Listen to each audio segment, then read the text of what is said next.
Chapter 1. TJ, look at that. What a hottie. Girl, hey girl, does your mom not need a son-in-law? The girl really was pretty. She paid the trio of gopniks no mind, nor me, sat over in the corner. I was no gopnik.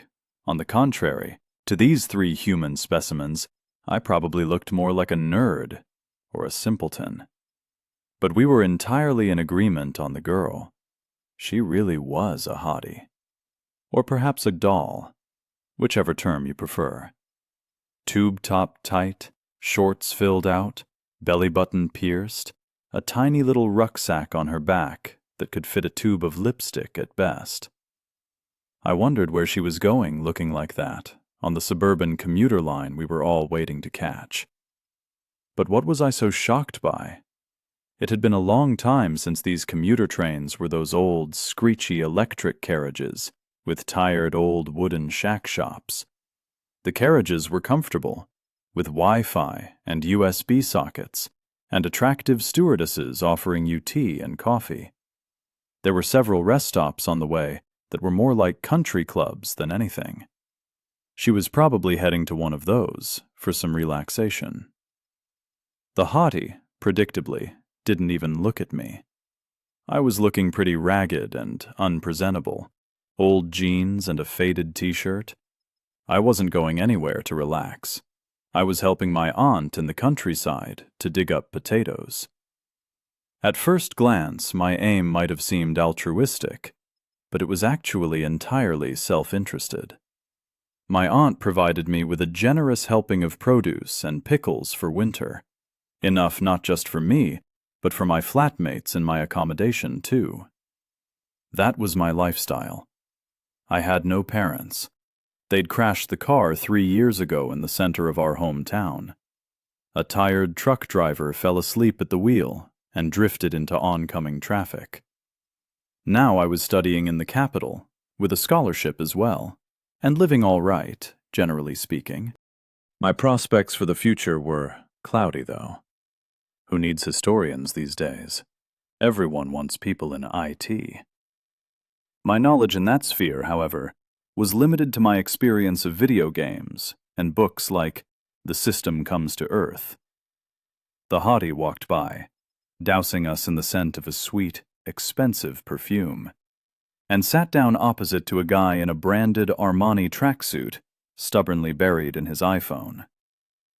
The guy was about average height, but kind of doughy.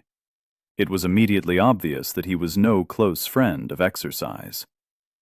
When he saw the hottie, he immediately started staring at her knees. The guy's wife, a well-kept brunette of about 30 in the exact same tracksuit, noticed this and started angrily whispering something in his ear. The guy frowned, as if his teeth had started aching. The hottie smiled politely, without taking her eyes off her phone. A meter from them, a senior year student muttered to himself unintelligibly while scrolling on a sizable tablet. Not a cheap-looking gadget. A scraggly-haired clerk of some kind suddenly ran out onto the platform. He was wearing a ragged t-shirt and had such big bags under his eyes that he might not have slept for weeks. He was locked in an argument with someone on a phone that was pinned to his ear by his elbow. Ugh, overtime. For the 3rd week in a row? Urgent deadlines? No way. He shot us a vacant, crazed look. Why don't you take a hike, Andre? Yeah, screw you. You'll get my notice on Monday. He hung up and started swearing, angrily but unintelligibly. Sorry, murmured the schoolboy, as the passing clerk nearly knocked him over. What, dude? He grunted. No, nothing. So shut up. The clerk's eyes looked wild. Guess respecting your elders has gone out of fashion. I said I'm sorry. Go on, dude, get him. The gopniks chuckled. What's he doing running into you like that? Knock him down. Take a couple swings at him. They were real stereotypes, these three. All of them in Abibas-striped trousers, worn trainers of an unknown make, threadbare football shirts, and caps, like they're straight out of some gamer social media page. The one in the middle even had a gold-plated chain round his neck. Yep, the latest from Gopnik's Universal magazine. There were free seats available, but the three of them were squatting, as a matter of principle. "All right, enough. Leave the guy alone," an elderly worker butted in. "He didn't notice you. Happens to all of us." He and his workmate were stood a little way off. Both of them were in blue overalls and orange caps, one a little older and wizened, the other younger, looked like an apprentice. They were on their way to fix or install something. Houses in the suburbs were always bought up as holiday homes, so there was always work out in those parts. "I was just standing there." "Oh, all these gadgets," interrupted an auntie with an unremarkable face. Some kind of librarian or elementary school teacher who'd been reading a book until now. God, a paper book. What a rarity. Everyone around me had been reading tablets, smartphones, or special e-readers of some kind for so long now. But of course, oh, all these gadgets. We're really living in the future these days. "Look, a plane!" the Armani tracksuit woman said suddenly. "So low!" A guy in camouflage, silent until now, jumped to his feet. "That's no plane." His khaki wasn't uniform. It had no badges sewn on. It looked pretty shabby, the kind of thing you'd see hunters or fishermen wearing. His posture, however, and his short, hedgehog hair with a distinct tinge of gray, brought out the soldier in him. Probably retired. The jaded clerk started waving his hands. "No, fuck! It's Superman!" It was all a total cliché, obviously, but sometimes we think in clichés. I watched as a mushroom cloud grew over the roofs of the houses in front, like a slow-mo scene from a film. A moment later, we were all hit with a wave of heat. The clerk's stupid words proved to be his last. "Respected players, we are here to inform you that the game server Planet Earth has been destroyed after being overloaded. All its inhabitants have been transferred onto neighboring servers. We ask you to remain calm." The enormous letters burned before my eyes in the darkness. My body felt no pain. Quite the opposite. Complete relaxation and lightness, like I'd just woken up from a deep sleep. I suddenly discovered that I was sitting in some grass. There was no more station or platform, although there was a fairly large and almost perfect circle of field around me, in the middle of which sat a strange thing made of glistening, silvery metal. It looked either like some sort of terminal or a little tower. Something about it suggested that it was extraterrestrial technology. It had no joins on it, no straight lines. It was as if it was grown in a crystal lab, rather than constructed in any manner. "What the hell?" The hottie tapped away at her iPhone. "There's no signal. This is bullshit. I'm going to be late." All of my co-travelers appeared to be here too. They were sat in a circle around the mysterious object, looking side to side. "What the hell is this?" the guy in the Armani said. "I'm carrying out some serious business, by the way. Stop these silly games. I'll make a complaint." "There's nobody to complain to," the soldier replied, sitting and unhurriedly picking a blade of grass to grip between his front teeth. "Unless you mean Peter the Apostle." "Respected players," the voice rang out over the field. It didn't sound loud, but it was clear, like the words were appearing somewhere in your head. The thing in the center of the field flickered along with the sound, so the voice appeared to be coming from there. The race, human, did not survive the complete immersion process. The race's status has been lowered to level augmented reality.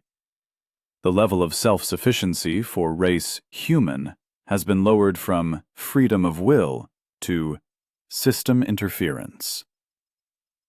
All player achievements are located on the internal interface. This displays ability level, achievements, and current experience. Quick guide instructions on using the interface can be retrieved by directing your gaze to the top right of your field of vision. Everyone immediately started squinting. Some got the hang of it straight away, others took several tries. The soldier and the hottie proved unexpectedly quick-witted. The wife of the man with serious business, however, got angry after a couple of failed attempts and sat there, pouting. I got it on about the 10th try. Small text appeared right in front of my eyes, covering my view of the surrounding world, like I was in a 3D movie screening. I immediately swiped it away because the terminal started talking again. Prepare for interface activation. Attention! Activation may be accompanied by an unpleasant sensation. Unpleasant? My stomach felt like it was being sucked up into my throat. Then I was weightless for a moment. Then the heaviness suddenly fell back into me with a terrifying force. I felt weak, uncomfortable, and tired, like someone had just unloaded a truckload of cement on me. Leo. Level 1 Strength. 1. Agility. 1. Stamina. 1. Intelligence. 1. Wisdom. 1. Charisma. 1. XP. 0/100. Skills. None. Class. None. Profession. None. "What kind of stupid trick is this?" someone shrieked. "Take it away at once. Nick, why aren't you saying anything? Why are you letting it talk to me like that?" I noticed that there was now a name hovering above each person, just like in an online game. Over the Gopniks, TJ, Top Dog, and Hunchback. The workers were Johnson and Junior, and the soldier was declared Major. The hottie got given the odd-sounding but sweet Stace. The senior earned the dashing nickname SWAT, and the clerk Zombie. The businessman became Desk Jockey, while his wife had Piggy emblazoned over her head. The librarian got something even funnier. It looked like her nickname was White Mouse, although she took no offense at it. Respected players, you will now each have a turn to ask the system one question. After this, the game mode will be activated. Piggy jumped out ahead of the others. "How do you get rid of this garbage?" The system gives players names in accordance with the most commonly used terms when referring to them. A total of 72 people referred to you as Piggy 1,378 times in conversation. This nickname was therefore chosen as the most reliable identifier. "How do you change your nickname?" Piggy asked again. The system stayed silent. Piggy's one question was clearly up. "Nick, ask it!" She refused to back down, shoving her husband to continue this idiocy. "How do you change the nickname?" asked the desk jockey, revealing his hen-pecked side. The system replied abruptly, "You can't." "What happened to the children on our planet?" asked the librarian. "Are they alive?" Underaged inhabitants of planet Earth were transferred to a server corresponding to their skills and level of development. "Are we allowed to meet the system's designer?" asked the schoolboy. "No." "Are we just the system's slaves? Are we going to die if we don't follow its orders?" the clerk hissed. "You are free to act as you choose." "Can we kill people here?" asked TJ. Killing other players is permitted in the majority of world locations. The only safe areas are administrative and trading zones. For killing other players, you will receive an increase in XP. the amount varying depending on the difference in level between killer and killed. The killed player's items will be left entirely in the location of their death. "What about stealing?" asked Top Dog. Taking ownership of other players' belongings is only possible once you have reached the corresponding skill requirement. The base skills for this are theft and burglary. "And the rape?" Hunchback asked, eyeing up Stace. He was by far the smallest and puniest of the Gopniks. Players' reproductive functions have been temporarily blocked. Other physiological processes have not been altered. "Do our own skills mean anything here?" the Major asked. "Or are we all on equal terms now?" Starting conditions are the same for all players. However, through consistent repetition and correct usage, players can discover new skills, abilities, or professions. This means that the capacities you had in your former life can help determine the most effective route for growth. The Major nodded and immediately got down. His stamina lasted for 10 push-ups before he flattened out on the grass, to the cackling of the Gopniks. "How many people are there here overall?" Johnson asked. "Where are all the others?" At this time, 2,185,031,500 people have been transferred from planet Earth to the current server, which already houses 5,283,042,525 individuals from other servers. You find yourself in the starting location, which is temporarily unavailable for other players to access. "How do we leave it?" asked Junior. You will receive access to other locations once more than half of the players, 7 players minimum, have united under a leader. Leaders may fall under one of the following categories: military, economic, religious. Integrating players into the society without first forming an initial group is deemed unsafe. Warning: players in nearby locations may have achieved a higher level of development than you. "And what if I don't want to play this nonsense?" the hottie snorted. "How do I go back?" Planet Earth has ceased existence. Restoring the server has been deemed impractical. Welcome to the new world. There was only my question left. I wanted to make it both original and all-encompassing. The game mechanics I could figure out for myself, especially as they seemed fairly standard. To clarify more details about this new world, I would need to know something about it, so it wasn't obvious what questions were even worth asking. What's the end goal of the game? Absolute domination. It said those words very seriously. It could at least have added a smiley face at the end or something. You have used all available questions.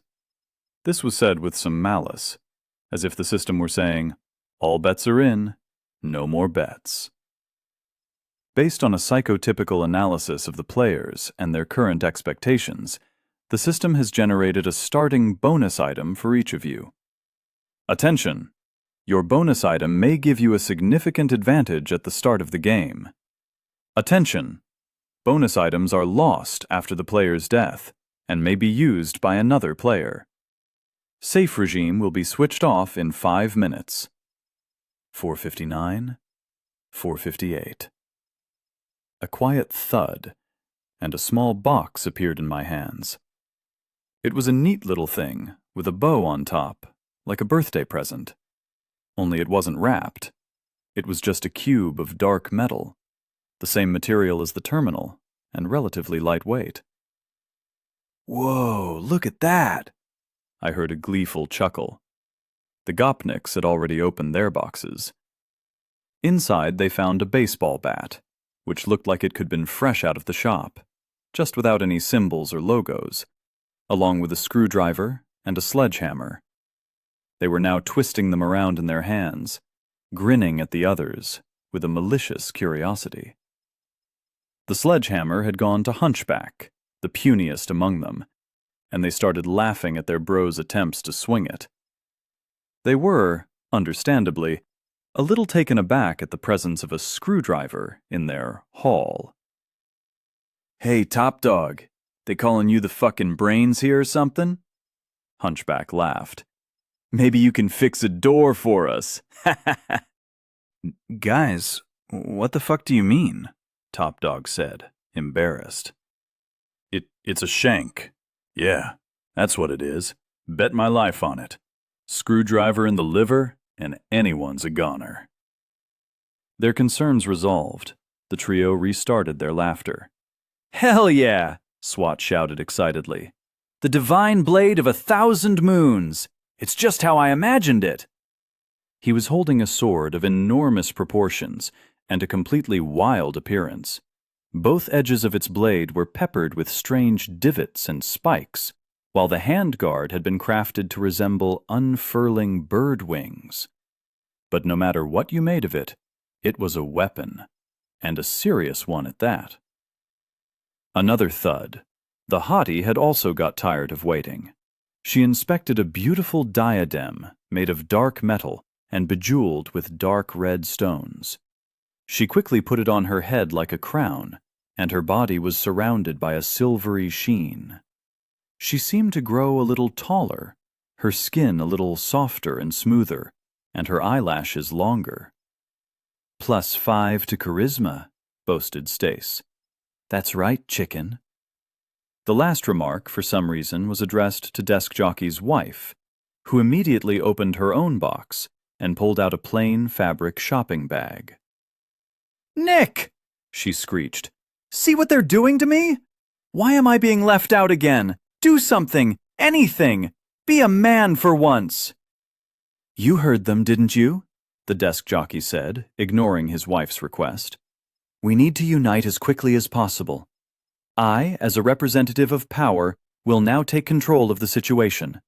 I demand that you all name me as your leader as soon as possible, which will give us an advantage over the other groups."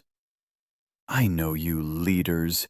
You just want to drink our blood, you animals," the clerk hissed at him.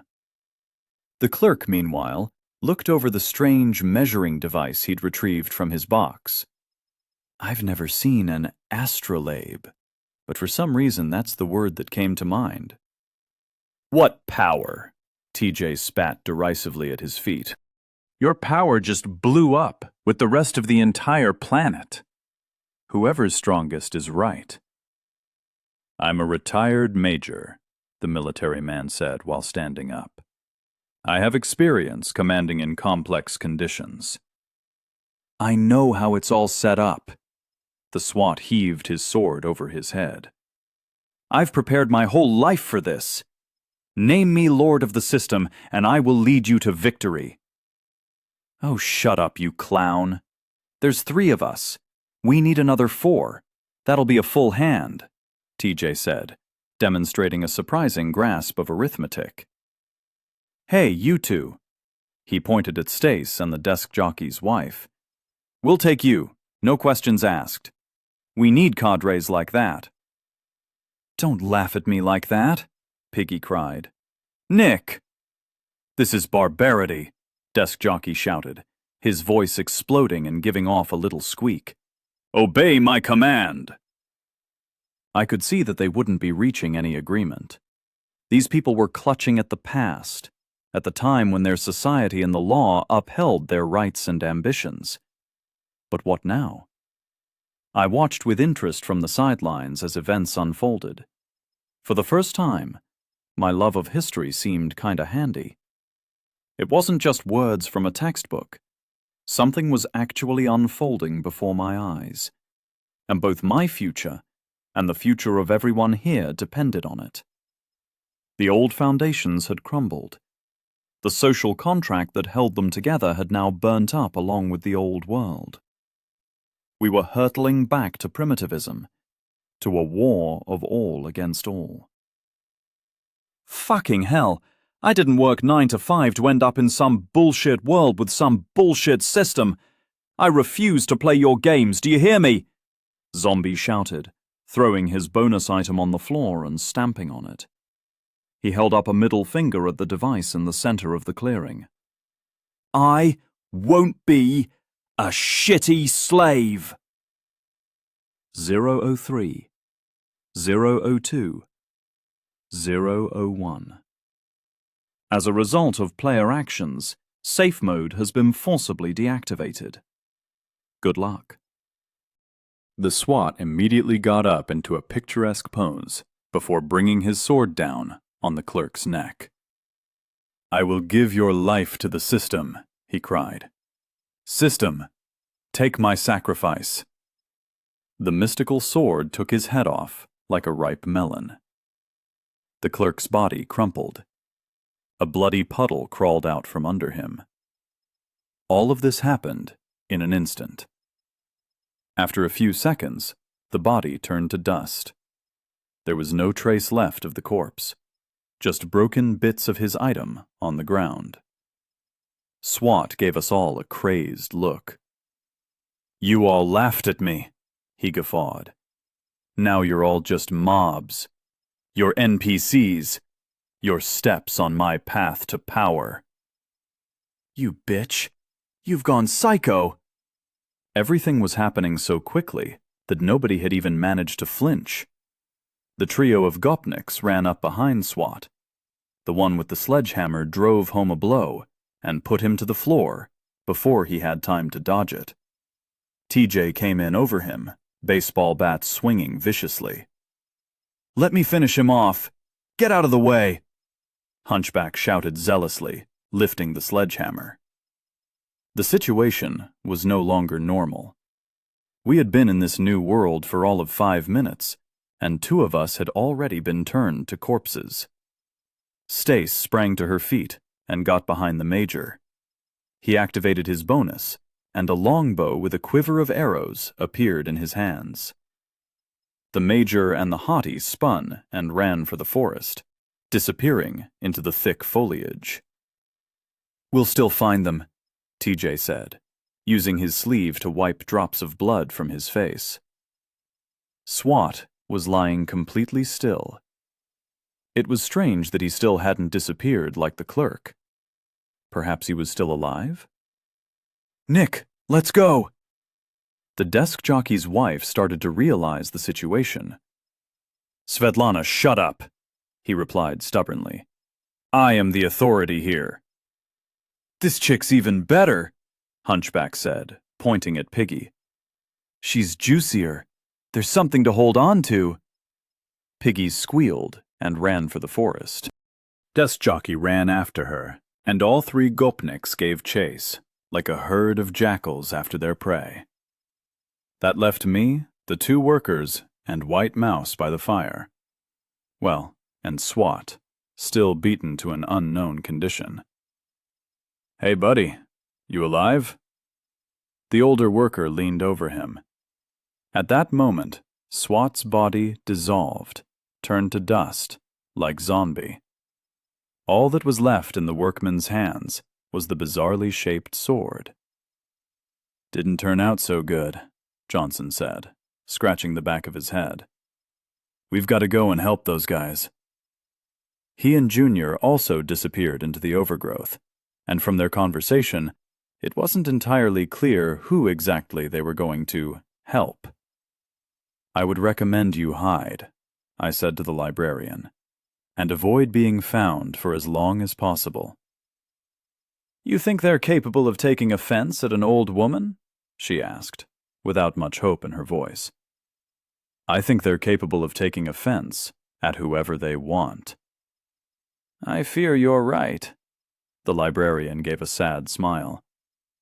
"You wouldn't know how to open this thing, would you?" "I think you just need to wish for it." A book thudded into White Mouse's hands. A substantial tome, bound in thick leather.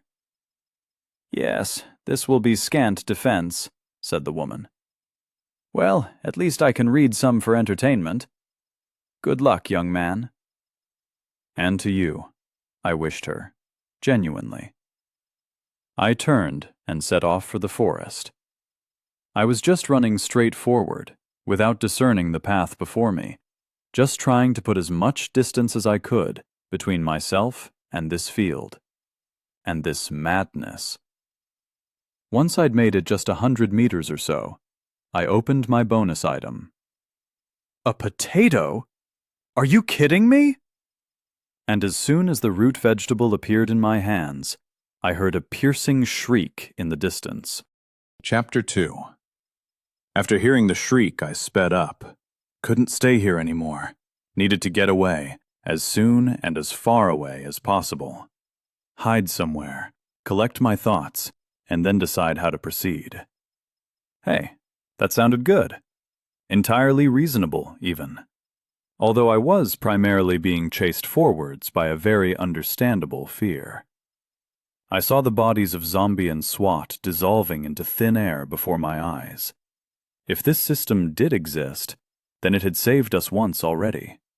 Was there some form of rebirth here? Or, if you died, was it for good? For now, that was unclear, and I had no wish to test it out on myself. The new shriek was masculine, and a lot closer than the last. All thoughts flew from my head, and I made a break straight for the trees. The more bushes, roots, and branches between me and my pursuers, the better. The forest already seemed less well kept and comforting than the little field. It looked evil and antagonistic. Oncoming branches scratched your skin, tore your clothes, and tried to gouge out your eyes. I barged through them, pushing my palms out in front like an icebreaker in the far north. When I ran out of stamina, I just fell to the ground and lay there, pressing myself into the earth like an animal. I had not made friends with the interface, or maybe it had not made friends with me. Depends how you looked at it. Sometimes it jumped up in front of my eyes when I didn't want it to. Sometimes it was the opposite, freezing like an ancient computer on an outdated Windows system, not wanting to show up. This meant that at some moments my feet just gave way and I couldn't move a centimeter. And then it released me, and I kept running. I didn't look much like a hero. A hero would have stayed back there, in the field, next to the terminal. That's who you should write a book about. Lord of the System! It was so pathetic, completely repulsive. But I didn't want to be a lord. I wanted to survive. Your stamina has increased. You have increased stamina by 1 point. Stamina.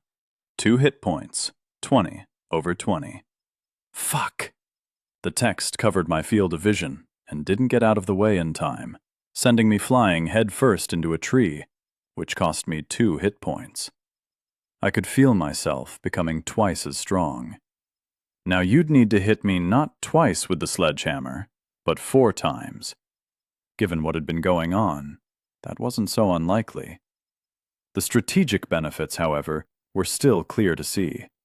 My chances at a bright future had increased. It was growing dark quickly. I made a mental note. That meant time here moved at roughly the same rate as on Earth. The train we had been waiting for was one of the last scheduled, the 18:30. That would make it 8 or 9 in the evening by now. What time exactly? Who knew?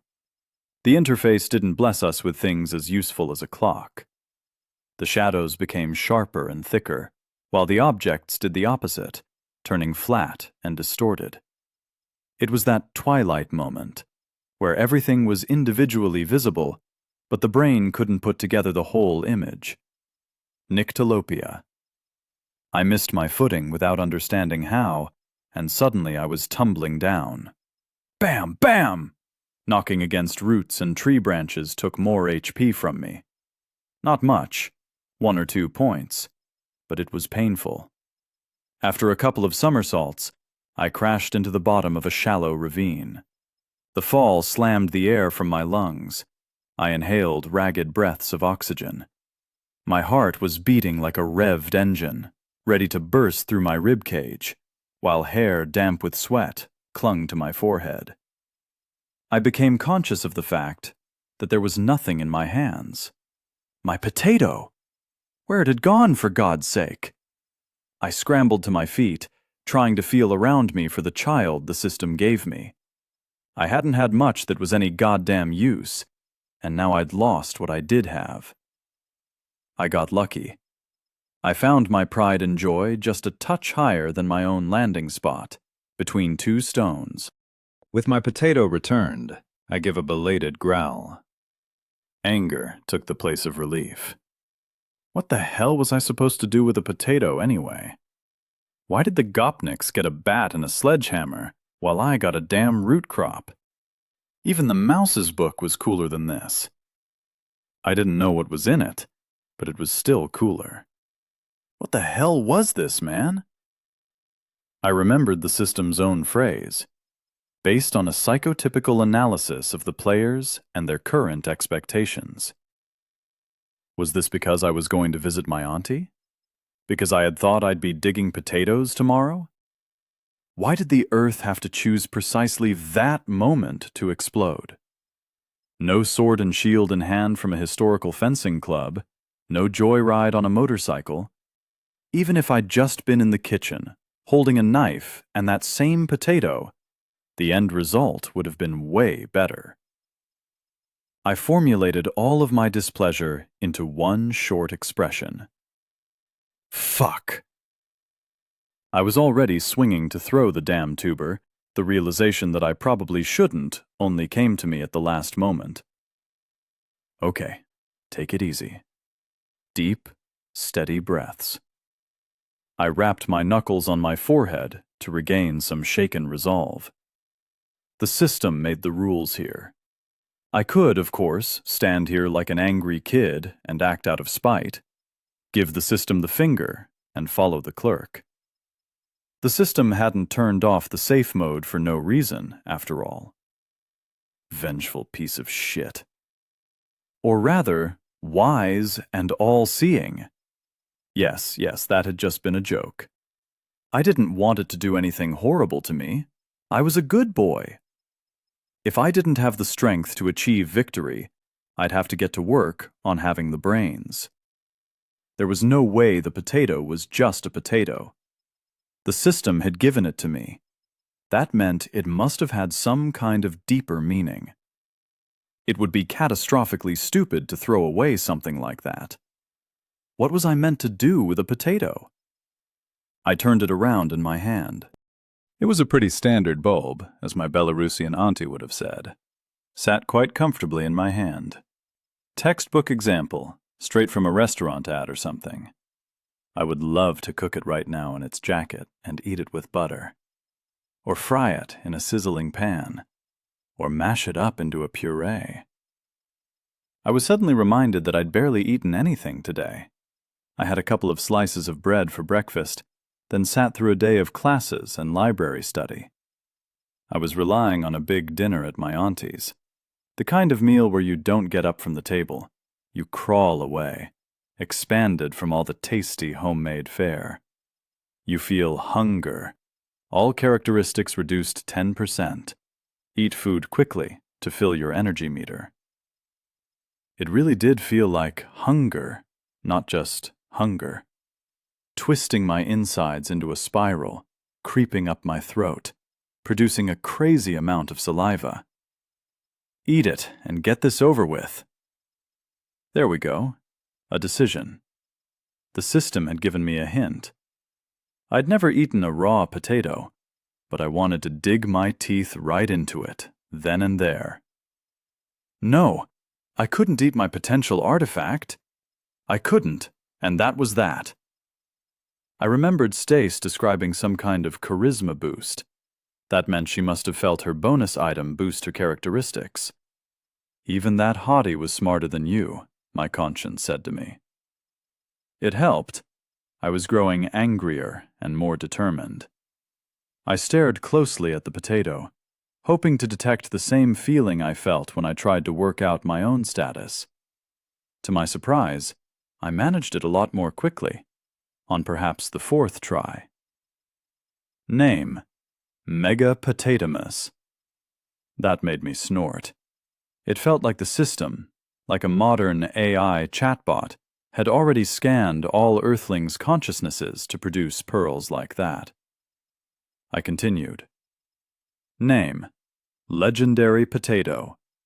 Eat this potato every day and you'll become a hero. IP copyright, The Great System. The rarest representative of the tuber variety. If eaten, gives temporary buffs. Stamina +2.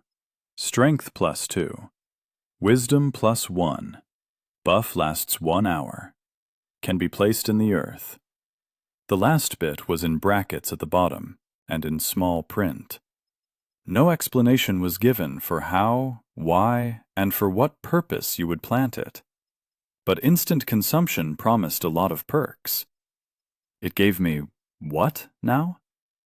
If I ate this, would I instantly double my stamina and triple my strength? I could become a mega killer, go out and punch all my enemies. I'd kill them all and be the only one left. Or maybe it wouldn't work like that? Who knows what perks they had over there, with that bat and that sledgehammer. Plus, I needed to work out how stats worked and what they meant. Would the strength and agility increases be multiples of my original levels? Or multiplied by some coefficient? You feel hunger. All characteristics reduced by 15%. Quickly eat food to restore your energy meter. More hints from the system. Pure stubbornness made me decide to do the opposite. I didn't like the stuff they put in the small print. They always put all the most important parts in there. Obviously, my potato might just rot in the soil, or mice and moles might gnaw at it. But maybe something legendary would grow from it. A magic tree, even. I wouldn't die of hunger. Any forest, even a systemic one, would have mushrooms or berries. The others were managing to survive somehow, and they didn't have a potato. Or would they all die tonight, of hunger tonight, while I outlived them all, for days and days? That'd be a real fairy tale ending. I shook my head, wiping any nonsense like that from it. The only thing left to do was to find a place for my future potato patch. Along the bottom of the ravine ran a small stream, more like a trickle. I decided to follow it upstream. Plants needed water to function properly. I'd learned that working on my aunt's allotment. Unexpectedly, once it turned dark, I emerged into a small valley. The rays of the setting sun allowed me to make out the cliffs fencing it in on 3 sides, leaving just a relatively tight pathway of a couple of 100 meters. Once it reached the valley, the stream flowed into a small lake with crystal clear water, through which I could see the rocks on its bottom. Hell, if this wasn't the perfect spot, then I didn't know what was. I approached the lake and dipped my wet, tired head into it. The water was surprisingly cool and refreshing. The dirt I kicked up was immediately swept away by the current. I cupped my palms and drank directly from the lake. I didn't have a kettle to boil the water anyway. I had to hope the system had simplified some everyday moments and had not yet invented E. coli. It was invigorating. The interface didn't show any gains yet, but my mood improved like a click of the fingers. I was alive. I hadn't died. What more could you want? Wouldn't mind some food, but no. I already knew what I had to do. I stepped away from the stream, choosing a spot slightly hidden from the forest by a mountain slope, and dug into the earth with my hands. The ground felt loose and pliable. Pointless. I soon realized the error of my ways and walked back to the forest to break off a dry, sturdy branch. Spade stick. That's what they had called them in my archaeology lectures. I remembered how we'd laughed about it back in first year. There you have it. That was the current level of technology. One step above rock bottom. The stick did make it easier. I disturbed the soil and shoveled it out with my palms.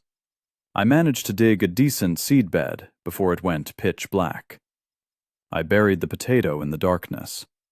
It took a dozen laps to the stream and back to carry water in my palms to water the resulting mound.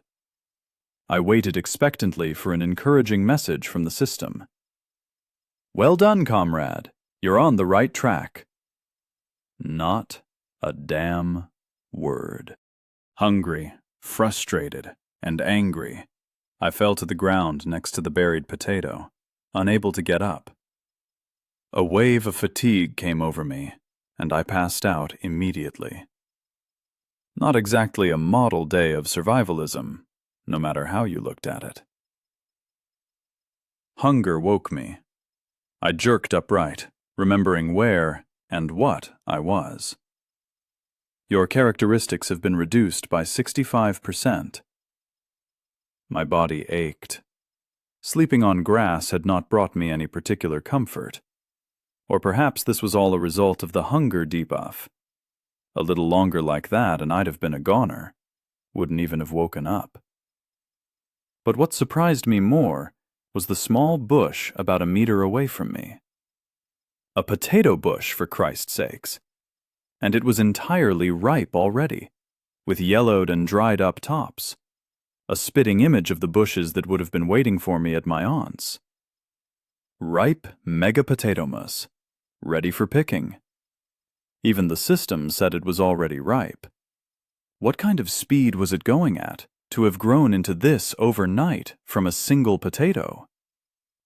My stomach immediately responded with a lengthy howl at the thought of food. Right. I'd deal with everything in order. I picked up the stick spade and started digging. The soil yielded easily, and soon I was holding 7 huge, juicy root vegetables. God damn, I was good at this. Looked like luck was on my side today.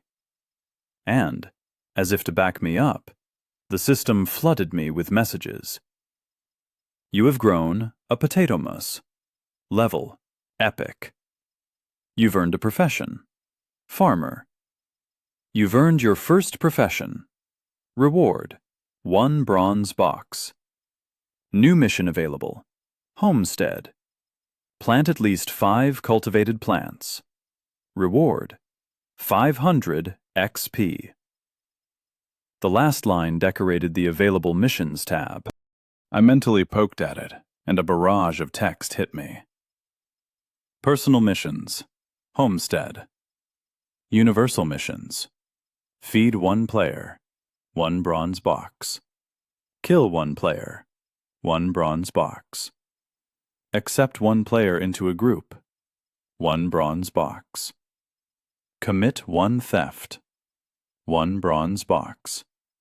Catch 1 fish, 1 bronze box. Create a settlement, 1 silver box. Enslave 1 player, 1 silver box. It was a hefty list, several dozen items, and it was clear that this was only the first stage. There was probably more to come. Commit 5 murders. But it was obvious for now that the system absolutely did not care how you developed. You could be a moral bastard or a healthy human survivalist. It'd follow you in either direction, giving you tasks and rewards. The first path was noticeably simpler, since all you had to do was wreak havoc, death, and destruction. The second was more difficult, but seemed more promising. While almost all of the aggressive quests required a sacrifice or a target in the form of other players, neutral quests could be done alone. I didn't want to meet any of my former traveling companions. Messing about here, getting ready for the bullies to come to me? That sounded more peaceful. If only someone could give me a hint about how to make myself a village. Blam! A bronze box appeared next to me. With the same ribbon, like the ones that contained the bonus items at the start point. The only difference was that those ones were matte black. The box opened with a thud. Title: Bad Bronze Knife. Level: Garbage. Strong, rugged, just what's needed for surviving bare-assed in the jungle. Rambo approves. Characteristics: Agility +1. Strength +2. What a gift! It was a small knife, about 20 centimeters long, with a serrated edge on one side, like something out of a history textbook. Except there they were depicted badly battered and worn, their wooden handles rotted away through millennia of lying in the ground. There was the evolutionary leap, from the stone, or even the wooden age, straight to bronze. The conversion into slavery mission glistened in bright colors. Was there really a slave plantation in store for my future? This knife was very well appreciated.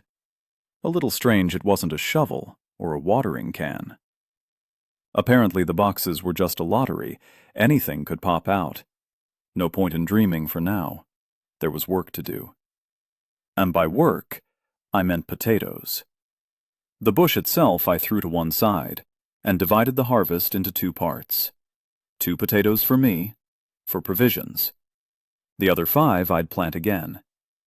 I wasn't sure that 2 would be enough to completely remove my hunger, but the prospect of gaining a level was just too tempting. I really didn't want to eat raw potatoes. I remembered something from the lectures I went to on primitive society. It's actually impossible to start a fire by rubbing 2 sticks together. There's a method with a flat board where you twirl an upright stick like a drill. But where was I going to find a flat board? A walk to the nearby cliff was much more promising. There I found a scattering of black stones, very similar to flint. I cut off thin chips with my knife and started pounding them with rocks, hoping to knock out a spark. I felt like a caveman, truly. Success! The fire crackled merrily, sparks went flying. I had a realization, and immediately dug a hole in which the very visible flame could be hidden. The branches were dry, they didn't give off smoke, and the prospect of a quick lunch filled me with optimism and a light dose of what-the-hell-ism. While the fire burned out, creating the coals necessary for cooking, I planted the remaining 5 potatoes. Digging the holes was easier this time. Perhaps it was my new farmer profession. Perhaps I was just getting better at it. Baked potatoes are the best thing mankind has ever invented. That's what I thought, as I sank my teeth into the scalding crop's burnt skin. Mother Almighty, what a beauty! My eyes shut in bliss. I paid no attention to the incoming notification, which didn't even surprise me. You have eaten a baked potatomus stamina, +2 strength, +2 wisdom, +1. Curiously, the potatomus had lost its mega prefix. Its legendary level had turned into just rare, and the stats had decreased. Hopefully it wouldn't degrade any further. It would be better to satisfy hunger and get buffs steadily than to be OP for an hour and then suck your paw. From there, it only got more interesting. You have cooked your first dish. You have earned a profession. Cook. He who does not work, eats. 100 XP gained. You have reached level 2. Points available for leveling characteristics, 5. Next level 0, over 500. The new profession offered its own line of development. Did that mean the system was encouraging us not to follow one monotonous routine? To try to develop in all directions at once instead? New tasks appeared in the Personal Missions window. Cook 5 different dishes. Given my meager stock of ingredients, that one was currently Mission Impossible. That branch, by the way, was called Michelin Star. I laughed. For my second level, they hadn't given me a box, just XP. That was understandable, though. If you had the chance to win a gun for every little triviality, whether you wanted it or not, Every player would be running around with a gun in a couple of days. So that was probably for the best. Slow development gave you more chance to think it through, find the best route. Danger. Your area is under attack. The first thing I did was fall flat to the ground to make myself unnoticeable. If the plantation was under attack, then that person or creature could be a danger to me as well. Luckily, I'd managed to build a fire partway up the mountain, almost at the very slope. Scraping my belly against the ground, I crawled over to the potatoes and looked out from behind the rocks. The potatomuses were already out of the earth, but I didn't notice anyone nearby. The top of the plant looked strange, as if moving. Beetles. Large black beetles were crawling over my potatoes and eating them. New mission available. Save the plantation from the pests. Reward, 100 XP. I'd kill those damn bugs without any reward. I gave up hiding and rushed towards the bushes. They'd already been pretty heavily gnawed on. I plucked a fat beetle with stiff, spiky legs from the top of a plant. Bitch! It bit me. It only took 1 HP, but it pissed me off. I threw it to the ground and tried to stamp on it, but it crawled back to the plants like nothing happened. I had to grab 2 rocks and crush the pests, like with a hammer and anvil. For each one, I gained 1 XP, which felt like a mockery. But over the entire process, I earned as much as 50 points. Once the system informed me that the mission was over, I literally keeled over. Screw it. I'd put all the extra points into strength and stamina. I'd still have time to improve my agility and all the other delights. But if I hadn't had enough stamina here, the beetles would have eaten my entire crop. Danger! Your plantation needs watering urgently. Reward, 100 XP. Rest was a distant dream. I had to dash off to carry water from the spring in my palms. Watering 5 bushes wasn't as easy as watering 1. The rest of the day was taken up by this running. Twice the bugs attacked. 3 times the plants needed watering. No XP for new missions. The carrot was gone. All that was left was the stick. By dusk, I fell down like a dead man and slept until morning without dreaming. The next morning, however, the potatoes greeted me with the message that they were ripe and wanted to be harvested. After digging up the crop, I reached level 3. I put 2 points in stamina, 2 in strength, and 1 in agility. Wisdom, intelligence, and the other abilities seemed less important. I wondered what was in White Mouse's book. Intelligence was probably more useful for her. That was probably how she read it. I didn't know how the characteristics worked, but I couldn't feel any change in myself. I wasn't stronger. I was no less out of breath. I didn't get tired as fast, I guess.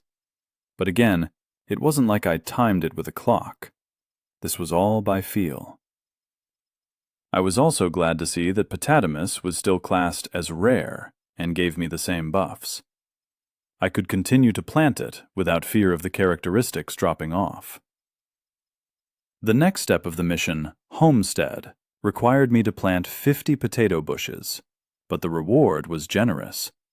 As much as 1,000 XP. I'd need 2,500 XP for level 4, so it was a big boost. But I decided not to bust my ass just yet. I'd barely managed 5 bushes.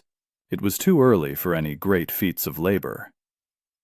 10 potatoes went into the ground, another 5 in the fire, and the remaining 15 I kept in stock.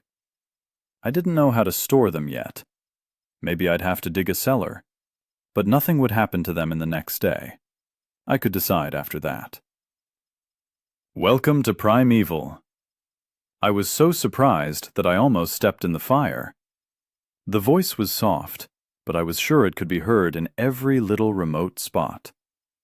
It was also duplicated in the text that popped up before my eyes. You've already tamed your first animal, planted your first cultivated plant, and built a rudimentary dwelling. Current association level, tribe. Tribes include relatives and slaves, 14. Current settlement level, campsite. Campsites must contain a dwelling, a hearth, and a food supply. Current leader level, chief.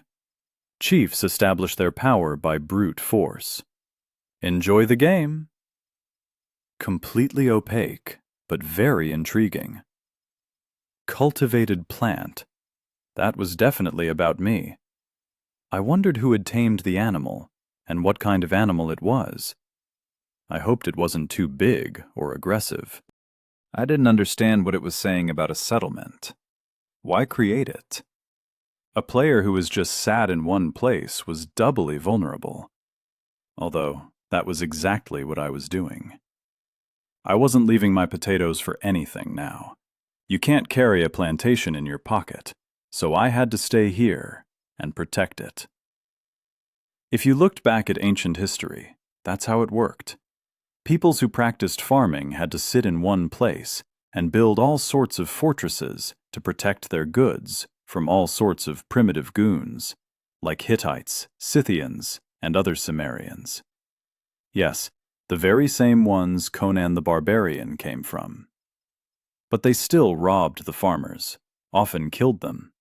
So my historical knowledge was of no practical use to me. It just got me nervous instead. The only thing separating me from the campsite stage right now was my lack of a house. So I'd build one. And then what? What good would it do me? What was it with these explanations that made things more confusing? Fuck!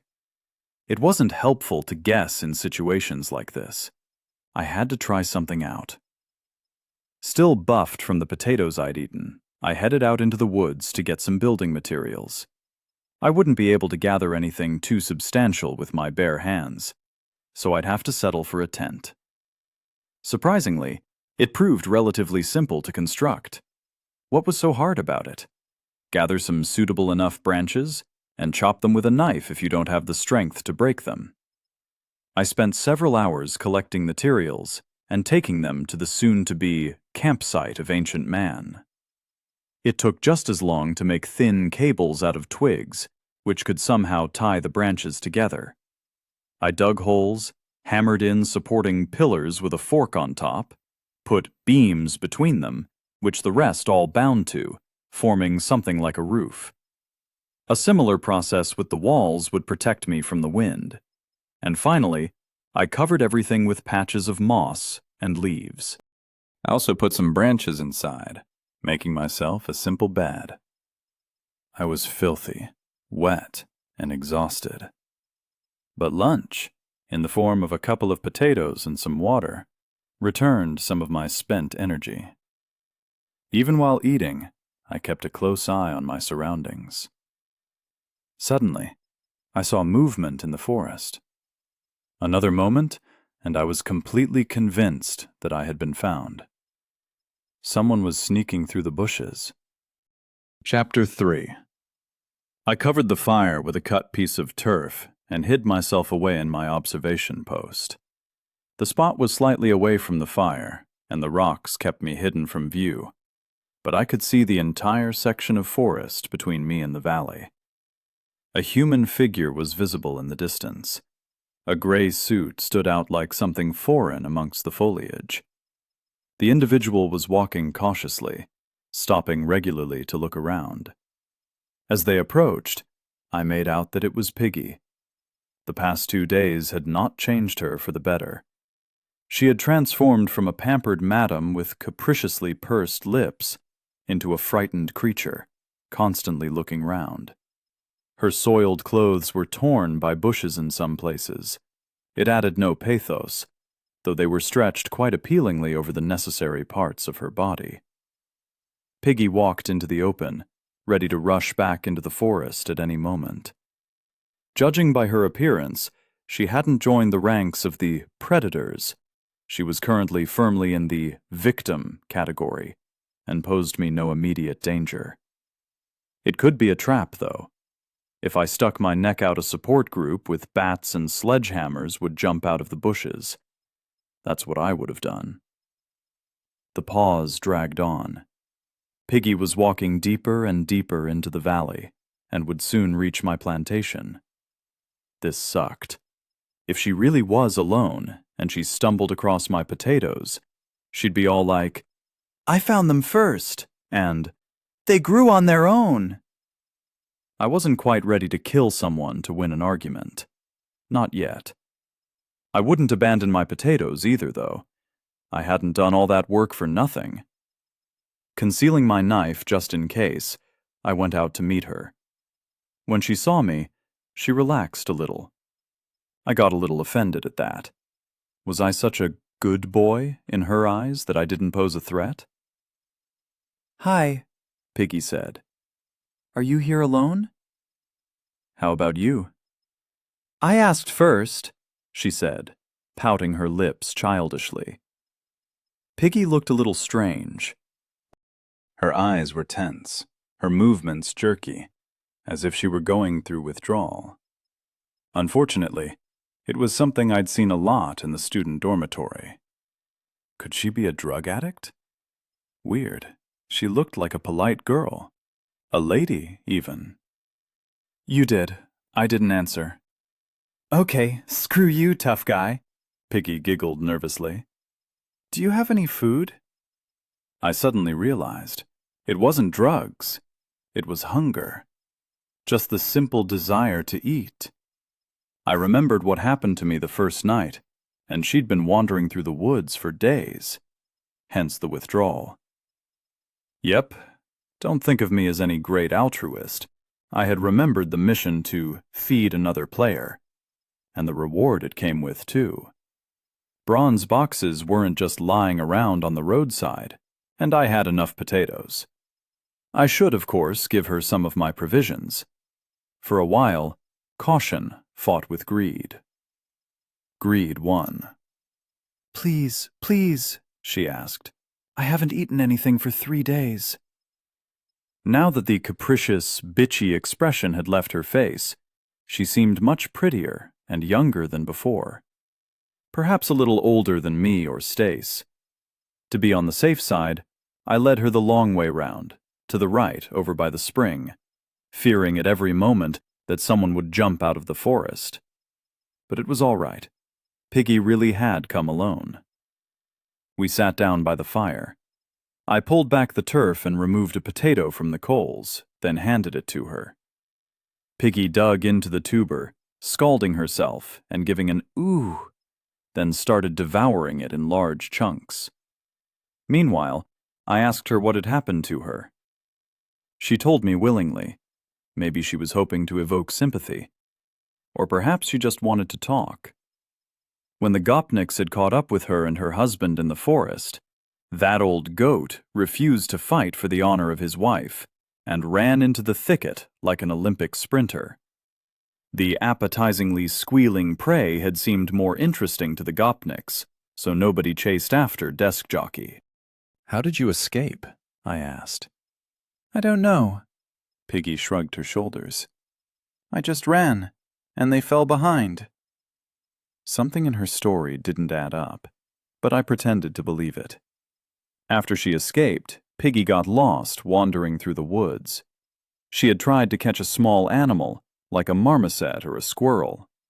She'd eaten some unknown berries and nearly died of stomach cramps. She even ate some grass before stumbling upon me.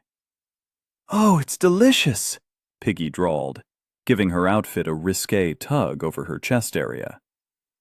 "Delicious, but not enough. Be a good boy. Bring a couple more and some water. Something's dried my throat." She looked around like a housewife. "Not a bad setup you've got here. That tent is so cozy. It's cramped is the only thing, although you could sleep by the fire now. The nights are warm." I watched with curiosity as this lady transformed from a modest sweetheart into a controlling mistress. Of course, I'd heard stories of how, after their first night together, girls say that the wallpaper in the bedroom needs changing because it annoys them. But this was the first time I'd ever seen such a thing myself. You have completed the task, feed 1 player. Reward, 1 bronze box. New personal mission available. He who does not work, eats. Feed 5 more hungry people to advance to level 2. Reward for completing, 500 XP. Was the system reading my mind or something? The name of the mission was spot on. Piggy, I said, let's make a deal. I watered these potatoes with my own sweat and blood. If you work on the plantation too, then I'll feed you. That wasn't much of a lie, by the way. Those bugs bit me, right? Right. That meant blood was spilled. I wasn't saying this on the spur of the moment. I'd thought it through. I couldn't run this plantation alone. Sooner or later, someone organized would get to me and harness my modest vegetable garden in their favor. Of all the traveling companions, the only ones I could negotiate with were the workers and the mouse. The rest of them were fucked up. No need to mention the Gopniks. Major, Desk Jockey, and Stace would never take me for an equal. They'd say, "Thanks, boy. Now go out and spread manure on the beds." Come to think of it, I didn't know shit about the ones I was considering normal either. Maybe they were soulful people. Or maybe they'd kill me for a couple of potatoes while I slept. So Piggy was the best candidate to join the team. At least she was weaker than me, and I could keep her under control. Work? Piggy batted her eyelashes at me. I have a better idea. She lifted up her top, and I was hooked. I just couldn't take my eyes off the 2 bouncy, juicy hemispheres that jumped out for freedom. And we'll never know how that story would have ended if it hadn't been for the damn system's message blocking my view. You are forming a group. Group level, tribe. Do you wish to accept player Piggy into your group? As a wife? As a slave? Other. No way. I wasn't ready to get married yet, not even to those enchanting tits. Or rather, to their owner. And she was married too, kind of. I didn't know if the laws of the old world applied here, but it restrained me somehow. On the other hand, slavery would be savage. I couldn't help but think of latex and whips and collars. It was embarrassing to suggest that a grown-up, self-sufficient woman should be my slave. Ridiculous. I mentally poked at other. No other options available at this time. Select the status for player Piggy's entry. Wife. Slave. While I stared dumbfounded at the interface, Piggy decided everything on her own. She jumped up and lunged at me. Whack! Another! What the hell was she sticking in my belly? It turned out the lady was trying to kill me with my own spade stick. She puffed and aimed for my liver, but I was only losing 1 hit point per hit. In a court of law, it would have been qualified as attempted murder by unsuitable means. But that didn't seem like any mitigating factor to me. Are you out of your mind?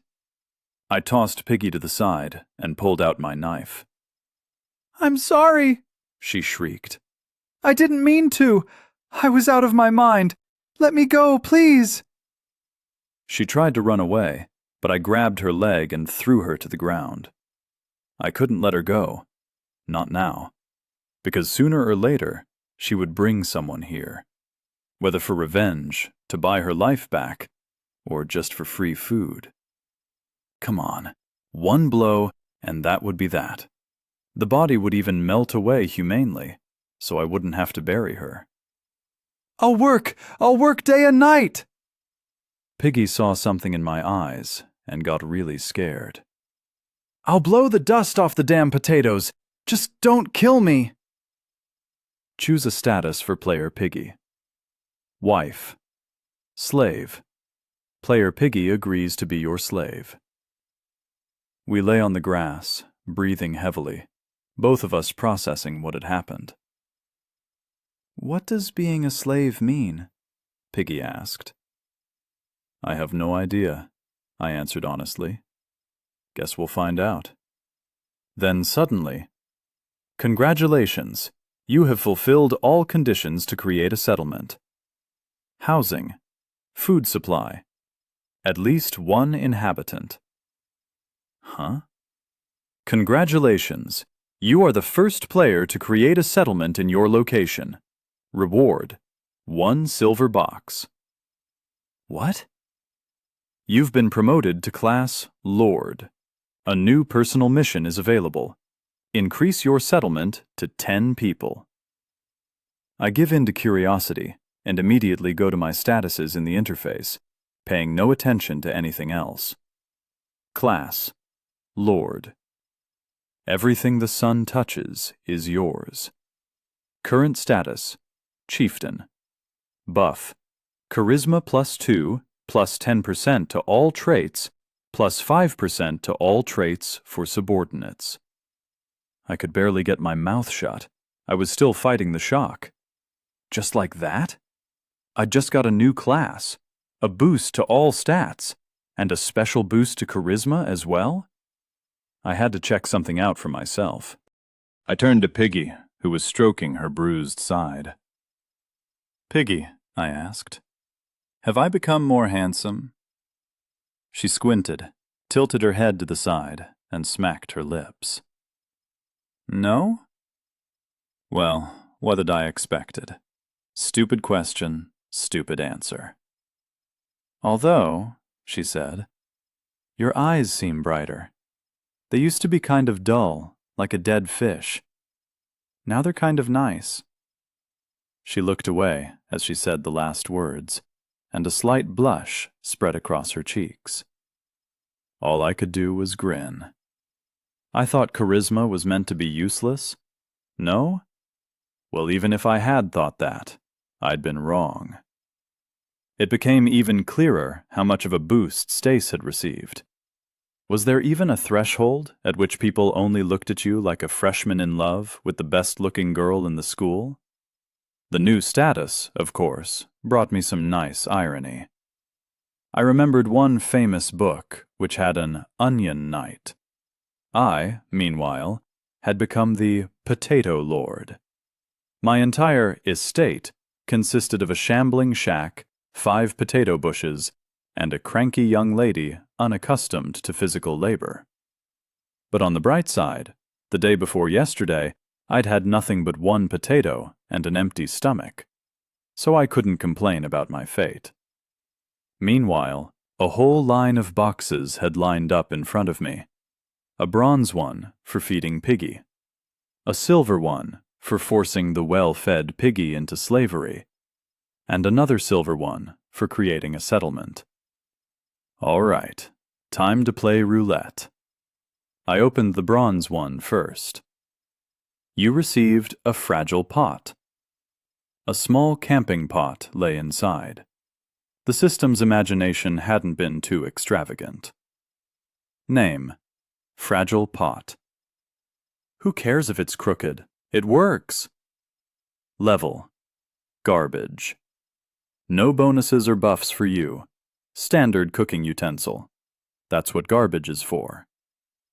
Yeah, that wasn't much to get excited about. On the other hand, even with just 5 bushels of potatoes, I was going crazy running to the stream and back carrying handfuls of water. So the pot would save a lot of nerves and time. Besides, it wasn't clear what constantly drinking unboiled water might do to you. At least now we didn't have to think about any mishaps like that. Piggy, catch! I threw her the pot, which she caught awkwardly, almost dropping it. Go to the stream, get some water. I'll sort out the new status changes. The girl grunted indignantly, but didn't say no. She probably remembered that I had the knife. As she set off, I opened the first silver box. The silver light blinded me for a moment. and then the system beeped. You have received a box of system cider. What? In front of me clinked a carton of 6 small bottles, kind of like the ones that shops sold expensive beer in. Never mind the fact that it wasn't a box. What the fuck did I need this for? Name: System Cider. Level: Silver. This cider isn't just a drink, it's a legend in a bottle. When you drink it, it feels like you know how to do anything. Too bad it only feels like it. Bonuses: Agility +5, Stamina +5, Intelligence -5, Wisdom -5. Lasts for 30 minutes. Raises mood. To be honest, I had expected something more from the silver box. In the current circumstances, even the pot was going to prove more useful. Hopefully I'd get lucky with the third bonus. You have received a survival kit. In my hands appeared a rough cloth shirt, trousers of the same material with a rope instead of a belt, and woven sandals? Seriously? Each piece of clothing granted a characteristic bonus. Name: Survivalist Shirt. Level: Garbage. Your great-grandfather wore one of these and had nothing to complain about. Characteristics: Stamina +1. Name: Survivalist Pants. Level: Garbage. These pants have seen some shit. Characteristics: Agility +1. Name: Survivalist Boots. Level: Garbage. Just right for tramping the field. Characteristics: Wisdom +1. Really? Sandals that give a bonus to wisdom? How the hell did that work? No guide, no instructions, no explanations. Nothing. Put them on, my friend, and wear them with pride, damn it. All right, I was just grumbling. If nothing else, anything that boosts my characteristics was great. The clothes I was wearing were already in bad shape. My t-shirt was torn, you could just rip it to shreds. My jeans weren't much better, and there was a gaping hole in my left trainer. It felt like the local world was trying to get rid of the items that came here with us. Piggy's expensive tracksuit was also gleaming with holes. Oh well, that'd have to do. I quickly changed into my new clothes. The sandals gave me the most trouble. They had to be tied around my feet with ribbons, no laces or anything. Adapt, overcome, improvise. When Piggy came back, I sent her to water the potatoes, explaining in no uncertain terms that if she messed up, her food would be ruined. And mine too, technically. She suspiciously examined my new wardrobe, but didn't say anything. Just snorted thoughtfully. After making sure that she was taking my instructions seriously, I turned my attention to a wooden post that had appeared 10 meters away from the tent. Somehow it looked vaguely like the strange metal object that had been in the clearing when we woke up. There were no symbols, runes, or anything else on it, just a pole, 20 or 30 centimeters in diameter. As I focused my attention on it, a window popped up. Settlement, no _ Name, level, primitive site. Bonuses, +5% defense against wild animals, +5% defense against invaders, +5% damage caused by settlement inhabitants, +5% plant growth rate, +5% pet growth rate. There it was, the most important part of the settlement. If we were attacked, we could hit harder, and we'd take hits better. The numbers weren't that big yet, but as the settlement grew, they'd be bound to increase. And if you added my bonuses as a leader to that, the advantage became even more impressive. I looked at Piggy to assess her value as a combat unit. sighed, and read on. Population: 1 lord, 1 slave. Indexes: economy, 1/100. Politics, 1/100. Culture, 0/100. Army, 0/100. The only thing that was clear so far was the fact that nothing was clear whatsoever. I would have kept studying the parameters and all the information available if it weren't for a rumbling from the direction of the plantation. Piggy had fallen over with the pot, dousing herself with water from head to toe, and now she was sat on her ass, oohing and ahhing. What the hell? With a heavy sigh, I headed over to her to speed things up. Besides, it was time to get to work for real on the plantation. 4 hands was already better than just my 2. We managed to plant 5 more bushes. That made a total of 10. I got Piggy to do the planting, letting her grind farmer to level 2. Don't you dare distribute your characteristics without me, I say. 2 points in strength, 3 in agility. Oh, can't I put them in charisma? No. Not even 2? No. Fine, 1. Okay, 1. Piggy jumped up and ran to the lake to look at herself in the water. When she returned, very pleased with herself, we agreed that at each level she could put 1 point in charisma. Piggy sat by the fire and counted something on her fingers, calculating, apparently, how she'd progress her levels. As well as farmer, she probably now had cook, so there were more than enough missions, and now she'd get a serious incentive for growth. I'd learned a lesson of the novice slave owner. The carrot and the stick should be alternated. I wasn't wrong. That evening she made boiled potatoes in the pot, expanding our range of available dishes. I decided to sacrifice a couple of bottles of system cider to bond our primitive collective and celebrate the founding of the settlement. The cider was strong, tangy and tart, with the taste of fresh apples. It instantly hit my brain, removing all worries and doubts. Shit, I was 3 sheets to the wind. I was going to go and kill all the Gopniks.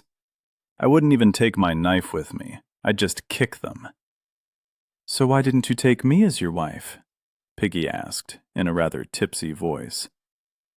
I saw that there were 2 options. Did you not like me? What a setup. Thank you, dear system. I hadn't expected that from you. Would you have married me just like that? I found that thought terribly funny for some reason. Why not? Piggy gave me a critical look. I probably wouldn't have looked at you right away. But you've already sorted yourself out. You've got a house and you're all set up. Women like a guy like that. You have a husband, I replied, not overly kindly. She had her eyes on my homestead then, ready-made. That doesn't count here, Piggy said breezily. There are no passports or registry offices here. And what kind of a husband wanders off into the woods without a care for his wife? What's with this weird division anyway? Just wife and slave. Why are there no other options?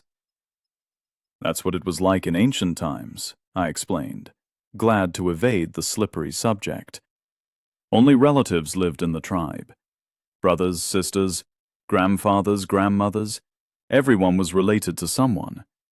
And if a stranger came into the tribe, they were either killed or turned into a slave. They lived the same way, together with everyone else, even slept in the same house and ate at the same table, but they weren't considered a relative. You can't marry relatives. Piggy shone with erudition. Therefore, wives were taken from other tribes, most often just stolen. Oh, how romantic, Piggy said, unexpectedly. So there wasn't anyone other than wives and relatives. What if a man comes? She giggled. What do you suppose you can do with him?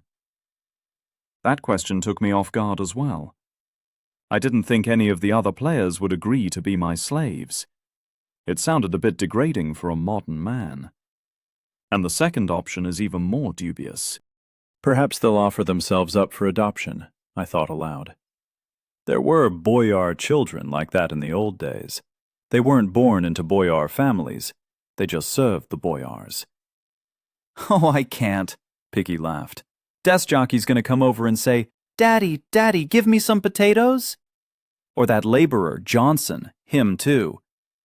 I couldn't help it. I started laughing too. The cider really had cheered me up. Life seemed beautiful and carefree. It didn't matter that our home planet was dead, that we were in the middle of nowhere playing some game, the rules of which we didn't entirely understand. We were having fun. "Here, my lord," Piggy said playfully, handing me the empty, upside-down pot. "Do you have an ear for music? No bear stepped on your ear when you were a kid?" "I think I do," I replied. "Then here, play this rhythm." She tapped something out, and when she was sure I could repeat it, she started spinning around in front of me. There was something wild and exciting about it. A tender rhythm that pulsed with the beating of my heart. The crackle of the fire and the girl dancing in its light. Piggy threw off her blouse to reveal a lace bodice and started a belly dance. It was beautiful. She evidently knew what she was doing. "Oh, my sovereign lord," she purred. "You've resisted seduction." Once again, the system had prevented me from looking at Piggy's tits. Was it jealous? Will +1 abstention. It was real. It wasn't just the fantasy of some pimply-faced anime fans and great cultivators. It had a purpose. Piggy saw my satisfied smile and moved more vigorously. Yeah, keep going. I like it," I encouraged her. "Your will has been increased by 1 point. Will +1. Oh yeah, watching and grinding levels, I thought, as I sipped my system cider. What a life. The morning is wiser than the evening. I have no idea who said that, but I couldn't disagree more. Problems don't solve themselves, nor will enemies kill each other without your direct intervention, even though you wish they would. You've resisted seduction.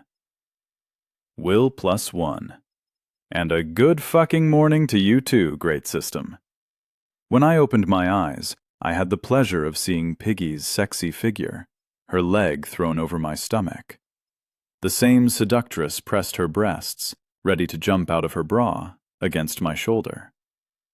Not only that, she was burning my left ear with her breath. You've resisted seduction.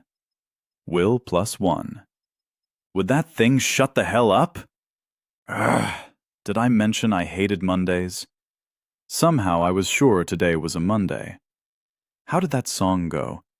Always look on the bright side of life? After finding yesterday's pot near the campfire and taking some water from the spring, I returned to the tent and generously cooled my warm body. Then I admired Piggy's wide eyes and squeal as she sprang into action. The sun is already high, I pointed. Why aren't we working? Having delegated her to work on the potato beds, I engaged myself in more serious business. Rumination. After all, what is the strength of agricultural peoples? It's that they have plenty to eat. If all the hunters and gatherers had to search all day long just to avoid starving to death, then farmers like us only needed 1 piggy to feed 10 warriors who could swing all day long. So we'd have a division of labor. She could work, and I could guard her. Seemed fair to me. Besides, I couldn't help thinking that in the forest, my competitors could already have gained a lot of levels just by grinding various mobs. What had I killed? Beetles? It was time to make my own foray and gain some XP. Only then would I have a chance to survive a direct confrontation with other players. They had numbers on their side, and all I had left was my level. It was far from certain that they would be on lower levels than me anyway. Maybe it was just Piggy who hadn't had a chance to level up, and the Gopniks were already running around the forest, killing wild animals and players, gaining levels by the dozen. Phew. Stay calm. Inhale, exhale. Grinding was a matter of the mind. There's a reason I played MMOs in my spare time. I still had an undeniable advantage. The settlement. More specifically, the Great Potatomus. The first night had demonstrated that without food, you're practically nothing. Your stats drop, you lose all your characteristics, and you can't engage in a full-fledged fight. That's why each player would have to worry about food, and shelter too. Sleeping on the bare ground wasn't a great option. It was easier for me because I had the legendary Potatomus. If Piggy could work on the plantation, I'd have all the time in the world to go and grind out levels. And that would be hours saved, if not whole days. I laughed involuntarily, imagining our future encounter with the Gopniks. How did you get to that level? You should have been playing MMOs, not working out so much, you idiot. Next on the agenda was the creation of a proper survival weapon. The knife was great, of course, but against a bat or a sledgehammer, my chances were almost nil. I didn't have the agility to dodge a coordinated attack from those three, and only a complete moron would fight one-on-one. Neither I, nor, I suspect, the Gopniks were that stupid. So I needed a spear. Sturdy, long, and handy. To keep the enemy at bay. There's a reason why spears were used by almost every ancient army in the world. In search of a shaft for my weapon, I went to the forest, where I cut a fairly long and straight stick. It was about as long as I was tall, so it was easy to handle. After creating a slit on one side of the stick with the blade of my knife, I pulled the two halves apart slightly and inserted the knife handle. Then I tried tying it with thin rods or flexible tree bark, but this construction failed its first test. Fortunately, there were some pieces of old clothing, which I tore into strips, and used them to fasten the tip to the shaft. I had hardly finished my work and started looking for someone to try my new weapon on, when a message popped up in front of my eyes. Attention! Your plantation has been attacked. 2 potato bushes have been damaged. What the hell? I ran headlong towards the camp. The thought of losing my vegetable garden drove all fear from my mind. I was going to rip those bastards to shreds with my bare teeth. Imagine my surprise when the first thing I saw as I arrived was a half-naked girl snoozing sweetly in a hut, while the plantation itself was attacked by some floppy, big-eared creatures. Not quite rabbits, not quite hares. For God's sake. Ooh, baby. There was definitely a big, hearty stew on the menu tonight. Chapter 4. The big-eared beasts were nibbling all over the growing potatoes. It'd be all right if it was just the tops, but these bastards had dug up the ground with their furry paws and pulled out the actual potatoes, then immediately started eating them, gnawing at them with their huge teeth. Their little furry faces were filled with bliss. My potatomuses! I wouldn't allow it. Feeling fury burning everything in my chest, I rushed at full speed toward the plantation. The first hare didn't even notice, as the point of my spear dug into its torso. I was going to go grind in the forest, but the grind had come to me. All the better. The first blood had been spilt. My first drops of XP. The furry scavengers died in one hit. That was good news. The bad news was that there were too many of them, and they were very agile.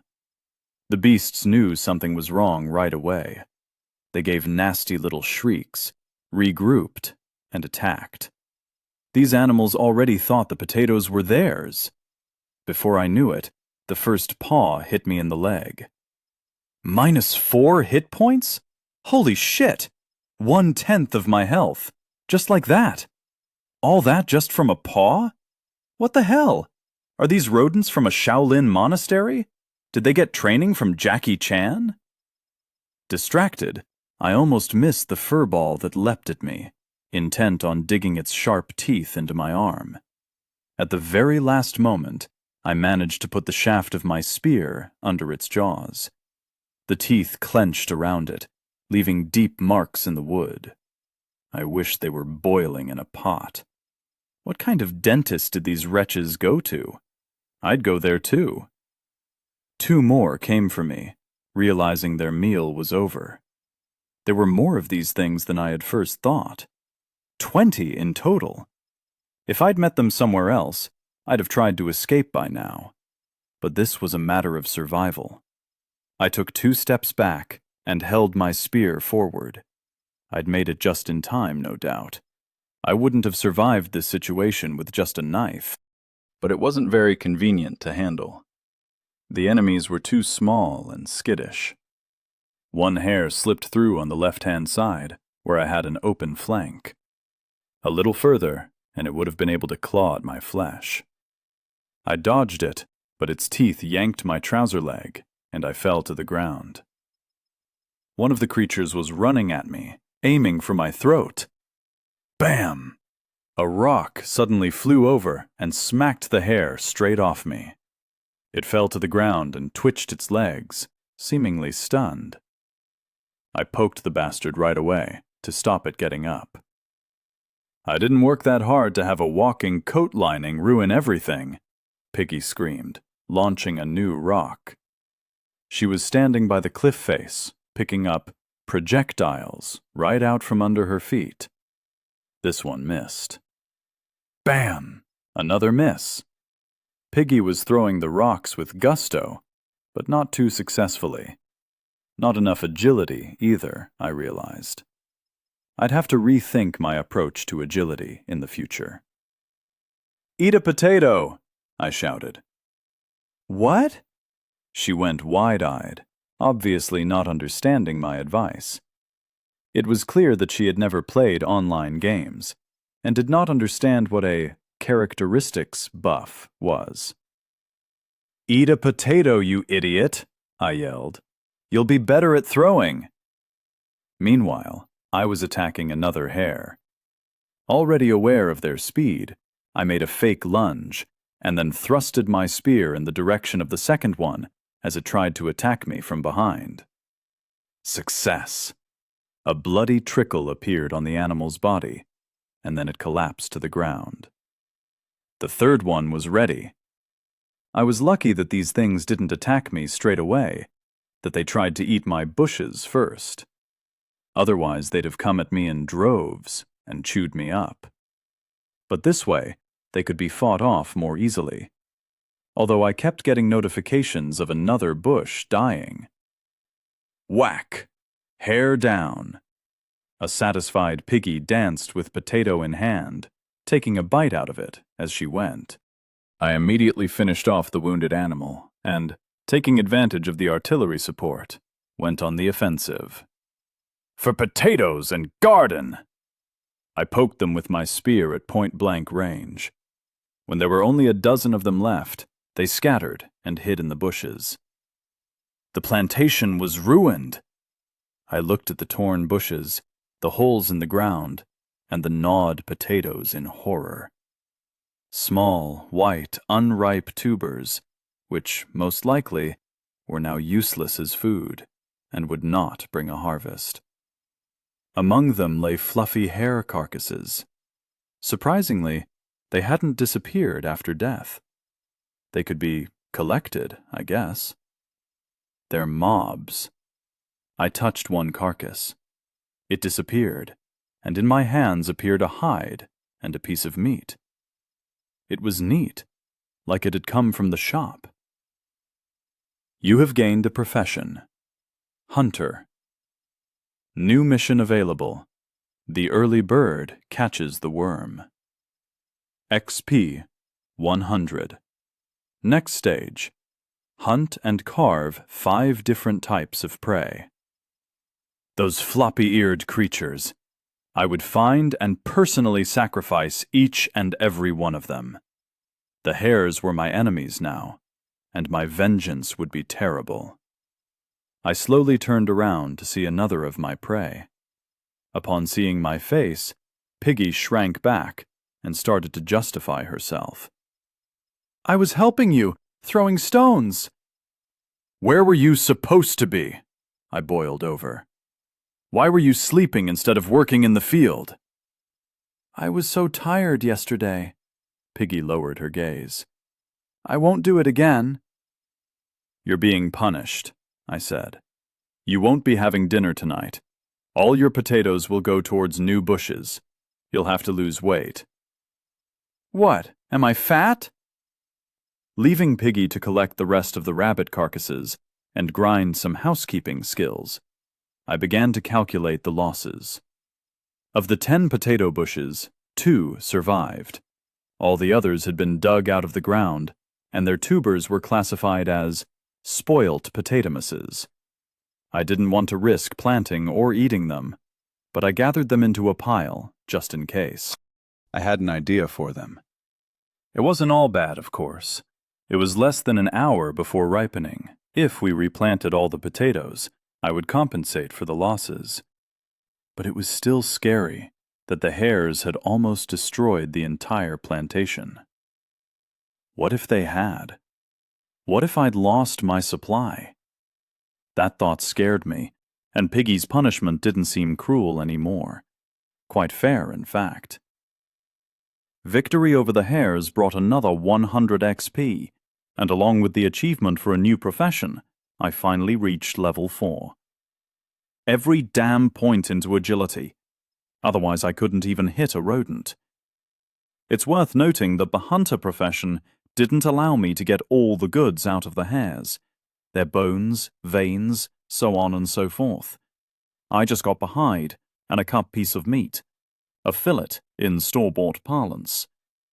It was too low-level a profession. Perhaps things could get more interesting from here. I never would have thought that the system could motivate you to go and get killed by some monster in the woods. Not even like this. On the other hand, such a maneuver would raise the value of the hunter profession considerably. Either you had to constantly take risks and go after dangerous forest creatures, or else, dear friend, you'd best work hard at the day job. While I was distributing my newly acquired points, I noticed something strange in the window. A new tab appeared in the upper right corner, just like a browser. I hoped this one would be free of viruses and ads. Otherwise, I really wouldn't be able to stand more jokes from the system. Epic fertilizer. Make it grow and earn some dough. Ugh. Fingers crossed. I clicked on the tab and saw a list of slaves. What more could you expect? It wasn't a graph of all my tamed pets, was it? Although they were basically the same thing, right? Okay, back to what I could see. Piggy was the only entry on the list, and the best part was, I could see her stats. I couldn't change anything. It just said, view only. That's it, really. Name, Piggy, level 2. Class, none. Professions, farmer, 1. Plant maturation speed, 5%. Cook, 1. Cooking speed, 5%. Hunter, 1. Retrieves simple loot from killed animals. Abilities. Thrower, 1. 5% damage with throwing weapons. Skills, none. Strength, 3. Agility, 3. Endurance, 1. Intelligence, 1. Wisdom, 1. Charisma, 2. There was something interesting there. Piggy had professions, but no class. I thought that you got it automatically with your first achievement. It turned out that the system gave me a gift like that, while the rest of them went around classless until their first real achievement. There were also abilities. Professions were peaceful, but abilities were for combat. On with the observations. Inventory. Name: Zealous Shopaholic's Bag. Class: Legendary. The perfect handbag for shopping. Roomy, comfortable, strapped. Also good for whacking people in front of you in the queue. Bonuses. Stamina, +5. It all made sense now. I had still been wondering how Piggy managed to get away from those 3 jerks so quickly. One of them? Maybe. Perhaps escaping 2 was still quite feasible. But 3 at once? So the secret was her starting bonus. The stamina buff had just prevented her from getting out of breath in the marathon that took place, leaving the Gopniks too out of breath to chase her, so they gave up on it. A perfect example of stat differences. 3 or 4 points could turn the tide, which meant the grinding question was back on the table. But what about plantation security? There are only 3 things you can watch forever: crackling fire, gurgling water, and someone else working. And if that someone else is a beautiful girl, it even becomes meditative. "Are you going to help me?" Piggy hissed at me unhappily, wiping sweat from her forehead. Her chest rose languidly, attracting the eye. I suppressed the urge to swallow saliva. "No, I'm making sure you do it right. Then I can go off on my own to level up, without worrying that you'll fall asleep in your tent and forget about the plantation." Piggy cringed at the words. "Oh, you exploitative little bitch!" and turned her back to me to continue planting potatoes. What a little devil. She carried on digging holes with her spade stick. Perhaps I would craft her a proper hoe. It'd be better than a stick, even if it was a spade stick. Or perhaps a plow, since Piggy was already harnessed into the work. I'd consider that option a little later. The phrase, "getting plowed," would definitely take on a new meaning. She did deserve some credit. After the incident with the hares, Piggy no longer shirked responsibilities. She realized it had been her fault that we almost lost our only regular source of food. She didn't want to starve again, more than she wanted to enjoy doing nothing. So now I had a slave who wasn't the most industrious, but was at least conscientious. Or so I wanted to believe. An extra military unit, too. Piggy had put a good shift in during the fight with the rabbits, even if she couldn't kill them with one throw. She stunned them well, giving me a chance to finish them off. She'd now received a bonus on using throwing weapons. That was worth taking advantage of. But how? I couldn't exactly make a bow. I'd need a strong rope for a bowstring, something that could hold the tension. Most ancient peoples used slingshots, a loop of leather or cloth that you put a stone in. You had to swing it to throw it. Firstly, I wasn't sure I'd find the materials for it. Secondly, I doubted very much that Piggy would be able to master such a weapon. My eyes attached themselves involuntarily to Piggy's ass, which tried to attract my attention by bending over excitedly while she watered the plantation, exposing her lower dimensions at the most tantalizing angles. She had opted not to wear trousers today, claiming they were too hot.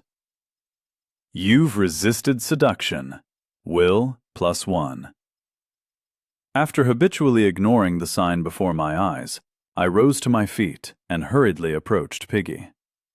Noticing my approach, she gave me a mesmerizing smile, sensing victory at last in our silent standoff. "What's wrong?" She batted her eyelashes innocently. "Take off your clothes," I said hoarsely. Piggy blinked 3 times, not understanding me. She blushed like a tomato, covering her breasts with her hands and taking half a step away from me.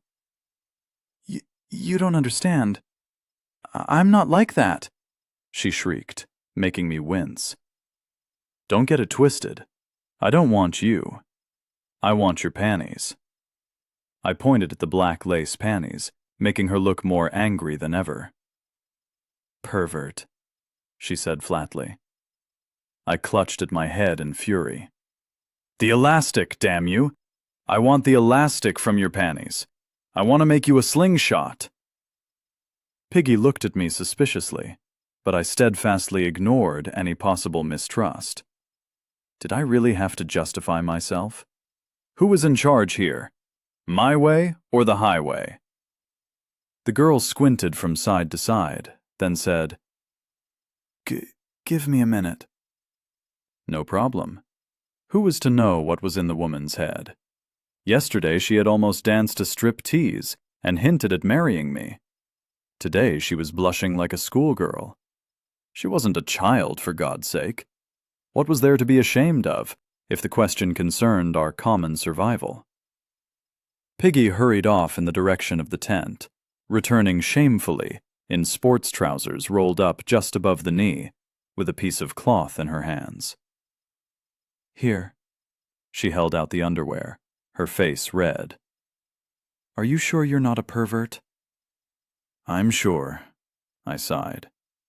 I realized that the knife, that is, the spear, would not be as easy to use now. Those goods had gone towards the common good. It was therefore necessary to get something small and sharp to replace it. No boxes were forthcoming from the system, so we had to act, as our great, and so on grandfathers did, in their caves. Having found a few suitable stones, very similar to flint, I started beating one onto the other, chipping off piece after piece. It wasn't complex technology. Splitting flint produces sharp edges, almost like glass. You don't need to sharpen it. You just need to give it the right shape. Once upon a time, we used to fool around on holidays, pretending to be ancient hunters. How useful knowledge like that was now. I set up an anvil on a large, flat rock. A hefty stone which fit snugly in my hand would serve as the beater. I broke the core into several pieces and chose the ones that fit my size. Then I carefully knocked off the excess. I didn't get it right away. The first two attempts split. I was such a master craftsman I could even break a stone. I hit my finger out of anger, knocking off a few health points. So that meant self-end was possible here after all. It was only after a while that I started getting the shape I wanted. The shape of a blade. A little more shaping, and voila, I had a real chopper at my disposal. It was no match for a bronze knife, of course, but it would do the job. Congratulations, you have created a chopper. Plus 50 XP for creating your first tool. Name, Chopper. Level, Garbage. No longer a stick-em-poke-em, but a long way off a machete. Recommended use, toothpick for a mammoth. Bonuses, strength +1. Laugh all you want. Some people didn't have what I did. You have earned a new profession. Craftsman. New mission available. Jack of all trades. 100 XP. Next step, make 5 different tools or weapons. I picked up the linen shorts, carefully cutting off the elastic band along with a fragment of the fabric itself to make it more convenient as a slingshot. A small shard of silicon handled it just as well as a knife would, sharp as a razor. But the system was in no hurry to recognize it as a weapon. All that was left was to run to the forest and cut down a straight enough stick with diverging branches. And now I had all the requisite materials. I fastened the elastic to the wood, allowing me to aim it around myself. A dozen more minutes of fiddling, and my tortures came to an end. Congratulations! You have created a slingshot. Plus 50 XP for creating your first weapon. You have created a silver-level item. Plus 100 XP. Huh? What? Name: Victoria's Secret Slingshot. Level: silver. As they say, 2 wrongs make a right. Once a year, the elastic from your panties might even fire. What a modern-day miracle. A pre-loved slingshot. Bonuses: agility +3, charisma +1. God damn. I'd already worked out that the level of items here was indicated by the value of the metal. It's not by chance that we're getting bronze or silver boxes. So silver was a very big deal. I looked at my hands. They seemed like mine, but why did they look all gold all of a sudden? Guess it was just the legendary craftsman in me. I should ask Piggy if she had a spare pair of underwear. Maybe I could make a similar level of weaponry for myself? I guess it hadn't been such a bad day. The arrival of a silver weapon was a nice trade for the losses of the hair invasion. Couldn't be better. Thinking sweet thoughts, I returned to the tent and to Piggy, who was crouching down next to it. Piggy, look at what a beauty I've built you. She was in clothing that was very much not her tracksuit. Her appetizing figure now bore some form of skirt that had an uncanny resemblance to hair hide. And on top of that, a bra of the same design. A caveman-style mini bikini. "Oh, I'm getting myself patched up a little over here," she smirked when she saw my surprise. "How did you do that?" "I have no idea." Piggy smiled. "What do you mean?" "I'm telling you, I have no idea." "I tried to repair my trousers, since you brazenly stole my panties from me." Piggy folded her arms under her chest indignantly, making her breasts look even bigger. "And then suddenly I got the tailor profession, and a bronze box appeared. That's where I found the sewing kit." "Can you show me the sewing kit?" I asked. "Yeah, here." She handed me a wooden box. "Just think, already managed to prick my finger and spoil 3 hides," she complained. "It's not for nothing that Mom told me to find myself a rich asshole." "A what?" "A man." Oh. I listened to her lamentations half-heartedly, studying the contents of the box. A dozen different needles, a few skeins of coarse thread, and a dozen scraps of cloth for patches, either just plain or to be used as samples. That was the whole set. It wasn't much, but in our situation, it was a real technological breakthrough. "Well done," I said, when Piggy paused in her apparently endless story.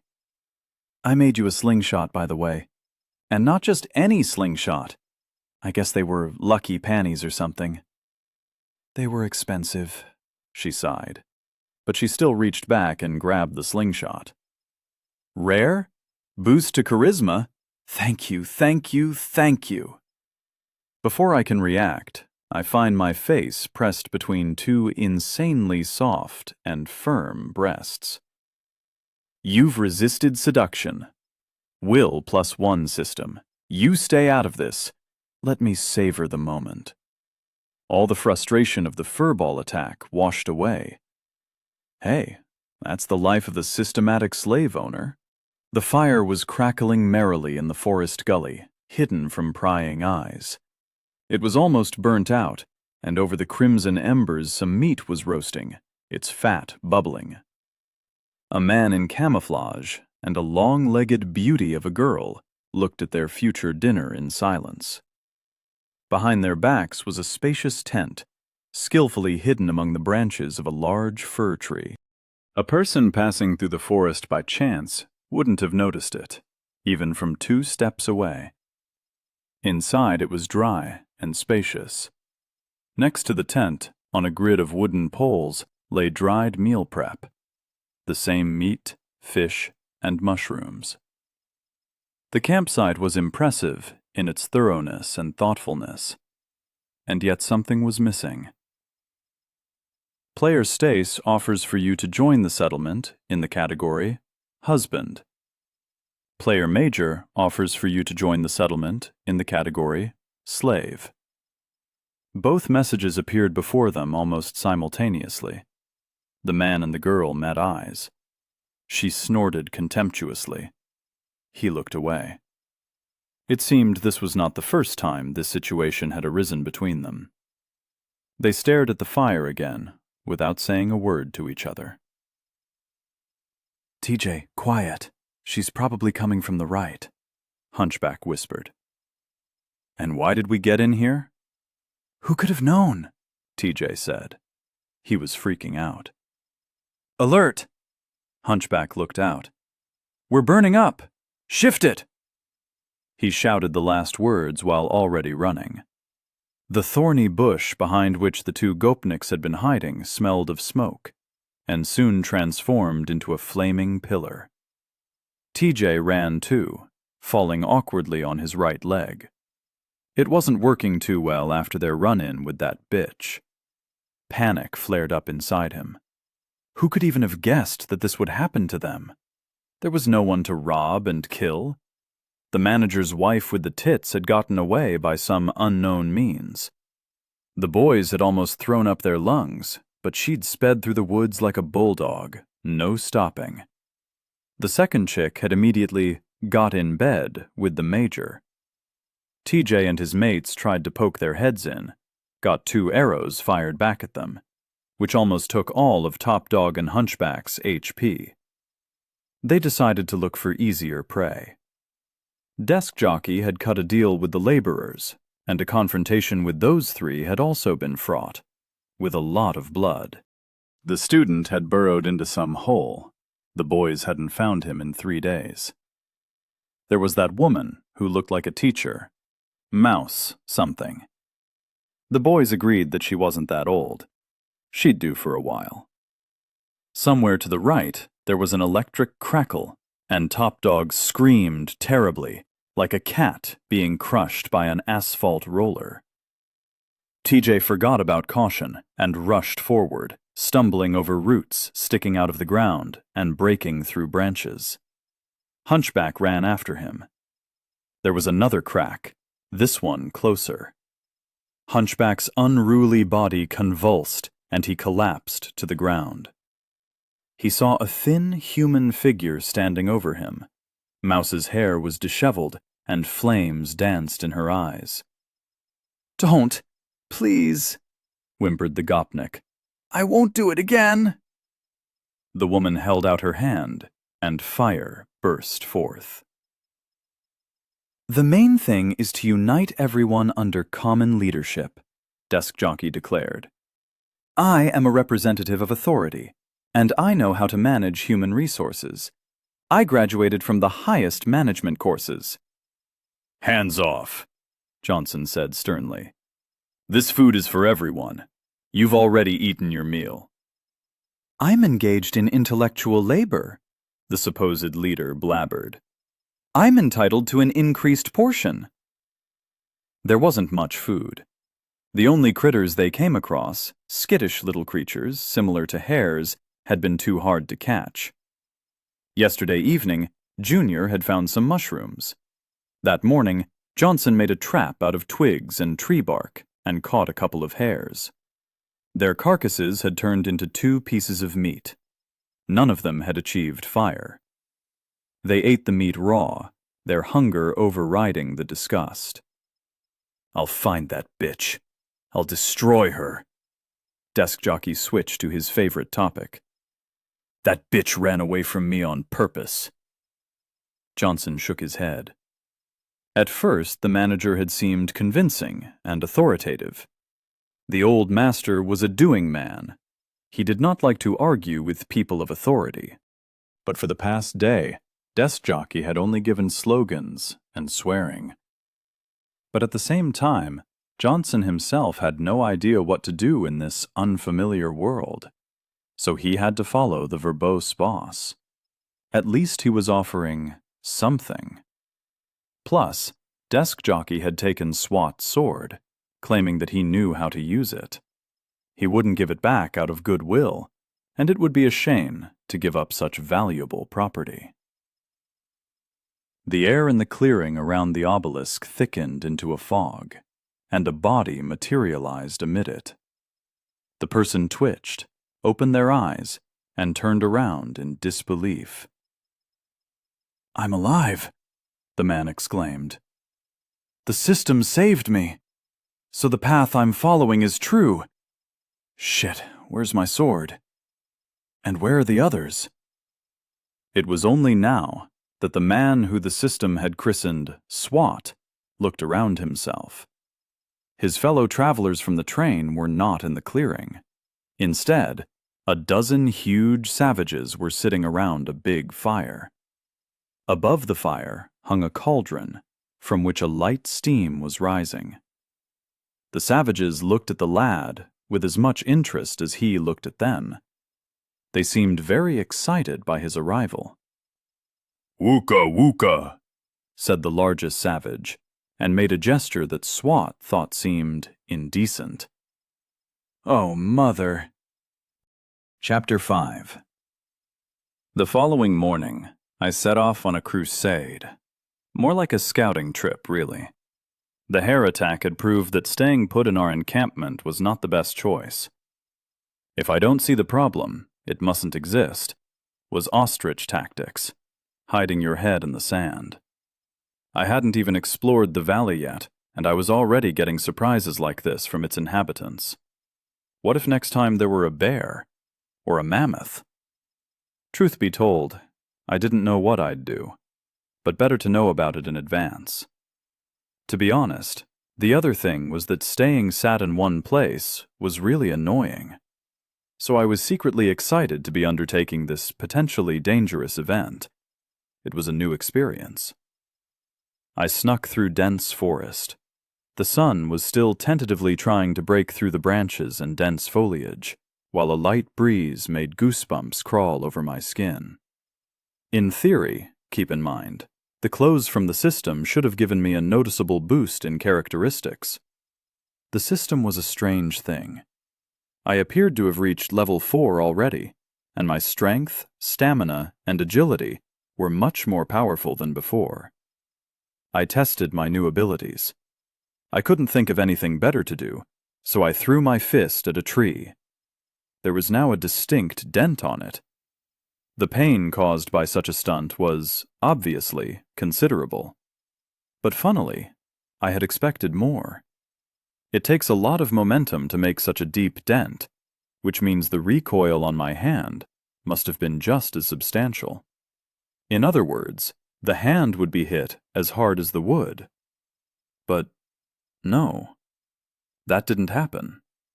Just a little numbness, as if I had hit a hard punching bag, and a tiny chunk of HP flew off. A miracle.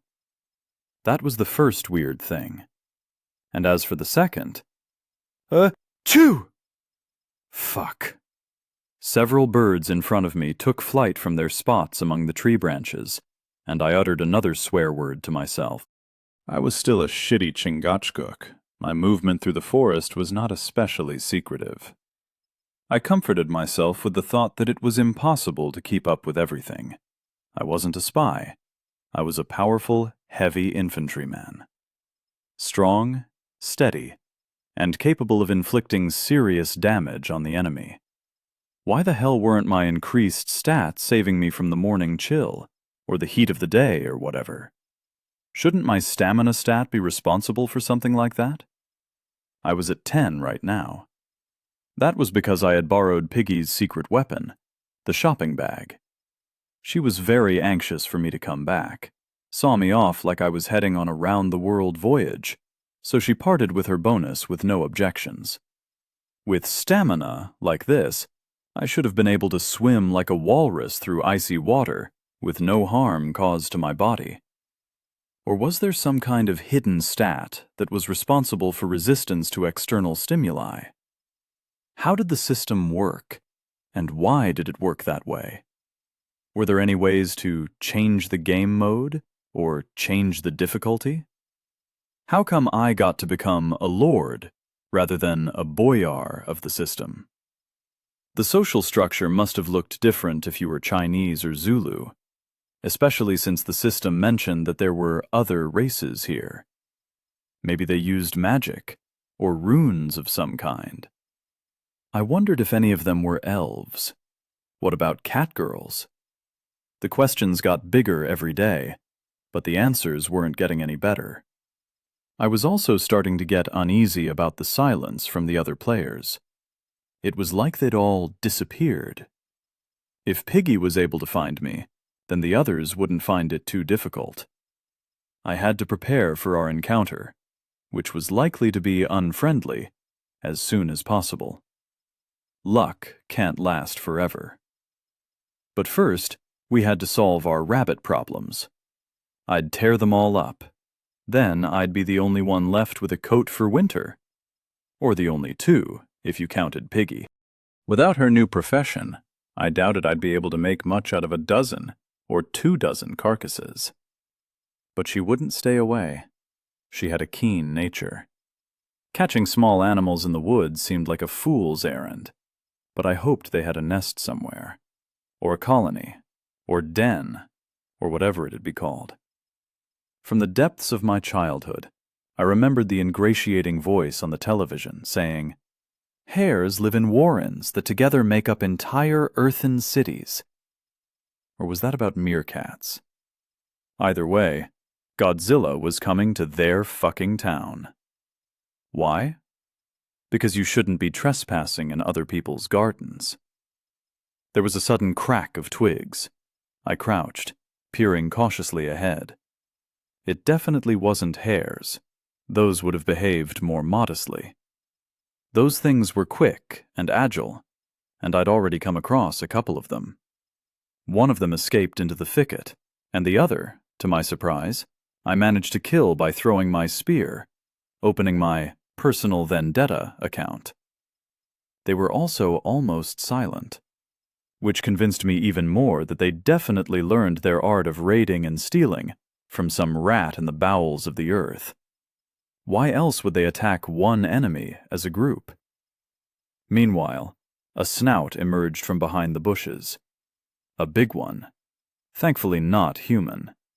But there was little cause for optimism. Name: Warrior Boar. Level: 10. One day, the god of war came down to earth and saw a piglet.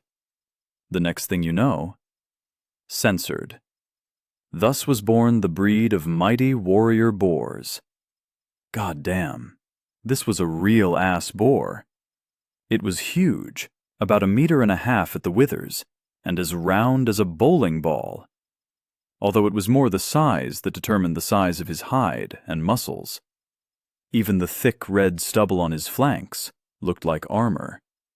Who was I kidding? Damn it. This thing was a ball of meat, with tusks and a snout. It weighed 100 kilos. Was it really a level 10? If we'd been in the primitive era, this thing could easily play the part of a mammoth. At least the fangs underneath its mighty snout would pass for tusks. Would my spear even reach the body, through the fat and muscle layers? And even if it did, how many times would I have to poke this beast with my DIY spear to get it to the afterlife? The correct answer was none. Because after the first blow, he'd trample me into the ground and roll me out like a pancake. So I fell flat on the ground, pretending as much as possible to be a bush. Had I complained about my low agility? I'm sorry, dear system. That was a joke. Now I was very cleverly pretending to be a rag doll. I even stopped breathing. After the first boar, 3 more of its kin appeared. There were also 6 small boars, which didn't look so threatening anymore. Name: Common Boar. Level: 7. A juicy boar, with a beer, a nice smoke. Name: Piglet. Common Boar. Level: 4. Peppa's distant relative, Ramirez. Oink oink. Just cute little piggies, perfect for a skewer. I wished I could meet those relatives alone. You have earned the profession of Tracker. Mission: Crawl quiet, and you'll live longer. XP 100. Next step? Sneak up on 5 different animal species undetected. Fuck, were they really gonna scare me like that? The leader's snout twitched warily. It looked from side to side. I was shaken up, and he could smell something wrong. I stayed huddled to the ground. I was lying under a large shrubbery, which made me almost impossible to detect. My body had sufficient coverage from the fallen leaves, grass, and moss. I was almost buried. The clearing where the herd of wild boars were stood was downwind of me. It's not for nothing that I'd listened in practical life lessons instead of sleeping with my face in the desk. Even so, I sighed with relief when the leader, finding nothing, led the boars further into the forest. By the way, lying on the ground, I was close enough to the ground to find a mushroom right in front of my nose. Oh, a toadstool! Name, common toadstool. Eat it, and you'll become a debaucher. Bonuses, wisdom +2, strength -2, stamina -2. Time, 30 minutes. Addictive. Now I'd seen everything. A toadstool that buffed wisdom? What was this, some kind of shamanic practice? Eat one of these mushrooms, and you'd be zen? I wouldn't even take it with me, 'cause Piggy wasn't very attentive. She'd stick it in the pot, and then you'd be tripping. I also noted, however, that there were mushrooms to eat, not just meat and potatoes.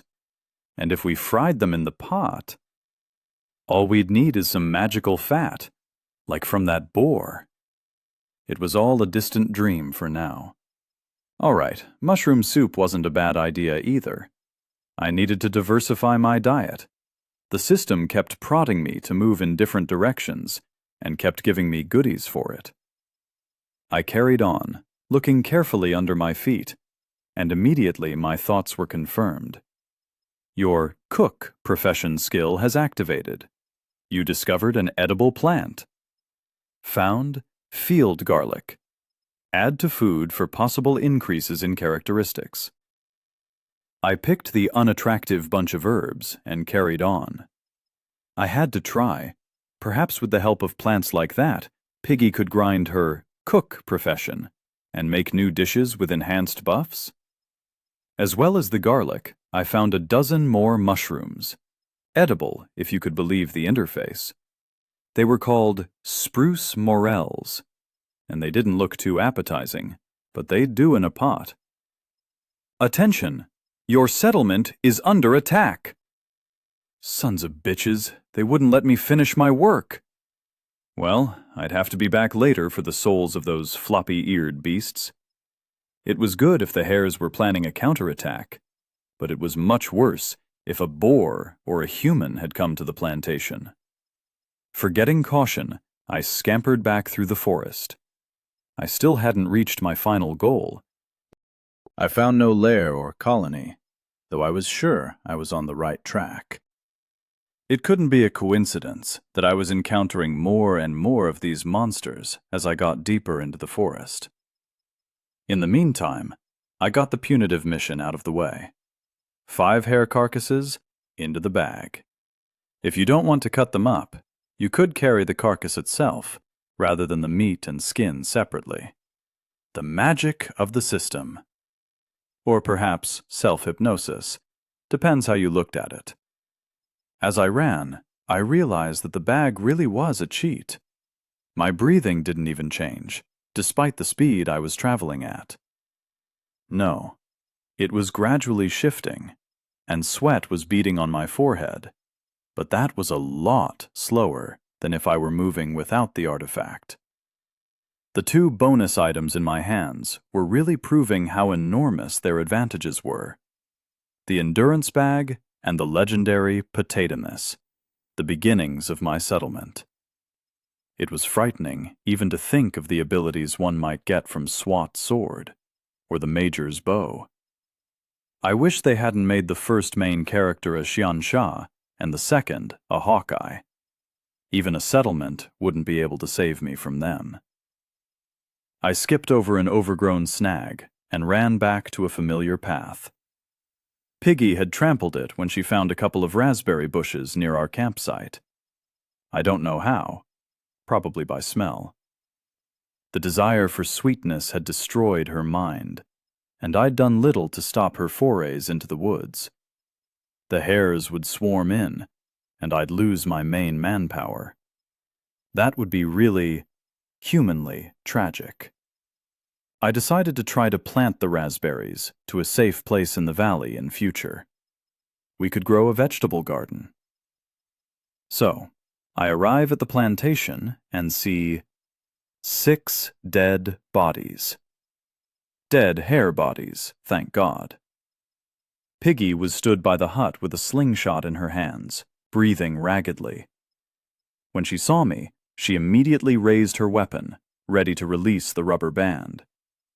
"Piggy, it's me!" I shouted.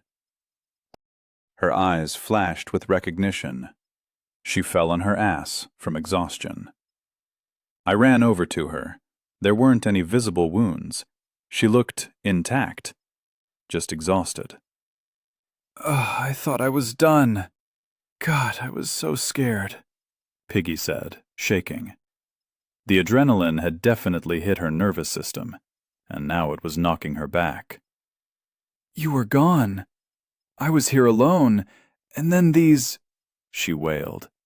"I was running round the tent, and they kept coming after me. Good thing I had a slingshot. I got away." She finished her story and collapsed in exhaustion on the grass, unable to get up. "You did great," I reassured her. "You can rest. I'll take care of the others." As I looked around, I noticed that a lot of things were askew or out of place. The pot that once hung over the fire now lay to the side. The roof of the tent had turned sideways, and one potato bush had been chewed. Irritating, but much better than the first invasion. Looked like the hares weren't as dumb as we thought. They had noticed I was out hunting, and decided to take advantage of the opportunity to eat the unprotected potatoes. Thankfully, this time Piggy was on guard and with a slingshot, and managed to distract them from the meal. The clumps of fur, learning from the first encounter, immediately rushed at the girl, instead of continuing their feast. Maybe it was wrong of me to think in the old categories? Regular hares can't reason or counterattack, but mobs controlled by the system can. Maybe it was using the big-eared creatures to test our mettle. It turns out I really was tied to the potatoes in order to keep them safe. Piggy might not be able to swing it next time, and she should be gardening, not standing guard. The potatoes suddenly needed watering again. I patiently took the pot in my hands and watered all 10 bushes, while Piggy lay in the tent. She deserved a rest after today, perhaps even dinner, too. Rehabilitated by her war heroics. What conclusion could be drawn from all this? If I didn't want to work with my hands, I had to work with my head. To find more work for my hands to do. We needed defense, of some kind at least. Not me and Piggy specifically, but the settlement and the plantation. Otherwise there'd be another rodent infestation the next time I go out. And we couldn't say that the third time they wouldn't muster all their forces. "This is what we'll do," I instructed. "Take a breather, then we can have a snack and get down to business." "What business?" Piggy sighed, not really arguing. "The most important business of all. We're going to build a fence," I declared, and rose to my feet. Piggy mumbled tiredly. "Digging again. How much can one woman—" The next 2 days passed as if in fast forward. Me and Piggy arranged a complete renovation of the settlement. First, I decided to build a cellar. That was the disrespectful name for my settlement's gold reserve, the potato storage. For that, I dug a shallow dugout, about waist height. I chiseled the earth with a hoe and scooped it out with the universal pot. Despite the proximity of the mountains, the soil was relatively soft and loose. I didn't even want to think about how that could be the case. I was just grateful. On top, I covered the dugout with a shield of twigs and branches and a layer of turf, all to keep the potatoes away from the sun and its heat. There's a reason potatoes are probably stored in cellars and in the shade. Plus, it wasn't too noticeable from the outside. I chose a spot closer to the lake and, conversely, further away from the entrance to the valley to put the cellar. That created a decent distance from the potential enemies that could arrive from that direction. The tent had to be rebuilt, as the roof no longer held up, and it had originally been made, to speak frankly, poorly. It was too cramped for 2 people to sleep in it, And although I was not particularly against the company of a sexy woman, my patience could always come to an unexpected end. The notifications of my will growing were the only thing keeping me in line. I had already reached 12 points, twice as much as any other characteristic. I didn't see any use for it, but I assumed it would be useful, especially because, as my will grew, it became easier and easier not to give in to her provocations. I also moved the new tent to the lake. Besides the distance, the lake gave us a small head start on the forest creatures, namely the wild boars, perhaps something worse. The lake itself was shallow, so there were nothing but mosquitoes, frogs, and fish in it. The water was clear, so you could see the bottom, and I found no crocodiles lurking. I set up a new campfire here. The second shelter was bigger and stronger.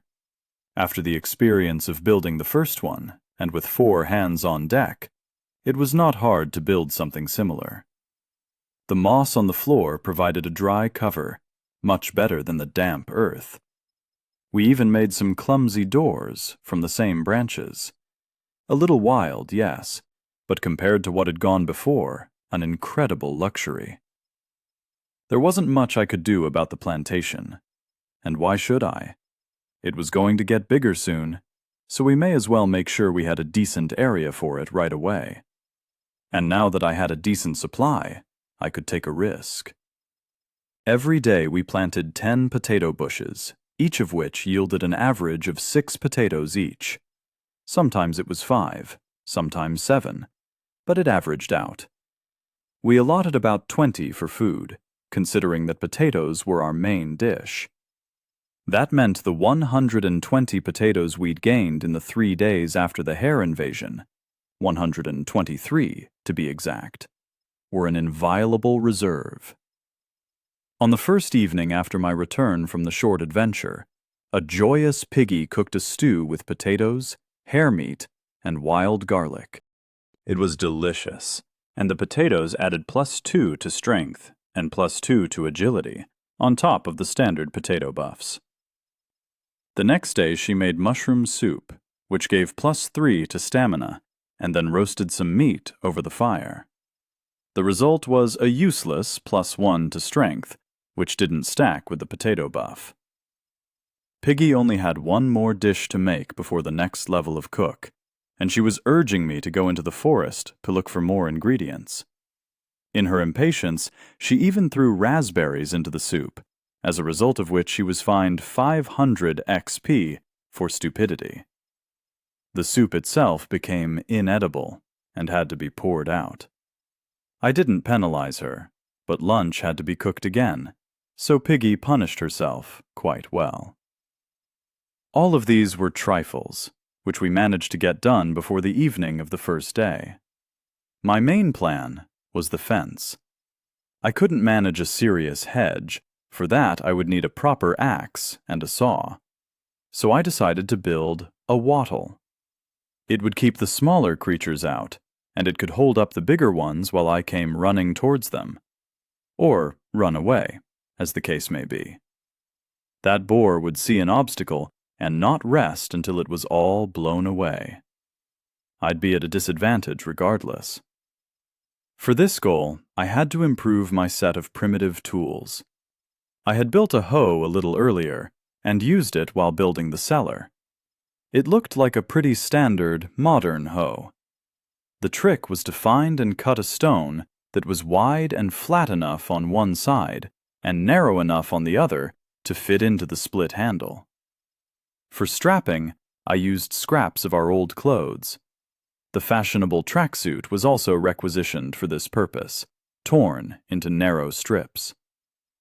Piggy refused to give me her bra, putting forward completely left-field excuses, in my opinion, that her breasts would dangle while she worked if she didn't have it. Well, let them dangle. That doesn't bother me in any way. I didn't insist, as my primary labor force was working like a tractor. The bag that I'd returned to her gave her an inexhaustible supply of stamina. The second tool was a sickle. For that I found a short, bent, and elastic enough stick, which could be split lengthwise without splitting into two halves. Into the split I inserted sharp plastic slabs, which the wood instantly clamped. Now, to prevent them from falling out, I wrapped the wood with cloth tape. It was a cross between an ugly saw and a giant's comb. And then I saw the magic of the system with my own eyes. You have created a stone saw. You have created a bronze weapon plus 100 XP. My tool was enveloped in a glow, and even just visually, it became stronger and more comfortable. The tines stopped wobbling, and the bands of webbing tightened, becoming practically one with the wood. The description sounded funny, by the way. The weapon was made of stone, but its level was bronze. Name: Crooked Saw. Level: Bronze. Patience and hard work. You'll get the hang of it. Characteristics: Strength, +2. Stamina, +2. I was growing. I wonder what the system valued so highly. The fact that I was getting more experienced at creating tools, or the unusual appearance of the product? By the way, it hadn't named the hoe, spade stick, or knife in any way, and didn't give me any bonuses for them. That was understandable, mind you.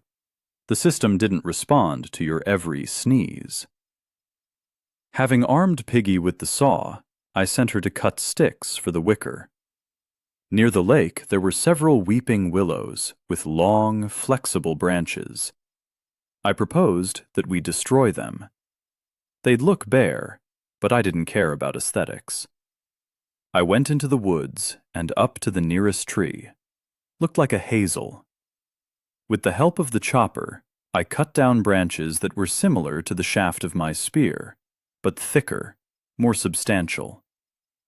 Then I had to dig holes for each future support and hammer the supporting posts into them with a stone, before covering them back up at the base. It was a pity that the base couldn't be concreted. In theory, you could try to make lime if you found rocks with chalk or limestone in them. But it was a long process. With my capacity and labor force, it could take a week. It was hard work, but the increased strength and stamina stats did the trick. A row of stakes comes into existence, blocking the entrance to the valley. Piggy followed me, braiding the stakes with willow vines. Surprisingly, they laid so firmly that I got the idea of making myself a shield like that. I wished I'd watched my grandfather when he used to weave baskets. Layer by layer, we raised the hedge to a height of 1 meter.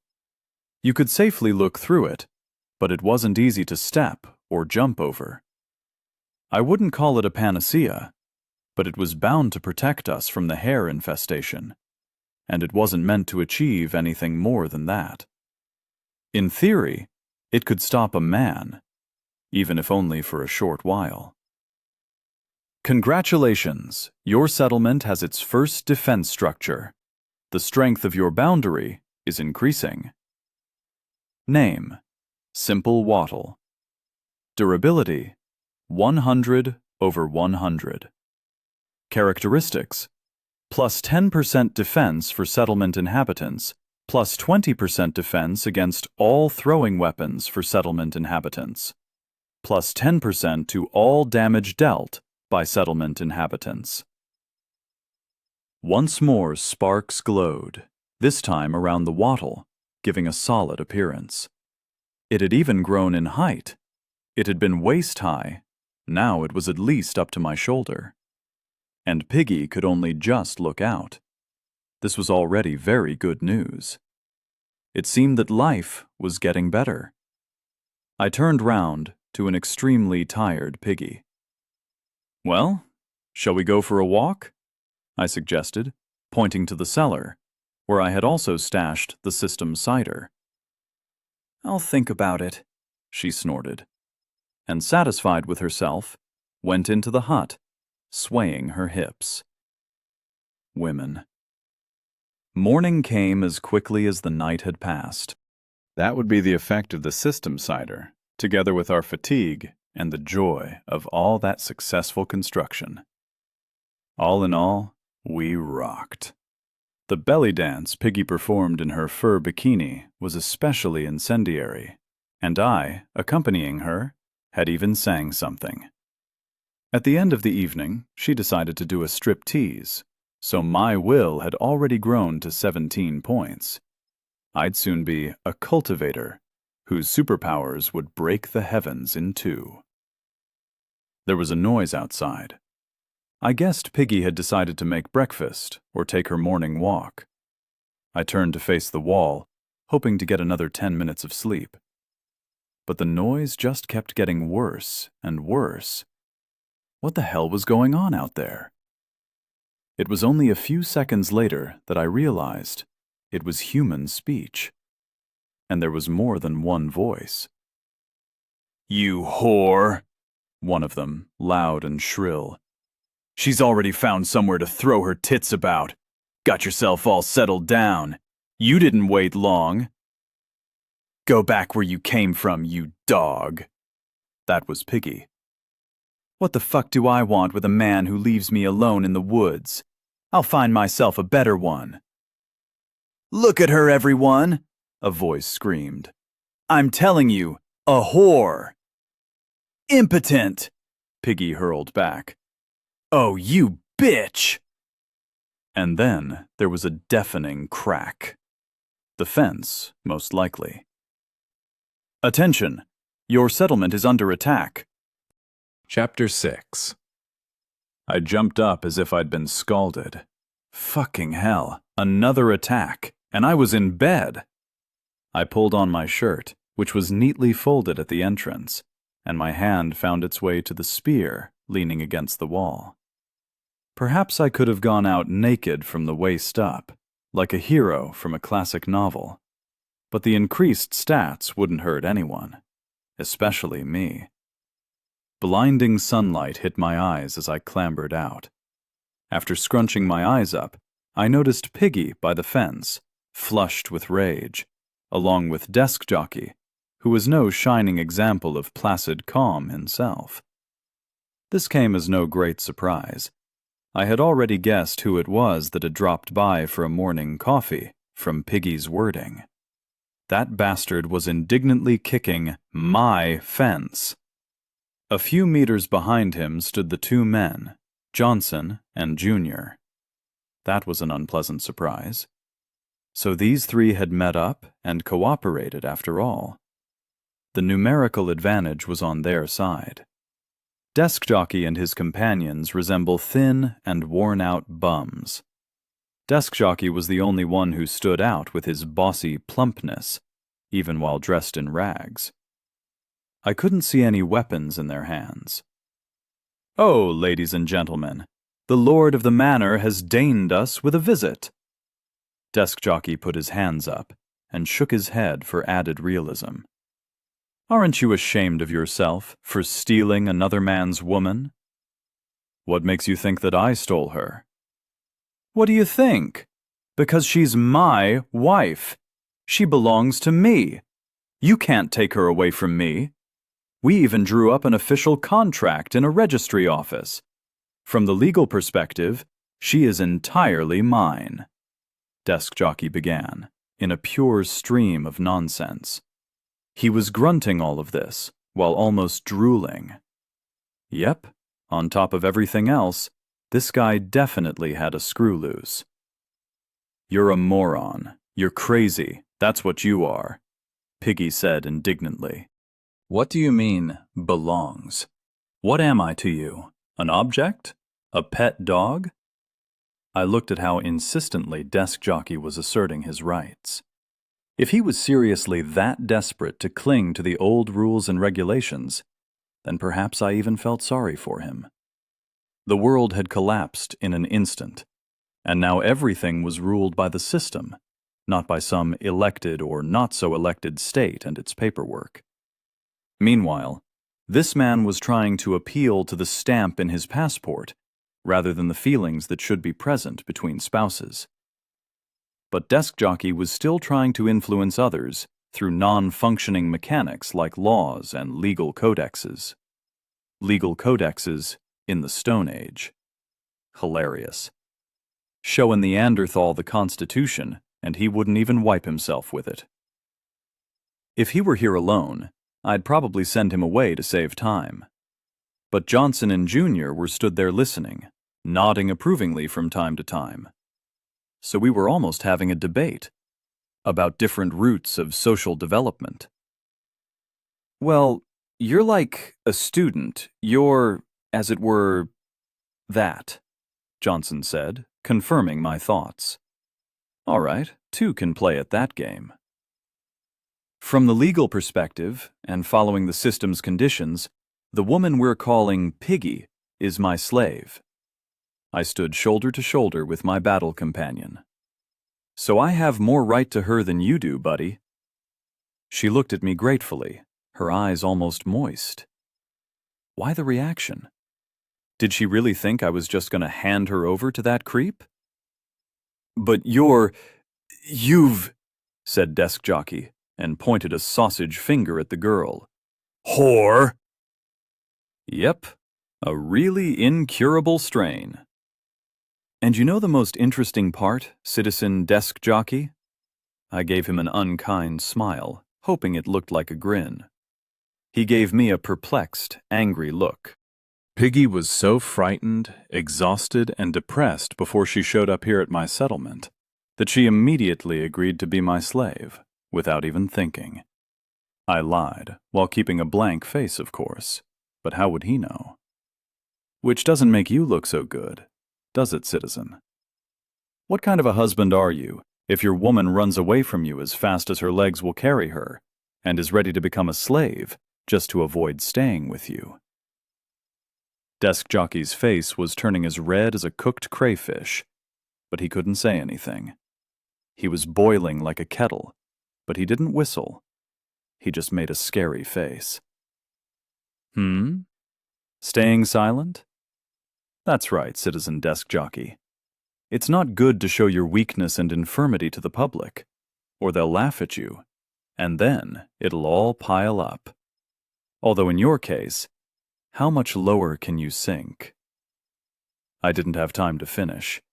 Desk Jockey threw himself in my direction, no longer able to control himself. I'll kill you, you bastard! How dare you put up a wall between me and my— To mine and Piggy's surprise, he pulled SWAT's sword out of nowhere. The same one SWAT used to kill the clerk. Where the hell had he got that piece from? And what hole did he just pull it out of? Piggy, get back! I screamed. I won't let anybody have you! Instead of cutting through the fence, the man threw his whole body against it, pointing his sword at Piggy. He did it so badly, I could barely contain my laughter. Have you seen the video of the fat cat trying to jump from one ledge to another? Something similar was happening in front of me. The man threw one of his legs over the fence and tried to climb over it to show us what for. But something went wrong. The fence was holding up well. It wasn't even sagging under his weight, although it looked a bit unscientific. Casus belli, the case for war, had been established, and I intended to poke him with my spear, if only to drive him away from the fence. But I stopped. It was one thing to fight rodents, and quite another to poke sharp metal objects into living people in order to harm them or interrupt their vital life signs. These were the complex thoughts I was thinking as I convinced myself to attack the jerk. "I'm not yours at all, you flabby pig. I never loved you, so get out of my sight. Go away!" Piggy beat me to it, pulled the rubber band from the slingshot, and fired the first shot of the war. A small stone glanced off Desk Jockey's face, not causing much damage, but he fell off the fence, grabbed his face, and started screaming. "I'll kill you! I'll sue you! I'll send you both to jail!" I was just freaking out at everything happening. What the hell was going on? I looked at Piggy. She was incredibly angry and upset, but perplexed too. When did we find ourselves in a cheap soap opera? Or a parody of one? Desk Jockey clumsily rose to his feet and backed away, shooting us a wary, vicious look. The police hadn't shown up at his call. Nobody was cuffing me or Piggy, and the wall of forest behind his back showed complete indifference to his cries. But things didn't work out so simple. Desk Jockey had an audience, and it was for their sake that he'd started the whole performance. He had got the very instigation he had hoped for, and now he began to play it out in his usual way. He lifted his sword like an ancient commander, then pointed it at us. "Friends, you have seen it all for yourselves. This criminal not only kidnapped my wife, but now keeps her in slavery. You see, he's used the system to completely brainwash her.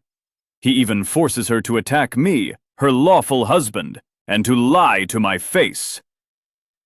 Johnson listened to Desk Jockey and frowned, but Junior was playing with the mole on his cheekbone, clearly swayed by the propaganda. "I'm not being forced to do anything. You don't believe me. Watch this." Piggy showed her ex a middle finger, sticking her tongue out. "You see? She's not herself. It's definitely that bastard who brainwashed her. He did it with the system." Desk Jockey poked in my direction. "Calm down," I said to her sternly.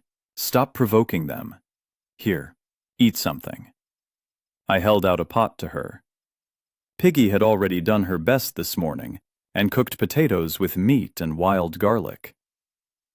"You just want to eat," she snapped at me, without any respect for her slave driver.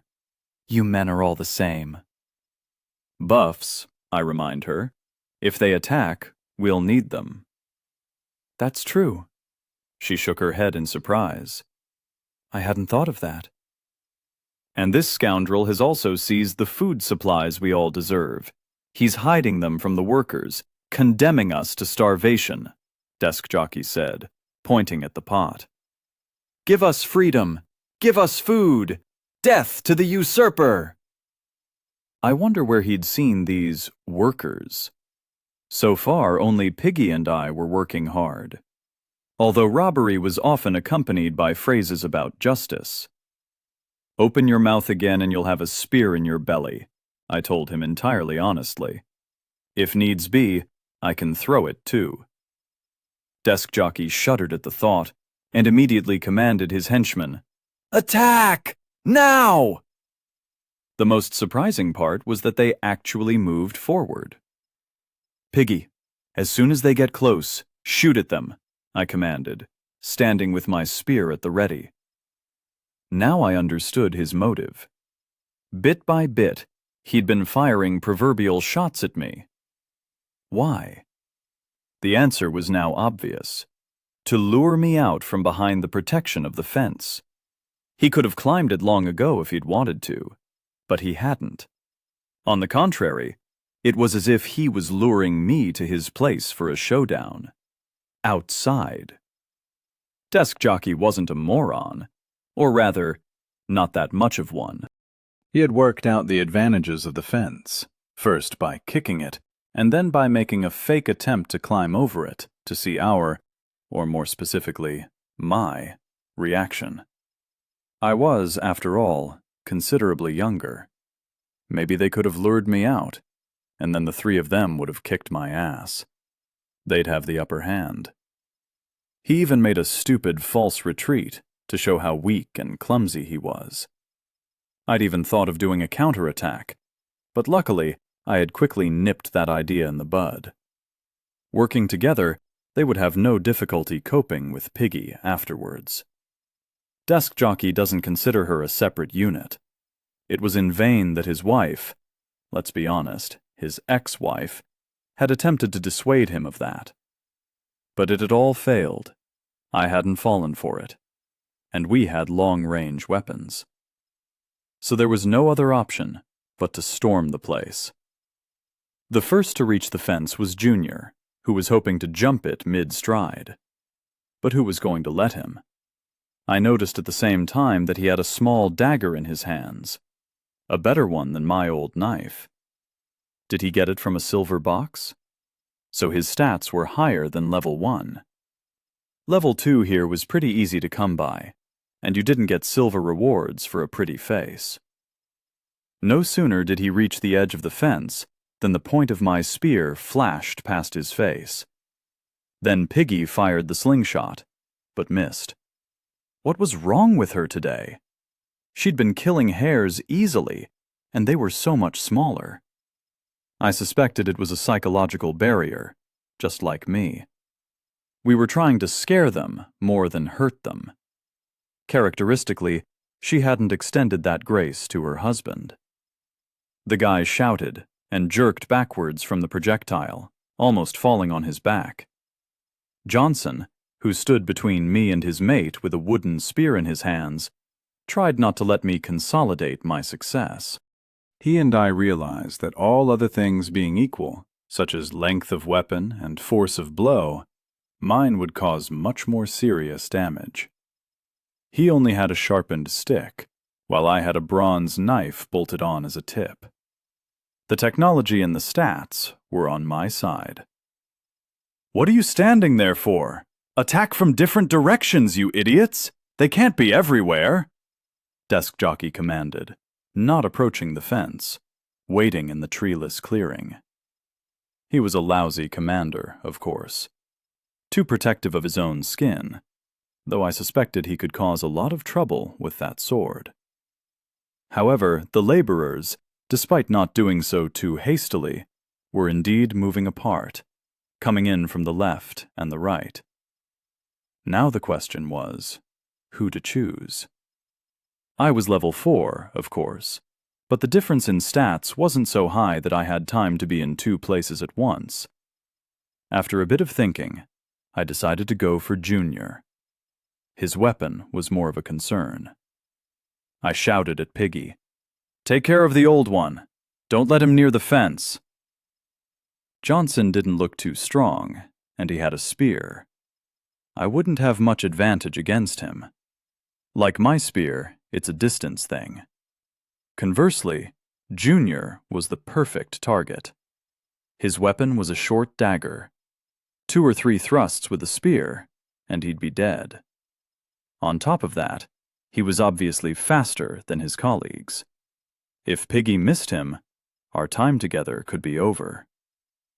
Junior noticed that I was following him and cursed under his breath. He stopped immediately and tried to climb the hedge again, thrusting his knife forward. Once again, the spear prevented him from reaching his goal. This time I wasn't being polite about it. "Fuck!" he screamed, receiving a cut on the arm. I managed to hit him. That was good. I wished he had dropped the dagger. I turn my side to him and check on Piggy. She was also successfully fighting off Johnson. He wasn't even trying to climb the fence, hiding with his head behind it, without even glancing over. That meant he and Piggy were drawn in a fight. She couldn't hit the laborer without getting close, which she was understandably afraid to do. And he was afraid to stick his head out, because that would mean a sure stone to the head from 3 steps away. Desk Jockey seemed incredibly joyous at this outcome. "What the hell are you doing? She's on her own. Take her on. Disarm her," he said, shaming his fighter. "Are you a man or what? Can't even handle a woman." That's easy for you to say, but try doing it with a silver slingshot pointed at your face. A stone between the eyes, that wouldn't even be like a blow to the forehead. Much worse. Johnson seemed to be well aware of this, but Desk Jockey, not so much. Or perhaps he just didn't care about his colleagues? Seemed plausible.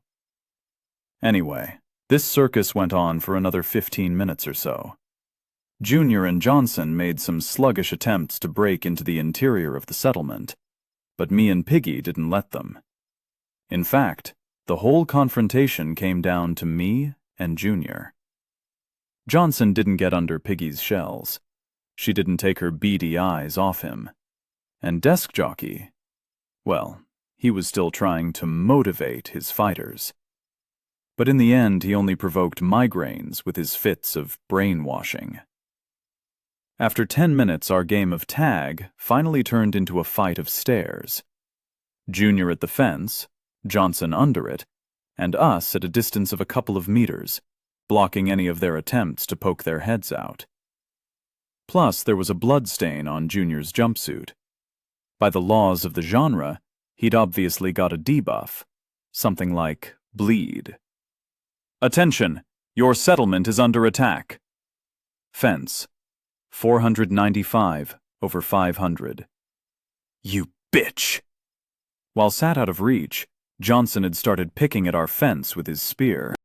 Of course, it was strong enough that he wouldn't be able to break through it in half an hour, but the very attempt infuriated me.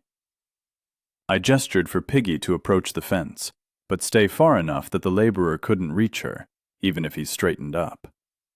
She stared back, but after a while she realized what I wanted. "Johnson, on the right!" Junior yelled. He turned away from me for a moment, and I immediately thrust my spear at him. Junior bounced back again, but I managed to catch him, this time on his right side. The benefits of getting stuck into the fight were clear. The moral turmoil receded. It was him or me. What, was he waving that iron blade around for nothing? Meanwhile, Piggy rushed to the fence on Johnson's right and fired a stone right at his head. I saw him fall to the ground and then get on all fours, shaking his head. "Get him, Piggy!" I was excited, but the girl hesitated before launching the next stone. Johnson was already on all fours, further from the wall, after getting his spear under it. It hit the worker in his ass, accelerating him forwards and forcing him to stand to his full height. Junior stepped back too, glaring at me angrily. His right hand was hanging limp at his side, so even his dagger was in his left hand. "What are you doing? We can win!" Desk Jockey approached his men. "They're outnumbered. What, are you afraid of women?" Johnson shook his head, and Junior snorted unhappily in their chattering leader's face, looking back in our direction every now and then. Desk Jockey looked at one laborer, then the other. Then he threw a contemptuous snort in our direction, glancing at Piggy separately, and shouted, "Enjoy your good fortune, slut. And you!" He looked in my direction. I smirked back contemptuously. I still remembered what I'd said about being able to throw the spear. Desk Jockey did too.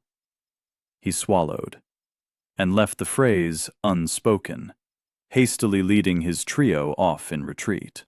Only when they were hidden back in the woods, and a dozen minutes had passed, just to be sure, did I allow myself to exhale. Fuck. The first battle had been fought, with a clear advantage to us. The enemy had retreated with casualties. Okay, not casualties, but injuries.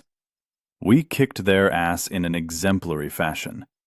We hadn't received so much as a scratch, but it could have gone very differently. If Piggy and I hadn't set up a defense in time, there's no telling how it would have turned out. 3 against 2, one would have blocked me, the other 2 would have neutralized Piggy. You can't shoot in 2 directions at once. And that'd be that. Our game would be over. What conclusions could be drawn? We had to strengthen our defenses, grind our levels, and train Piggy. It would be good to attract more people to my side, but where would I find them? The best candidates had just come over, but somehow the dialogue hadn't worked out. We couldn't call the Gopniks to our side. What about the other one, Mouse? If she was still alive, which I highly doubted. What a jerk, eh? Piggy said, still indignant. I'm his property, did you hear? So you don't mind being mine? I asked. That's different. That's for business, she declared. At least you know what we should be doing. Just be warned, that bastard will be back. He doesn't know how to make anything himself, but he loves stealing from other people. I wanted to ask Piggy why she had been lawfully wedded to such a wonderful man, but I restrained myself. Why quarrel with my only ally? We had a new life here, and we were starting it from scratch. Okay, I clapped my hands. Holiday over. Those potatoes won't clean themselves. Chop chop. Let's work now for a brighter future. Piggy got up with a sigh and went to the plantation. I, on the other hand, had decided to get started on the war effort. For the Lord, as the system had been bold enough to call me, the main task was the defense of the settlement. The wattle impressed me. I'd expected much less from such a flimsy construction. Desk jockey's kicks had done it no harm at all. The willow branches were both flexible and strong. They absorbed any blow instead of breaking. I decided to cast my mind back to the technology we used to laugh at in our lectures. A wicker shield. Like the bottom of a basket, only bigger. Useless against animals, but great against humans. I couldn't remember the process. I'd never woven one myself, but the system seemed to be helping me. The rods didn't break or fall apart in my hands. On the contrary, they bound to each other and fell easily into place. You have created a wicker shield. Level: garbage. A horrible product from a completely cack-handed craftsman. We recommend you burn it so as not to disgrace yourself. Characteristics: durability 100/100. Armor 5. Stamina -2. Agility -5. The first shield came out ugly and crooked. The notification I'd received kind of hinted at that. I wondered what its characteristics meant. As for the stamina, I could understand that. If you carry a thing like that in your hand, you'll get tired faster. Agility, too. In the process, I forgot to leave a few rods poking out of the back to weave something to hold on to. I had accidentally made the suitcase without a handle from the old Russian saying. Hard to carry, a shame to throw away. You'd be crawling around like a crab with that thing in your hands. I'd never seen armor before. If the incoming damage were less than 5 units, would the shield cover me? What if it were more? Then would I get blown the fuck away? I had no information on how damage was calculated. In theory, strength plus weapon bonus. But it probably wasn't that simple. There were probably coefficients and multipliers. Why bother working it out when I could check for myself? I leant the worthless piece of shield against the trunk of the willow tree and started experimenting. It could hold a stone, even one thrown from a meter away. I interrupted Piggy and asked her to shoot at the shield with her slingshot. She fired a couple of sarcastic phrases at me about my crooked hands, but she performed the task diligently. Stones flew in all directions, but the shield stood still, as if nothing had happened. Only a strong, two-handed blow with a spear pierced the branches, but the spear got stuck in them. I shook off the shield and realized that was a good thing. Not only did it neutralize the blow, it also disarmed the enemy. I deemed the experiment a success and added something resembling a handle. I then tried to practice using this design. Guard, step, strike. Guard, step, strike.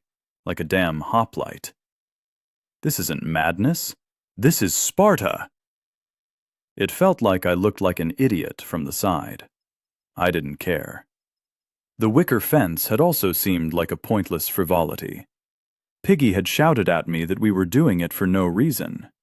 The end result? An enemy had fled in disgrace. A day passed doing crafting and training. In the evening, when we found ourselves back in the hut, I finally gave in to Piggy's provocations. My will was no longer swayed, even when she walked around in front of me naked, and I saw no point in holding back any longer. I suppose the main reason for my stubbornness had been that until this morning, I'd considered Piggy a married woman, a stranger, like I was stealing something that didn't belong to me. And after Desk Jockey's disgraceful escapade, I could call her my trophy, won in a fair fight. A wild act, of course, but the past was in another world, and life here started with a clean slate. It went great, even better than I'd expected, and better than my generally minimal experience had predicted. Piggy proved both spunky and inventive, and afterwards I took away her stamina bag because that cheat had worn me to the limit. You have gained a buff, Satisfaction +1 to all stats. Time, 24 hours. Thank you, system, and a good night to you. Answer me, you damn piece of junk! Stace pounded the silver terminal with her fist. Take me back. I want to go home. I want glamping and mojitos and limeade by the pool. Not this. I order you. The Major was a complete asshole. Sure, he provided them with accommodation and food, but that's what any man should do. He should be grateful that a girl like her had chosen him over someone else. But he made Stace cut up some nasty creatures and cook food. He's got himself a cook. And he said it was for performance. Motherfucker. Stace threw all her points into charisma to spite him. The Major wouldn't listen to her either. That's what pissed her off most of all. Fuck him and his stuffy principles and rules. Bastard! Stace kicked the terminal disappointedly, and it suddenly lit up from within. It worked! Yay! See you later, losers! But to Stace's disappointment, she wasn't transported out of the clearing. Instead, the air thickened, and two male bodies appeared. Both were lying in the fetal position, trembling with fear. They seemed to be synchronized somehow. One of the guys came to his senses. He was thin, curly-haired, and some of his enigmatic facial features suggested less Slav, more German or Frenchman. He fixed his eyes on the girl, and his own eyes lit up. "Who are you?" he exclaimed. "You're so beautiful. Are you a goddess?" "Why shouldn't I be?" Stace snorted. "That suits me fine. Yes, I am a goddess." Chapter 7. The next morning turned out to be wonderfully magical. Or maybe it was just my mood that had risen to unforgettable heights. Who was to say? As usual, I got up a little earlier than the happily snuffling Piggy. I untangled myself from her embrace and went out into the fresh air, releasing a deep sigh. I involuntarily looked around my settlement. The cellar, the small kitchen area near the fire, the plantation, all fenced in. I realized that all of this was mine. If before I had been indifferent to everything around me and cared only about surviving, then my chest now burned with the desire to protect what I had acquired. My new home and those who would live in it with me. This position was currently taken, unexpectedly, by Piggy, but it was entirely possible that others would appear. I wanted to believe so. The first full-fledged residents of my settlement.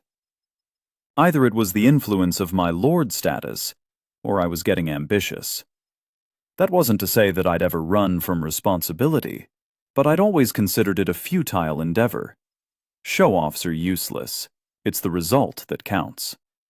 Here, however, I had the result and the title. I shook my head with a smirk and went to the lake to stretch and wash up after the stormy night. Visions of mine and Piggy's bed escapades came to mind again, but the coolness of the spring water brought me back to my senses. Relations are wonderful, of course, but not when they interfere with business. Work came first, and everything else after that. On the way back to the fire, I could smell meat and potatoes stewing in a pot. We still didn't have any oil. I pondered.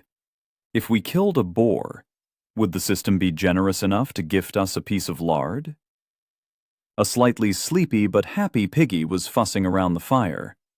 A proud grin appeared involuntarily on my lips. "Good morning, Protector," she cooed. "Good morning to you too," I replied placidly. The girl was already moving towards the shore to wash herself. Should I join her? After lingering over the rather tempting idea, I went back to devouring my breakfast. Another time, for sure. Now wasn't the time to kick back. The defenses had to continue improving today. The hair issue was still unresolved, though the waddle should keep them out. It had shown its best side yesterday. Compared to desk jockey, mind you, even a horde of those hairballs seemed like a trifle. I guess they don't call man the scariest animal in the world for no reason. Especially if he's got a steady hand, and if the bastard can think. Think and analyze. Offense was no panacea, and when, not if, but when, the second assault came, desk jockey would definitely be able to take countermeasures. If he didn't manage by himself, there would be other people there to prompt him. Johnson, it seems to me, was more of a threat in this respect than their leader. He was a man of experience and judgment. He had tried to destroy the fence, rather than going straight ahead. True, he had the least amount of fighting spirit, but if they're hungry, they'll come. And they will definitely want to eat. They saw the potatoes and the contented face of a well-fed Piggy. You can overcome a fence in multiple ways. A battering ram made of logs. Or you could put together slingshots, catapults, or, God forbid, bows. At that point, increased stats won't save you. Mankind once took a sharpened stick and killed mammoths, albeit with losses. And once man gets his hands on a bow, progress, and yet more progress. Having had breakfast, Piggy went to the plantation as per her routine, to continue taking care of the potatoes. As for myself, I sat down to create a proper wicker shield. Since I already knew where I had made mistakes the first time round, the work went much faster, and I realized that the final result would be much better than my previous crafting. While the future shield took its rough shape, I thought about our current prospects. Very soon, within a couple of days at most, I would be able to complete the mission of planting 20 potato bushes, which meant that the next stage would follow, and with it, a bundle of experience. I might even have enough to get up to level 5, so I could already start thinking about what to invest the characteristics in. The fight with Desk Jockey's trio hadn't really shown anything. My current stats were already enough to keep up with Junior without yielding to him, although it was obvious that he was a tough guy and used to physical exercise, whereas I looked after myself, but spent most of my time poring over books. I needed a real fight to know where to go from here. Not outside the fence, within the settlement, but one where there would be real risk, and I'd have to push myself to the limit. I needed to understand my limits, so I could choose a suitable path of development for myself. I needed to know whether to move as before, investing points in strength and endurance, or to try to emphasize agility. Or maybe I needed to keep the balance, tightening up everything at once. It was a tough choice. This wasn't like magic, where the path of development is obvious, wisdom and intelligence. Although even there's a lot of options. But what about being a lord? Should I throw all my points into charisma and forget about my physical indicators? Because logically, I was a leader, and my role was just to inspire people to get up off their asses and get to the battlements. Or maybe I'd choose the path of a warlord, standing with his soldiers in the front lines. That did make the risk of personal involvement in battles extremely high. I didn't know if the settlement would fall if its lord died. Quite the challenge. But that was a matter for the future. Right now, I had no alternative available where I could sit at the back and act like a lord. I would stand at the forefront of the defense to give those trying to claim my property a kick in the teeth. Meanwhile, the new shield was already coming together. It's true what they say. Time flies when you're thinking. You have created a strong woven shield. Level, garbage. So strong that it can stop a woman's cane and a policeman's baton. Once or twice. Characteristics. Durability, 100/100. Armor, 8. Stamina, -3. Agility, -4. Not rare, huh? I'd been looking forward to that. It was kind of interesting, though. I took my first shield in my hands and immediately noticed the differences in characteristics, if I ignored the usual mocking descriptions from the system. A sturdier item would spend more stamina per unit. It seemed that the final weight of the product played a role here, because on the sturdy shield, I tightened the branches much tighter, which meant there were far more of them than in the equivalent area of the first shield. However, thanks to the fact that it was not ready to collapse at the first swing of my left arm, the agility penalty was lowered. With a strong shield in my hand, it was a little more comfortable to turn around.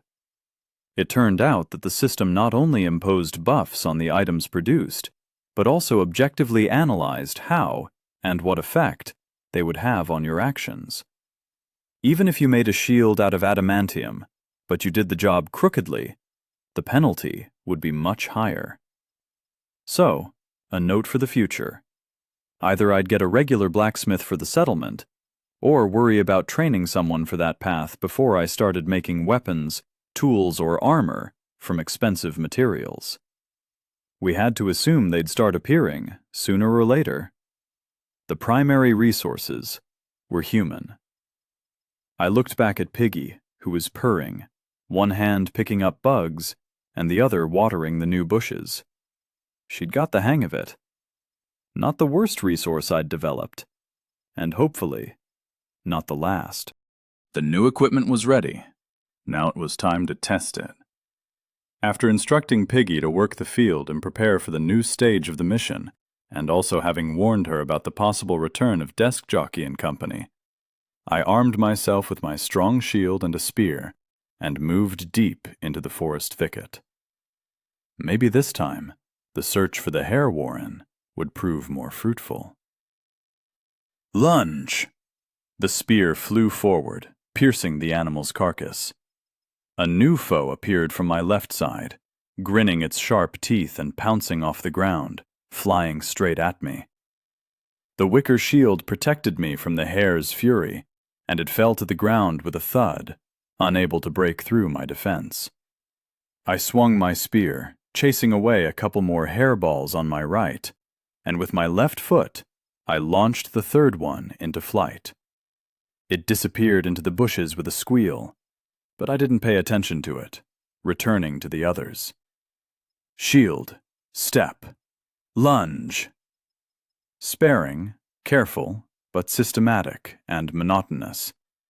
Having deprived them of the ability to gnaw on my throat, the beasts no longer seemed to pose a serious threat. The number of them was the only inconvenience. It forced you to act defensively, to be attentive and sensitive to your surroundings. But there was no such thing as useless experience, so I reacted faster and faster to the unexpected hare attacks, not hiding behind a shield, but thrusting through on the counterattack. A hare tried to bite my leg, but it was met by a spear tip, pinning it to the ground. Out of the side of my vision, I noticed a new opponent on my open side, but I immediately swung my shield away. The rodent's muzzle slammed into the woven edge and then flew to the ground. Another life cut short by the spear. It was after this moment that the hares realized the futility of their resistance and went on the run. I sighed, not even thinking of pursuing. Wiping away the sweat, I went through the loot, putting the animal carcasses in my shopaholic bag. There was no point wasting it. Another encounter resulted in 5 more hare carcasses. That's 9 for today, if you include the previous skirmishes. The deeper I went, the more often I was coming across these hareballs, and in larger groups. The first time there had been 3 of them, and after the first fallen comrade, they ran away. Then there were 5, of which I managed to finish off 3. This time there were 10 at once. Even though I'm no longer as afraid of their blows, the number was still... Damn it. I just didn't have time to react to the attacks on all sides. Even though they were getting me 2 to 4 XP at a time, they could probably slaughter a lion altogether. I didn't know what kind of lions they had, though. I needed a partner, to watch my back and take some of the load. With her slingshot, Piggy could cover me from a distance, but then the settlement would be defenseless. So that wasn't an option for now. I shook my head, wiped away some sweat, and surveyed the clearing. There were traces of blood and trampled grass. That's all that was there to remind me of the recent fight. Okay, that's enough for today. Tomorrow I'll continue to improve my reactions, do some more work with my shield and spear, and then it won't be long before I'll be attacking a warren of hares. I stretched my back out, turned around, and marched back to the settlement. Home. I should call it something. I'd work something out in time. I was expecting anything when I got back, but not this. So you want to join my settlement? I asked the man across the table. Johnson was sat meekly on the grass in front of the fence, hands folded in his lap, not expressing any hostility. His slingshot lay off to the side, at arm's length. It looked as if he had tossed it aside. Piggy peered at him sternly from behind the fence, keeping an eye on him. The old man's face had an unquenchable fatigue, and the bags under his eyes spoke of a restless night. "That's right," he said dryly, continuing to watch me. Piggy, shuffling from foot to foot, leant over the wattle and whispered in my ear. "He's been here an hour or 2. I didn't chase him away immediately, because he sat down and did nothing else. He didn't even move. But I didn't do any more work, just in case." "You did the right thing," I said, and noticed the slingshot sticking out from behind her skirt. Wise decision. Any moment Johnson could prove he'd just been pretending. You should never forget about safety. Piggy suddenly winked at me. "And last night you were saying the exact opposite." That damn girl. "I'll spank you for saying that. You won't be able to sit for half a day." I snickered at her giggles, then returned my attention to the man. It was practically a no-brainer. To accept or not to accept. Of course I should take him. But I was a little unsure of how the system's limitations worked. In theory, a slave couldn't harm me as lord of the settlement. But what about Piggy? They would be of equal rank, so would there be any restrictions between them? Let's assume the worst-case scenario, and assume that Piggy would be left without such a defense. That would mean we'd have to be very careful when choosing future settlers. They wouldn't be able to kill me right away, but they could certainly damage the settlement. Johnson seemed quite a sensible man.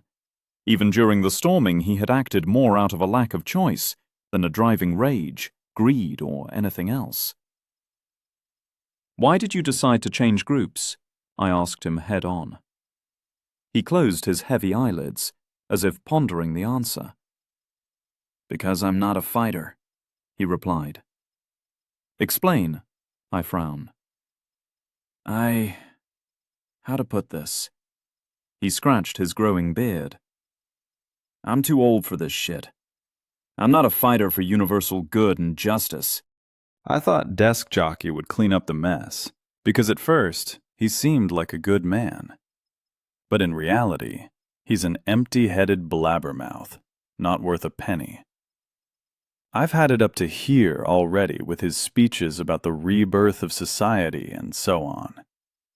He pointed to his neck to indicate the degree of his disappointment. "And what makes you think I'm not?" I ask. "Reviving society sounds like a decent cause." It sounded good, but you shouldn't mistake promises for actions. Maybe this was a wild goose chase. They failed to storm the settlement, so they decided to send in a Trojan horse. He'd kill Piggy in his sleep, distract me, and the main forces would storm the settlement. That's how they'd take it.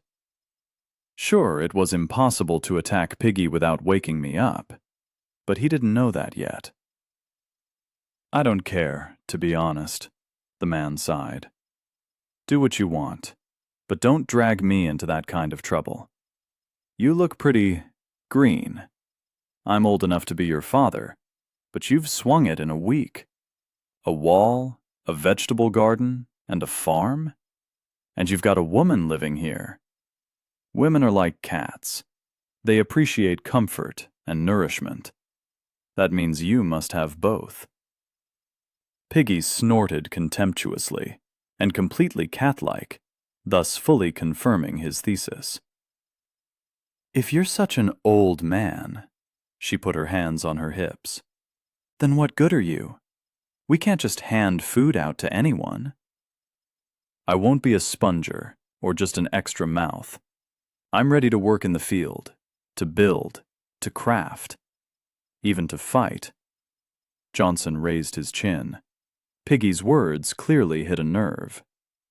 "I don't need much, just a quiet place where I can settle down and live out my allotted time. That's all. Running through the forest with my eyes bulging, stabbing each other sneakily, that's not my thing. I've had my fill." A silence hung in the air. I could understand my companion's train of thought. The man's desires were simple and clear. They even resonated with me in some ways. The old me, when I thought that I would live the quiet, unremarkable life of an ordinary man, start a family, buy a flat, pay a mortgage, and so on. Children, books, dacha on weekends. Johnson was looking for refuge, a base where he would be able to hide from the chaos of what was happening around him, and do something familiar, understandable, something that would remind him of the past world and his peaceful life. Young people are adaptable, but at his age, changes like this can make one go cuckoo. Well, so be it. That was an answer I was comfortable with. I didn't intend to scour the woods looking for the other players. Defense and growth first. Ibu ibudi, huidao mudi, as the Chinese say. which loosely translated means, step by step, we move towards the goal. Accepting Johnson was one of those steps. All right, I agree to accept you, I say, and a system window appears before mine and Johnson's eyes. Do you wish to accept the player Johnson into your settlement as kin, slave? This was already more interesting than before.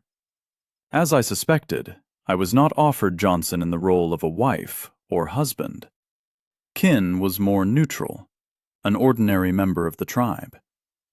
As I looked closer at the interface, an explanation suddenly popped up.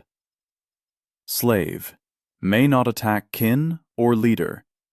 Any such attack is curtailed with a painful shock. May not leave the group or settlement on their own. 20% of experience gained goes to the leader. May only distribute character points with the permission of the leader. Does not receive the leader's leadership enhancement. Husband/wife/kin may not attack the leader. Any such attack is curtailed with a painful shock. May leave the group on their own. Does not give experience to the leader. Distributes characteristics independently. Receives the leader's leadership enhancement. Johnson was of more use to me as kin. Slaves swing slower and don't get buffs from my leadership. If not for yesterday's attack, I would have taken him without much thought. But now, I was thinking about it. If he suddenly decided to leave the group, that would be a quick stab to the back. Was I getting paranoid? I didn't care. I heard paranoiacs lived longer. Nothing personal, Johnson, I said. I have every respect for you, but consider yourself on a trial period. The laborer hummed thoughtfully, but agreed. Congratulations! The player, Johnson, has become a slave of the settlement no_name. Name, Johnson, level 2. Class, none. Professions, herbalist, 1. Probability of finding a useful plant, 5%. Cook, 1. Cooking speed, 5%. Builder, 1. Increases the strength of constructions by 5%. Skills, none. Strength, 3. Agility, 1. Stamina, 4. Intelligence, 1. Wisdom, 1. Charisma, 1. With a sigh of relief, I extended my palm to the man. Welcome to our land, comrade. Thank you very much. He gripped my hand awkwardly, rising to his feet and nearly staggering. His legs seemed stiff. This is worth celebrating! Piggy clapped his hands contentedly. There are more of us! Overall, the suggestion was sound, but not timely. We only had 2 bottles of system cider left. Besides, I was certain she was happy, not for the company, but for the fact that she'd be able to free herself of some chores. Feed our new resident first, I said. That's more important right now. Johnson ate potatoes and meat from the pot, burning his fingers. Judging by his appearance, he'd been starving all week. I sat next to him, not distracting him with questions. Why don't you make a spoon? He asked. An iron one? Piggy said, gleaming with pride. Wooden, Johnson said, surprised. You know how to make it? I asked. What is there to know? He raised his eyebrows. So, what else can you do? I can weave baskets, Johnson started. I can do a little woodwork. Comrade, you've come to the right place, I said. Had your fill? Come on, I'll show you the setup. Maybe you can give me some advice. I gave the laborer a tour of our small settlement, telling him about my plans. Johnson examined the fence in a businesslike manner, giving some comments on how it could be improved. After looking at the cellar and hut, he just grunted, scratching the back of his head. All this? I wondered. I doubt it's your all this, I wondered. So, I had a dacha, he explained. A small one, of course, but it had a vegetable garden, and the river was within walking distance. It was a nice little place. I wanted to move there when I retired. It's a pity it didn't work out. Because of all this? I asked, noticing that Johnson was, as they say, bearing his soul. Earlier, he continued, I'm from the village, and my wife's a real city girl. She wanted this smart house kind of thing with the iPhones and the car sharing. Not all this. He pointed to the settlement. I had to sell my dacha, and when I retired, instead of cultivating potatoes, I had to work as a repairman. So for the last few years, all I've done is watch videos of two Indian guys making resorts and palaces out of mud and sticks. That's what I've learned. Well, if you build a palace here, no one will mind, I laughed in response. And there's potatoes for everyone. You'll get enough. Johnson's system bonus turned out to match his skills. A Swiss knife multi-tool, which contained not only several dozen tools, but buffs too. Name: Do-It-Yourselfer Multi-Tool. Level: Legendary. Characteristics: plus 20% crafting or construction speed, plus 20% strength to all items or constructions. People would kill for an artifact like that, especially people who understood it. While we were here putting together huts or stick spades, it didn't affect the result as much. But if Johnson and his handy little knife were in charge of building a fortress, in time, there'll be hunts on for items like that. Don't show it to anyone, I warned Johnson. These are wild times. He cautiously hid the knife in his pocket. After lunch, which could well have been called ceremonial, I showed Johnson our plantation. He marveled at the glorious 24-hour potatoes. "And what kind of meat was that?" he asked. "Did you like it?" "After eating grass, undercooked mushrooms, and berries that taste like gone-off marmalade, you'll like anything," he snorted. But it was pleasant overall, just an unusual flavor. I showed him the freshly killed hares in my bag. "Have you guys seen these yet?" I said, referring to his old group. "No," Johnson shook his head. "We had mice. Junior caught them. He was nimble. He used his agility to catch mice, and he was going to become a rogue or something." "A rogue?" "That's the one." Johnson was glad I'd understood him. "Why didn't you bring Junior along with you?" I asked, finally putting the question to him that I'd wanted to for a while. "He's very angry with you," frowned the laborer. "Desk jockey got him riled up with his bullshit, saying you're turning people into zombies down here. Plus you hurt him pretty badly. He's a proud boy. He wants revenge now. Your hares are more like chinchillas." He suddenly changed the subject, as if he had said too much. "A useful animal, both for its fur and its meat." "How do you know? Did the Mexicans breed them too?"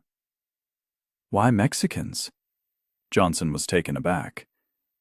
"I used to breed them myself at the cottage until, well, you know the story, until we sold it." An idea came to mind, unexpected and forcefully. "Could you build a cage?" I asked. "One that those furry things can't escape from." "I can make one they can't squeeze through, sure." "But they'd chew through it. You'd need thick branches. Then they'll try it once and drop it. They'll get bored." "Coniferous branches would be best," Johnson thought aloud. "They taste nasty too, so they won't gnaw on it." The idea of taming the hares, instead of running through the forest for a piece of meat, had already crossed my mind. But I had planned to destroy the nest first. I shared these thoughts with Johnson. "Won't they then scatter from their old habitat?" he asked. Also true," I agreed. "So, you got any experience in making traps?" "Oh yes," smiled Johnson, sighing nostalgically. "The dacha, you know, It's not only a vegetable garden and a bathhouse. There's berries, mushrooms, and lots of other forest delights. I didn't take a gun. I've not done that since childhood. But fish traps, snares, all of that I did with pleasure. I used to catch hares in snares in my own vegetable garden. They'd chew on my apple trees. I quickly cleared them out. It's a pity there's nothing to make snares out of. I put his fantasies, and my own, to rest. Ropes are worth their weight in gold. I have to use old clothes for them.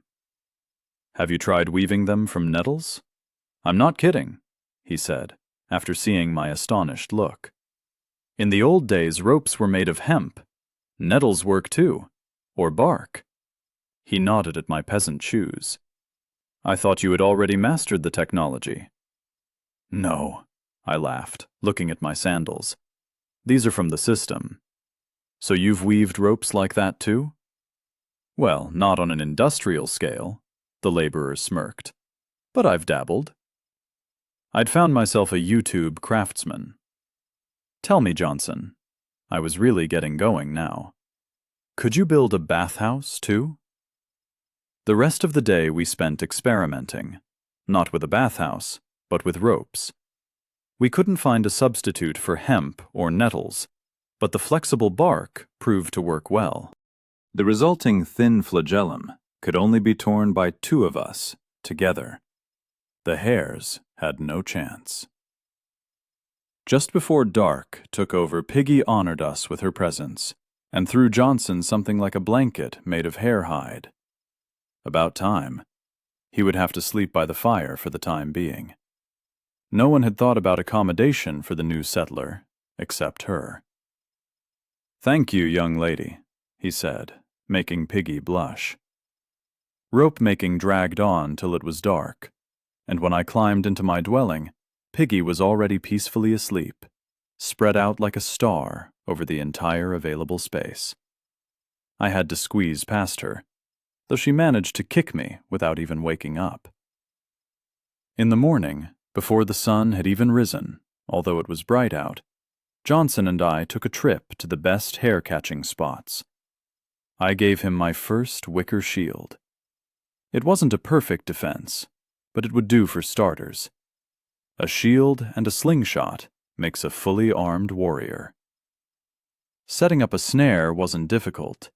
You just needed to know what was responsible for what.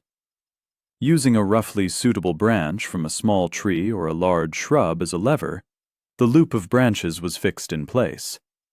When the animal saw the treat and dived through the loop to get it, the rope would tighten and the branch would straighten, clasping the rodent into a death trap. If it was left in there for a long period, the victim would simply die of strangulation. If we stayed on guard, however, we would be able to take the bastard alive. And then it would just be a matter of getting it back. Drag it back, put it in a cage, which we still hadn't made yet. No matter. They could stay in the bag until Johnson gave it his best shot. So, having gone deep enough into the forest thicket, and having found a suitable clearing, we plunged into fixing up the trap mechanism. To be more precise, Johnson did that, while I watched from the side and took note. Well, and kept an eye on our surroundings. Done, he grunted, rising to his feet. The snare was ready. Now it was just a matter of time. I set the trap with the spoiled potatoes the hares had dug up, the last time the furry so-and-sos had taken a liking to them. All right, here's what we'll do. You go a couple of 100 meters into that undergrowth over there. I pointed to one side. Or you'll scare the whole neighborhood with your footsteps. This was a necessary step. Johnson definitely did not belong to the class of stealthy bandits. Strong, stocky, and heavy on the leg, the man made a noise like a herd of boars and grunted under his breath. He might make a good spear wielder if his stamina could be raised to a reasonable level, but even that wouldn't get rid of his clumsiness. Nodding to me and wishing me good luck, Johnson lumbered into the bushes, stepping on every branch he could. as subtle as the damn Michelin Man. I, meanwhile, was hiding away pretty well. I had tracker at level 1, after all. I lay there and tried not to move. Time passed slowly. I'd seen hares twice in this clearing, and I'd even killed one. I wondered how fast they respawned. Or did it work differently here, and they came from the nest? The grass at the other end of the gap rustled. A curious face peeked out. I didn't even breathe. The hare approached the trap, sniffing the potatoes. One potato was set aside from the trap, closer to the bushes, a deliberate piece of bait. The hare grabbed the unripe white potato and started chewing. It was well fed, with thick, dense fur and curious, beady eyes. It didn't look like a regular hare, though I didn't know much about animals. It ate very quickly and seemed to be getting a taste for it. It approached the snare slowly, cautiously. The potatoes caught its eye, but the animal was in no hurry to fall into the trap. I licked my lips nervously and muttered to myself, "Come on, come on, come on, just a little more."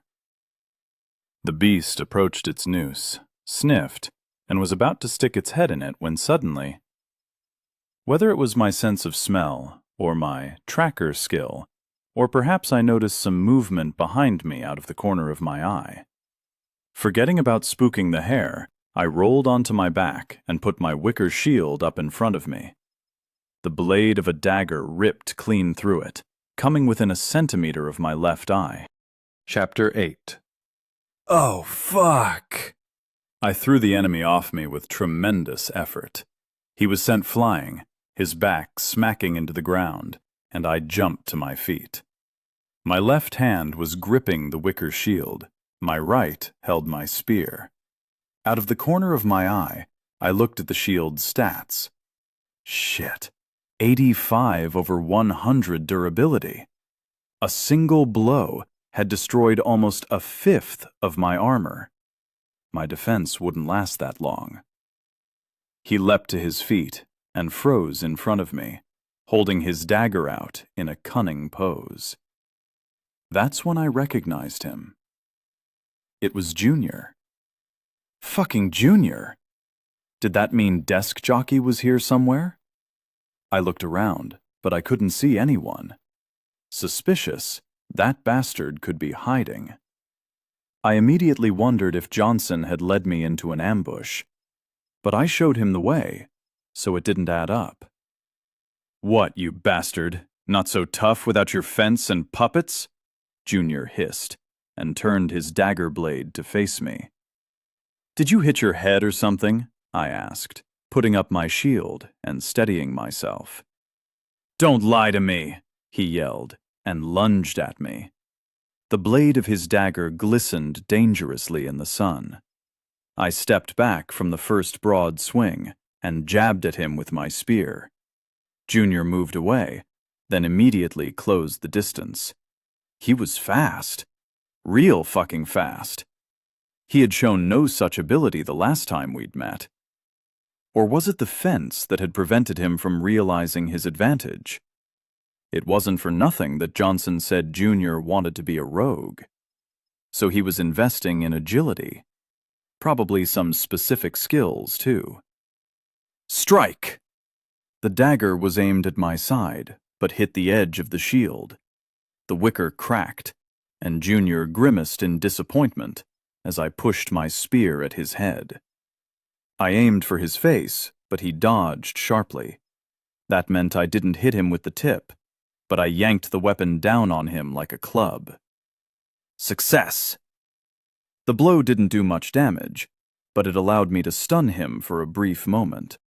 I stepped forward and shoved him with my shield, causing Junior to stumble over his own feet and fall to the ground.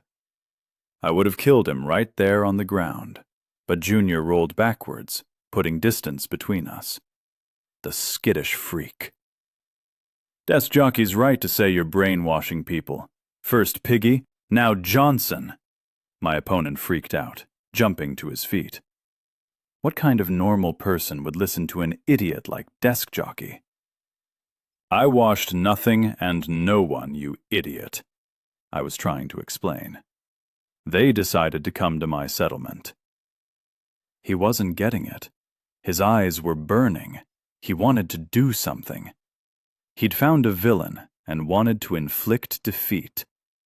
I, like a true villain, was talking nonsense to bide time and analyze the situation. We had a pretty standard ancient world situation here. A heavily armed warrior versus a light-armed warrior. That's how the Greek hoplites used to drive all sorts of helots and other savages across the Greek peninsula into slavery. I had all the trump cards in my hands. With my shield and spear, I could keep the enemy at a distance, and he wouldn't be able to approach. Except, he was really fast. And it wasn't just from grinding. The dagger in Junior's hand was too good for gifts from bronze and silver boxes. It seemed more like a bonus item, and it seemed to give a buff to agility. So Junior was a very dangerous opponent indeed. I would be hard-pressed to hit him with the spear. The shield wouldn't do enough damage to stun Junior properly. It's wicker, not wood. It'd be like hitting him with a basket. I could try to take him down again, but would the same trick work twice? What was to stop Junior from slipping away, like he just had? It was a real challenge. Who are you kidding? Don't bullshit me. Johnson would never go over to someone like you. And as a slave, Junior shrieked, going purple with rage. Again, he rushed to the attack. This time, he moved in an arc, coming at me from the left. Just where my shield was, where it would be hardest to hit back with my spear. I span on an axis, keeping the guy ahead of me, but it was like he'd been waiting for it. With a quick jerk, he closed the distance between us, and I prepared my spear for a strike. Junior threw a handful of earth in my eyes. I used my shield to cover myself from it. The earth hit the woven edge with a thud, but that's what the little piece of shit wanted. Yanking the shield upwards blocked my view and left me almost entirely open to attack. A critical error! As if in slow motion, I watched the blade of the dagger approach my side, and I didn't have time to do anything. Just at the last moment, I yanked my shield down, catching the edge of Junior's elbow and easing the blow. Minus 30 hit points. My health bar dropped to red. Holy shit! I was almost knocked sideways by that one hit. The pain burned my side. The dagger blade had only gone a third of the way into my body. I'd managed to considerably slow down the guy's blow. Without a moment's thought, I dropped the spear in my right hand and drove my fist into Junior's grinning cheekbone. He fell over in surprise, but immediately got ready to jump up. Like hell I was going to let him do that. With all the strength in my legs, I leapt on my opponent, pinning him to the ground. The kid gasped as my knee crushed into his chest, knocking all the air out of his lungs. My shield hand immediately pressed the hand holding the dagger into the damp earth as I swung another fist into him. Crunch! My fist broke Junior's nasal cartilage. The first spilt blood on my enemy's part. He covered himself with his free left palm, but there was little he could do from his lying position. He was helpless. I had much more strength than the writhing, screaming Junior. Crunch! Crunch! Crunch! Blows rained down on my opponent's face. His lip burst, showering my fist with blood. More and more abrasions appeared on his face. His right eye was now black. Stop! Don't! Just stop! He tried to give up, but I wouldn't stop. He had attacked me twice. He was a threat. He was my enemy. We weren't on Earth anymore. The system ruled, and the old rules had collapsed. If I didn't have a fence, This same Junior could have stabbed me the last time I saw him. He hadn't seemed to mind so much then. So no mercy, no slack. Whosoever wanted to live in the past could stay in the past. With each blow, Junior's resistance was weakening. He was no longer strong enough even to cover himself. At some point, he froze. I stopped when I noticed it. My breathing finally collapsed into a ragged wheeze. But Junior was still alive, just hissing and looking off into the distance. His HP was definitely at its lowest ebb. Just a single blow, and it would all be over. Pressing my elbow against my bloody side, I lifted myself off the unconscious young man and picked up my fallen spear in my bloody-knuckled hand. The final blow. I brought the spear down on Junior, who had no intention of running away. I didn't think he could. A nice win. Plenty of XP. Thrust! The spear missed Junior's body and embedded itself in the ground. I looked around in disbelief to find Johnson writhing on the ground. Blue sparks flickered over his body, and he was visibly squirming. What the fuck? I turned to him, grabbing the spear again. Don't kill him, he whispered through gritted teeth, as if he were being electrocuted. It was as if... You dare to hurt me? I roared. So this is your way of repaying my kindness?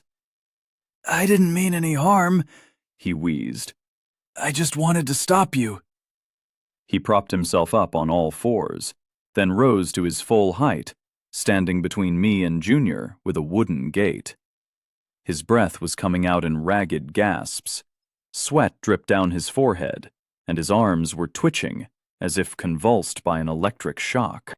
So this is what resistance to the system looked like? It was interesting to see, but no less frustrating. I don't want to hurt you, but I don't want to see Junior die either. He's like a son to me. Please spare him, Johnson wheezed. Spare him? After he almost killed me? I shook my head. He couldn't be serious. He didn't do it on purpose. The kid's always been a sucker for propaganda. In our company, and now, because of Desk Jockey. Let me at least talk to him. Johnson sighed in exhaustion and dropped to one knee. And if he still refuses to believe me, I won't say a word against whatever you do to him. You have my word. He barely had the strength left to stand on his own 2 feet. The system was really frightening in its anger. All right, Johnson, I'll give you a chance, I said as sternly as possible. But remember that this is the first and last time you play a trick on me. There won't be a second chance. I no longer had to play act to have conversations like that. If at first, with Piggy, I had deliberately put on a strict voice, then now it was coming out by itself. I was getting used to it. I'd kill Junior without any remorse whatsoever. Regarding Johnson, I had much more practical interest than pity. It would have been a pity to lose an employee. I was starting to see Johnson as neither an enemy nor an ally. He was a resource. I didn't mind making the best of the situation. A bound-up Junior couldn't put up much resistance. One spear thrust, and he'd be dead. But by taking this risk, I had a good chance of winning Johnson's loyalty. He would almost die to win a chance for his partner to survive. If I give him that chance, it'd definitely stick in the man's memory. That's real loyalty, not just loyalty from under the system's thumb. Name: Ritual Dagger. Class: Legendary. Hold it carefully, or you'll cut yourself. An excellent tool for future assassin larvae. Bonuses: Agility +5. A pretty interesting knife as it turned out. It looked nice, too. Something between a long dagger and a short sword. The heavy blade had a barely noticeable backwards curve. You could stab, slash throats, and hack away with it. I waved my hand, and a small tree shifted and fell, its trunk severed. It had been about as thick as my hand. I got lucky in this fight. Very, very lucky. I was distracted from examining my trophy by the prisoner's groaning. Junior wasn't coming round very quickly. I tied his hands behind his back and sat him against a tree trunk to keep him still. I didn't keep any rope spare, so we wouldn't get round to any snares today. Lucky hares. I warned Johnson at once that if Junior tried to escape, he would get a spear in the back. He nodded grimly, trying to bring his partner to his senses. "Hey, kid, wakey wakey." Johnson yanked the guy's shoulder, and he jumped up sharply. Or rather, jerked and hit the back of his head against a tree trunk. I'm not asleep, Johnson. I'm just... After the first words, he immediately came to his senses and remembered where he was. He first looked at the man, then glared at me. I calmly endured his menacing stare. He wasn't even a little off-putting now. The dagger was in my pocket. "Well, what fly bit you, eh?" Johnson sighed. "Where did you go, you fool?" "But you've been brainwashed. I thought that you'd save everyone and become the hero of the story?" I laughed at him. "Did you learn nothing from SWAT's example? Have you forgotten how that ended?" All three of us, even Junior, winced in sync. That was a memory that wouldn't go away for a long time. "What makes you think I was brainwashed? You've known me for years. All our corporate games and bosses' sermons didn't convince me in the other world, but somehow here they've brainwashed me?" Johnson smiled sadly. "But Desk Jockey said..." "Jesus, Junior, you've really found someone special to believe in. You've seen how he behaves. He says one thing and does another. All his speeches are nothing more than an empty sound, like a mosquito's squeak," Johnson says, as if teaching a child. "But he's a deputy, a legal representative of the government." Junior himself fell silent, realizing how stupid he sounded. "So he's been deceiving me this whole time?" Had it really come to this? Mother Almighty, the eighth wonder of the world. Johnson just clapped him softly on the shoulder and sighed heavily. It worked much better than his previous words. "Shit," Junior said, and rested the back of his head against the wood. "So what happens now? Are you going to kill me?" I didn't hear any emotion in his voice, but somehow I was sure he hadn't resigned to his fate. "That depends on you," I said, drawing the attention of Johnson and his partner. Junior looked at me, perplexed. "I could kill you here and now," I started, and raised my palm to Johnson, who had opened his mouth to speak. "Or I could take you into the settlement, under Johnson's responsibility. It won't just be you. He will also be responsible for all of your mistakes. You'll be a slave until I can trust you. I'm sure you can understand why." I pointed at my wounded side, which was no longer bleeding. I had put some leaves over it and tied it up with twine.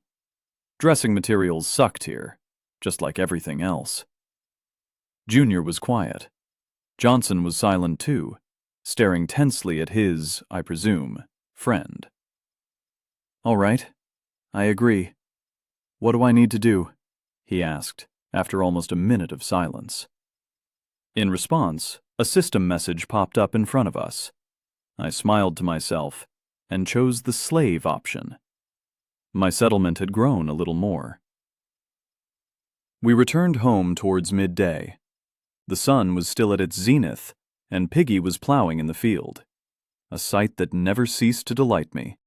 When she saw us, she smiled at first, but upon seeing Junior, her lips tightened in displeasure. It was no wonder. Not so long ago, we had been on opposite sides of the barricade. "Hey, who did you bring?" she asked innocently, batting her eyelashes at our procession. "I've brought you a worker," I smirked, introducing Junior to Piggy. He blinked incomprehensibly and squinted at Johnson. The man sighed helplessly and shook his head. As we were walking back, I had thought about what to do with Junior.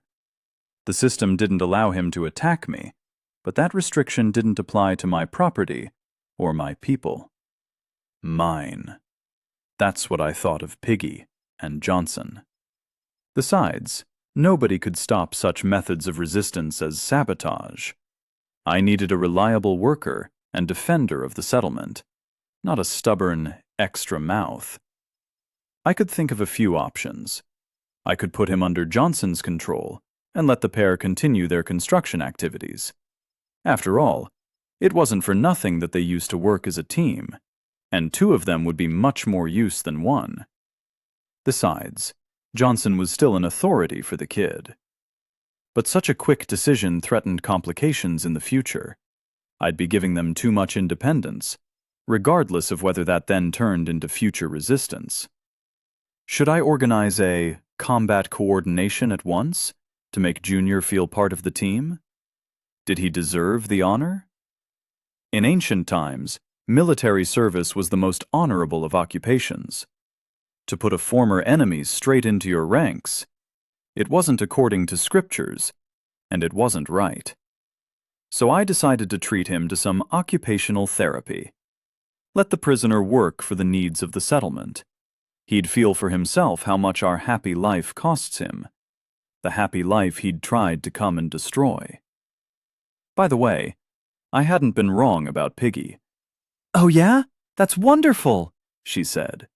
"At least I'll get some help in this difficult endeavor." Bugs have just started coming in, and it's time to water. The sun is still high. She smiled so lusciously that Johnson and I realized the hardships of Junior's coming life. For the foreseeable future, at least. As soon as we crossed the fence, I got a message from the system. "Congratulations! You have completed your mission. Recruit 3 slaves to the settlement. Reward: 1 silver box." A small box fell at my feet, which immediately attracted everyone's attention. Under their inquisitive gaze, I opened it and took out a whip. Judging by the pink fur and rhinestones on the handle, it was clearly something from the BDSM section. The system was having fun. Name: Hard Worker's Whip. Level: Rare. Both motivating and invigorating. Comes in handy both at home and in bed.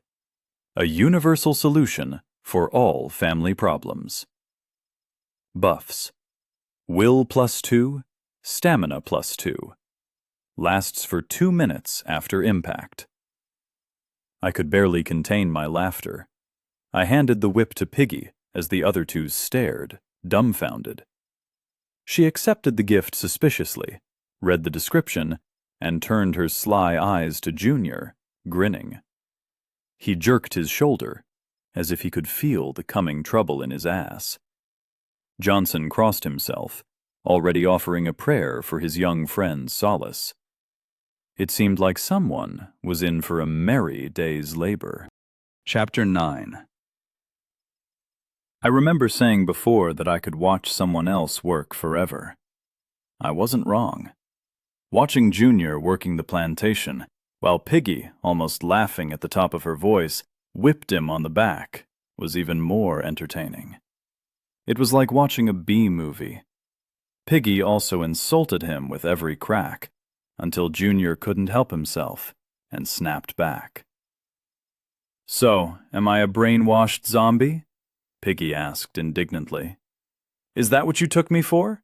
Some kind of brainless fool?" "I said nothing of the sort," Junior replied, straightening his back, for which he received a whip to the ass. He gave another cry. "You didn't say it, but you thought it. And if you don't have a brain in your head, We'll beat it into your ass, she laughed. She was like a shark that had smelled blood. She wouldn't stop. Nobody could have imagined she'd like it that much. It's true what they say. The worst overseers are other slaves. It was already day 2 since we had expanded to 4 men, by the way. Junior had gone quiet. Where'd that fighter for justice go? Piggy, on the other hand, was still having a good time. Aunt Piggy, I've understood everything. I won't do it again, Junior shouted. He was cherishing the potatoes as carefully as if he were preparing to send them to an exhibition. Aunt Piggy. Well, at least it's not Miss Piggy. Although I had a bad feeling Piggy would try to sneak that whip into our tent that night. The buffs and the description were so appropriate. Needed to nip that one in the bud.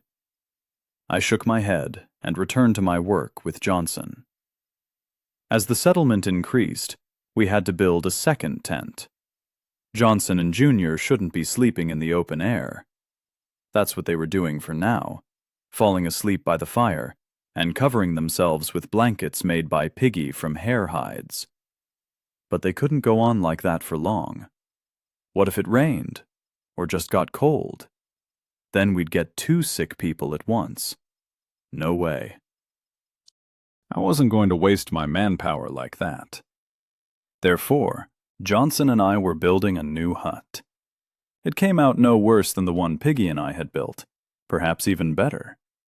The buffs from the multi-tool and Johnson's worldly experience had an impact. However, everyone knew that it was only a temporary measure. A house like that wouldn't protect us from real bad weather, or even a really strong wind. The settlement needed to develop. The next stage was to give it a name. The inscription, "No_name," had long tantalized me with its vagueness and incompleteness. The first time I saw it, I went to the post, put my palm on it, and was told that in order to give the settlement a name, I had to pass some kind of trial. As usual, no details were given, but for passing it, I was promised various useful perks in terms of construction and everyday life. These hints suggested that the trial would not be the easiest. I couldn't expect such generosity from the system. However, all of this had been before Johnson had even joined us, and now that there were 4 of us, I was looking at the future with great optimism. I'd see what my addition was worth in terms of combat, and I'd take a chance. For that, we needed more equipment. That's why I sent Johnson to make shields. Didn't he say he could weave baskets? It's also worth noting that Johnson's hands crafted higher-value products far more often than mine did. Clearly a hidden benefit of his bonus item. He even managed to weave a rare woven shield. Name: Durable Wicker Shield. Level: Rare. Now this could pass for something worthwhile, not like all the other garbage you've clobbered together. It's still no match for bullets and bayonets, but it'll stop a weighty club for sure. Characteristics: Durability, 150/150. Armor, 10. Stamina -3. Agility, -3. The debuff was still there, but once again, it was smaller. Most pleasing of all was the 150 durability. It was almost 1.5 times stronger than my old shield. And the armor rating had increased too. It didn't seem like a dagger would penetrate it with a single blow. Johnson's shields were nicely put together, and most importantly, identical. It was as if they'd come from a conveyor belt. Convenient for several fighters fighting in formation, and there were already 3 of us. Now Junior had arrived, Piggy managed to fulfill the next stage in the farmer mission. 20 potato bushes were growing peacefully, fenced in by hedges and protected from hares. Piggy and Junior were waging battle against drought and bugs, and doing so quite successfully. Piggy was given a generous amount of XP, and she got to level 3. Stats were distributed as agreed: agility, stamina, and charisma. Charisma worked better than any resorts, beauticians, or spa treatments. Piggy spent all day bent over in the field, but looked as if she had been lounging in a spa. She looked good and pretty, and she didn't skimp in showing her appreciation either. I was also rewarded for taking the plantation to the next level. Name: Clay Stove Blueprint. Level: Garbage. It's not the same one Ilya Muromets has been lying on for 30-odd years. But careful, even this little thing can scald your ass. Effect: the stove can be used to cook food and warm up a closed room of up to 10 square meters. The reward suggested that there might be clay around here somewhere. That would be a great find, regardless of a stove. We could make utensils out of it. We only have one pot for everything. We could even use it to make bricks. The oldest bricks, adobe bricks, were made of clay. You could even make a full wall out of them, not like our wattle. They say they used them to make the walls of Troy, which wasn't captured for 10 years, if you believe the ancient Greeks. But even after several hours of searching, Johnson and I found nothing. Only stones and grayish, sandy soil. There probably was clay somewhere, but to search for it we needed to carry out gathering expeditions, which again depended on the settlement's combat capabilities and defenses. It was a vicious cycle. But today, Johnson found salt. Or rather, not salt, but a salt marsh. A patch of bald land on which no plants wanted to grow. He spent several hours fiddling around with it, making a disgusting-looking watery mash in the pot, then filtered it through a strip of cloth for a long time, evaporated it, and finally, proudly showed me the large, grayish granules. There was no limit to our happiness. Any food without this white death seemed a bit bland when compared just to the thought of jacket potatoes with salt. We had partially replaced salt with wood ash, but the taste was so bad, and it felt so-so. It didn't compare to actual salt. Thanks to the discovery, we had a feast that night. I allocated the entire stockpile of hare meat for it. They were rubbed with salt and wild garlic and roasted over the fire. That evening, everyone praised Johnson. He was bursting with pride. Junior became even more respectful of his mentor, and Piggy and I were finally convinced that his YouTube knowledge was useful. While the meat roasted, we made conversation with one another, just like real-life barbecues. "So, you and Junior are from the same locksmith firm?" I asked. "I'd rather call it a jack-of-all-trades firm," Johnson sighed. "The calls we got varied massively, from carpentry to hanging shelves straight to cleaning the plumbing." "I'd call it husband for an hour," Piggy giggled. That earned her a displeased look from Junior and another sigh from Johnson.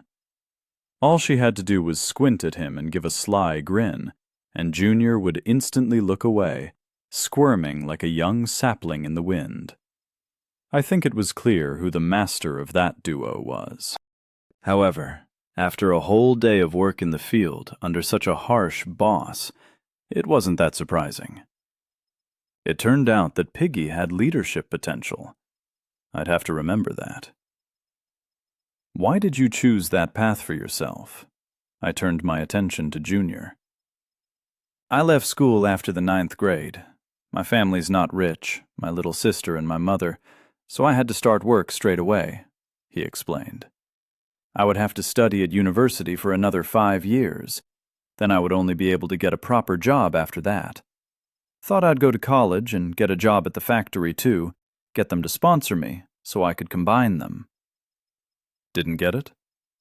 They gave the last available place to some son of the rector, even though I got a higher score on the entrance exams. The admissions committee called me unreliable. He croaked on the last words, putting them in air quotes. I don't know what the hell they meant by that. Strange things can happen in life, Piggy said, shaking her head sympathetically. Junior shrugged indifferently. He appeared to have come to terms with all of the conditions his former life had dealt him. It's not like I care, but Johnson took me under his wing, and I don't regret it. So I had to do some heavy lifting for a few years, but I got some income from it. And Johnson helped me to fix everything up at home. Mum was so happy with me. Johnson suddenly coughed, turning his face away from the fire, not letting me read his emotions. I gathered that he had not visited Junior for repairs alone. Well, that was none of my business. Actually, we were just on our way to another call, Johnson said, changing the subject, when all this happened. He circled the clearing with his hand. At the same time, the meat began squirming temptingly, so we all took a pause, and for some time the only sounds audible in the clearing were the sounds of contented chewing and Piggy moaning with an erotic culinary delight. What a beauty. After half an hour, a new load of meat was put on the fire, and the conversation turned to the events of this world. Junior, what made you leave desk jockey all of a sudden? I asked. I got uncomfortable there, Junior said, avoiding answering properly. What do you mean? It was strange, one had to admit. For such an idealistic guy, so inspired by his leader, to just up and leave so suddenly. It didn't add up. He found some much more loyal soldiers. He shook his head. How had he found new staff? Until then, I had been sure we were the only ones on this site, or sector, or cluster, or, in game terminology, location. Can you elaborate? It seemed that something unknown had happened in the forest, which could seriously change the situation. Desk jockey, somehow, I don't know how, recruited a couple of Gastarbeiters while I was out hunting, Junior said. Just said a couple of phrases, very arrogant. Hey, who do you think you are? He mimicked. I got chatting to them. I thought desk jockey would get these, well, those guys in line. But Junior clenched his fists. He thought the majority opinion was more important than the minority, I guessed. Uh-huh. He told me to go and you-know-what, while he was playing with his sword and showing those two how cool and powerful he was. Junior spat on the floor. He's always like that, Piggy snorted, looking at her new employee with something approaching sympathy. A big head. New people. This seriously changed the picture of what was going on. Radically, I'd say. Up until that very moment, I had thought we were playing King of the Mountain, or Spiders in a Jar. You know, like, only one of us can survive. One person would take control of the others, and those who disagreed would die. Where did the newcomers come from? Had the system dropped them off? Or had the region's borders opened up? Surely we'd have been notified of such an event. So we had to assume they came from outside. In the beginning, they'd told us we had to get 7 people together under one leader, more than half. So our numbers had been fixed then. 13, a baker's dozen. And 2 of them died before my eyes. But 2 more showed up with desk jockey. Where the hell had they come from? It's unlikely they'd been marinating in some vault. Maybe from other locations? But how? On what principle? What level were these 2? I asked. 1s, Junior eagerly informed me. The guy was pleased to be listened to. This probably wasn't that common for him. So he was more than willing to tell me everything, verbosely, remembering all the details. The sword that fell out of Swat's hand? I asked. He was bragging about it? Desk Jockey had been waving that piece of metal around at our fence, but he hadn't dared to go into battle. That's right, Johnson nodded, annoyedly. What was I doing giving it away? I thought a clever man would put it to its proper use. I'm no warrior. That's how people shrug off responsibility. They don't even use a weapon, just so they can stick to their normal way of life. They give it away to someone who's supposedly more deserving. Did you see what bonus he got? As I had already learnt, the bonus item didn't just give you serious characteristics advantages at the start, it suggested your path of development. Although it was up to the player to decide whether or not to follow that path. Piggy's bag, although it gave her stamina, spoke of her high adaptability. With no special talents, and even fewer fighting skills, she was living in this new world in warmth and nourishment, under protection, and with a subordinate of her own already. Johnson was a jack of all trades. He didn't need his daily bread. He always wanted to try something new. I thought of how his eyes lit up when he evaporated salt from that dirty mash. When he got the recipe for that stove, he'd almost performed a tribal dance for me. Junior, though his pupil, was quite different. When he talked about Desk Jockey, his eyes lit up and his jaw stiffened. An ideological fighter, my ass. His thoughts were strong, but brief. Maybe he really would grow into a fighter-saboteur, if he didn't get into some stupid shit before then. As for me, who knows what to call that kind of ability? But as it turned out, I'd cut someone's throat for what was mine. Master, chief, lord, who cares what it's called? This is my land, and my people. I don't remember his bonus, Johnson frowned. He didn't show us it. Oh, right, Junior jumped up. He had an apple. I froze. An apple? Wait, but wasn't that the same as my potatoes? And? I leaned forward impatiently. What did he do with it? If my suspicions were correct, it could be that Desk Jockey used to have a second settlement. So the system had recognized him as worthy too. There was something about that blabbermouth. And perhaps not just used to. Perhaps he still had it. Although, what do you mean, what? He ate it, obviously. He shrugged. In one go, so he didn't have to share it. I held back a silent curse word, and at the same time, a Homeric laugh. He got a legendary apple and ate it? That sounds like the stupidest story of all time. And there were no changes in him afterwards? I asked. After that, he gave the speech saying that he was the only authority here, and as long as we were with him, we were its main representatives? He said that this meant everything was ours, all the way to the horizon, that all the rest of you were mutants and zombies who'd been brainwashed. Sorry, Auntie Piggy, it's not personal. That's what he said. And he was so convincing, fucker. We believed him straight away. Johnson just nodded sorrowfully. I guess he'd succumb to the slogan, too. There was the whole secret of his compulsion. Everything fell into place. There must have been some hefty buffs in that legendary item. What happened to the stock? I asked. The stock? Both narrators were surprised at such a stupid question. Yes, from the apple, I repeated patiently. He probably ate that too, said Johnson. He was so greedy he ate all the bones off the meat, too. No, he threw it away. Junior, the more attentive of the two, corrected him.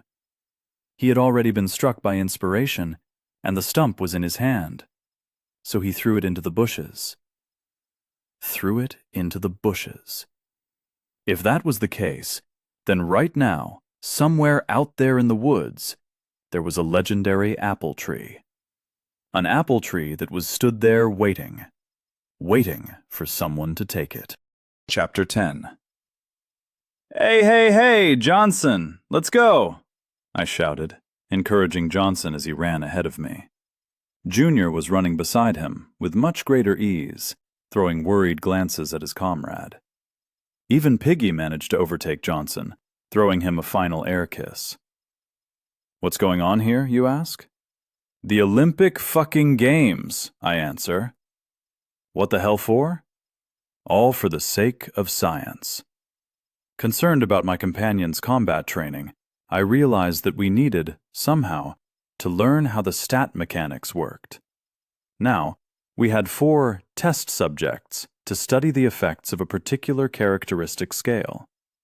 All of our starting bonuses were locked in the cellar. No cheating. Johnson had the highest stamina among the settlement's 3 residents. Junior stood out on agility, putting almost all his points into that one characteristic. Piggy, on the other hand, was turning into the middle of the pack. She was mainly grinding stamina and agility, but she didn't forget about other aspects. Compared to the rest of them, I stood out for my strength and will. We were an interesting little cocktail. In order to finally put to rest any questions about the workings of the system, I had decided to put on the first systemic Olympic Games. It would help team building, too, like an ancient corporate exercise. Running, jumping, lifting weights, hurdles, arm wrestling, swimming, and throwing projectiles. Not a standard set of tests, but I was pursuing bigger goals than placing a medal around a champion's neck. I declared the prize for the absolute winner. New clothes from a designer atelier, Coco Piggy. Separately, I promised the girl herself that I'd collect materials for a fur coat if she managed to defeat everyone. Oh, how her eyes lit up. She didn't care one bit that it was summer now, judging by the heat. The sun was baking us like crazy. A fur coat is a fur coat. And a real one. No synthetics, no cheap materials or cotton wool. Shopping is truly a scary thing. With everything set up, the entire next morning and the first half of the day was spent testing our abilities. I organized 2 forms of sprint, 100 meters and 2 kilometers. If, as expected, Junior came first in the 100 meters, second was Piggy, and Johnson jogged up in last, then perhaps we could have expected the same in the 2 kilometers.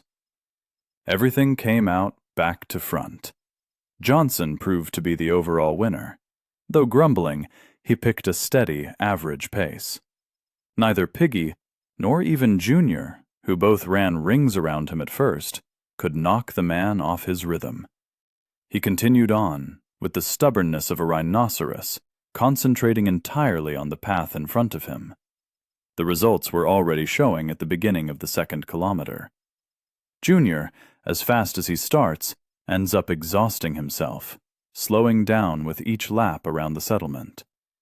Somewhere in the 2nd third, he slowed to a walk, unable to move his legs anymore. Piggy, who at first lagged behind the guy, started catching up to him, but her stamina wasn't enough to keep up that speed. By the finish, victory was claimed by Johnson, who looked as cheerful as he had at the beginning of the race. Junior and Piggy just about managed to crawl back to the position from which they started. Honestly, I wasn't exactly overtaking them either. Let's not forget the fact that Johnson was Lord knows how old, and the 3 of us had not even finished our 3rd decade of life. What is running? Prolonged physical activity.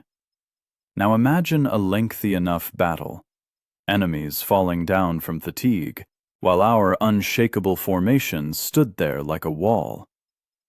Okay, I was daydreaming. But we couldn't forget about stamina. By the way, the system also got involved in our competition. Junior got +1 agility for winning the sprint, and Johnson got +1 endurance for the mini-marathon. I had expected it to give stat boosts to the laggards, but it had its own logic. Well, thanks anyway. I gave the athletes a breather before we began the next challenge. Long jump, from a standing start and with a run-up. Here, a new discovery awaited me. I thought Junior would outclass us all here, but I was the winner. As it turned out, strength referred to the work of muscles, ligaments, and joints. Specifically, the explosive power they could unleash in a short period of time. I jumped farther, higher, and, how to put it, sharper than the others. In the run-up test, Junior managed to close the gap between us, but again, my half-ton of TNT solved everything. I got a round of applause from the audience, and +1 strength from the system. It was a little rude to only squeeze 1 point out for me, for 2 victories after all. Next we moved on to weightlifting. That included logs, several stones, and both small and huge boulders, which we dragged from the lakeshore. Here, yet another discovery awaited me. Perhaps lifting a big weight was no problem for me, but keeping it up was much more difficult. Lifting the same weight as Johnson, I realized that I tired much faster than he did, even though, logically, my strength should have compensated for it. But no. Strength gave me immediate power, smashing trees, breaking rocks, putting the brute force into spear lunges and kicks. It couldn't solve a damn thing in the long term. Junior and Piggy were eliminated in the early stages. Johnson and I weren't competing for long either. He just couldn't get the really big boulder off the ground. In tag, I was testing movement across uneven terrain. I wondered how our abilities would be affected. To do this, we went to a grove that had raspberry bushes growing in it. I was surprised at how much more trampled it looked compared to before. Piggy fluttered her eyelashes innocently in response to my stern look.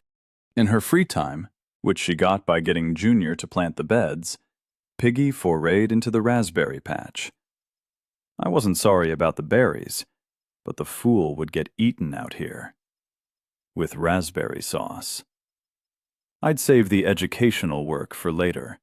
For now, we had sports to compete in. The kid, of course, behaved like a real assassin. His agility allowed him to move carefully among trees and bushes. Not a single twig was disturbed. Johnson was constantly trying to take things by force, running in circles around the marked territory, trying to avoid engaging in any fleeting conflict. Piggy took the standard route, trying to use any opportunity that came to her, catching Johnson out, ambushing Junior by hanging on a branch, or trapping me after putting on a damsel in distress display. Instinctively or not, each of us tried to squeeze the maximum out of our characteristics, which immediately gave me an idea of our possible opponents. Being determines consciousness, and that was particularly evident now. That meant that by observing behavior, I could surmise a player's developmental tendencies. Soft, silent footsteps. They'd probably poured everything into agility. Hefty, weighty footsteps? That meant strength. Minimal unnecessary movement and some sluggishness. Clearly, stamina had been preferred. Other stats were more difficult. In those cases, it would be easy to get lost, not knowing what was what. Besides, no one could exclude the possibility that an opponent would deliberately hide their inclinations, pretending to portray a different build to what they had. What was to stop a trickster from stomping through the woods like a rhinoceros? That's right. Nothing. That meant you couldn't mindlessly trust your eyes, couldn't always know what to expect of an enemy. That would greatly improve the chances of surviving the next encounter. Anyway, back to our Olympic gains. Junior was the undisputed winner of tag. He had an arrogant smirk on his face, because he had already taken the lead in 2 tests. I didn't care that Johnson and I had the same number of victories. That's immaturity for you, I thought with some surprise. Although Junior and I were almost the same age, I had begun to think entirely differently. I was thinking strategically. It was only Piggy who hadn't managed to get the upper hand anywhere. She was always in second or third place. Not the best, but not the worst either. Arm wrestling predictably fell to me, as did throwing projectiles, javelins, or simple sticks sharpened in the manner of a spear. Johnson took victory in the kilometer swim, while juniors snatched the 100-meter race. In total, the results were as follows. I took first place, as winner of the 4 tests overall. Johnson and Junior got 3 wins each, taking second place. Piggy, on the other hand, was left without a single medal. This also left her with a look of disappointment on her face. The 3 of us, after consulting one another, gave her a wreath of flowers woven by Johnson, and called her the Queen of Spring and Beauty. "Oh, boys, you shouldn't have, honestly." She waved us away, but her eyes held the fire of triumph. We all stood side by side on an improvised pedestal. I as the champion of the games, and she as my queen. It wasn't a difficult decision for any of us, and now the girl was happy, no longer walking around with a sour face. Junior sighed with more relief than the rest of us. A satisfied boss meant fewer lashes for him. Smart guy. He understood straight away who it served him to please, so as to make his life easier. The system also rewarded us handsomely. Junior got +3 to agility. Johnson got the same to endurance. The system was stingy with me, only giving +3 to strength. The benefits of training and competitions were obvious. We'd have to expand and deepen the practice. We took turns refreshing ourselves in the lake, and then started our work routine. Junior went to work on the plantation, under the strict, watchful eye of Piggy, while Johnson and I started building a training mannequin. To be precise, I just described a general construction, and then he seemed to rethink it considerably. The dummy looked more like a scarecrow, and quite frightening. "What is that?" I said, scratching the tip of my nose while looking at the monster in front of me, which had a charcoal-painted cloth mask instead of a face. "Ah, it's come out a little devil-like," Johnson said thoughtfully, looking at his brainchild. "I haven't made mannequins before, but I did a scarecrow for the dacha. All the crows died of a heart attack." On the dummy's head was a wicker hat, which Johnson had made out of thin twigs. 2 sticks tied together looked like thin, bony limbs. The clothes, made of sewn-up hide stuffed with dry grass, looked like skin, covered in scars and cuts.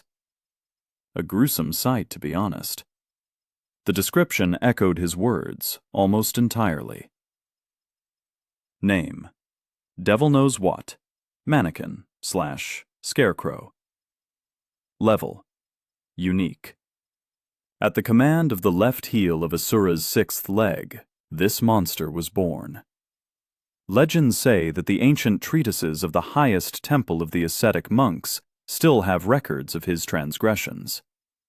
Now the doom of the entire world is forced to bear its miserable existence in the form of a rag doll, unable to free itself from the curse. Characteristics: spreads an aura of fear around itself, which scares away all small animals within a 10-meter radius. May cause mental confusion in mentally unstable individuals. Speeds up military training by 10%. Glitters at night with an ominous glow. It was quite something. The first unique item I'd ever seen, and it was a devil knows what. The most interesting part, of course, was the military boost. How does it speed up like that when you're working with a dummy? For the sake of experimentation, I took a spear in my hands and poked it into the dummy's stomach. Nothing happened. Yeah, what did I expect? Attention! You are experiencing terror. You must resist the attack. Before I could react, one of the sticks, breaking all laws of physics, transformed into a sharp, curved blade, like a scythe. The blade shot straight for my throat without a moment's pause. Only my keen instincts and my strength allowed me to react. I bounced backwards, putting distance between myself and the dummy. The scythe's blade immediately disappeared, and the flimsy stick reappeared in its place. "Did you see that?" I asked, wiping away the sweat that had suddenly appeared on my forehead. "See what?" Johnson said, looking surprised. "So you didn't notice anything?" I frowned. "I don't think anything happened. You just hit the dummy with the spear," he shrugged. "Then suddenly you bounced away, as if you'd seen a ghost." Holy shit. It really was. God damn, it dawned on me. A mannequin that created illusions to try and kill you. I now saw why it was saying you'd get your Warcraft up 10% faster. Either you'd go mad, or you'd start growing at breakneck speed. "Boys, grub's up!" My thoughts were disturbed by Piggy calling to us. Evening always came so fast, I hadn't even noticed. All right, that was enough discoveries for today. I would digest the information better on a full stomach, and after that I'd understand what to do with this magic mannequin. But first, a meat stew. I chose the Greek phalanx as the model for my future army. The hoplites, for good reason, were considered an invincible army by barbarian hordes and tribes, who outnumbered them by a factor of 10, if not more. Unlike many later armies, such as the Roman legionaries or Byzantine cataphracts, the hoplites were not distinguished by any elaborate uniforms or weapons. At their earliest stage, they themselves had barely stepped out of barbarism. Our wicker shields and slingshots made of sticks were not far behind them. Discipline, cohesion, and working in formation were the three main aspects of the phalanx that I chose to emphasize. It's good to study history. You learn a lot of trivial details. I never thought knowing about antiquity and the ancient world would benefit me one day. But now, I was thanking myself for the past. So, back to the phalanx. The most striking example of its effectiveness was the Greco-Persian Wars. 300 Spartans held off a Persian army. They may not have been 100,000 strong, as they were in the film, but it was certainly a fact that the numerical disadvantage was extreme. Of course, I smacked my lips at the Roman legion, another one of the greatest examples of the art of war. But alas, we had neither the means nor the manpower for anything like that. I couldn't build a turtle, I didn't have gladiuses or pilums at hand, and simple slingshots weren't suitable for that kind of formation.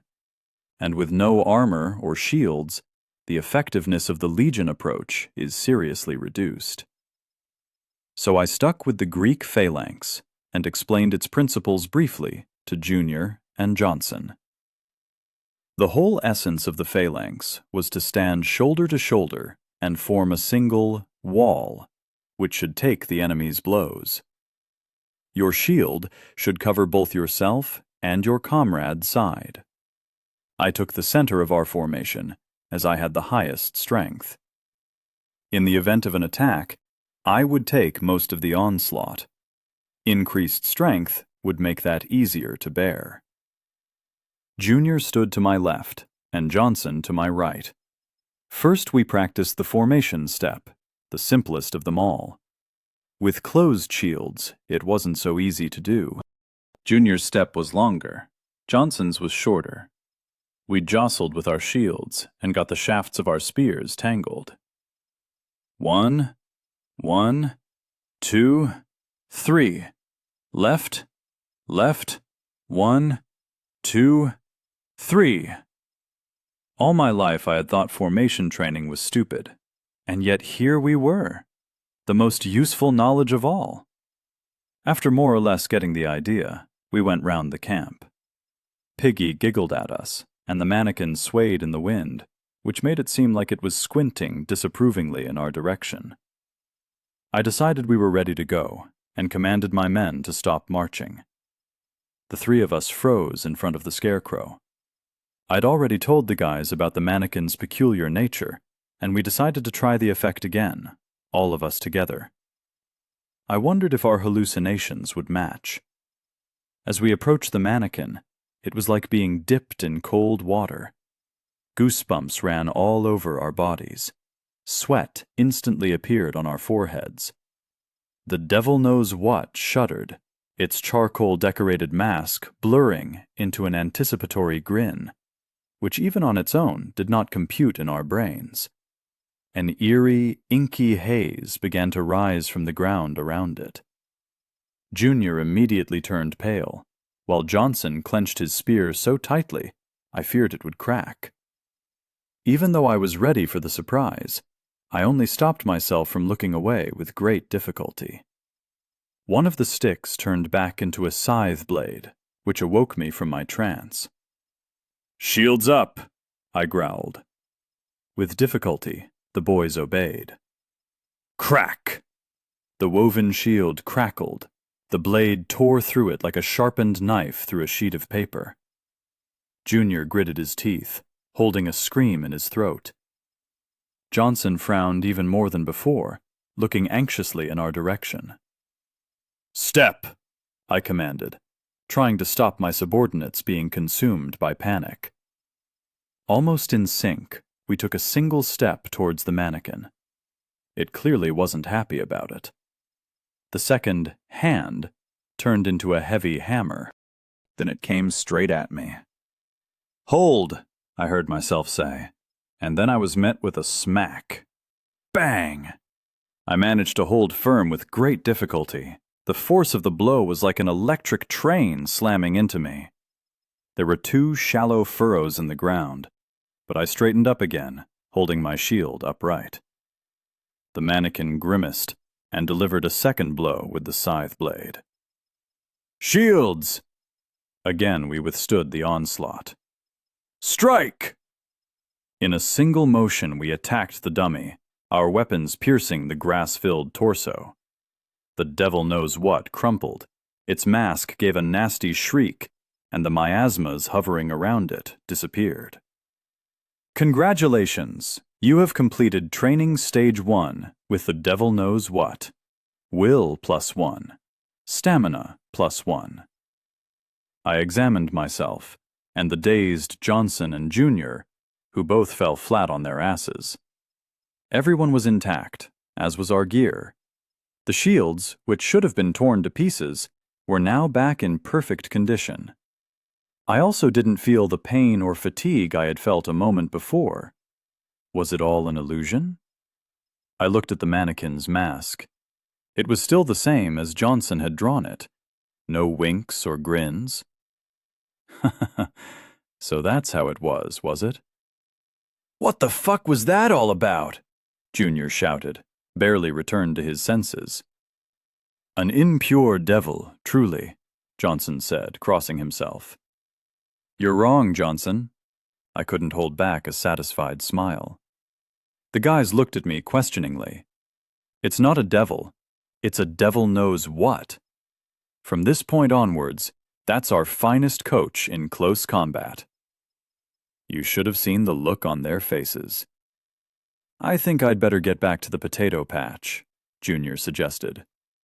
The belligerent Piggy and her whip didn't seem like such a bad option anymore. Now there was a guy caught between a rock and a hard place. For 2 whole days after that, we trained with the mannequin. Stage 1 had just been the beginning. As soon as we made it to the devil knows what and dealt it a certain amount of damage, the dummy recognized its attacker's victory and retreated into a kind of reset. This gave us a couple of hours' respite, after which the mannequin was ready to be challenged again. It gradually acted with increasing ferocity and aggression, as well as raising the complexity of the battle. On the second day we were stubborn, and attacked the Scarecrow 5 times in a row. After that, it went into reset for a few hours, and we discovered a new ability. Name: Shoulder to Shoulder.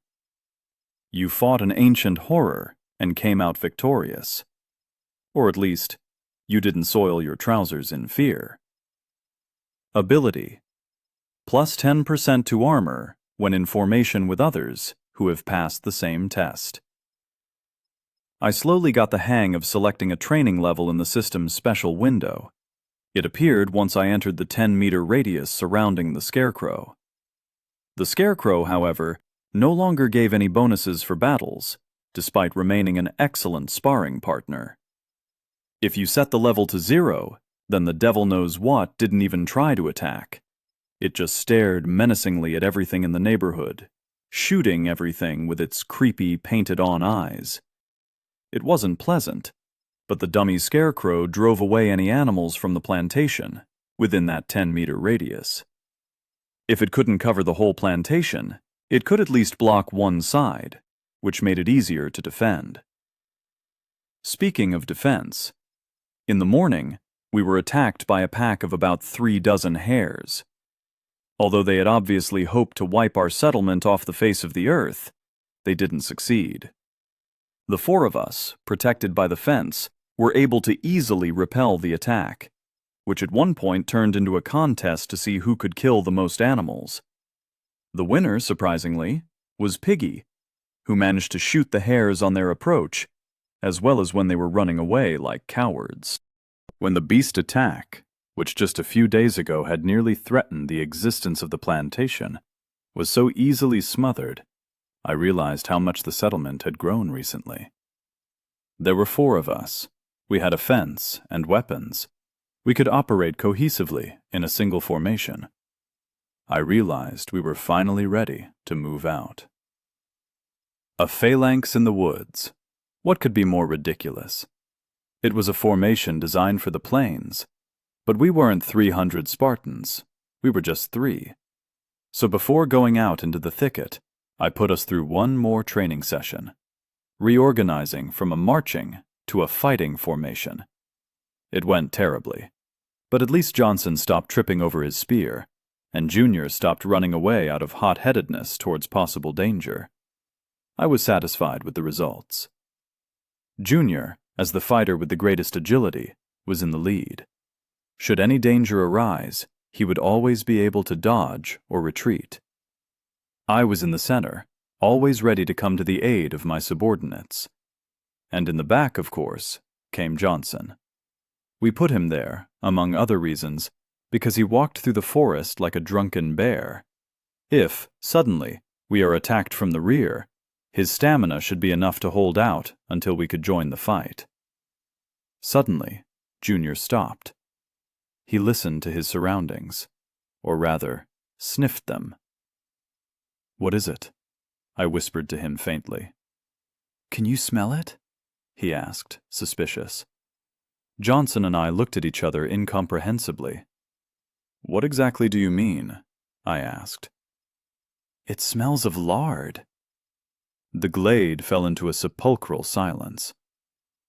"Are you kidding me? We just had lunch," Johnson said, surprised. "You not stuffed yourself enough?" I was in general agreement with him, but something was bothering me.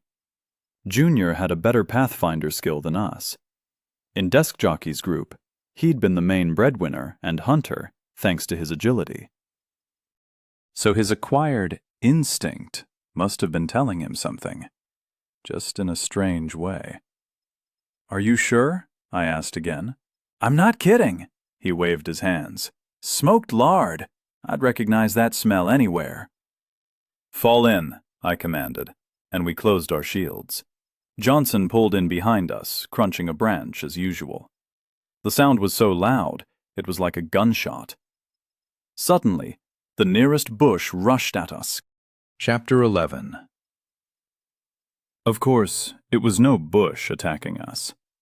But that didn't make it any more pleasant, because it turned out to be a boar. We were in no way prepared for this attack. Johnson was trailing behind somewhere or other, Junior was counting crows. "This side!" I screamed, canceling my previous order. As my warriors scrambled across the forest, I put up my shield, offering myself up as the main target. At the very last moment, I sidestepped its attack and immediately tried to poke my spear into the boar's skin. The hit landed, but the tip did not go deep enough to pose the beast any danger. My fears were confirmed. It would take a long time to skewer this bastard with a self-propelled spear. The boar barreled past with a squeal. Fortunately, it had practically no neck, so it faced big problems in turning around. It was like a battering ram. If it didn't hit the first time, it needed to take a run-up for the second attempt. That's what the animal was doing now. While it prepared, I managed to look it up and down. An enormous creature, level 5, its beady eyes trained on our team. I was amazed at how it looked at us with such gastronomic interest. Since when had wild boars switched to meat-based diets? Or did everything here try to devour you, even little hares? The hard-bristled boar had black scorch marks on its hide, from which a faint smoke still emanated. That was evidently what had confused Junior's senses, making him think he could smell smoked lard. Although it really was lard, just lively, aggressive lard. The boar lifted its fanged muzzle aloft, deafening its surroundings with a squeal and a grunt which sounded more like a roar. "In formation!" I shouted.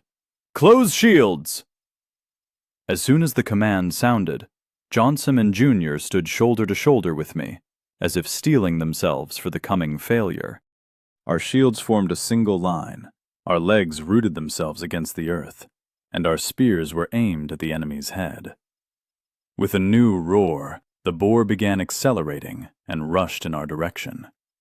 Even the ground seemed to start trembling faintly.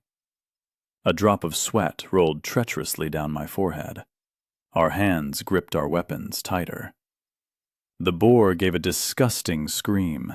The air itself began to vibrate. A vile shiver engulfed my body against its will. I wanted to throw down the shield and run headlong. Fuck me. It was a real mental blow. The mountain of lard had a special ability. You are experiencing terror. Hold the line! If it hadn't been for our training with the devil knows what, I doubt we would have been able to resist this now. But damn it, this pig wasn't all that scary. One single hit. If we held out, victory would be ours. If we didn't, the boar would crush us one by one. Roar! The sound came from somewhere in my lungs, bursting out and blocking even the sound of the boar. Junior and Johnson joined in. The sound seemed to join us into a single organism, and at just that moment, our buff was triggered. Well, come on then, pork. Bang! Armor level reduced. 60 over 150 left. The impact was comparable to being hit by a car bumper. The shield crumpled for a moment, transferring the severity of the blow to my arm. My bones almost cracked. But all the same, it had been a smart choice. Elastic and durable. Otherwise, the boar fangs would have sunk not into the flexible branches, but into my arm. My head was filled with a stupefying emptiness and sheer noise. My legs traveled as much as half a meter across the damp grass, leaving shallow furrows in the ground. But the main thing was, I had stayed up. We achieved our goal. The boar had been stopped. Better, even, it was shaking its head from side to side, as if the blow had stunned it. It had definitely not made it through without consequences. The hand holding the shield had gone numb, but I gritted my teeth and gave the next command. Strike! 3 spears inflicted stabbing blows on the boar, which it was not at all happy about. It leaned back with a squeal to try and muster at least some slight acceleration. 2 meters. 5. It was already dangerous to go further. We would have broken formation. Close shields! Strike! Without any acceleration, it was already weaker than before. Our shields held firm, and we were able to launch a counterattack much faster. The moment of shock had passed. Strike! We were no longer fighting for our lives. We were fighting to kill. It was a routine. The boar was a real tank. It took a long time to finish it off. It responded painfully. Close shields! Strike! The boar roared in pain. The tip of my spear hit it in the eye. Critical hit. Minus 50 hit points. How inconvenient that I couldn't see the creature's total hit points. That probably required a separate skill. There wasn't even the usual green bar above it, like you normally get in online games. The spear got stuck in the boar's cranium. It shook its head from side to side, trying to free itself and snatch the weapon from my hands. Ugh! My muscles were humming with tension, but I held it almost entirely still. The bastard was getting weaker. Strike! The guys didn't need me to say it twice. Their spears plunged into its body again and again, causing the boar more and more wounds and cuts. It was bad that they could only just penetrate the thick, hard skin. We didn't have regular spear tips. Blood dripped onto the green grass. The boar kicked out, trying to reach Johnson or Junior with its trotters, but they either took its attacks on their shields or just avoided them. I yanked on the spear, trying to pull it out. In our team, I was the one who dealt the most damage, thanks to my strength. Johnson and Junior were still level 2, and their blows were like mosquito bites to a creature like this. They were distracting it, of course, and keeping it in place, but there was no way they'd be able to put an end to the battle. Suddenly, the boar tilted its head, clung onto my spear with its fang, and levered it until it snapped. What the hell? Normal wild boars were not that smart. Crack! I was left holding a useless splinter, and the one-eyed mountain of lard grunted triumphantly. Just great. Hold the line! Perhaps feeling that its health was no longer decreasing, the boar seemed to be getting a second wind. It took no run-up, just crashed sideways into Junior, the lightest of our team. Junior fell onto his back. The shield had blocked the hit, so he didn't take any major damage, but he now found himself in an extremely vulnerable position. It was impossible to hide under the shield while lying down. This charred pork would either trample him or pry him out from below with its fangs.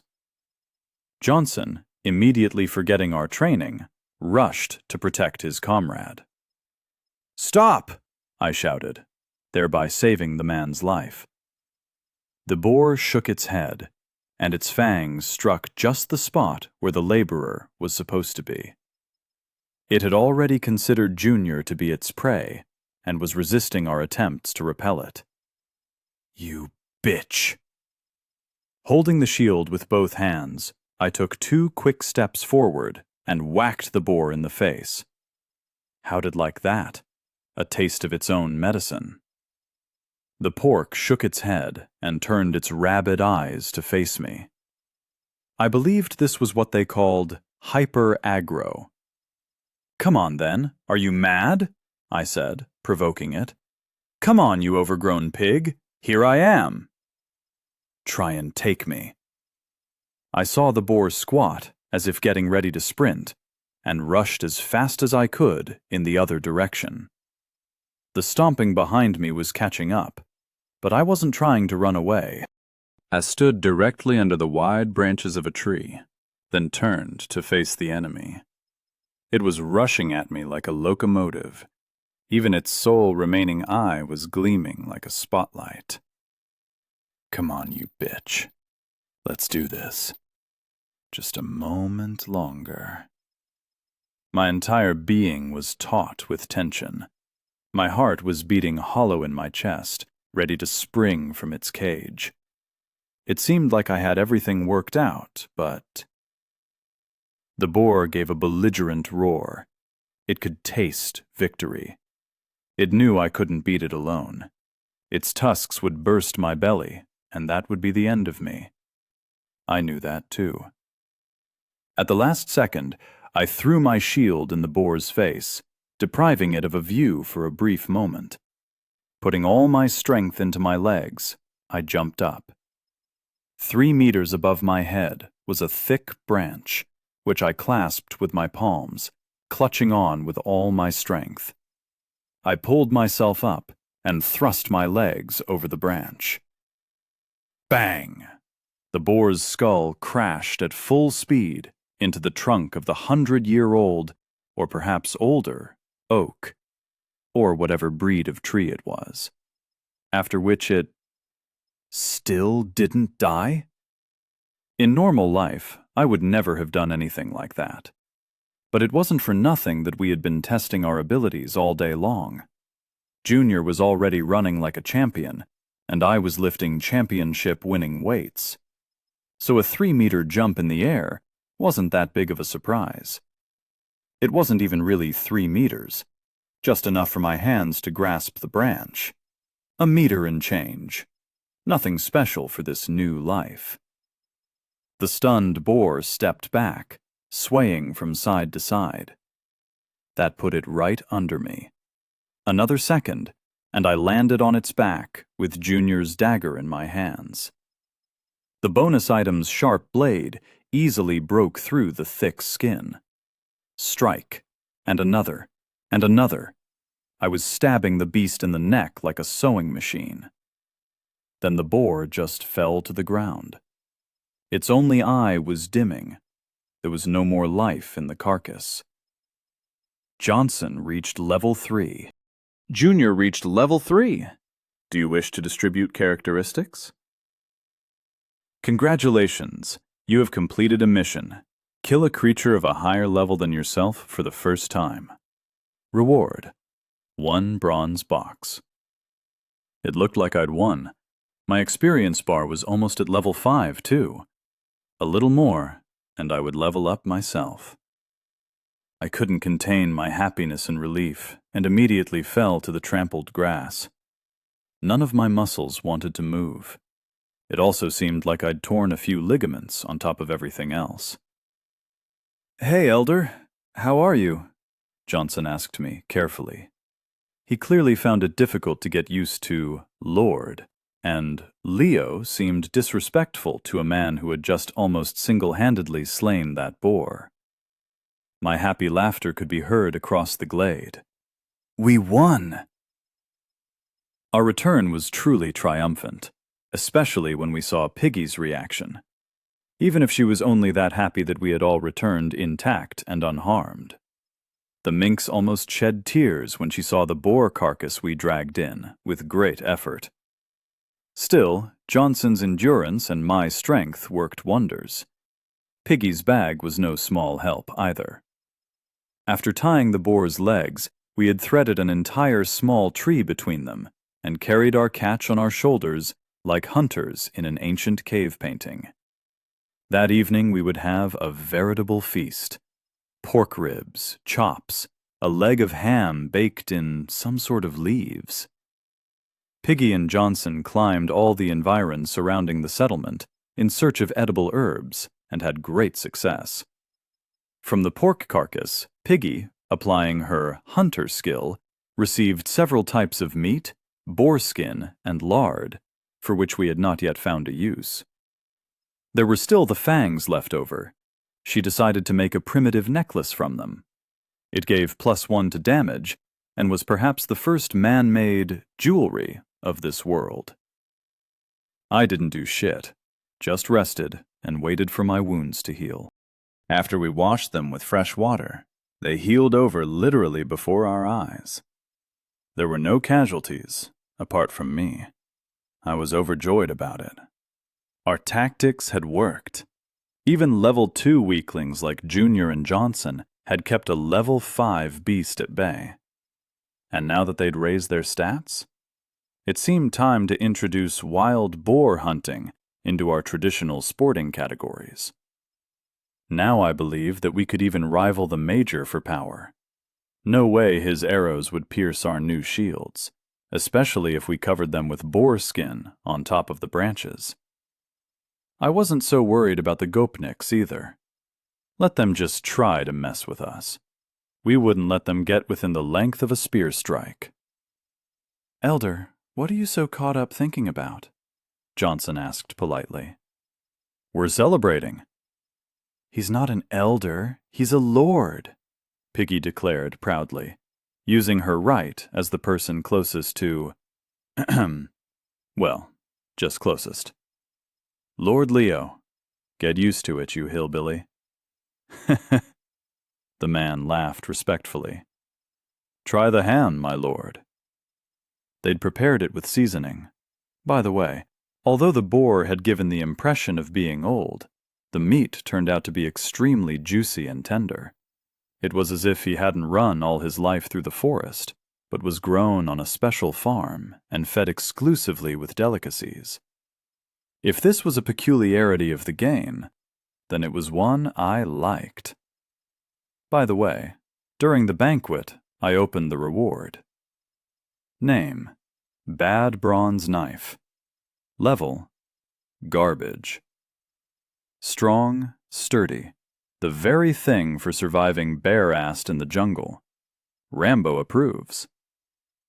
Characteristics: Agility +1, Strength +2. Well, I said, I was hoping for more, but it's still useful. We could make another spear, and our attack power would increase even more. I still can't believe it. Johnson ran his palm along his wicker shield. It looks exactly like a basket. It's so ridiculous. But we overpowered that crazy beast without so much as a scratch on me and Junior. Modern people have a very distorted idea of what happened in antiquity, I explained. Who do we see in the pictures? A guy wearing barely anything, with a six-pack so tight it could reflect sunlight. Sure, they're more fun to draw like that. So did they really not look like that? Piggy said. What about Achilles, for example? You've read Homer? I asked, surprised. No, she replied. I saw the movie, with Brad Pitt. He was 1 in a million, by the way. A very handsome boy. Everyone forgets that Achilles was the son of the emperor, and according to legend, the grandson of Zeus himself. Homer claims that Hephaestus himself, the blacksmith god, crafted his shield. What does that mean? I saw that there are no ready answers, so I gave one myself. That such shields were extremely rare. Equipment like that cost the same as an ocean yacht does now. Such a hero on the battlefield was like a real tank, and the opponent had no anti-tank weapons. Invulnerable and murderous. What about the others? Junior wondered. They wore whatever they could, I said. Fabric armor, a bit like sweatshirts, were very popular. When fabric is rolled up into many layers, you'd be lucky to pierce it with anything. Same if you're wearing something woolen. Try fighting a man in a fur coat. He won't even feel your blows, even if you beat him with a truncheon. A sword, if you tried to cut them with it, would slide over the wool. Do you think all those barbarians were walking around in furs because it was cold? Or because they were just fashionable like that? The last words made Piggy giggle. That was primordial armor. I should sew you some vests, Piggy said, thinking on her feet. I'll get you wearing fur vests over your naked torsos. Very erotic. I'd even call it practical, she said, batting her eyes foxily. Only we don't have enough hide. These hairs are tiny. You'd need 10 of them for a decent vest. We need to finally catch some and try to breed them in captivity, I said. Otherwise, thanks to our scarecrow, they'll forget the road to the settlement. Last time someone ruined our whole setup, I said, looking at Junior expressively. He made a guilty face and looked down. It's settled. Tomorrow Johnson will have to make a cage in the morning, and Junior and I will go set traps. Why don't you and I do that? Johnson suggested. I know how to set the snares best. So teach him in advance, I insisted. He's our tracker. Let him do what he's good at. I'll keep guard so that no creature attacks. I didn't want to let these two go out on an independent mission. Junior had proven himself well today, but I still didn't trust them entirely. I'll keep them under supervision for the time being. Perhaps we should open the cider, since it seems we've got a good reason, Piggy suggested suddenly. I hoped that this was just her lively character, rather than a tendency towards female alcoholism, which, as is known, is incurable. There weren't many holidays in our current life. It was mostly hard work and various dangers. That made you want to relax even more. Bring some over, I agreed. Today we've achieved our first victory over a serious opponent. That's worth marking. It was settled. Today we were getting drunk. Johnson and Junior stared dumbfounded at the bottles of system cider Piggy brought over. After all, this was their first taste of system-issue alcohol. Since there were only 2 bottles, and there were 4 of us, I sent one of them round in a circle, as if it were a joint. It was a little unorthodox, but traditions like these bring people together. Everyone took a sip and passed it to their neighbor. Despite the quantity, the system cider was doing its job. It wasn't for nothing that this drink had legendary status. The fun buff worked flawlessly. Taking advantage of the general relaxation and high spirits, I turned discussion to the question of naming the settlement. I had been scratching my head for several days and couldn't come up with anything. Moscow, Johnson suggested. Settlers often name new towns after former cities. They say that America has about 24 Moscows. Well, or New Moscow, that works too. Hairopolis, Junior joked, and immediately started giggling. Paris, Piggy sighed. I always dreamed of living in Paris. I didn't like any of those options. They lacked something to spur and mobilize us, while being something that's truly ours. Over the second bottle of cider, the discussion quietened down and slipped into the usual merrymaking. Johnson was reeling through the pop songs of his youth. Junior was laughing at his colleague, trying to foolishly sing along in a high-pitched female voice. Piggy surveyed the situation and decided to show the class her belly dance. Her performance caused complete uproar. Johnson just clapped approvingly, smiling into his mustache. But Junior's eyes were burning with an unhealthy interest. I was glad it had all worked out that Piggy slept in my tent now. Otherwise, we might have had to deal with this particular problem. Yet another reason to keep a closer eye on Junior. When it went quiet after the dance, and the content Piggy sat back in her seat, I jumped up with an idea. Follow my lead, I said. Men, get up. Repeat after me. Come on, we're having a good time relaxing, Lord, Johnson grunted. Get up, I commanded, with a voice that was not tolerating any objections. Repeat after me. Once I had seen this dance online, I laughed at it, of course, but as a curious person I began to dig around. I found a description of a tribe that not only did not die out, like the mammoths, after the arrival of the white conquerors, but also gave them a pretty heavy kicking.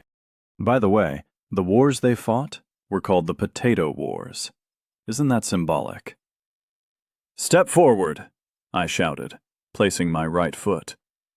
This is our land, Johnson repeated, a little indistinctly from behind me. Junior sniveled silently. Louder! Step forward! The second leg came in line with the first. We stand firmly on it. We stand firmly on it, they repeated from behind. This is our potatomus. I bent my knees, like a wrestler before a fight. Our potatomus! 3 voices roared. Fuck all our enemies. I beat my right arm against my shoulder, and my fist shot up in an international gesture. Fuck all our enemies! Junior cackled with delight. The fire shot sparks. Flames licked high into the air. The heat from it was blazing, or perhaps the real heat was coming from inside our very bodies. There were 4 of us in the illuminated circle. Beyond the fence was impenetrable darkness. Darkness full of enemies, monsters, dangers. Before, we had hidden the fire in the pit. We'd spoken in a whisper. We'd been afraid to attract attention. Now, we were not afraid. Now, we were making ourselves known. Come and get it, I said, yelling the first thing that came to mind. The words just appeared in my head. A force was stirring inside us, coursing through our bodies. We were power. In the uneven glimmer of the flame, the devil knows what squinted at us. He liked it. He approved. We'll tear anyone apart. Stamp them into the earth. Raise them on our spears. This is our house. I gave a guttural roar, and my face turned into a wild grimace. I had nothing to hide from here. I was the scariest animal in this forest. Name: Shoulder to Shoulder, Level 2. An ancient horror saw a kindred spirit within you. Remember, if they're afraid of you, it means they respect you.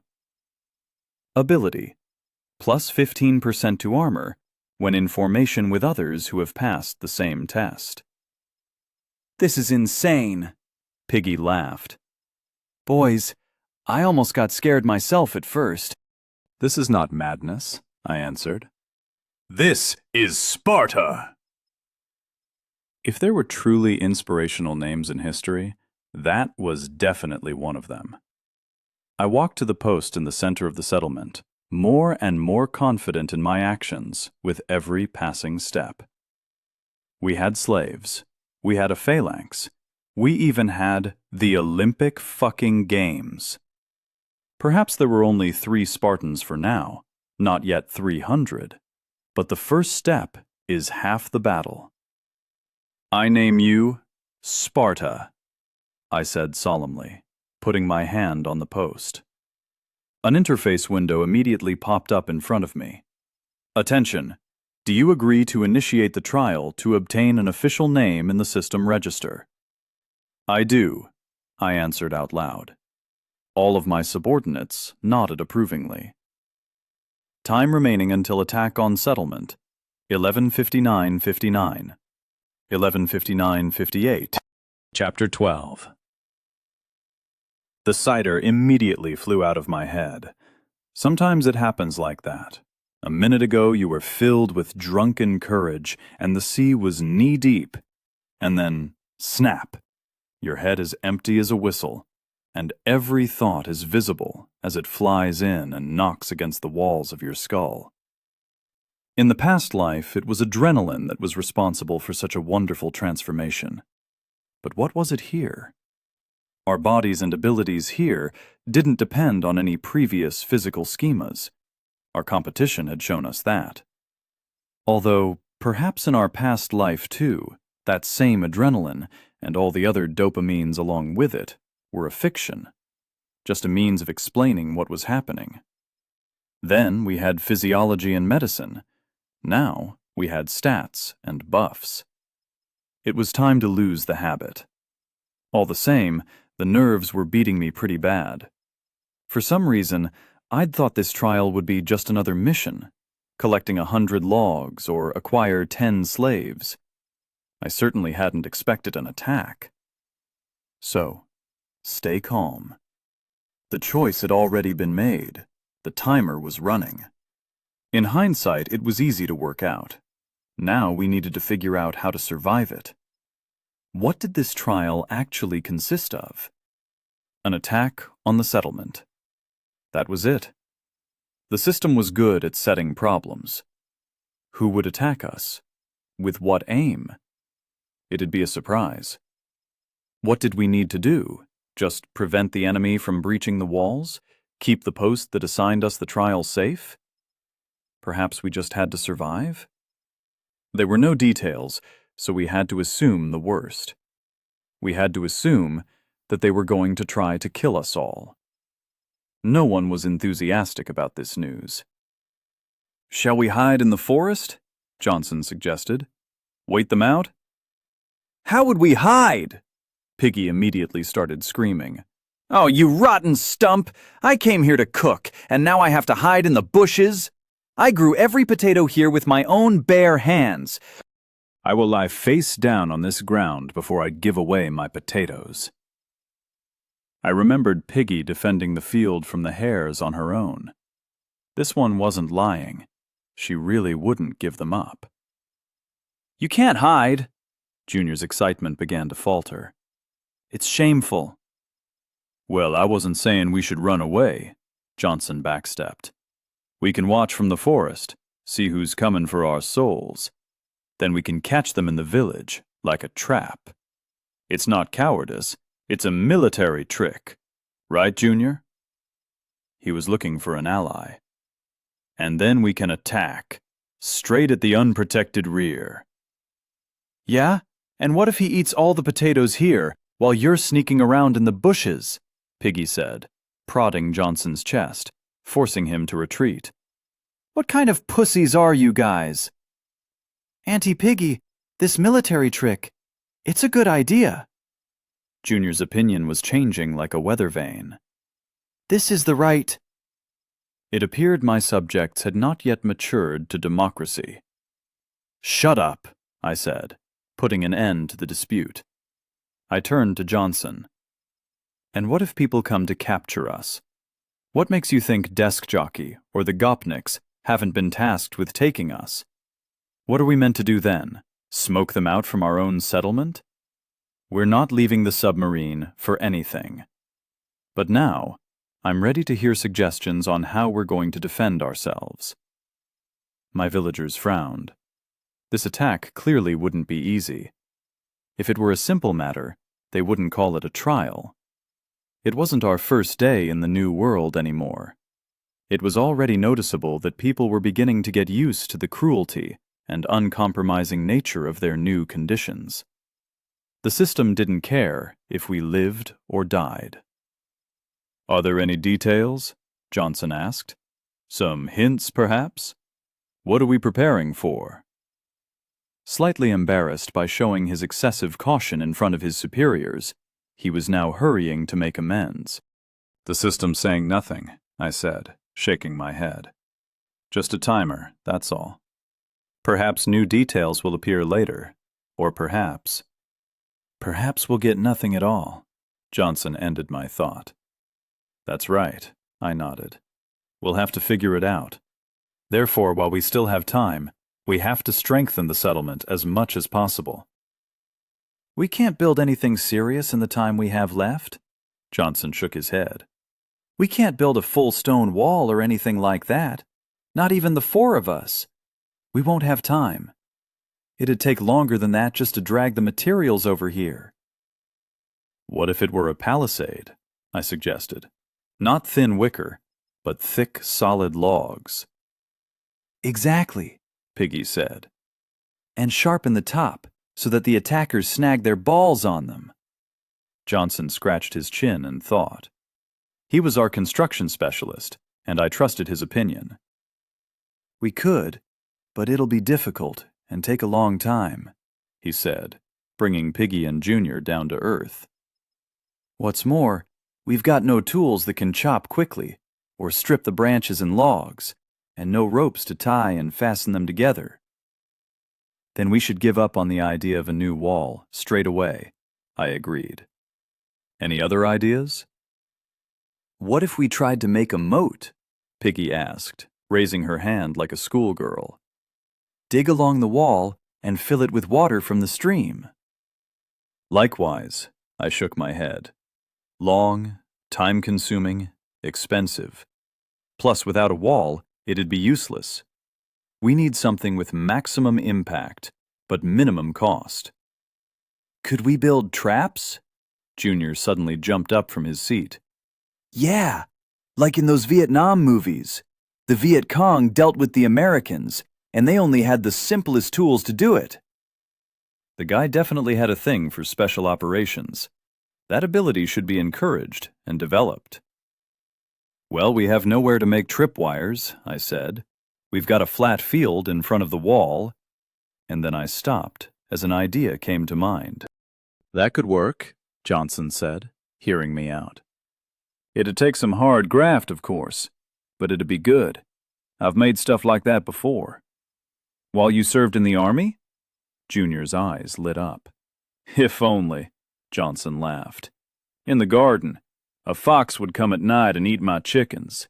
Cunning little rascal. Tried damn near everything to get rid of her. Sat on guard at night with a rifle, set up the same traps we've done here. Like water through a sieve. All of it to no avail. The smart little redhead got through. But then I finally came up with something. All right, let's get to work, I interrupted. We have one night left before the trial. We have to get it all done in time. Who was it who said that rest was just a change in activity? A man could dig trenches all his life, then cut down trees, before heading back home with a shovel in his hands to relax. I'd look at a guy like that and be happy. Although right now, I would give up half my kingdom for a shovel. I really do have a kingdom after all, albeit a small one. I don't know which half I'd give, but I'd keep the one with Piggy in it. Junior and I began cosplaying two soldiers from a construction battalion who had to somehow miraculously fill the role of an excavator. Our output as a duo was, to put it mildly, average, but the work was progressing.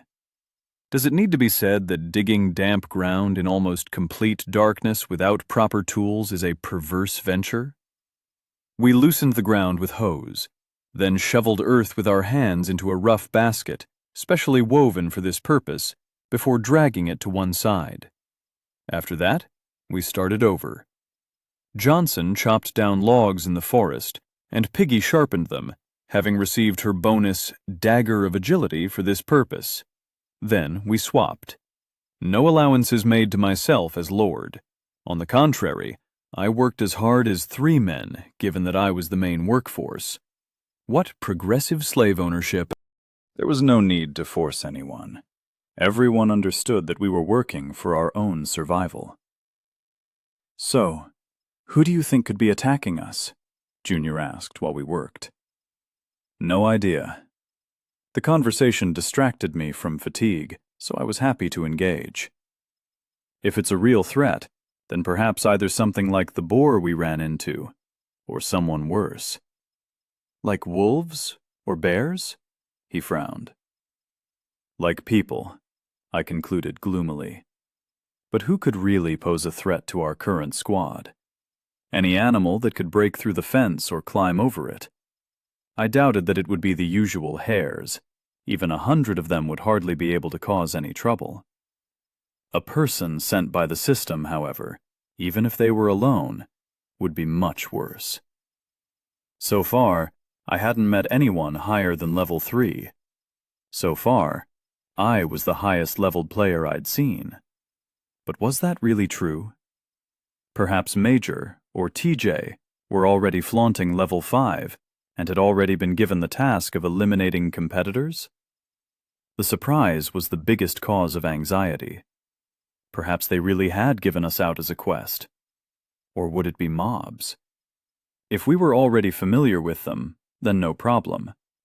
But what if there were suddenly birds, like in that horror movie? Or if battle moles suddenly came out of the ground? Then all of our preparations would have been in vain.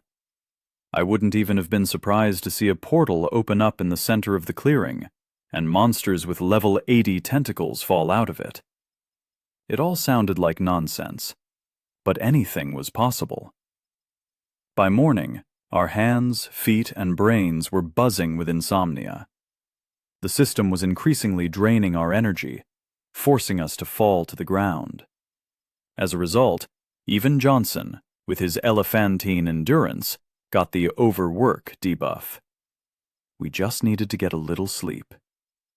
We crawled into our huts and fell down, not thinking about who would be attacking us. Before going to bed, I had time to think that sex might give us a small buff, but Piggy was already snoring.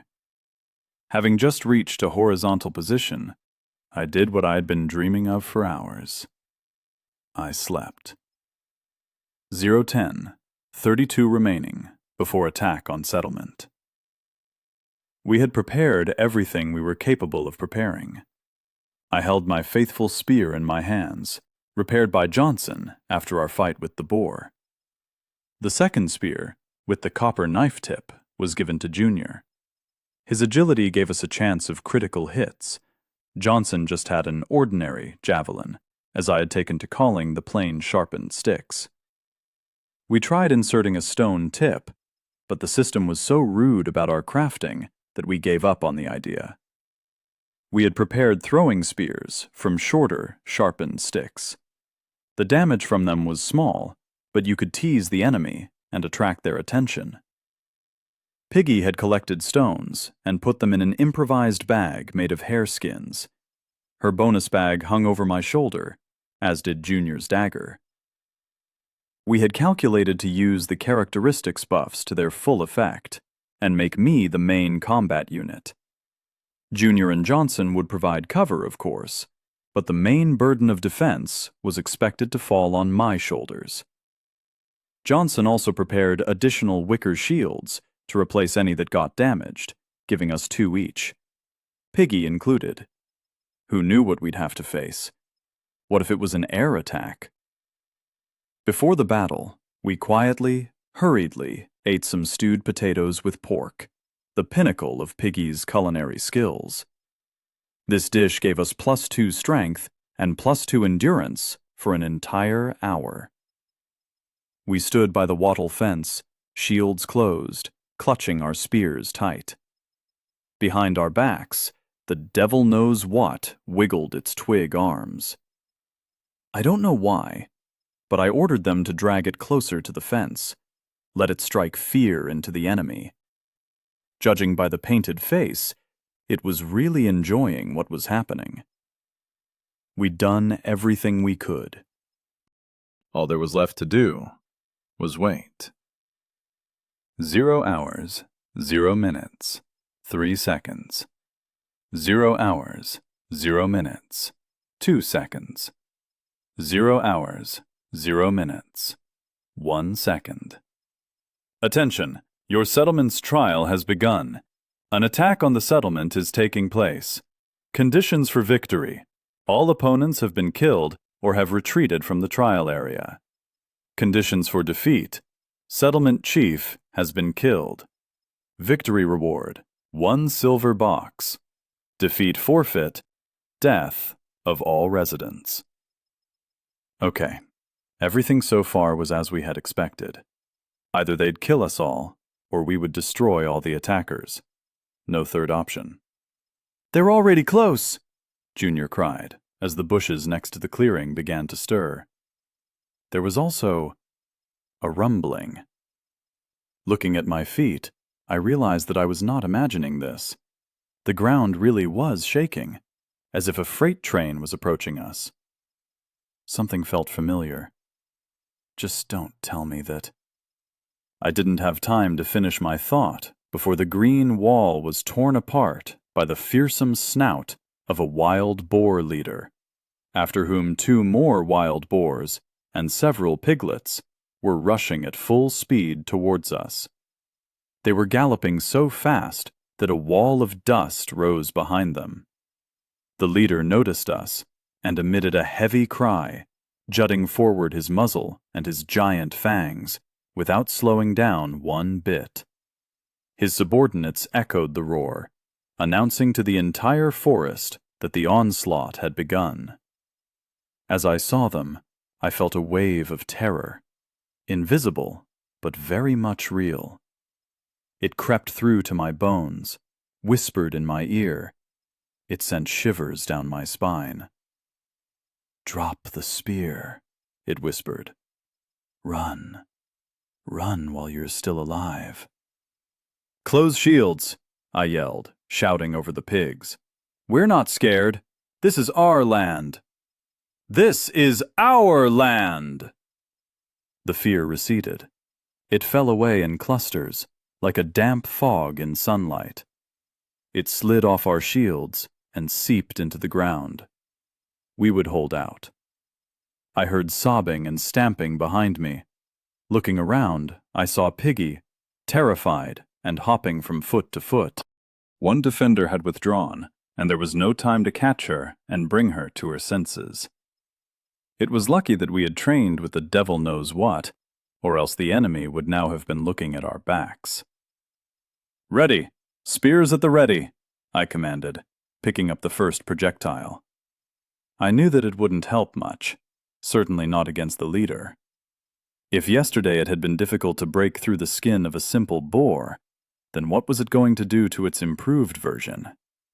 Scary even to think about it. The herd was rushing in our direction in a straight line. Nothing could deter it. But as they approached, the leader turned its head warily, as if it had caught wind of some oddity. The others slowed down too. "Throw!" I shouted, and threw the first spear. It may not have been a bullseye, but it caught the side of the leader, making it snort indignantly. Junior hit the eye of a smaller boar. Johnson's spear flew past. We'd done barely a lick of damage.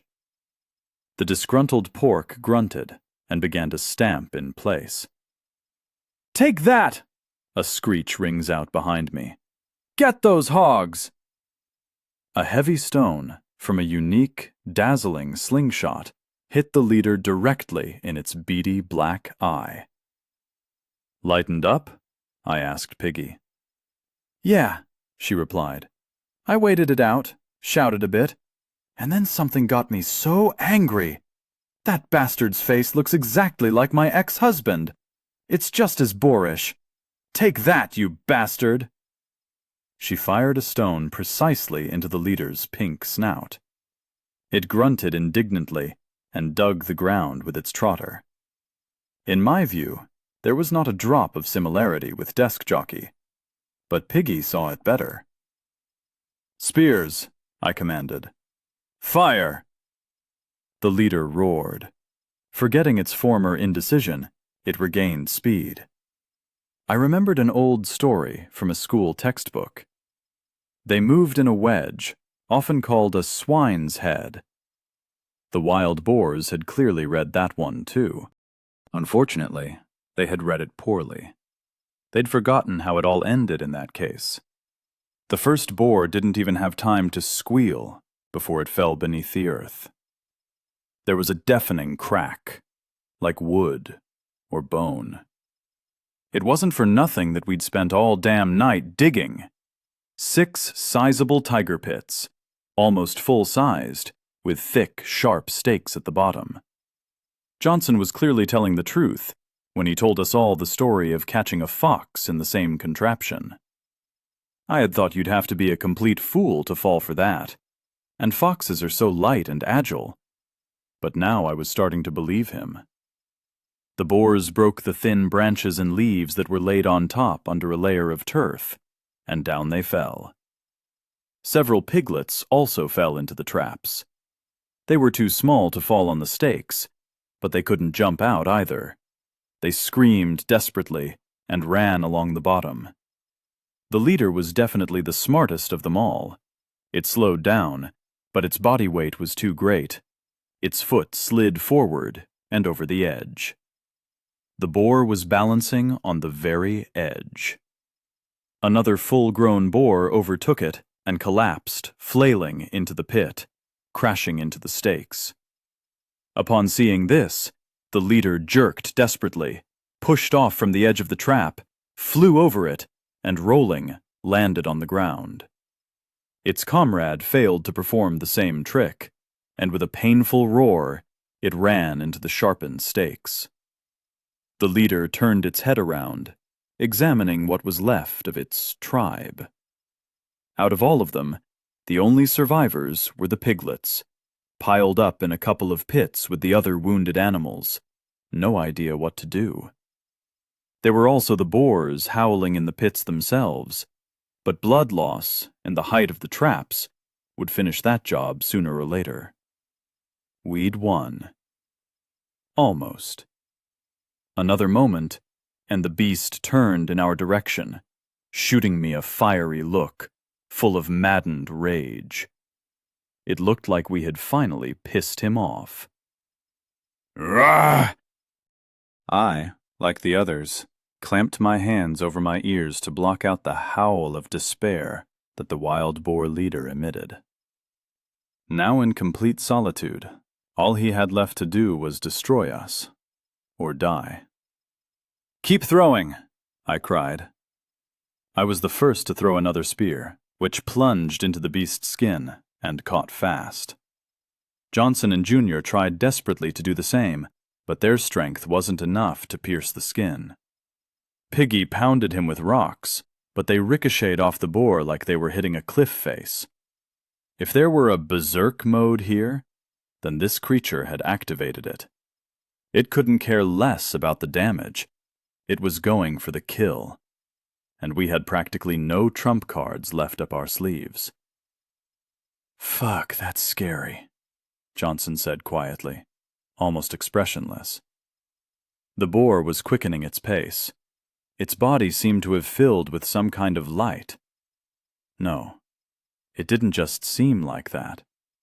The creature really had begun to burn with an even, golden glow, accelerating more and more. "To the side!" I roared, jumping away from the fence. "Scatter!" Bang! One single blow, and the fence, which dozens of hares had done nothing to, nor Junior, Johnson, and Desk Jockey all working together, splintered and smashed. "Johnson!" shouted Junior. Of the three of us, the elderly laborer had proven the slowest. After piercing the fence, the boar clamped onto him, easily tearing through his shield and digging in its fangs. I watched the fangs hit the hard worker's side. He was sent flying, like a ball that had been hit with all possible force. "I'll kill that pig!" Junior gripped his spear more tightly, already poised to run at the leader on his own. "Don't you dare! Have you lost your mind?" I asked, grabbing his shoulder. "Let go of me!" he screamed, tearing himself away. "Are we just going to leave him? Do you want to die?" The leader lifted its face to look at me. Scarlet blood dripped from its fangs. It didn't care about the others. I could see that now. It only wanted me, the leader of the settlement, the one responsible for its family's deaths. Meanwhile, Johnson, pressing his bloodied side, crawled carefully over to the destroyed fence and leaned against it. Good. It seemed like the leader had no intention of finishing him off. "Johnson's gonna make it," I said dryly. "And if we don't kill this creature, we will find ourselves 6 feet under, or wherever they throw dead losers here. Got it?" Junior nodded, not fully convinced, but ready to obey. "Piggy, help Johnson. Junior, you're with me." I growl. We had to pulverize this bitch. Piggy didn't have enough damage to affect the outcome of the battle. She would probably just aggravate the boar and find herself on the end of another blow, like Johnson. But Junior should have enough agility to avoid serious injury. The thought remained in my head that I had done the right thing by deciding not to take the full strike head-on against our formation, even though that's exactly what I had prepared to do. That would have left not one, but 3 victims lying there, and our song would be sung. That golden glow had suggested that we would not hold the boar off.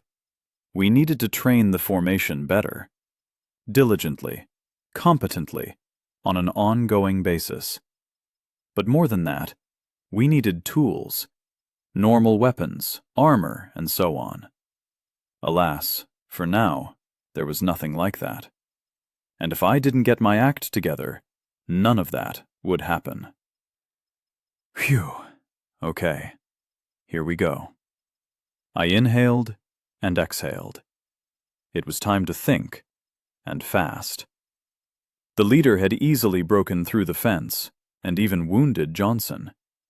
That was definitely some kind of skill. A pretty damn aggressive skill at that. As luck would have it, I didn't know its cooldown, its terms of use, or its effects. Was it the acceleration? Was it a boost to its rush? Or was it some kind of ramming power? And what power did it bestow? Junior, try to hit it in the eyes or mouth, I commanded. As soon as it twitches, step back. He wouldn't make it in open combat with the leader, not with its strength and durability. But we could try and arrange a chase with some obstacles. I attracted the creature's attention by jumping over the fence, where it was still intact. The wild boar rushed after me. It immediately attacked the fence. Moreover, it didn't demolish it immediately. It just dug deep into it. It would take at least a few hits to breach it in full. Everything was going according to plan. Without any acceleration, the leader wasn't so scary. Perhaps that's what we had to play towards. We easily jumped over the wattle, and the leader was forced to fight through it to get to us. For the next 10 minutes, Junior and I found ourselves playing a game of tag. We were poking the leader through the fence with our spears, trying to harm it somehow, but it was all useless. It had too much HP. There seemed to be no end in sight. The pro was that we were still alive, and relatively intact. The con was that the entire wattle fence was almost entirely broken. When that was done, we were dead meat. "It's not working," Junior said. He was already puffing. His stamina was at its limit. Only his agility had managed to save him from getting a fang in his side. Johnson and Piggy had crawled to the hillside and tried not to draw any attention. That was for the best. They'd be no help to us now. Suddenly the beast was once more enveloped in a golden glow. It was that skill again. "Run!" We were standing opposite the beast, just behind the fence. If this skill was like a battering ram, then we would be strung up on its fangs like a kebab. I hoped I was wrong. The leader pierced the fence like paper, and without slowing down, rushed straight at us. The stomp behind us was getting louder. All the strength was going out of us. Junior's energy fell to 0. He stumbled mid-stride, fell to the ground, and, with his last ounce of strength, rolled out to the side. The boar paid him no attention. It was focused entirely on me. The moment of truth, the clash of leaders. One sprinting headlong, the other playing catch-up. I jumped into the lake, hoping that the boar would be scared off by the water, but it swam at least as well as I did. A big, red, grunting torpedo.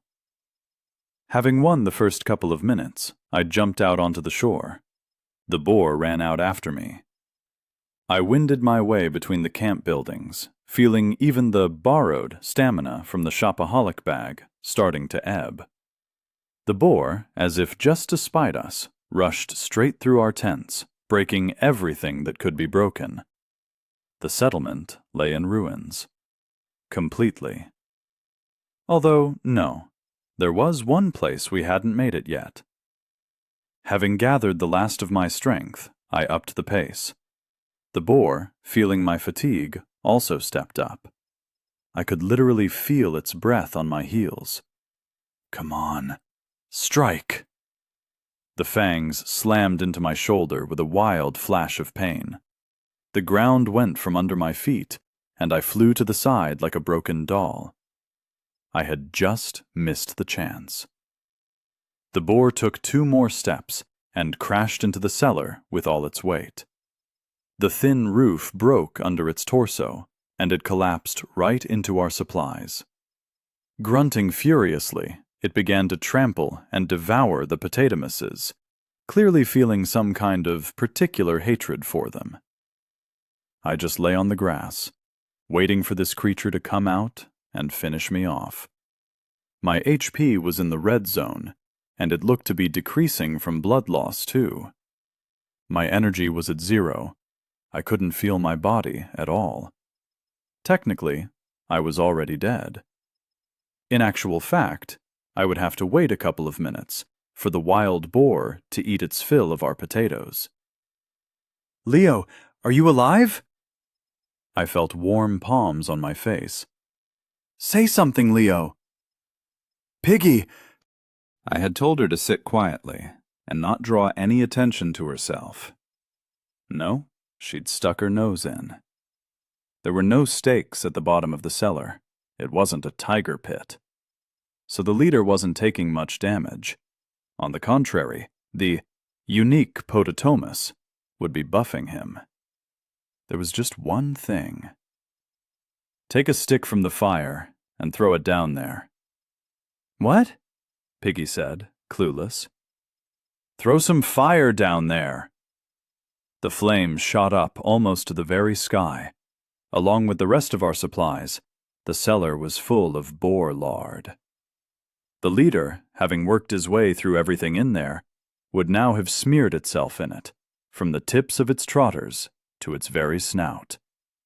It emitted a terrible howl and tried to jump back out, but it slipped and fell into the boiling, burning lard. The smell of burnt hide and skin was enough to make you plug your nose. Either the stench or my wound finally knocked me out. In the complete darkness, a message popped up. "Player Piggy has reached level 4. You've reached level 5. Congratulations! You passed the trial. Reward: 1 silver box. Would you like to open it?" Chapter 13. I regained consciousness with difficulty. My throat felt rough. Some kind of bell was ringing in my head. Or was it blood pounding against my eardrums? My health bar was at 16%. I realized that health here worked quite differently than in computer games. In those, you can fight away with 1%, no problem, then fly away and heal. Here it was more a reflection of your present state. So 16% meant not dead yet, but there were almost no signs of life. I couldn't even get it together to look around. Everything was floating before my eyes. I could only make out an indistinct, dark silhouette, seemingly human.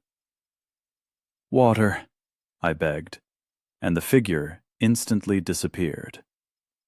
A minute later, they brought me the irreplaceable pot. Johnson had been threatening to carve us wooden plates for a long time, but so far had not gotten round to it.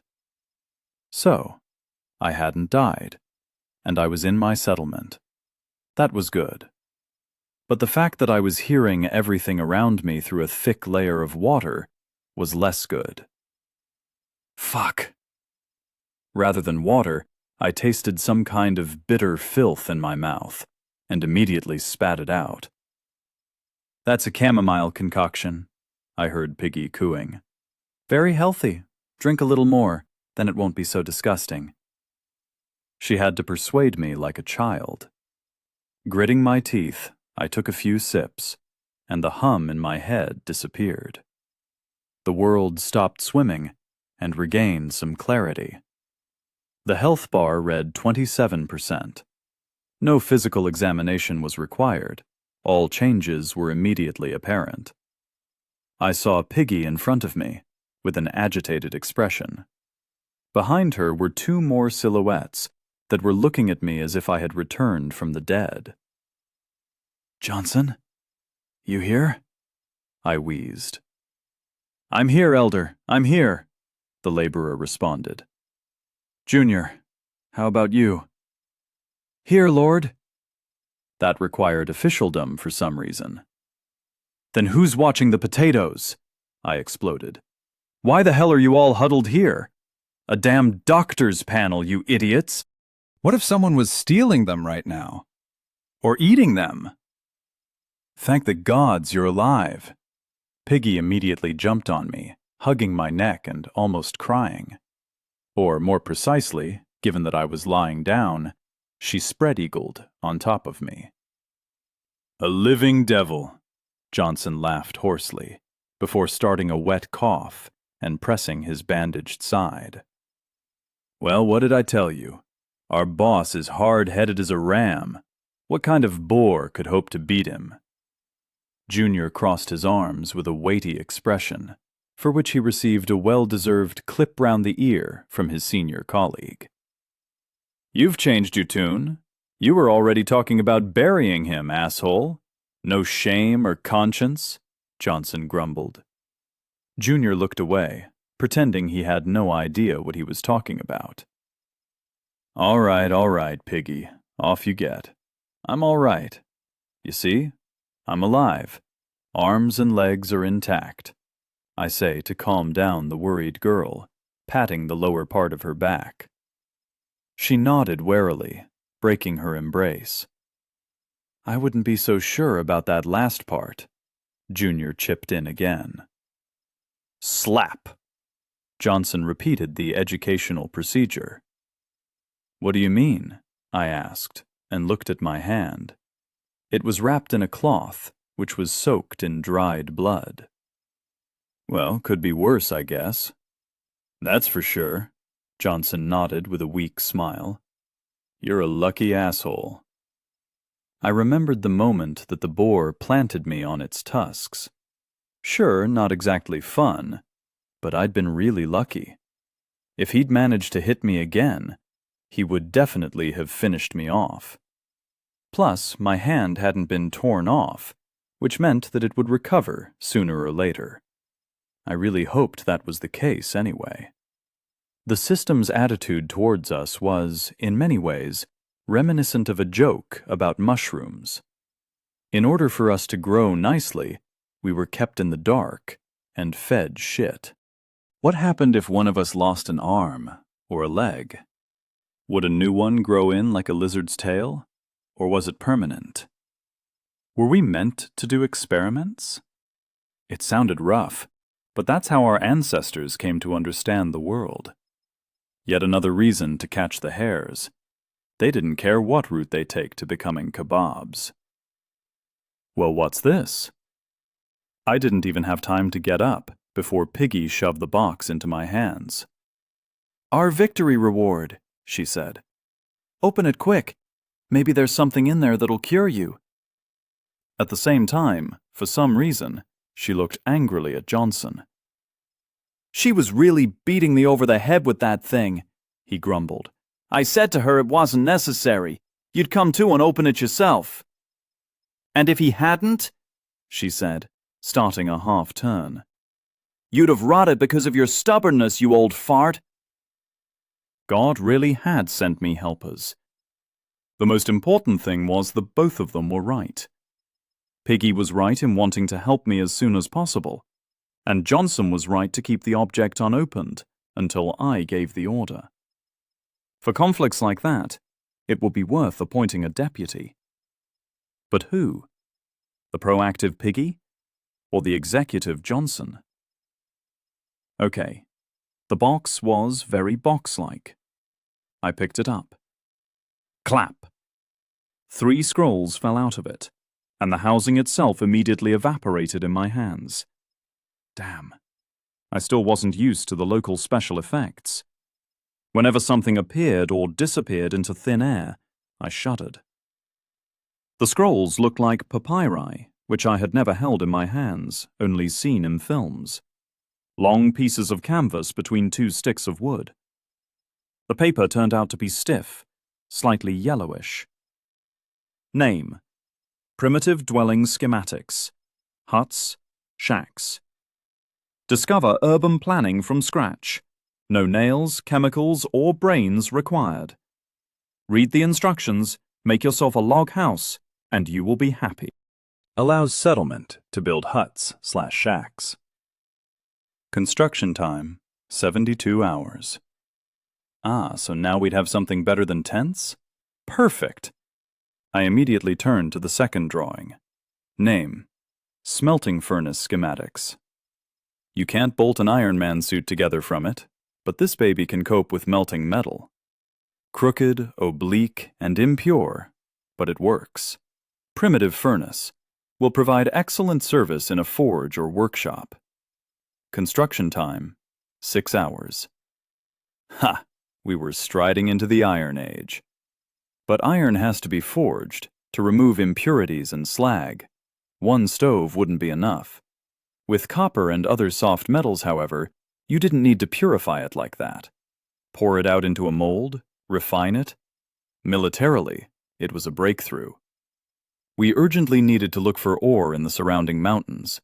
We could at least start with some tools before dreaming of steel armor, huge swords, and great shields. The third papyrus didn't disappoint either. Name: Primitive Warehouse Schematic.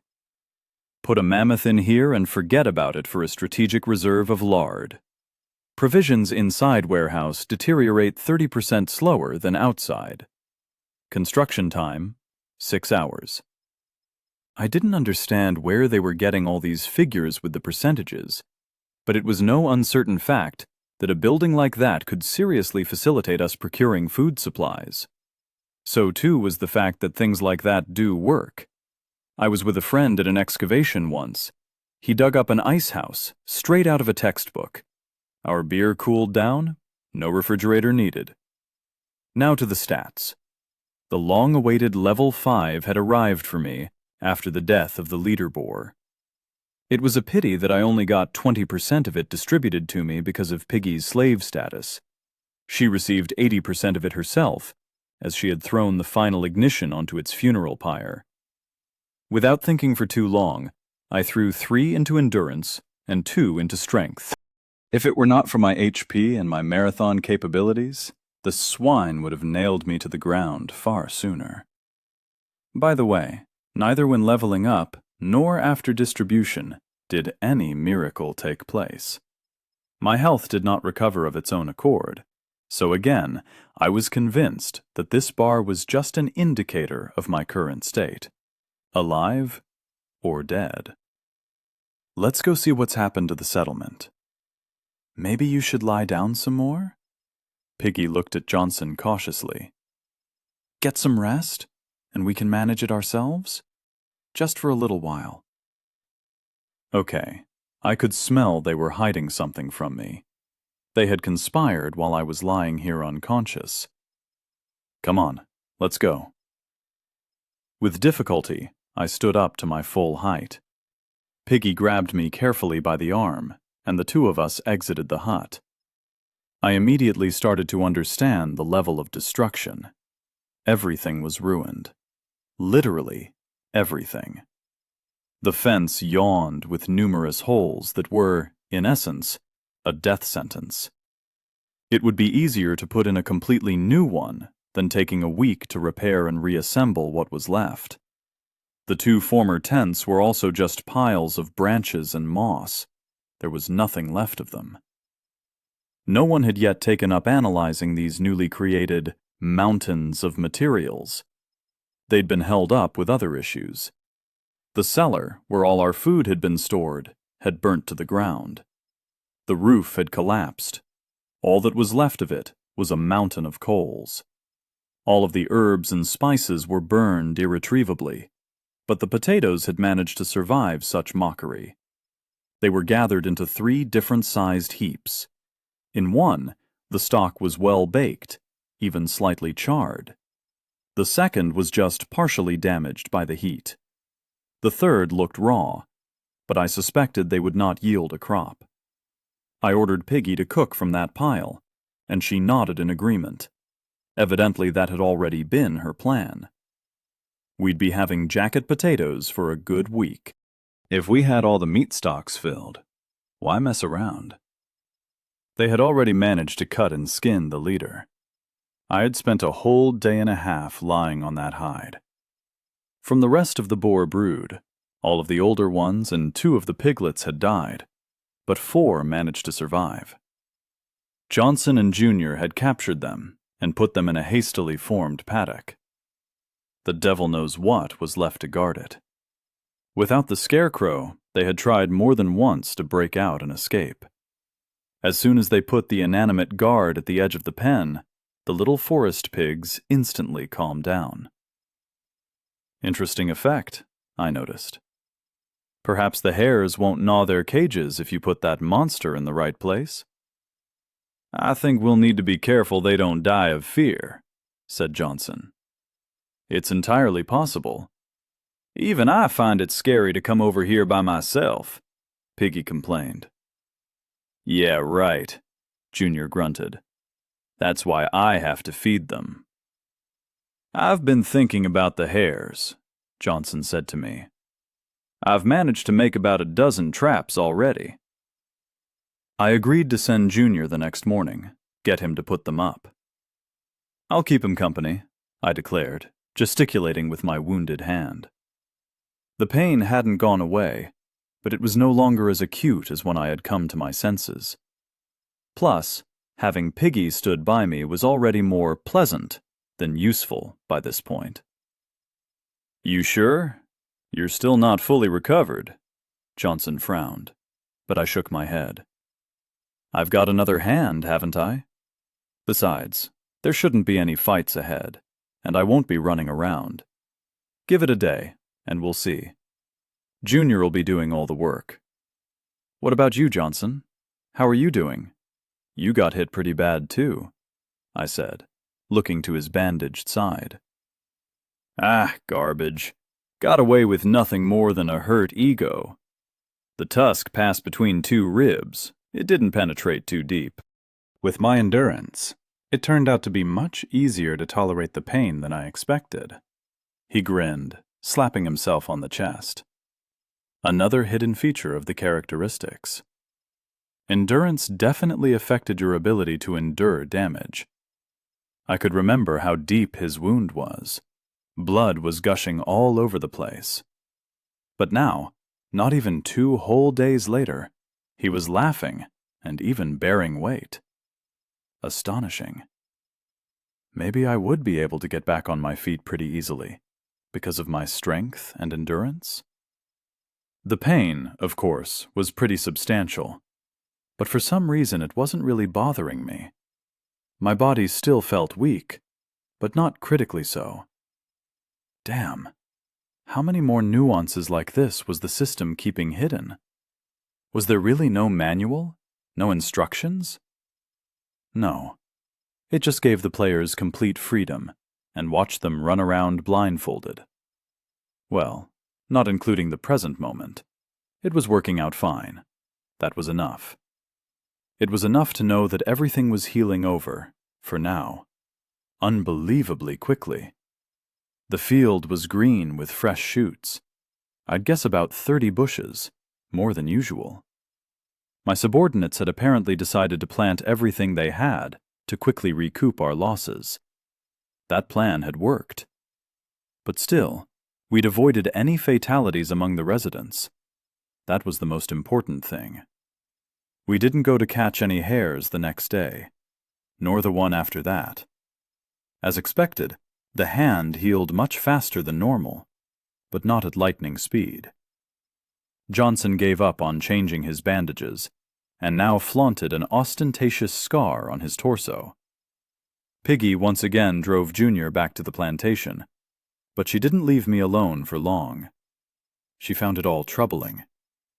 In order not to upset her, I had to drink the disgusting chamomile concoction, which really did increase my health by 5 points. Sometimes it seemed more like it was her that needed to get back on her feet, not me. I had to whisper in her ear and pat her on the back in the evenings because she was so worried about my health. We built the warehouse first. Unlike my homegrown design, it was a full-fledged dugout in 3 sets, 2 meters deep. A construction like that could withstand a direct artillery shell, let alone an overgrown pig. The definition of hours also became clear. Johnson and Jr. had built the barn in about 12 hours. Without a stopwatch, I couldn't give any more precise estimations. They worked as if they knew exactly what to do and had spent all of their lives constructing foundation pits for cellars.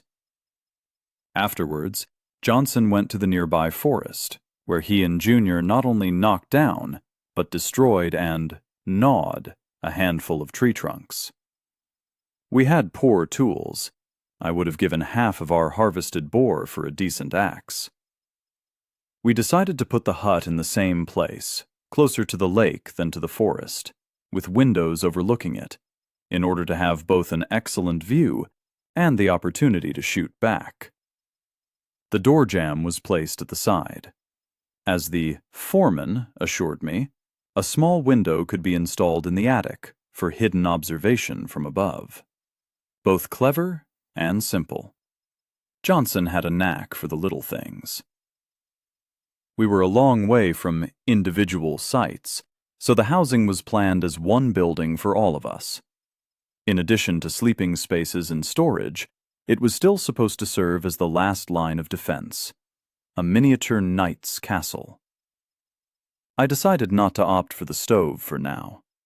Even if it were a quick build, we had no ore on the horizon, which meant we were in no rush. On the second day after waking up, albeit belatedly, I went out to set traps with Junior. Junior glid through the forest grove as if it were a leafy bush. With my tracker, level 1, I wasn't barreling straight through like a boar either, but when he combined it with his agility, the skill looked especially impressive. Branches closed silently behind his back, as if there were no one there. Forests can vary. Sometimes they're tall pines with thick trunks. In a forest like that, even at noon, it's dark and gloomy, and between the giant wooden columns, you have no chance of seeing the way to go. This forest, unfortunately, was not like that. It was all overgrown with dense shrubs, which meant you couldn't notice a bear a meter away from you. We emerged into rare, almost perfectly round, sun-drenched glades, then dived back into the thickets. "Do you remember the route well?" I asked Junior in a low voice. "Yeah," he nodded, then explained with pride. "At Tracker Level 2, you can remember exactly where you've already been." "You're already at Level 2?" I asked, curious. "Are you far off 3? "I need to sneak up unnoticed on 10 different animals or people," Junior explained. There were a few reasons I couldn't just sit at home. Junior was the most unstable member of our team. Quiet, but impetuous and suggestible. The system wouldn't allow him to harm me, but other residents were not protected. If Piggy patronized him, she might suddenly find herself with a knife to the throat. With his assassin swing, it was easy. So I absolutely did not want him going out into the forest alone. Not only that, he'd start getting ideas. I didn't want him to go with Johnson for the same reason. Maybe I was being paranoid, but they say paranoid people live longer. I really wanted to talk to the kid, give him a heart-to-heart. That said, in my former life, I never had any special skills in diplomacy.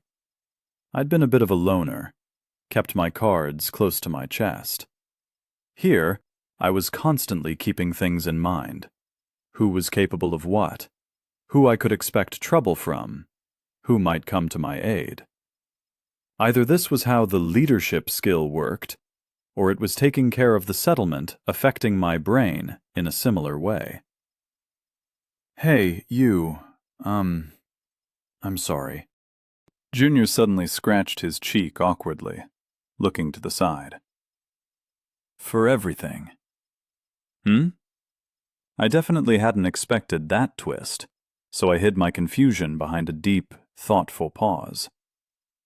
I'm not very good at communication, he admitted. That's why I make all those little sarcastic comments. I don't know any other way. I just wanted to say thank you for saving my ass. Not just mine, either. It's nothing, I said, waving him away. We're all in the same boat now. For all of us to survive, each of us needs to survive. We're strong, together. Even so, Junior sighed. Not everyone would take on a whole meat tank and then manage to nail it without any weapon in their hands. I had a shed of potatoes, I laughed. That's a fearsome weapon. Junior snorted quietly. A smirk appeared on his face. But I know how I can pay back my moral debt. How's that? I replied. His words alarmed me. I'll kill Desk Jockey. Chapter 14. His words took me by surprise. I still wasn't much of a diplomat. I was no wizard. I'd only just started learning. Why? I asked in response. Well, you're the one that's pushing for it, Junior said. His face flushed. He even began to stutter a little with excitement. What makes you think that? I frowned. I understood the moment you said it, he said, and smiled crookedly. When you asked about that apple, you were looking for his camp, right? No, not at all. You don't trust me, he said, and shook his head. So you haven't forgiven me. I'm so far on your side that I hate him with all my heart now. We weren't going anywhere now. Junior turned to me, and we argued, standing on a barely noticeable path in the forest. Junior, I was choosing my words carefully, seeing how angry he was. Desk Jockey is a bastard, sure, a special breed, and you've got a score to settle with him. But believe me, attacking him and his people is not the main item on my agenda. We have much more urgent things to do. Well, of course, he exclaimed. Now we've dealt with a whole horde of wild boars. Desk Jockey and his suckers won't stand a chance. Man is much more dangerous than even the most fearsome beast, because unlike the latter, he has a brain. Plus, we don't know if Desk Jockey has recruited more people, I explained. Without proper preparation, going to him first is a stupid idea. We need to become stronger ourselves. Then, either on his own, or with a gang, he'll pose us no threat. But then we're just going to miss the chance, Junior said. We're strong now. What do you want from me? I squinted at him. I was burrowing in. Let me kill this freak, he blurted out. Junior had entered into open conflict. He was clearly enraged. I understood that this was his standard style of communication. I'll save everyone, even if you don't want me to. Wow, he had even started with an apology. So much for diplomacy. Wounds in the team like this had to be uncovered and addressed. Or what? I pushed him to answer. Or I'll deal with him myself. Just give me the dagger, he frowned. He was wound up like a street organ. Junior looked like a red-hot pot. One wrong step or word and he was ready to explode. He lowered his head in resentment, muttering something under his breath. I squeezed the bridge of my nose. Even a binding contract wouldn't stop him. He would run away at night like an idiot, and the system would strike him down with lightning for it. Idiot. So you can go and get yourself hurt? No. I shook my head, making the guy go even redder than before. I consider ruin by one's own foolishness a form of self-destruction. And if you're on your own, you're finished. If you rush off now for the sake of revenge, You'd be endangering our entire settlement. Me, Piggy, and especially Johnson. What if you fall? Or even worse, what if you're taken alive and they can question you? I wouldn't say anything. Have you forgotten that he's been grinding charisma? Thanks to that damn apple, he twisted your thinking last time. He could easily do it again, I said, deflating his indignation. Confronting him now is not the way out. Not in our situation, with a ruined settlement. I could see that the guy was troubled. My words had made him look at his own heroism from another angle. It felt like his whole world was turning upside down. What got into you anyway? Why are you burning with so much anger toward Desk Jockey? Because he's a scoundrel, Junior shouted. I almost lost you and Piggy during that attack because of him. Then I even turned on you in the forest because I truly believed you were manipulating Johnson too. It's all his words. He wanted me to confront you while he stood on the sidelines with clean hands. I hate him! By the end of his tirade, he was even grinding his teeth. How could I respond to that? I took a deep breath and covered my eyelids. I can understand your desire to get him back, I began. Do you think Piggy has any less reason to be angry? He ditched her alone in the woods, left her to the Gopniks. It's a miracle she escaped. And if she hadn't? I paused, letting him imagine the situation and reflect on it. And me? When he came to take away what I'd achieved and set everyone to his own heavy labor? Not a day goes by that I don't dream of smothering that asshole. Really? Junior asked again. Truly. For some reason, my words made him feel better. Perhaps it was because he didn't feel so lonely and stupid in his impulses. My mom always said, "Do the right thing." I involuntarily raised my eyebrows at Junior's words. His voice became hoarse and quiet. At points he dropped almost to a whisper. I've always been a problem child.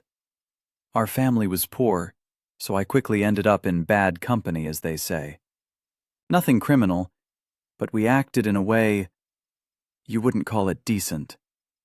When my mom found out about it... He looked up towards the sun, which was hidden behind the thicket's green foliage. She was so disappointed in me. Even if she didn't say a word, I could see all the pain she was holding inside. I was so ashamed that I couldn't sleep at night. I never knew how to communicate. I was angry and jealous of kids who had a proper family and a big house. But I always tried to take care of my mother and sister.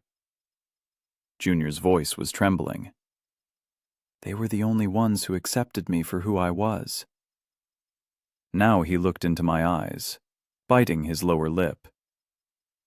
Do the right thing. I can't help but follow those words, no matter how stupid it is. I followed Desk Jockey because I believed that he would be able to gather people, restore the previous order. Because killing each other for the sake of stats is wrong. He sighed frantically. The fact that you forcibly took Piggy into slavery was also wrong. That's what I thought when I attacked you, with Desk Jockey egging me on.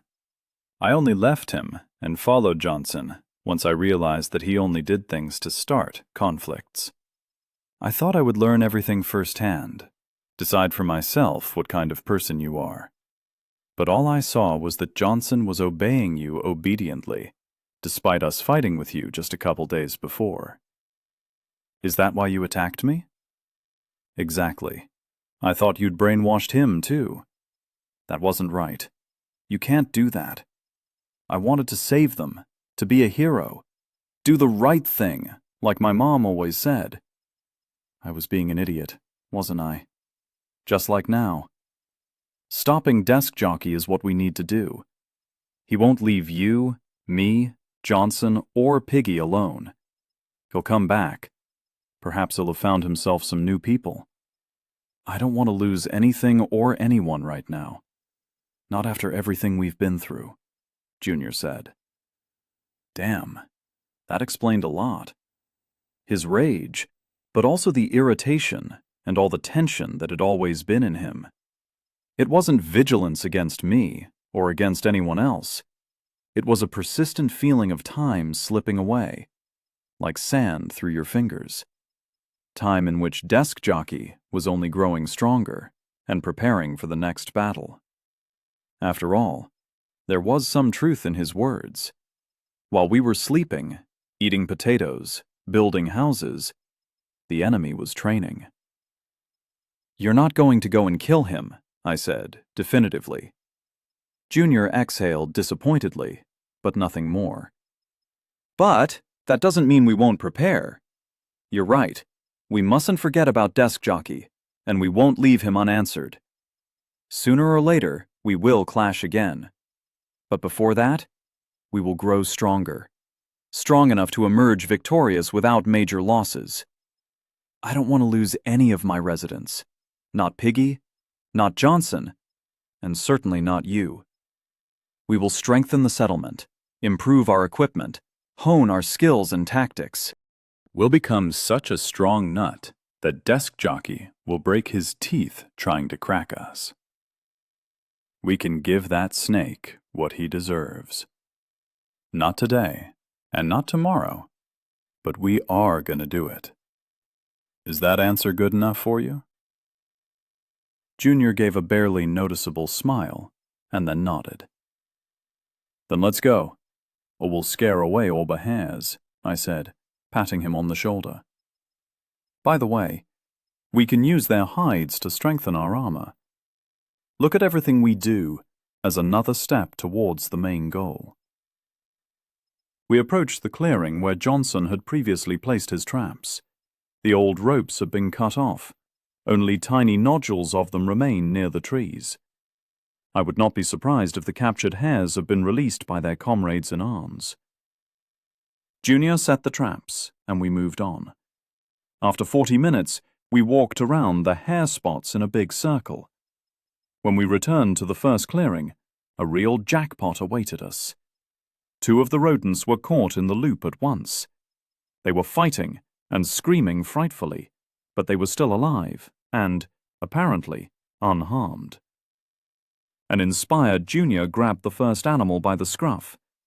The fluffy lump squeaked and tried to escape, but it was useless. He shoved it into the shopaholic bag, which, in addition to increased endurance, turns out to be almost infinite in size. Somewhere in it there was probably a pocket dimension, but sadly no one would ever make it in there. After going round all the traps, we added 6 more captives to the first haul. 8 in total. Call it 4 pairs, if we'd been lucky with the distribution of boys and girls. Feeling pleased with ourselves, we returned back to the settlement. Junior smiled at some unknown thought, and I imagined how we were going to create a meat and hide farm. After all, hares weren't just a valuable fur. Quiet! Junior's whisper ripped me right out of my daydreaming. He squatted abruptly and almost spread out on the ground, signaling to me. I also stop immediately and crawl over to him. What? I asked, more with my eyes than my voice. He showed me, also with his eyes. At the very edge of the forest, in front of our settlement, a lonely human figure could be seen. They were stood there, not hiding particularly.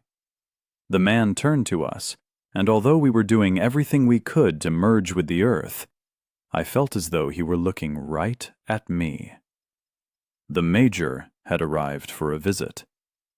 He chuckled, waved his hand in greeting, took one step, and dissolved into the wall of the forest. "And how the hell are we supposed to know what sex it is?" Junior asked indignantly, twisting a lump of wool in his hands. "Tell me, is that a boy or a girl?" Johnson was right. The hares were more like chinchillas. That is, fluffy to the point of stupidity, with beady black eyes. Their fur was thick and dense, just like fur coats. It'd be useful if the weather changed. "Don't you know how to tell boys and girls apart?" Piggy was actively involved in the process. "You can immediately see, you baby." "Stick it on the ground," Johnson proposed. "If it attacks you, it's a boy. If it runs to the kitchen, it's a girl." "Hey now," Junior blushed angrily. He was digging around responsibly in the fur under the tail, but couldn't thought we were going to put them in the 1990s. "Well, how do we breed them?" Piggy asked. "I thought we were going to put them in the cages in pairs. What now?" From rods approximately 2 fingers thick, Johnson had built 5 cells, approximately the size of a rabbit hutch, so that the beasts in there can live according to the principle of in crowds, but not in resentment. At the intersections, the rods were tied crosswise with a string made from buckthorn and looked very dependable, as long as you didn't remember that those rodents would get through those constructions in one tooth. So despite Piggy's indignation, I proposed that we coated both the wood and the ropes with the same chamomile concoction she had treated me with. Johnson tried the healing drug, stared at it wide-eyed, and said that it should work. The devil knows what was, of course, a great guard, but there was no harm in using both. "We can breed them with the help of 2 magic words," I said. "What?" Junior, the most gullible of them all, asked. "Stick them all together," I commanded, and when all the fluffy lumps were in one cage, I held my palm out over them and pronounced, "Get screwin'." "Can't argue with that," Johnson said, wiping away an invisible tear. One of the hares tried gnawing on the cage, jumped back, screamed indignantly, and spat. A grimace of suffering splayed across the fluffy face. "You're all fools," Piggy said as she watched us laughing. She walked away proudly. The Major appeared again after about an hour. He didn't do anything, just stood there and watched. I decided not to make contact either. He was showing us no aggression, and at this distance an arrow, even from his Uberbow, was unlikely to reach us. The figure looming on the horizon was annoying, like a pebble in your shoe, or a splinter in your ass. As we were doing our everyday tasks, we constantly looked back at him, catching an attentive, calm gaze in return. He watched us slowly deal with the consequences of the attack, adjusting the fence and bringing it into at least some semblance of order, Piggy and Junior working on the farm, and Johnson and I turning logs into our new hut. To relieve a little nervous tension, and to arrange some demonstrative performances at the same time, I announced some training. To strike fear, as they say. Me, Johnson, and Junior worked out our formation again, walking with our shields closed, and then started fighting with the mannequin, both together and solo. The boar attack had shown a lot, including the fact that there was no such thing as too much training. Piggy, too, though not for long, had succumbed to terror as the herd approached. At a critical moment as well, a hitch like that could be the end of many comrades. So, from that day forward, Piggy, little by little, was put in the ring, one-on-one, with the devil knows what. To this point, she had been having varying success, with that variation largely being none. She just couldn't manage taking on and defeating this powerful, terrifying scarecrow. The devil knows what even found gaps in its opponent's psyche. If it was scaring us 3 with knives and battle scythes, then with Piggy it found a separate technique. What exactly, you ask? I quote, "You won't believe it. He was wearing a yellow coat the whole time. A yellow coat, Leo. Fitted, with raglan sleeves. It's been 2 years since that went out of fashion. No one wears them anymore. One of his outfits even made my eyes water. So I caught it." It was, undoubtedly, entertaining viewing.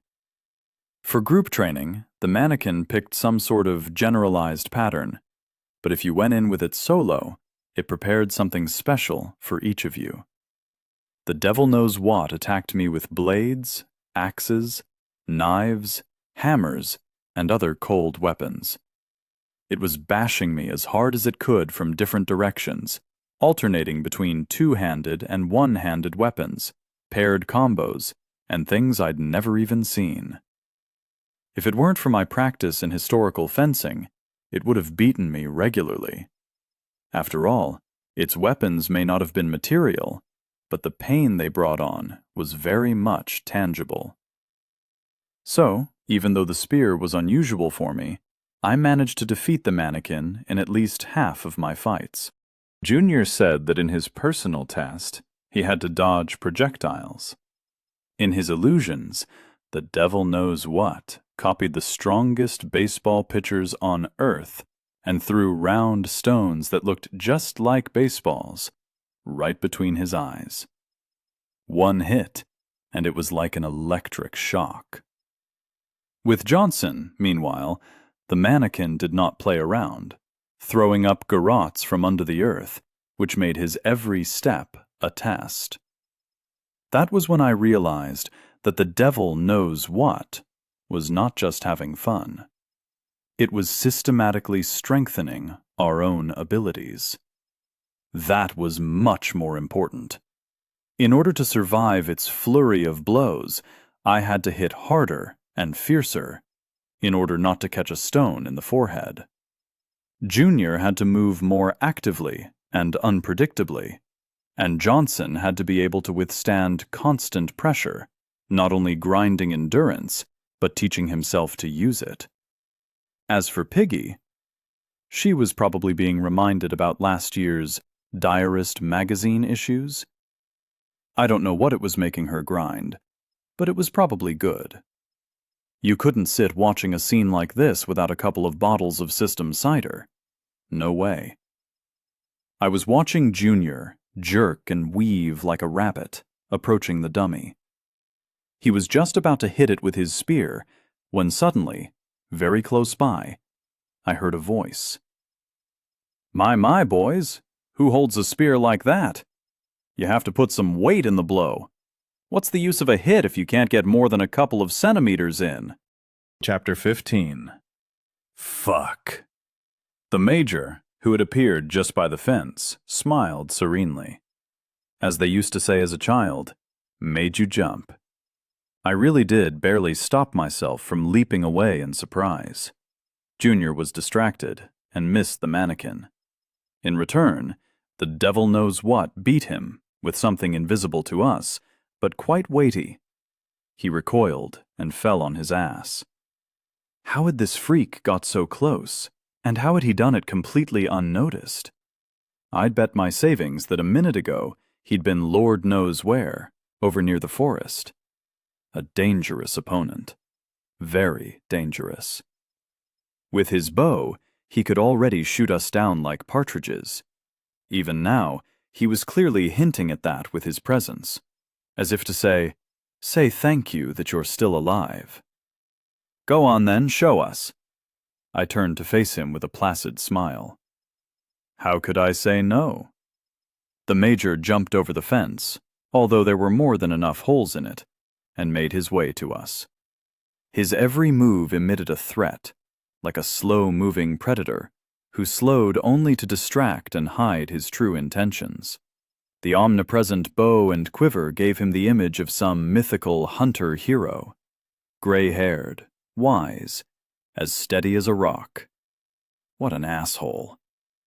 Junior handed the Major the spear. The Major looked at it, snorted, span it, and threw it from hand to hand. In other words, he did everything masters usually do to demonstrate their superiority to others. Junior grimaced, arms crossed. Me and Johnson watched the new character with interest. I didn't know what the Major could see from the side, but the devil knows what was far from an ordinary training dummy. Even Piggy left her work alone, put her hands on her hips, and watched. Come on then, show us what a man you are, she said with a sudden grin. Her words immediately loosened me up. We were fighting for our lives out here, ready to cut each other's throats. But the jibe was like something from a local village disco. It was gratifying that Piggy considered us stronger. Her instincts hadn't let her down yet. The soldier took up the spear in some special, catchy way and moved forward. I wondered if they studied bayonet warfare in the army these days. It seemed like you could probably put a bayonet knife on a Kalashnikov, but I could hardly imagine an anachronism like that in modern troops. The major moved forward, but his movements suddenly slowed, and his face turned to stone. He was walking as if against a strong wind, trying to find a hold with his feet for each step. I don't know what horror story our scarecrow invented, but it was working on the major. His eyes turned to glass, his cheekbones sharpened, but his body continued to move forward. There were 3 steps left to reach the dummy. 2. 1. We had started training with the devil knows what at the lowest possible level, but by now we had reached the maximum, which gave me the simplest possible interface. I had chosen not to lower the level in order to punish the major for his insolence, and here was the outcome. 2 hard-headed rams locked horns, each going into battle for the principle of it. But while we had already adapted to the scarecrow's mental or psychic attacks, they were new to the military man. The devil knows what was also in it for the principle. If this strange thing had any principles at all, then this battle would truly be epic. Waves of terror emanated from the mannequin, which were even felt by those of us stood to the side. As we already knew, the devil knows what took the form of what you feared, what you were scared of, what made your knees go weak. So, what was a retired soldier afraid of? Better I didn't know. The mannequin mask curved, tearing into flaps, releasing entire liters of black resin from itself like a fountain. We all took an involuntary step back. This had never happened before. Suddenly, the resin split into thin threads that turned into hair, and then a face appeared under them. Pale, painfully thin, with sunken cheeks and blue lips. A young, female, entirely emaciated face. Black eyes, like 2 obsidians, looked at the major, who was transfixed by the illusion. Ze. A sound like chalk carving across a blackboard. Her bony arms reached towards him, posing no threat whatsoever. White as a sheet of paper, with curled fingers. The black haze seemed to be growing stronger. A little further, and the clear day would be replaced by night. You have resisted terror. You have resisted terror. You are experiencing terror. Characteristics down 30%. What the fuck was going on? I examined my subordinates. They were all frozen, eyes glazed over. Their will was too weak to resist it at all. I bit my lip until it hurt. The sobering pain broke the mirage of fear, despair, and doom for a moment.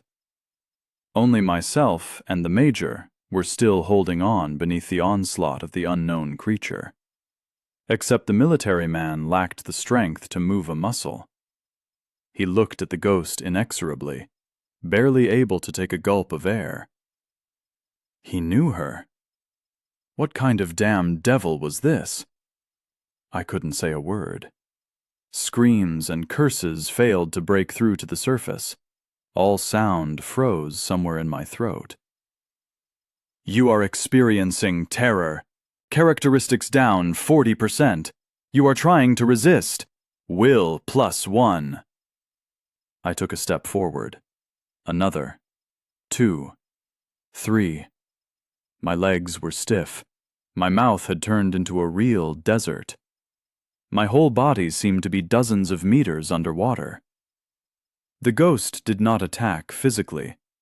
No, The devil knows what had worked out by itself how best to harm a strong, experienced soldier. Psychic fucking damage. Only my high will allowed me to at least partially resist the monstrous pressure.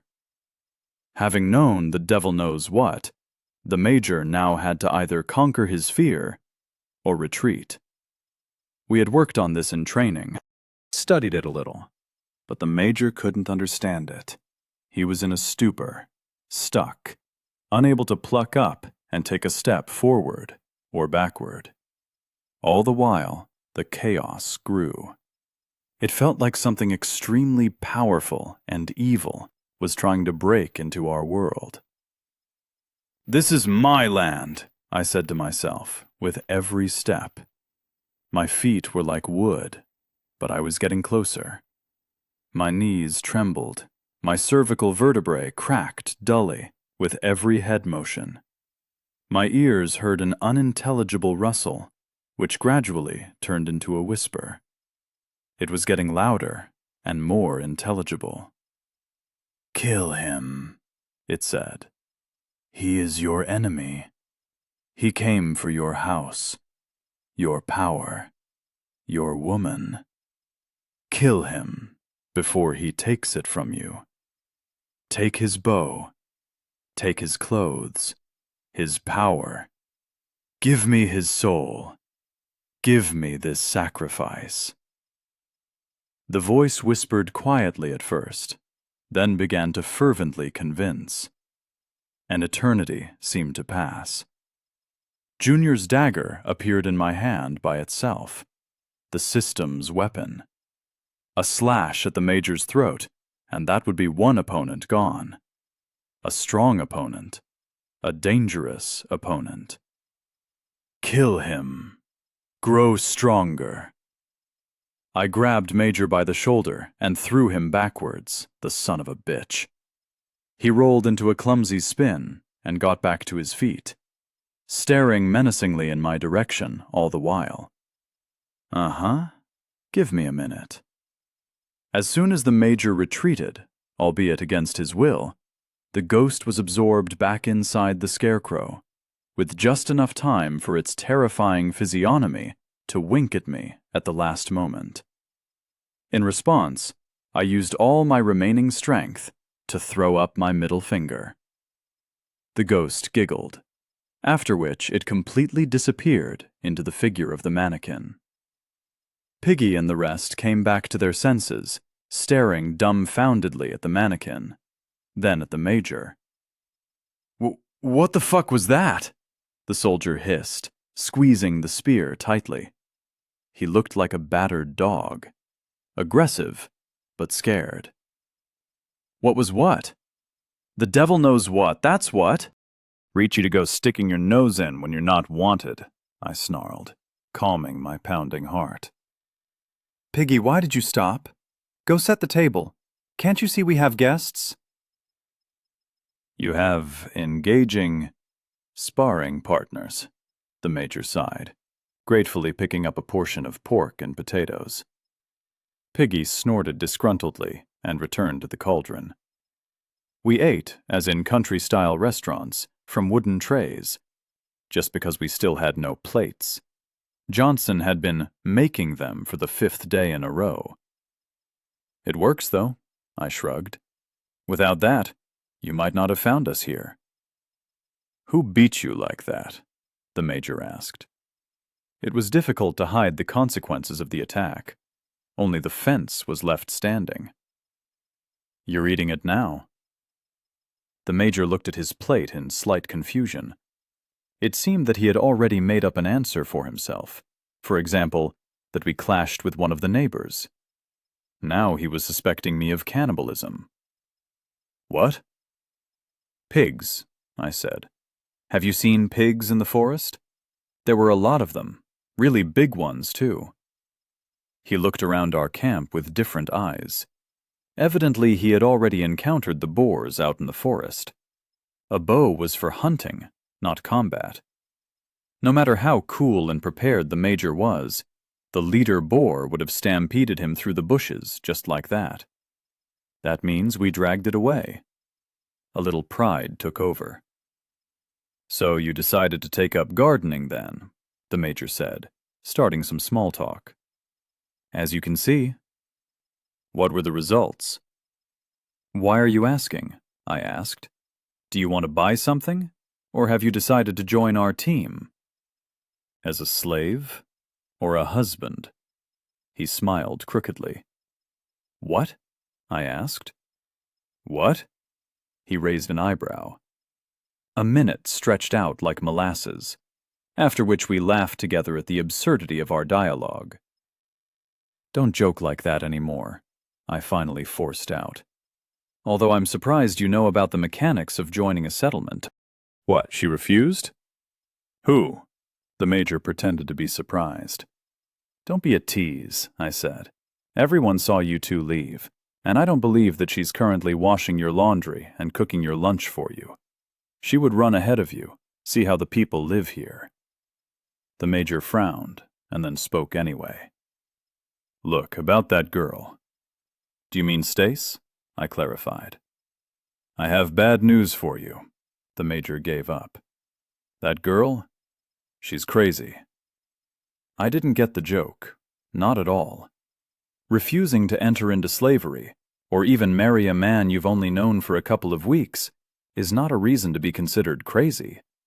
In my eyes, it was, on the contrary, a sign of sanity. Anything specifically? I'll give you some details, he said, rubbing his chin. In short, the girl and I also built a settlement of a kind. Or tried to, I guess. Only if I may say so, we had a difference of opinion. We barely made it 3 days when she asked me to be her husband, so then I chose the second option from what was available. You offered for her to become a slave, I prompted. Well, I wasn't going to let myself be dragged down the aisle a second time, he sighed. I'm not that old. Plus, the girl was painfully young. It would have been ugly.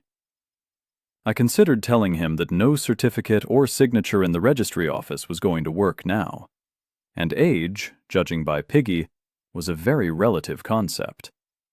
On our last day on the old Earth, she had definitely looked about 30 years old. Now, after grinding charisma, she hardly looked 2 or 3 years older than me. Would it go further? So how did it end? I asked, satisfying not only my physical, but also my informational hunger. How indeed? The girl was brazen. She took up and ran away, the Major declared, raising his hands. Who needs her anyway? I teased, realizing that this was not the end of the matter. Then she came back at night, and not alone either, he continued. Brought some new guys with her. I don't know where she got them. I was stupid. I thought the idiot had cooled off and was going to put up with it. But they tied me up and wanted me to swear allegiance to her, like a queen and a priestess of some goddess or something. Otherwise, they said they were going to sacrifice me. And then what? Here we were at war with pigs, while next door, look at what madness was being unleashed. It was good that Piggy didn't hear this, or else she would be giving weighty opinions about all those bitches. Or perhaps she'd go down a crooked path and start demanding we worship her, too. That Junior did, at the very least. Ha! No big deal, he chuckled. I had a knife in my boot. I got it in the box, made a sheath for it, and always carry it with me. Useful little thing. Never go to bed without it. I stabbed one. The rest fled into the forest. They were weak, level ones. But the next day, while I was out hunting, they burned down my hut. So now we're just hunting each other in the forest. What an asshole you are, I thought. What if you're leading these guys right to our settlement? What if that's what you thought up? Pit 2 competitors against each other, and then finish off the weakened winner? I don't think they'll come to blows with you any time soon, he said, seeming to read my thoughts. As I approached, I muddled the tracks. Plus, they're busy wandering on the other side of the forest. There's a lake, its shores are swampy. You can pick berries there. I go there too. Why do you need berries? I queried. Do you not feed yourself with meat?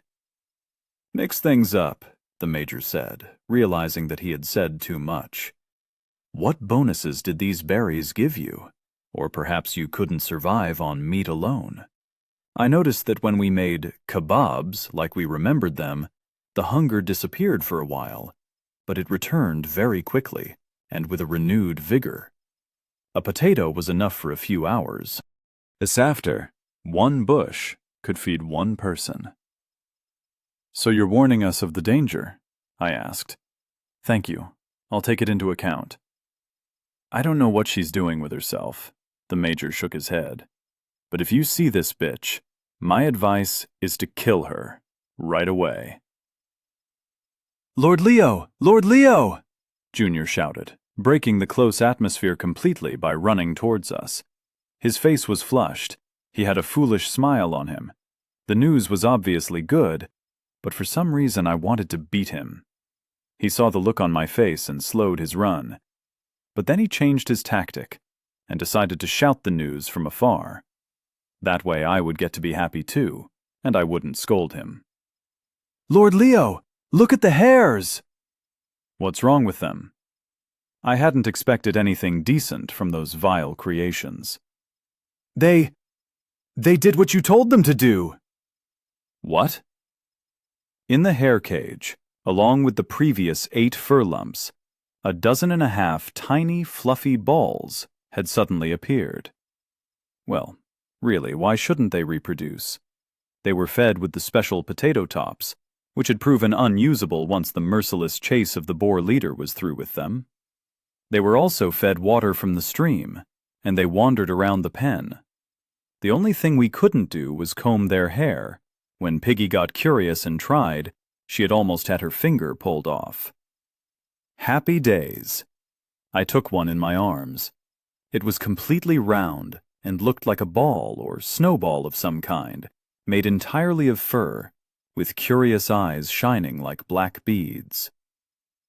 Name: Domestic Tuber Eater, Baby. Level 1.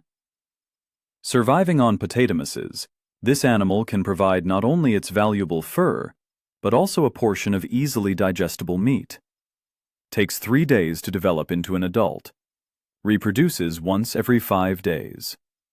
Features: painful bite. I was filled with pride. Probably no less so than when we fended off the boar's attack. We had our first pet. Pictures were already popping up in my head, with healthy herds of grazing hares, wild boars, and other, as yet unknown, animals from the forest. Ah, you little bitch! The hare, living up to its description, stabbed its little needle-like teeth into my finger. I shook my hand, and the fur lump flew back into the pen, where it was immediately lost among its completely identical brothers, sisters, and other fluffy relatives. Congratulations! You have earned the profession of livestock breeder. Congratulations! You have completed the mission to tame one type of animal. Reward: plus 200 XP. Next step: tame 5 types of animal. The 4 of us looked at each other. Each of us had apparently received the message. I was, of course, happy with the result, but now the continuation. Okay, let's say we had piglets. If we were lucky, they would even give us offspring. But where else would we look for 3 different creatures? I know animals like these. The Major put his curious nose into the pen. Small and stupid, only worth an arrow to the head. What others do you know? I asked. An idea came to mind. There's loads, the Major said.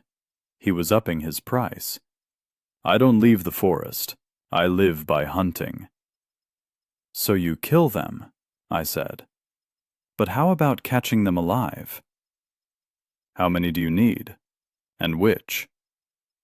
Well, to be honest, it doesn't matter. I scratched the top of my head. The main thing is that there are 4 different species. Can you manage that? You have created a mission for Major. Name: 2 of every creature. The village of Sparta requires new animal species for domestication.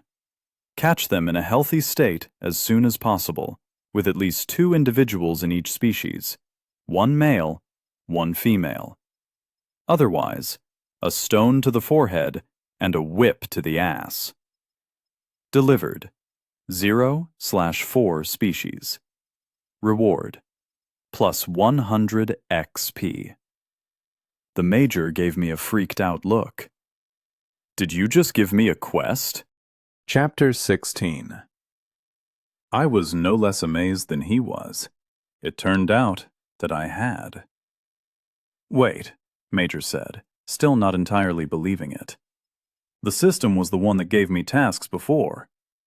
But for a person to do it? Who the hell are you? I'm a lord, as it happens, I answered. Master of the land on which you are now standing. This is even recognized by the system. Wait, maybe that's it? I thought. Johnson, get over here. Try to give him a task. What task? The laborer was lost. Any, doesn't matter, I said. What aren't you getting? Hey, servant, Johnson said, hopefully. You see anything that looked like tobacco in the forest? I want to smoke real bad. It's unbearable. Nothing, the Major shrugged. Is it really to do with your status? I wonder if the request needs to be formulated in some special way, or does the system catch it all on the fly? So will you honor Johnson's request? I asked. The system immediately responded. You have created a mission for Major. An avid smoker, Johnson feels out of sorts. You have agreed to help him acquire some tobacco. Bring tobacco to Sparta. Delivered: 0/30 stems. Reward: 100 XP. Major's eyes lit up with excitement. I made the right call coming here, he said. Experience doesn't grow on trees. But where will you get that experience from? I have no idea, I answered, honestly. But why should you care? You'll get it either way. That's right, grinned the Major. But I do not agree to work away for hours for only 100. No less than 1,000, for each species. Aren't you brazen? Piggy said, resting her hands on her hips. Look at him, good people. He wants 4,000. For getting this entire collective farm to level 2, I only got 500. Even the Major pulled back under this pressure. Why are you so mad? He said. Are you sure it's not really your own experience you'll be giving away? It'll just rain down freely from the sky. Did you hear what the Lord told you? Piggy looked back at me, searching for support. It's none of your business. Maybe it's not ours. Maybe it's ours. What do you think we're going to do? Slave for you? Splash. With just that strange a sound, a message appears for me. You have received 20 XP. Your slave, Piggy, has received the profession Merchant. Profession, Merchant 1. Probability of convincing interlocutor in your favor, plus 5%. New mission available. No deceit, no receipt. Convince 5 interlocutors in your favor, not relatives. Reward, 500 XP. So that was how the distribution of experience worked. I hadn't paid any attention to it before. Experience had dripped, to one degree or another, across the whole team, both after the first killing of the boar and after the trial. But now, out of 100 experience, Piggy got 80 for her new profession, and I got 20. However, after that message, I decided to transfer further negotiations into Piggy's hands with a clear conscience. They negotiated over 1,000 XP for completing the whole task, that is, for obtaining 4 breeds of animal. The Major was clearly all kinds of dissatisfied, but Piggy was adamant. Then add in another 10 servings of your food, Major said. 5, Piggy countered. All right, 5, he agreed. Updated quest conditions popped up immediately in front of me, where the amount of experience had increased by 10, as well as the additional 5 piggy food at the bottom. The system was a real joker. The second quest proved even easier. We agreed on 300 experience. I couldn't believe that there was real tobacco growing here somewhere. But I'd learned to accept anything from the system. It would be great to introduce it into the settlement and declare a monopoly.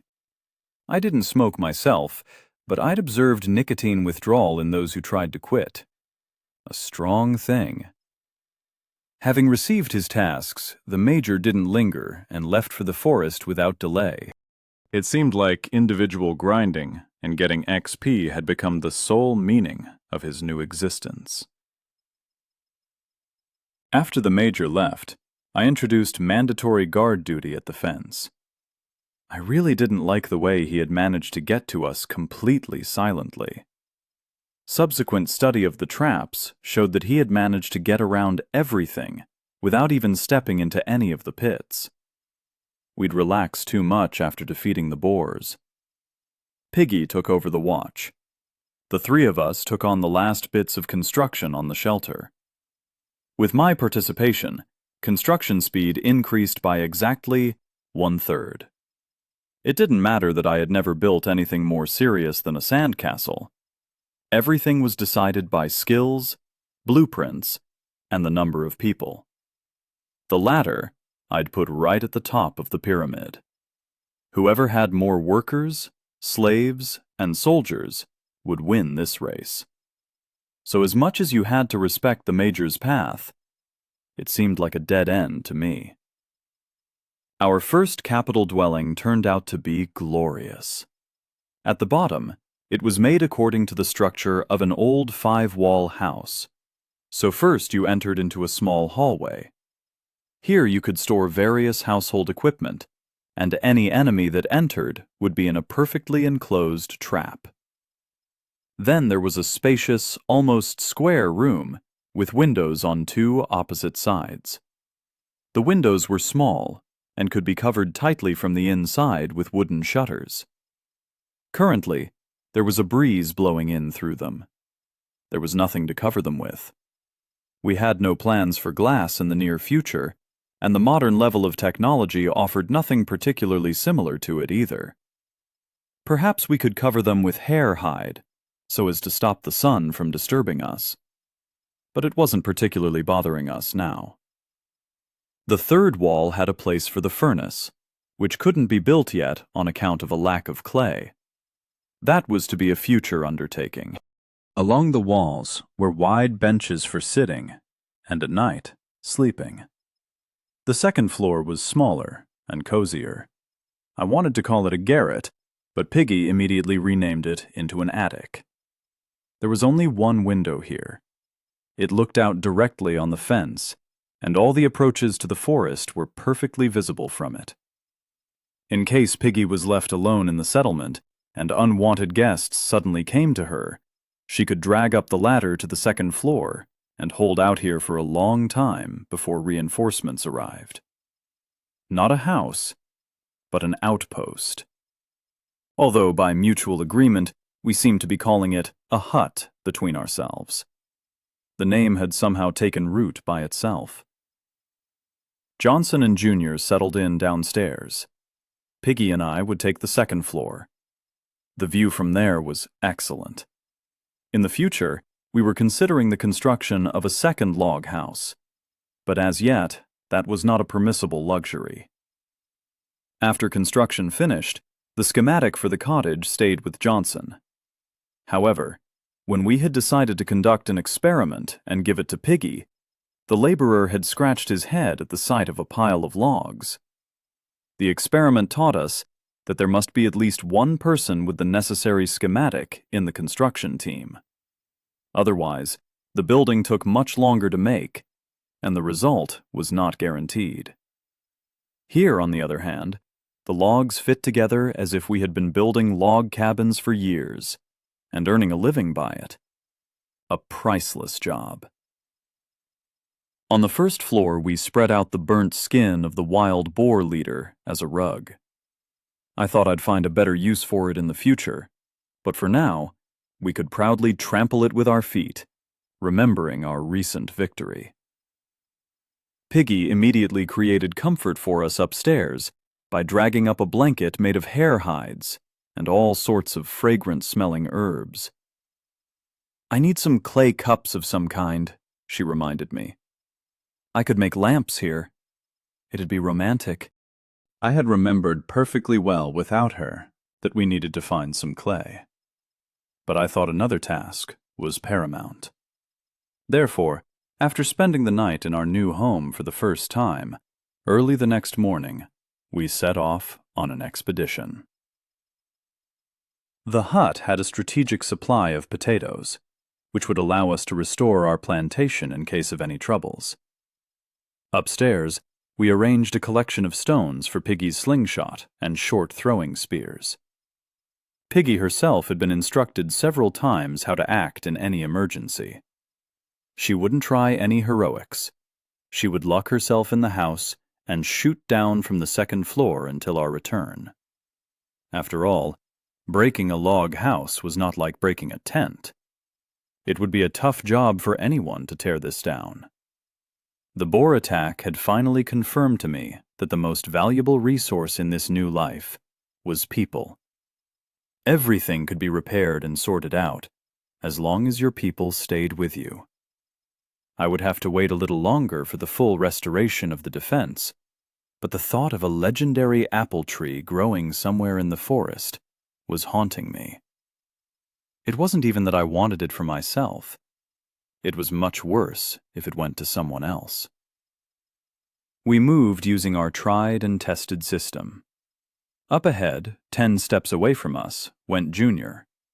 He snuck through the forest, almost inaudible, choosing a more or less passable path for the rest of us. Sometimes Junior froze in place and gave me a signal. Then our entire little column stopped and waited for his permission to move on. An entirely exemplary expedition. Before we set out, I returned Junior his bonus dagger with its buffs to agility, which made him incredibly excited. He seemed to have already said goodbye to it. After the trial, the mutual trust in our team had changed a lot. Feeling one another's elbows in lockstep, we became not just random companions in a struggle for survival, but comrades in arms. I even thought about transferring them both to the status of relatives. But for some reason, I held off. Perhaps because in that case, Piggy, who was no less deserving of a change of status than the rest, would be transferred to the position of my wife. I definitely wasn't ready for that. In the middle of our formation was me, the primary attack force and strength. In the event of a threat, Junior would step back so that I could take the brunt of the attack. Johnson rounded off the group. With his endurance, he was practically a tank, as long as you didn't take into account his scarce protective equipment. For now, he was the reserve and load bearer. On his back he carried a wicker basket, which he had made the day before. I wasn't going to leave a single apple where we found it. I would take the apple tree, too. Only for now, I couldn't picture how exactly to do it. As we moved, I delved into my thoughts. The ability to issue quests made life much easier.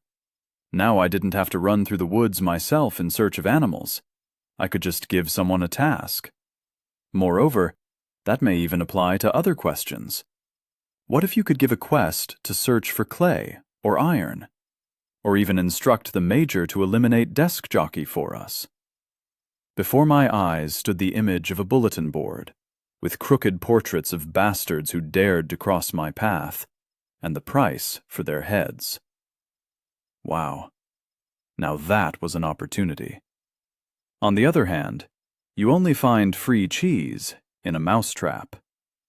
I still didn't understand where the system was going to get the experience to pay off the major. But I didn't believe in charity, and I now regretted that I had not given the major any of the more elementary quests, the kind found in most computer games. Shoot a dozen hares in exchange for 100 XP, for example. I didn't need them, of course, but I could see how it all worked. So now, as usual, not a damn thing in this new world was clear. There was another nuance, too. None of my subordinates had ever activated a single quest, only the Major. Because of which, the thought crept into my head that it was the player's status in relation to me that allowed him to take the quest. I was the Lord. Lords can issue quests, can't they? But the slaves, who were formerly my subordinates, did not need quests. Why would they need a reward if they were already obliged to carry out my every command? If you think about it, that followed the mechanics the system had available. Perhaps quests would also work for relatives, as well as for unrelated players. Or perhaps the system was deliberately trying to ensure that there were players who didn't join any group. Wandering adventurers who would be able to fulfill the tasks of future masters. Were we the NPCs? It seemed to me that there was an additional reason not to recruit the Major into the group. We could test his potential as a mercenary first. Junior started off walking quickly, stopping at times to show me the places of their former military glory. A glade where Desk Jockey's group had licked their wounds after the unsuccessful attack on our village. A night stop under a large, sprawling tree, near which was a patch of campfire. But the further we went, the less confident his tracking became.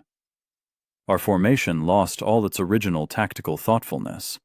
My companions stopped to consult, and often even to argue. "This is where we ate the squirrel," Junior said, getting excited. "That's how I remember it. I caught it by the tail, then Desk Jockey ate half of it.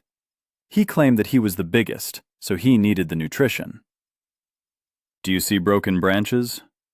Johnson disagreed with him. "That's where we made a shelter, in case of rain." The wandering had been going on for several hours, and I stopped believing in Junior's tracking capabilities. Suddenly we came out, fell out even, into a clearing. A clearing, in the center of which a lush apple tree was growing shamelessly, almost 5 meters in height. "Well, goddamn," Junior said, for which he received a clip round the ear from Johnson, and a request not to share his thoughts.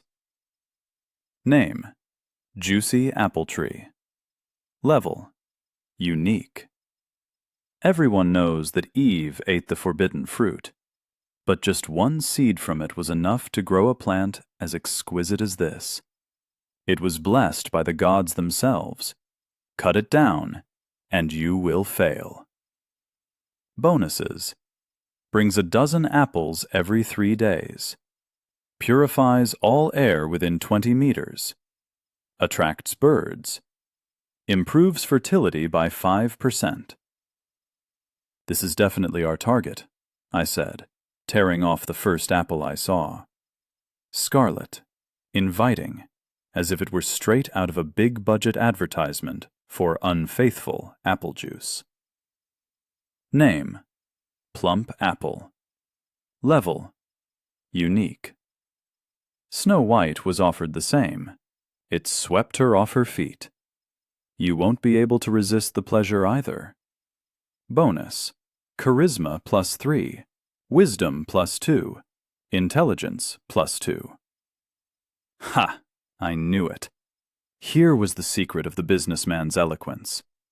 Desk Jockey had eaten the legendary apple and managed to brainwash 2 normal guys at once. A pure gambit on his charisma, as well as everyone at the time being level 1. They'd proved softer than steamed turnips when he had tried to convince them. All the same, we had just got unbelievably lucky. "So, gentlemen, we will load the goods into bags, and then we can think of what to do with the apple tree," I instructed. The wicker basket was immediately filled with the scarlet fruit. The shopaholic bag would have been enough, but who could have known there were only going to be 10 apples on the tree? I wondered where the previous harvests had gone.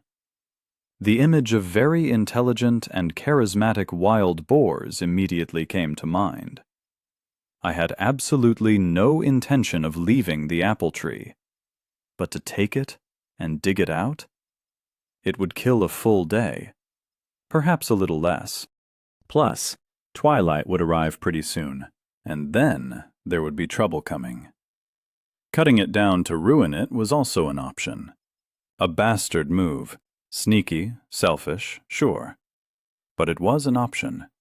I was genuinely considering it. The only downside was that I didn't like the line about the wrath of the gods in the description. In the old world, only poorly educated and highly impressionable people believed in curses. Now it was quite a material thing. Climb up it with an axe, and down you come struck by a lightning bolt. Bam! But what was I to do with it? Look! Junior pulled on my sleeve. We had completely forgotten all caution. Meanwhile, a new character had appeared in the clearing. Just a couple dozen meters away. Mouse. But I didn't recognize the aged librarian whatsoever. She had straightened up and looked younger. The grey hair had turned spectacularly platinum, and her eyes were as dark as night. With those eyes, she looked very unkindly at us, then at the apple tree. The eyes suddenly lit up, with flashes and sparks that did not look right at all. In the palm of her upturned hand she formed a small, tennis ball-sized... Shit! It was a fireball! "My beauty!" Mouse screamed and threw it at me. Chapter 17. I collapsed and pressed myself into the ground. The fiery sphere flew overhead with a wild roar, followed by a wave of heat. That was some damn temperature. The fireball disappeared somewhere into the forest thicket, which was followed by a muffled explosion. "Fuck!" Junior shouted. The mouse's attention switched to him. Her eyes were glowing, her palms facing forward. I noticed that she bit her lip, preparing a new fireball. "Information, now! Forget about the apple tree!" I ordered the stunned Junior and Johnson. They instantly threw up their shields. Why in formation? The wicker shields would do nothing against fire, but it would at least provide a slight buffer. That made it better to meet a new blow with a wall of shields. Johnson was still fussing with the mounted basket, which now contained a precious cargo. He didn't quite have the dexterity to throw the backpack over his shoulder and raise his shield at the same time. "Die, thieves!" Mouse hissed and threw another fireball.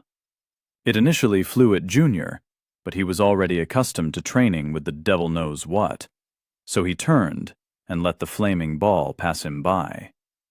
Mouse, however, immediately proved that she was not to be underestimated. She clicked her fingers, which transformed the spinning gust of flame into a disc. The disc began to expand and spin in a wide arc, right at Johnson. He had sorted out the basket, but he didn't have time to get the shield up ahead of the fireball. It flew higher. It was like watching in slow motion as the gust of flame rushed at the man's face. I jerked into action and stood directly in the path of the fired missive. The wicker shield took the brunt of the fireball. My entire arm and shoulder was engulfed in an unbearable heat. It was such a heavy blow, like a football player crashing into me. But it wasn't the impact that proved the scariest part. The flame rotated like a spinning top. For a fleeting moment it burned through the wicker edge, getting straight at my flesh. More on instinct than consciously, I managed to throw the flaming shield aside. The fire had only managed to lick my cheek, which was now stinging. Must have left a burn. Retreating a few steps, I watched as my sturdy shield was completely devoured by the flame. The fight had just begun, and I was already unprotected. All of that with level 5 and my training. I had managed to block the shot. Moreover, my strength had been enough to prevent the fireball from knocking me over. Intuitively, instead of retreating, I had taken a half step forward to meet the threat. That meant I stayed standing. Johnson would definitely have been demolished like a bowling pin. Perhaps his endurance would have kept him alive, but burned so badly that he would already have been eliminated from the battle. The magic mouse turned out to be a terrifying weapon. As our bad luck would have it, we were now in an open space, like sitting ducks for her fire attacks. Look what her book had given her. She must have read it real carefully and learned a lot. Honestly, when we'd been on the platform together, she'd seemed like a quiet little thing. Had there been a psychopath hiding behind that gray personality? Or was it magic that affected people like this? Burned their brains, perhaps. "You bitch!" Junior, seeing that Mouse was unarmed, threw his spear at her.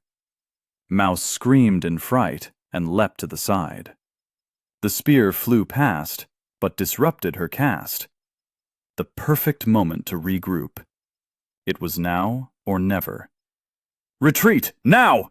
I commanded, using the pause to full effect. "Junior, shield!"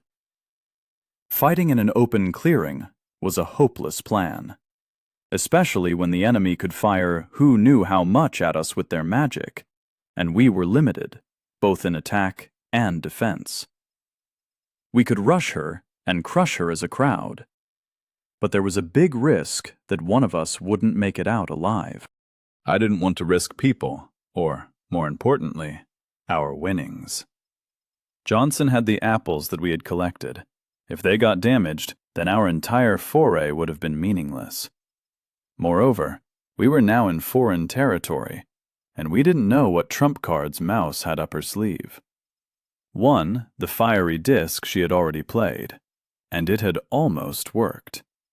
Perhaps if the situation wasn't a matter of life and death, then I wouldn't think about nuances like that.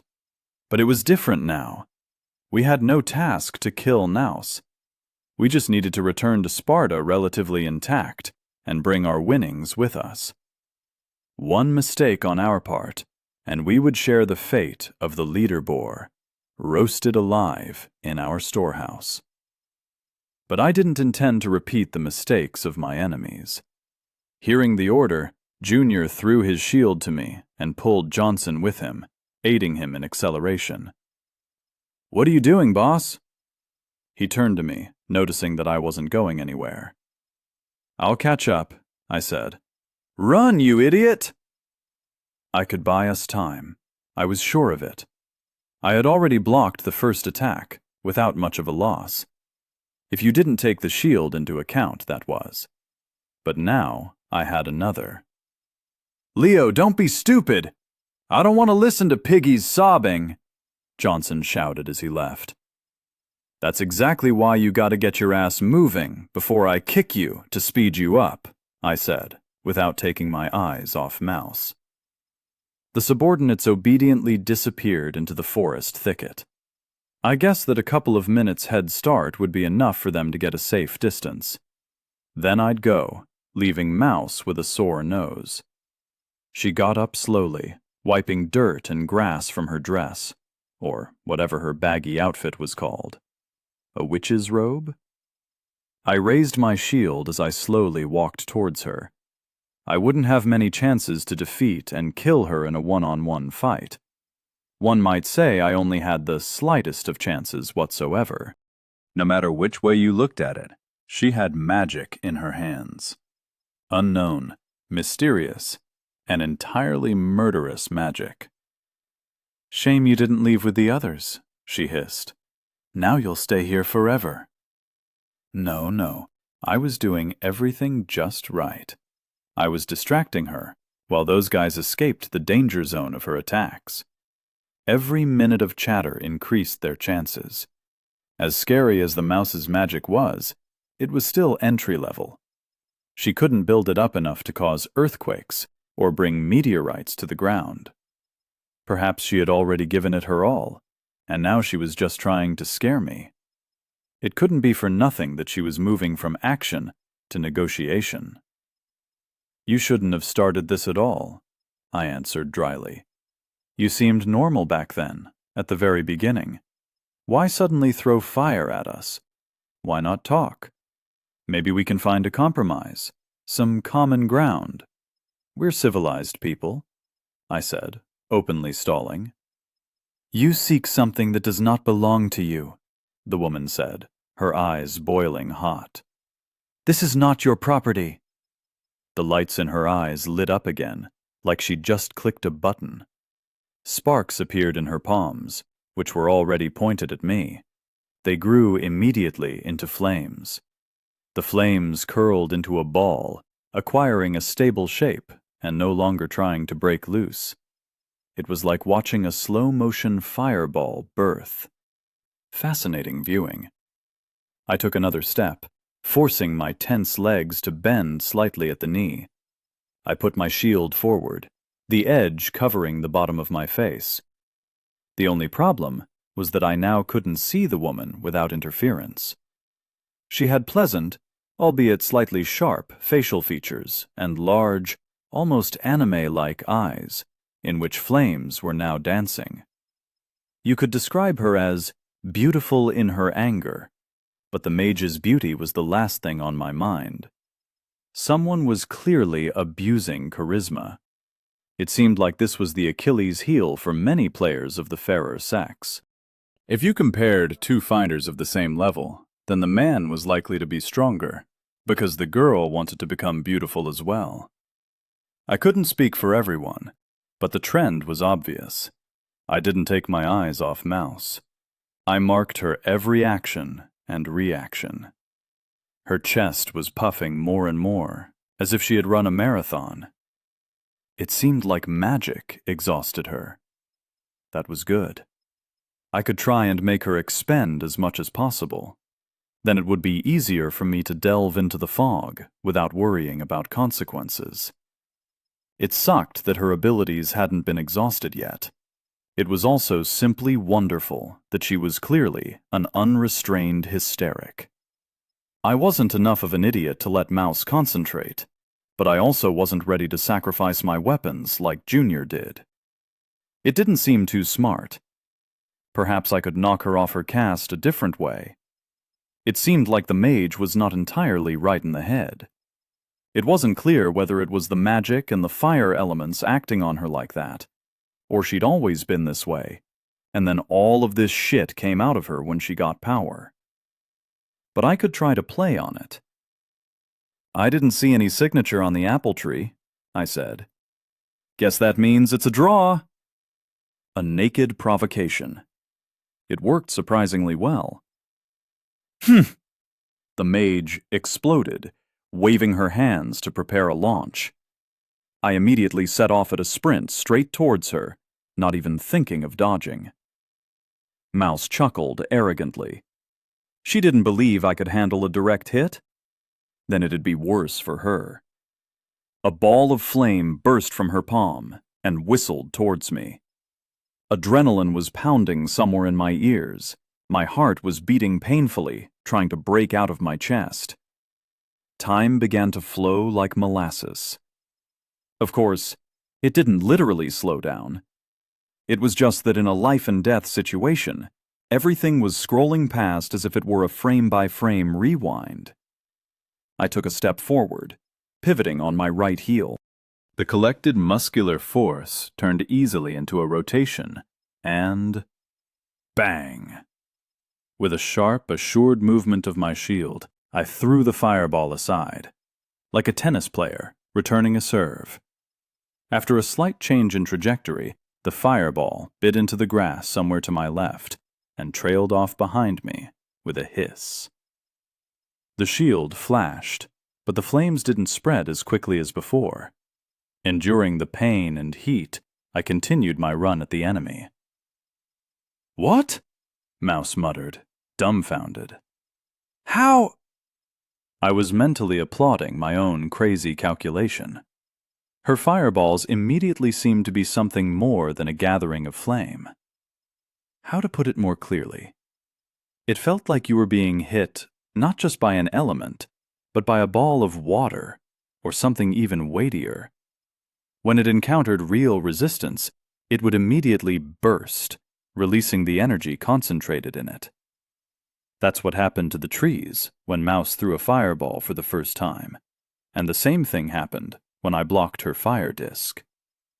All I had to do was gently push this ball to the side, not block it directly, just redirect it. I almost got it. Part of the energy still hit me, setting fire to the shield and sprinkling drops of fire on me. But it could have been worse. "Oh yeah?" Now snorted viciously, changing the shape of the second spell on the fly. She also seemed to have guessed how I'd managed to avoid instant death.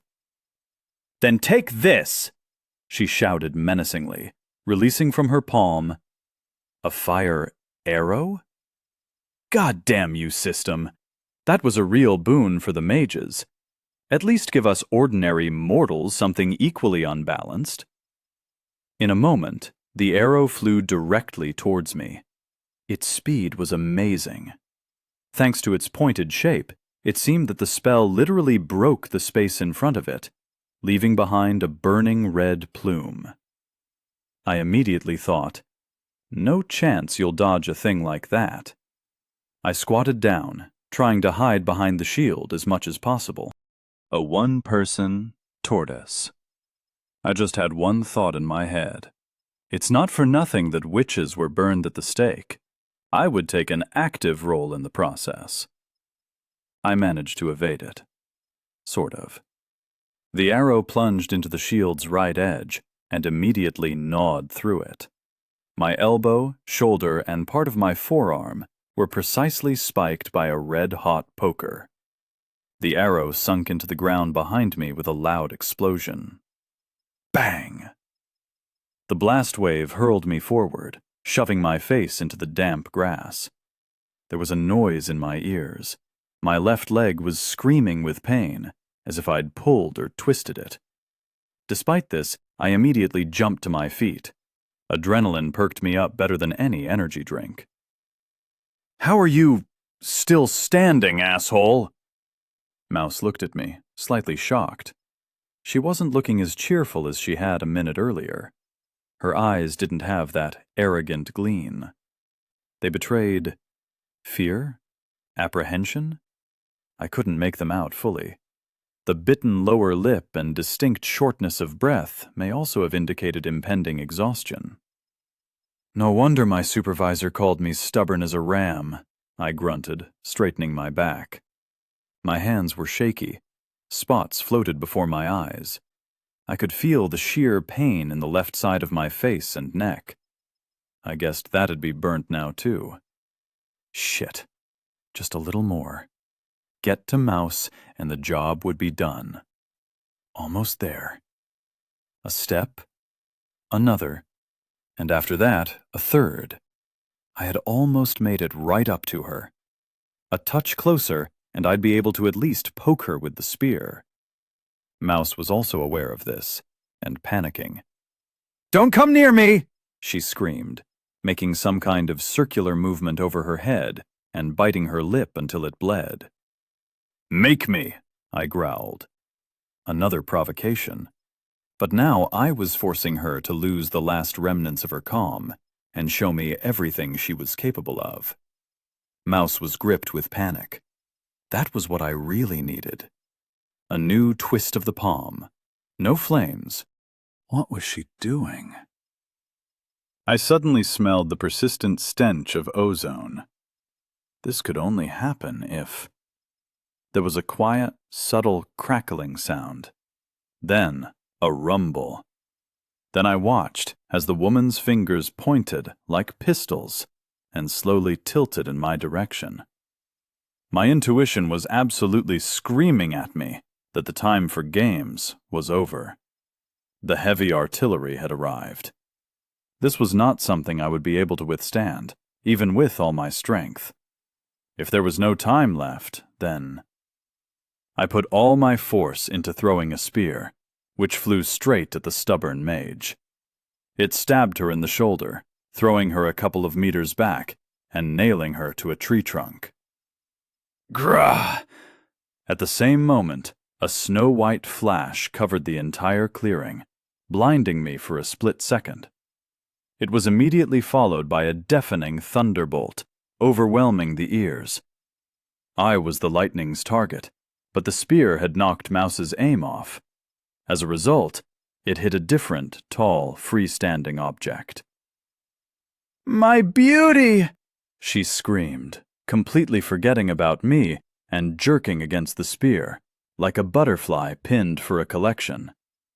Turning around, I watched in amazement as real lightning incinerated the legendary apple tree. There was no trace of foliage left. Burns gaped across the trunk like wounds. The tree itself had split in two, and the surviving fragments were gradually taken by flame. "No!" Mouse screamed. The grass around the apple tree took light. The fire spread like a wave through the clearing. It stood like a wall between me and Mouse. Now I couldn't even get close to her. However, I didn't need to. She didn't care about me at all anymore. All of her attention was focused on the blazing apple tree. It was sad, of course, to lose the legendary tree. But we still had the apples, and new ones would grow in Sparta. I threw the charred shield to the ground. Limping on one leg, I retreated towards the forest, in the direction Johnson and Junior had gone. "Stop! Monster! Stop! I command you! Come back!" Mouse's agitated voice got more and more desperate beneath the crackle of the flame. "Release me!" "I hope you burn, like witches are meant to," I muttered to myself. It's a pity I don't believe in luck like that. Everything had gone according to plan. I was incredibly happy. No one got killed, and we had achieved our goal. The apples were retrieved, and the old tree was gone. However, I wasn't sure that I truly had an apple monopoly. Apples weren't potatoes. Once you ate them, the seeds still remained. Although Mouse did seem to suffer from the loss of the tree, as if it were something unique and irreplaceable. In any case, I'd deal with that later. In the meantime, I'd rather run along the path that Junior and Johnson had broken through the dense undergrowth. Perfect. I couldn't even get lost. A road straight back home. Wait. A road? Now Mouse would be able to find us just as easily. I had no doubt that she would be just burning with passion to chat to us again. Chapter 18. The return to the settlement held no further incidents. After meeting Johnson and Junior a couple of kilometers from the scorched meadow with the apple tree, we set off back together. Piggy met us right at the fence. "Oh my God, how much more can I take?" she said as we approached, looking at the fresh burns on me and the dirt all over the other guys. "Who did you run into this time?" "A real-life witch," snorted Junior, who was also not in the best mood. The clash with Mouse had shown how much strength he lacked in a one-on-one conflict. Nimble, yes. Agile, yes. But he couldn't even get close to the enemy. All those throws and stealths that rogues had in computer games were not yet an option here. But that magic, it had pushed him to his fullest extent. This was all clear from his sour face and bruised gait. Johnson remained ever gloomy and thoughtful. I'm sure he was also unhappy about the fight with the hysterical Nage. "You're kidding me," Piggy said, not wanting to believe what she was hearing. "No joke," I interrupted her, attracting everyone's attention. "And now we should prepare for another possible run-in with her." "Do you think she will come for our souls?" Johnson asked, nervously smoothing his mustache. "I'm certain. You remember her reaction to the apple tree, and us harvesting it?" Johnson and Junior both nodded, plunging even further into unhappy thoughts. Harvest? What happened then? Piggy asked persistently. I'll tell you later, I commanded, wincing at the pain from my burns. Bring me water. Can't you see I got fried? Oh! Piggy blushed from her impertinence and gently pulled me towards the hut. Come on, I have just the thing to help. I hoped she didn't mean a quickie. Of course, I wasn't against it, but I was afraid that with my burns it might finally finish me off. Inside, Piggy began rummaging through various ribbons and strips of rags that we had kept. Unfortunately, fabric was in short supply. The hides of various sorts were already on the roof. There was enough to completely sew cool new fur coats for all the inhabitants, but nothing more. We needed to think about that issue. We were above flaunting around the place like 3 Tarzans and 1 Amazonian beauty covered in scraps of skin. What were clothes made of in ancient times? The same as they were now, really. Wool, cotton, linen, hemp. The filament was pulled out of the fibers, twisted and wound on a spindle. That's why in the Middle Ages all women spun in their spare time. Even princesses did it, according to fairy tales. All because a lot of fabric was required, and there were no machines or any other forms of mechanization. Why did my history classes devote so little time to everyday life? All we learned was the names of rulers and the dates of battles, how people lived, what they wore, how things were built in those days. No one cared. We tried to comb some wool out of the hairs, but there was too little of it. There was no point in getting sidetracked by that. Perhaps it would be worth giving the Major, on top of the other things, a quest to find us some flax or hemp. A hemp shirt and pants sounded a bit wild, but what the hell? Meanwhile, Piggy returned to me, showing me the same old flaps, but something about them looked a little strange. Name: Primitive Bandage. Level: Garbage. 2 spits, 3 leaves of plantain, and a number of other herbs. And you have all the power of nature in your hands. It won't heal your severed leg or open belly, but it has a 66% chance of saving you from a severed hangnail. Effect: accelerates natural regeneration on the applied site by 15%. Slightly relieves pain.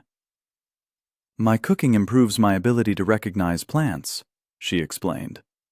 The last time you almost died, I rushed to look for anything I could, and I found medicinal chamomile. And this time I found this plantain, almost by accident. But without the bandage, it won't do much. It'll dry up immediately. In the bandage, if it's used as a compress, the effect is better. Well done. You did a great job, I praised her, which made her absolutely glow with happiness. Why are we all talking about me all of a sudden?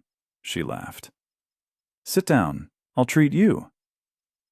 Judging by the eager gleam in her eyes, she was not only going to bandage me up. The next day, Piggy dragged Junior to the plantation again, waving her whip with a happy smile. I wondered if I should take care of her inclinations. Perhaps it would be better to keep ignoring it? In bed, she didn't show anything whatsoever, so I'd let her have her fun. After making sure that everyone was in place and working hard, I set about the day's top priority: strategy. With a sharp stick, I drew the outlines of Sparta and the valley around it on the wet land by the lakeside. I also noted the estimated location of the apple tree and where we had run into Mouse. We had no compass. The stars were completely incomprehensible, so I had no idea where north was, whether it existed at all, even. Maybe here the earth was flat and rested on 3 whales. Our experienced YouTube forest dweller, Johnson, claimed that north was located approximately to the rear of our settlement. As an argument, he cited the moss on the trees, the number of leaves on them, the position of the sun, and other shamanic matters. In the absence of other options, I took his word as a starting point. If so, then the exit from the valley was directly to the south. The apple tree grew somewhere to our southwest, a few kilometers away. Desk Jockey's base, if he and his goons hadn't gone anywhere, was located to the southeast. Major and Stace's former staging post, meanwhile, judging by Major's descriptions, was set out to the east. It turned out that the bulk of the players were still on one side of us, and the mountains on the other. In other words, if they decided to go north, they would come across us. Not the hills and dense forest that surrounded Sparta on all the other sides, but a convenient path leading directly to the settlement. I had thought about this before, but the appearance of first Piggy, then Desk Jockey, Johnson and Junior, and more recently the Major, left no doubt about it. The valley was easy to spot if you looked from the right side, and it just so happened that the southern side was the most vulnerable. The chances that Mouse would find us were close to 100%. Even if the trees straightened back up and hid the path we had trodden, she would stumble upon us quite quickly in a systematic search. Surely she couldn't leave the valuable apples that remained from her beauty in our hands. The mage would absolutely be trying to get them back, with every right and wrong at her disposal. This time, however, she would act much more actively and aggressively. And with all her eccentricities, she would surely want to punish us for the death of the apple tree. Why? She's the one who burned it. Who had it even stopped? And who even admitted to their mistakes, if you could just blame them on others? Why hadn't I killed Mouse right away, when I pinned her to the tree with my spear? It was all very simple. I didn't know how to walk through fire, and the heat was so high in the clearing that after a couple of minutes, I wouldn't have gotten out with just burns. Killing Mouse at the risk of my own skin? No, sorry. No chance. But sitting and waiting for her arrival was an even worse option. Everything here was made of wood, which was not a good match for fire magic. I had managed to win in a confrontation with her, partly due to the element of surprise. Mouse hadn't even thought that I would be able to block her magic. Rather than dying after the first fireball, she wouldn't give me a second chance. What was to prevent her from striking me with lightning as her first attack? No need for a hello, nothing to it. The next battle with Mouse would not be without losses. Unless, like last time, we got ahead of her. We launched a preemptive strike. How could we do that? Just set up an ambush. Sparta itself was not suitable for that. Like I said, too much wood, which would burn too easily. Of course, we could try to pour rounds of water on the palisades and the hut, and cover them with wet hides to neutralize the heat from the fireballs. But that was too adventurous an idea. We wouldn't give ourselves up to that lottery. We could run, like firefighters. The clearing in front of the settlement was too large. For melee weapons, this played into our hands, but now it had turned against us. Mouse just wouldn't let us get close to her. So we had to catch her in the forest. But how? Go there and role-play Cossack highwaymen? See who found the other first? What guaranteed that we wouldn't end up in a retaliatory ambush? That definitely wasn't the method. On the other hand, she had never been in Sparta. She didn't even know the settlement existed. Even if the Major or Desk Jockey had informed her about us, she wouldn't know the exact place. So what was stopping us from making a false camp? Don't hide. On the contrary, let her find us. It could be a bait, a decoy, a distraction for any uninvited guest, not just Mouse. Perhaps even Desk Jockey would pay us another courtesy visit. Or Stace, who the Major was so fearful of. I didn't particularly want to meet him right at my walls again either, for now at least. Generally speaking, We should have put in an observation post like that a long time ago, but everything else had been more important. Now we had a supply of provisions, a roof over our heads, and protection from the local fauna. All that remained was to save all of this from other people's looting hands.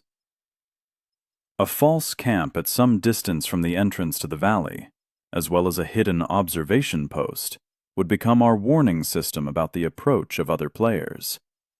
Especially if you put a tent, a fireplace, even a small amount of food in it. Arrange it as if the hosts had gone hunting and were about to return. Any invader would linger there, looking for any kind of stash, or perhaps rush in to try and grab the careless masters themselves. Junior, with his agility, would be able to get to Sparta very quickly and warn us of any possible guests. Johnson and Piggy wouldn't be as good as him, but we could take turns guarding. 2 would be more than enough for such a task. I didn't think the wait would be too long. A scheme like that would give us the necessary time to prepare for the meeting, and if it turned out to be Mouse, then we could go out and ambush. Of course, we would have to calculate everyone's positions, their approach routes, how to get the most advantageous setup. But that would all mean that the initiative would be on our side. Half of the battle would already be won. Johnson, Piggy, get over here. I have a task for you. I raised my head from my map. Now that the first sensible thoughts had appeared, it wasn't worth delaying their implementation. What if Mouse was already coming for our souls? On the second day of waiting, Junior appeared at the settlement just before evening. There. The woman. What was she? The crazy one, he gasped. No further explanation was required. Junior had christened Mouse as such the day before, remembering the ill-fated fireball that almost killed Johnson. Get ready. Johnson, grab our ultimatum. Junior, grab the wineskins. Piggy, what about the raincoats?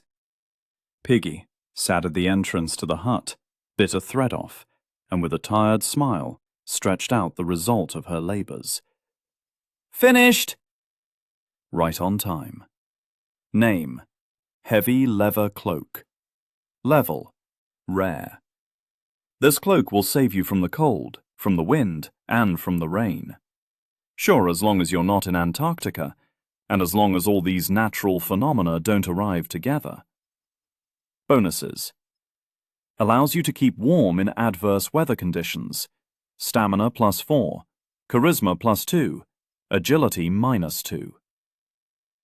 The boar leader's skin had to be put to use. It had made a great rug, but it made an even better coat. Johnson and Junior got similar raincoats, but from the skins of the smaller boars. Their characteristics were the same as mine, although they had no bonus for charisma, and the agility penalty increased to -3. Just as I was putting the cloak on, Junior brought the wineskins. We had no shortage of material, so now we had these ancient flasks.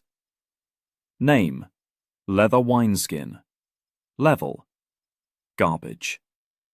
Clearly this can't be compared to what the ubiquitous Bear Grylls did with a snake in the desert, but it will suit the task at hand. Bonuses: stores 1.5 liters of water. Keeps liquid temperature stable. Yet more jokes from the system, as well as strange, non-obvious subtleties. What did that mean? If I poured boiling water into the wineskin, would I have a portable heating pad with me until the end of time? Or vice versa, would cold beer stay cold without any refrigeration? A boy could dream.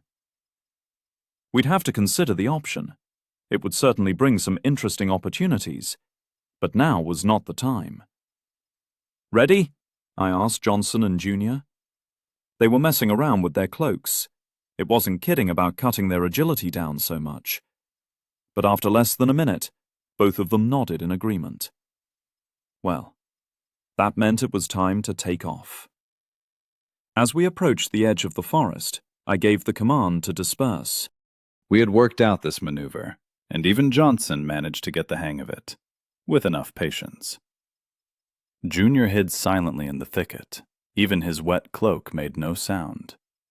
That's why I had decided to equip us with armor.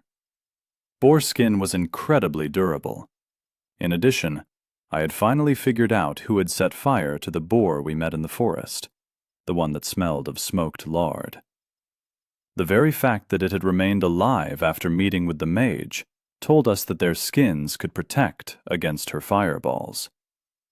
Or at least, that it would be enough for the first blow. For insurance on the approach to the ambush, we poured water from the wineskins over our raincoats and shields. That way, we increased the penalty for agility by 1, but we also got an additional feature. Will not burn. Enough said. In our first skirmish, the mouse had used fire magic first. The lightning had been saved for last. It demanded much more of her to create it. So, under a sudden attack, she would start throwing fireballs again. That was her rapid response option. Those were the entirety of our calculations. Of course, I was taking a risk. Not just for myself, but for my subordinates as well. One mistake, and we would all be roasted by chain lightning, and our soaking wet cloaks would turn against us, only aggravating the situation. But otherwise, we would be completely defenseless against Mouse's first attack. In order to emerge victorious, we would need to play this game of roulette with 3 out of 6 bullets. 50-50, to put it bluntly. It was hit or miss. Now, the moment of truth. We came out to approach the camp from both sides. Johnson was next to me. Junior snuck up on the opposite side. Mouse was behaving like she owned the place. With a gloomy and determined expression, she searched through the tent. The potato, duly discovered, lay by the extinct campfire. Everything was as I'd expected. The temptation to maraud in an empty camp could not be avoided. She looked around from time to time, but was clearly not afraid of anything. "Your team, Elder?" Johnson whispered to me. A drop of sweat dripped from his forehead. In order for our plan to succeed, we needed to attract the mage's attention and win some vital time. Only me and Johnson were suitable for this role. Only Junior had enough agility to use the element of surprise. All or nothing. It was time. "Go!" I growled, simultaneously breaking cover. Johnson jumped up a second later. We were only 10 meters away from her. My tracker skill helped us get very close. Mouse looked back at us, dumbfounded. The spare spears immediately flew at her. "Ah!" she cried out, and reflexively put her hands out in front of her. A chaotic series of fireballs flew out of them, burning our spears mid-air. We had reduced the distance to 5 meters. Mouse realized that she had no time to do anything else, and launched 2 fire arrows in our direction, almost point blank. We didn't have time to dodge, and we weren't going to. In a moment, Johnson and I stood shoulder to shoulder, shields at the ready. The formation effect was triggered immediately, increasing our armor. 2 heavy bursts of fire slammed into the shields, blossoming into a loud explosion. The flames burned our palms, heated our faces, even burnt our wet shields, evaporating the moisture and reaching the raincoats.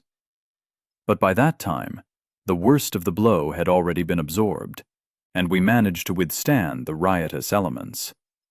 We hadn't even taken much damage. We threw away the charred shields, which would now only interfere, and rushed forward. Mouse moved backward, realizing that in close combat she had no chance. She clasped her hands together. Then she put them facing one another, and I noticed her putting a huge amount of energy into a new spell. All of the color disappeared from her face, much faster than in our last meeting. My intuition was screaming, warning me of mortal danger. If we didn't move aside, we would die. Even with the raincoats, it was no certain fact that they would in any way help. They dried up almost completely after the first charge. I threw my spear, realizing that otherwise we simply would not have time. Johnson echoed my throw with his own, but we were still a fair distance from Mouse. She managed to jump back and dodge our spears. "Go!" I yelled, no longer afraid to spook the victim. Junior, like a devil from a snuff box, jumped up right behind Mouse. All this time, we had been driving her towards a pre-selected point for an ambush. Our plan had succeeded. Junior jumped on top of her, covering her with another wet boar hide. Mouse shrieked. Much like the last time I interrupted her, the spell just dissipated. "Tie her up! Don't let her get out! Where are you going, bitch?" Johnson and I tore off our raincoats and piled on top. "Let go!" the woman yelled. "How dare you!" "Stop this outrage!" Her voice was piercing with its metallic teacher notes. They probably taught that exact tone in pedagogical institutions. Give them a voice, so that those who graduate could yell at children without tearing their vocal cords. Swaddling Mouse was easy. She was weak and fragile.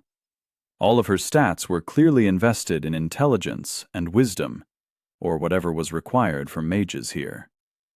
The three of us rolled her up into a wrapping of boar skins. After that, I diligently coated the structure in water from the remaining 2 bottles. "You are civilized people." Mouse's muffled cry came out of the bundle. "This is abuse." "You attacked us," I reminded her.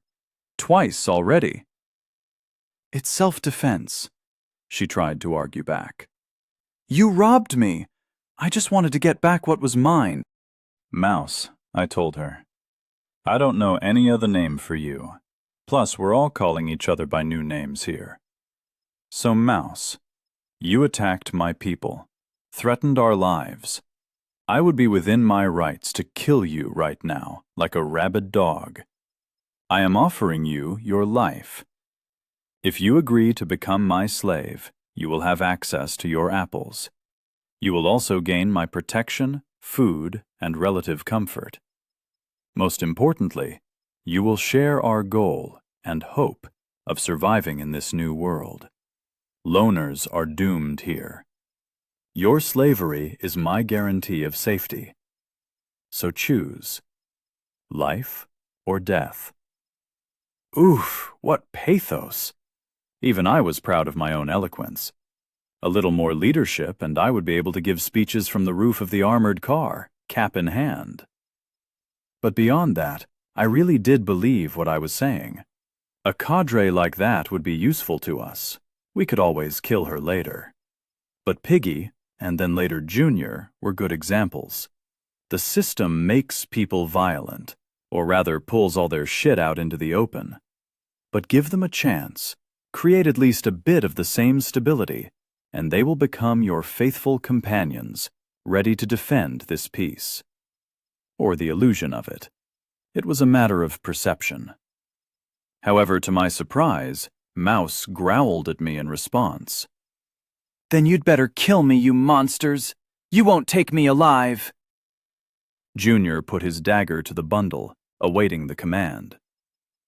"Wouldn't you rather do it yourself, Lord?" he said, businesslike. "The experience will be good all the same." "Wait," I said. "I have a better idea for this stubborn fool." "What's that?" Junior asked. "Have you even seen, in films about the Holy Inquisition, how they suggest you deal with witches?" Chapter 19. She could never have imagined that she would find herself in such a situation. Horrible, humiliating, inescapable.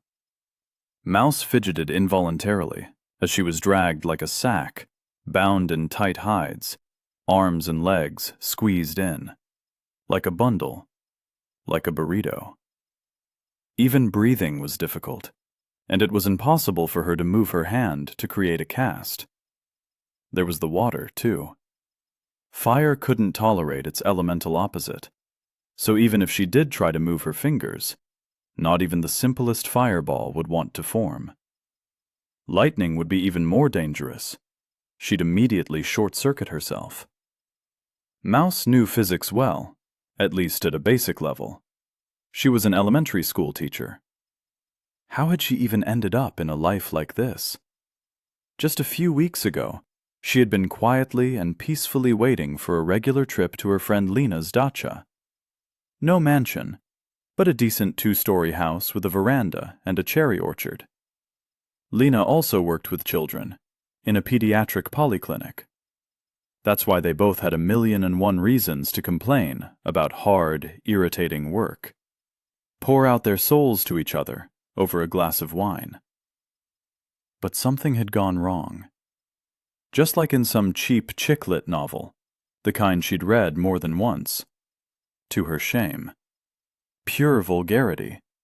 But unlike the Russian classics, they were real page-turners. Instead of a cozy evening in the company of a friend, she had found herself in another world.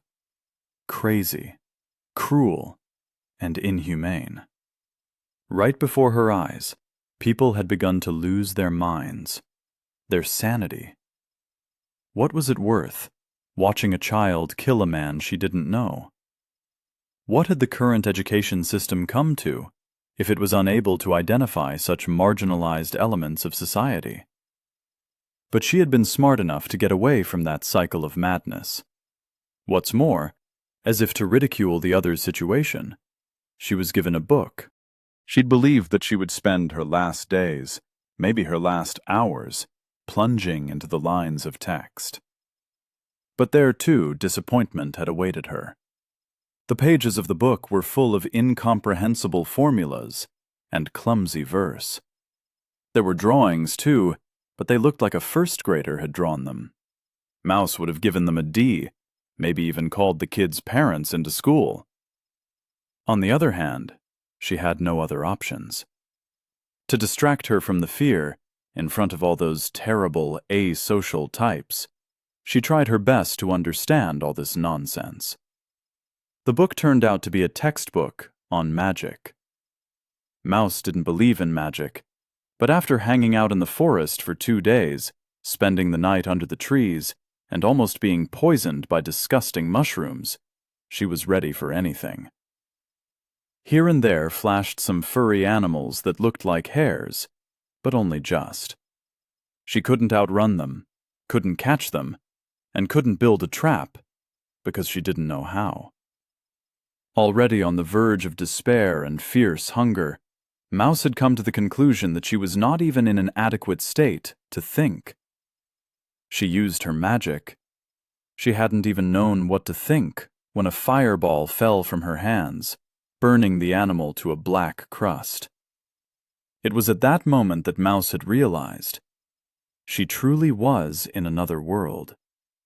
Everything around her no longer seemed to be a form of torture, illusion, or delirium. She was not currently lying in a coma somewhere. Mouse fell into a fairy tale. Into just the one she had once dreamed of, while grumbling to Lena about the hard life of a regular old elementary school teacher. A fairy tale that she had seen over and over again in the pages of books. Books she had dreamt of living in since childhood. Feeling like a little girl in a candy store, she began to experiment, trying new spells, and learning more and more details about the gift she'd been given. Her magic was limited by mana, an energy whose amount was determined by her wisdom. The more points she put into that parameter, the more magic she could use. But Mouse also discovered that intelligence determined the limits to how much energy you were able to use at once. Until she added a few points to that trait, her spells were limited to small crackers and fireworks. That had almost cost Mouse her life when she met a serious opponent. A real-life boar.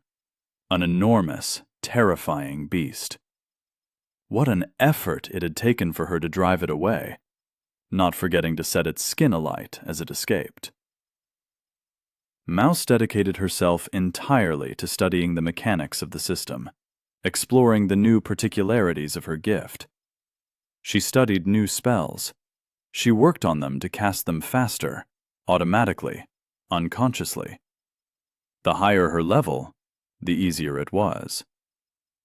Then at some point, she had discovered the unique apple tree. Its apples did more than just boost performance for a few hours. Even the weakest of them, the ones the system called sour, completely replenished her supply of mana, while the best ones, the unique ones, doubled any experience she received while it was active. Mouse had used this secret to its full, raising her level even faster while she hunted forest creatures. It wasn't only forest creatures either. She hadn't expected to meet a group of young guys who looked like representatives of a gang of some sort. They had attacked her, so surely she had the right to defend herself. Plus, she had started by firing a warning shot. At their heads, sure, but it was a warning. The other two escaped. At first, Mouse was quite glad that she hadn't had to kill them. Then she regretted it more and more. The experience for killing the guy had absolutely poured out, far more than she got for the hares. Now she wanted to kill more than anything in the world. As soon as she returned to the apple tree for her harvest, she saw her beauty being stolen, brazenly, in broad daylight. She had found this tree first. It belonged to her, period. But after the destruction of the apple tree, which had, of course, been their fault, Mouse couldn't think of anything but revenge. She had never learned to navigate the forest. She didn't sneak up on her victims, but killed them from a distance. So she only found those scoundrels' camp 2 days later. And then, something went wrong. "Put her down," said the voices outside. The roll was flipped over so that Mouse was upside down. Stop it immediately! She squeaked once more. She hadn't the strength to shout any louder. "Whoops, wrong way," they grumbled outside. "Turn it round." Mouse was put upright. A knife blade was jabbed near her face. She twitched, but the knife just trimmed the skins around her neck, giving her a panorama. It was already dark out. Mountains towered around them. They were in a narrow valley, which seemed pleasantly habitable. Light reflections dragged the outline of constructions of some kind out of the darkness. But right in front of her, a pole was planted in the ground, around which was a pile of wood. This had also happened in the fairy tales she read as a child, although only with the bad characters, it had to be said. Around her stood 4 gloomy figures. They were carrying spears and torches, and looked very similar to those villagers who came at night to enact justice.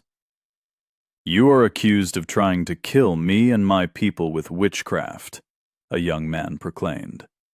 "You have turned magic to evil, and your existence is recognized as dangerous for good people.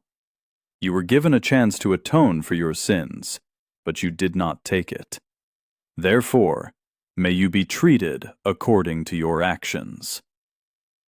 Mouse's whole body suddenly began trembling.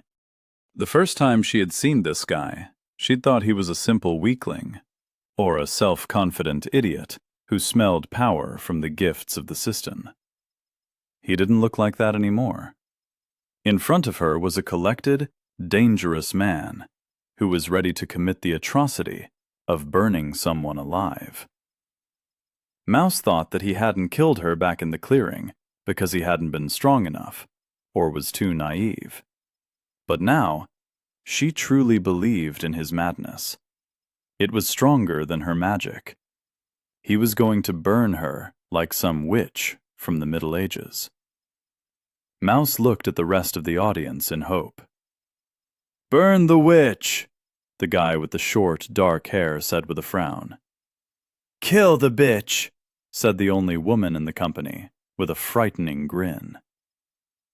"Our Father, who art in heaven," an elderly, strong-looking man began to pray, quietly.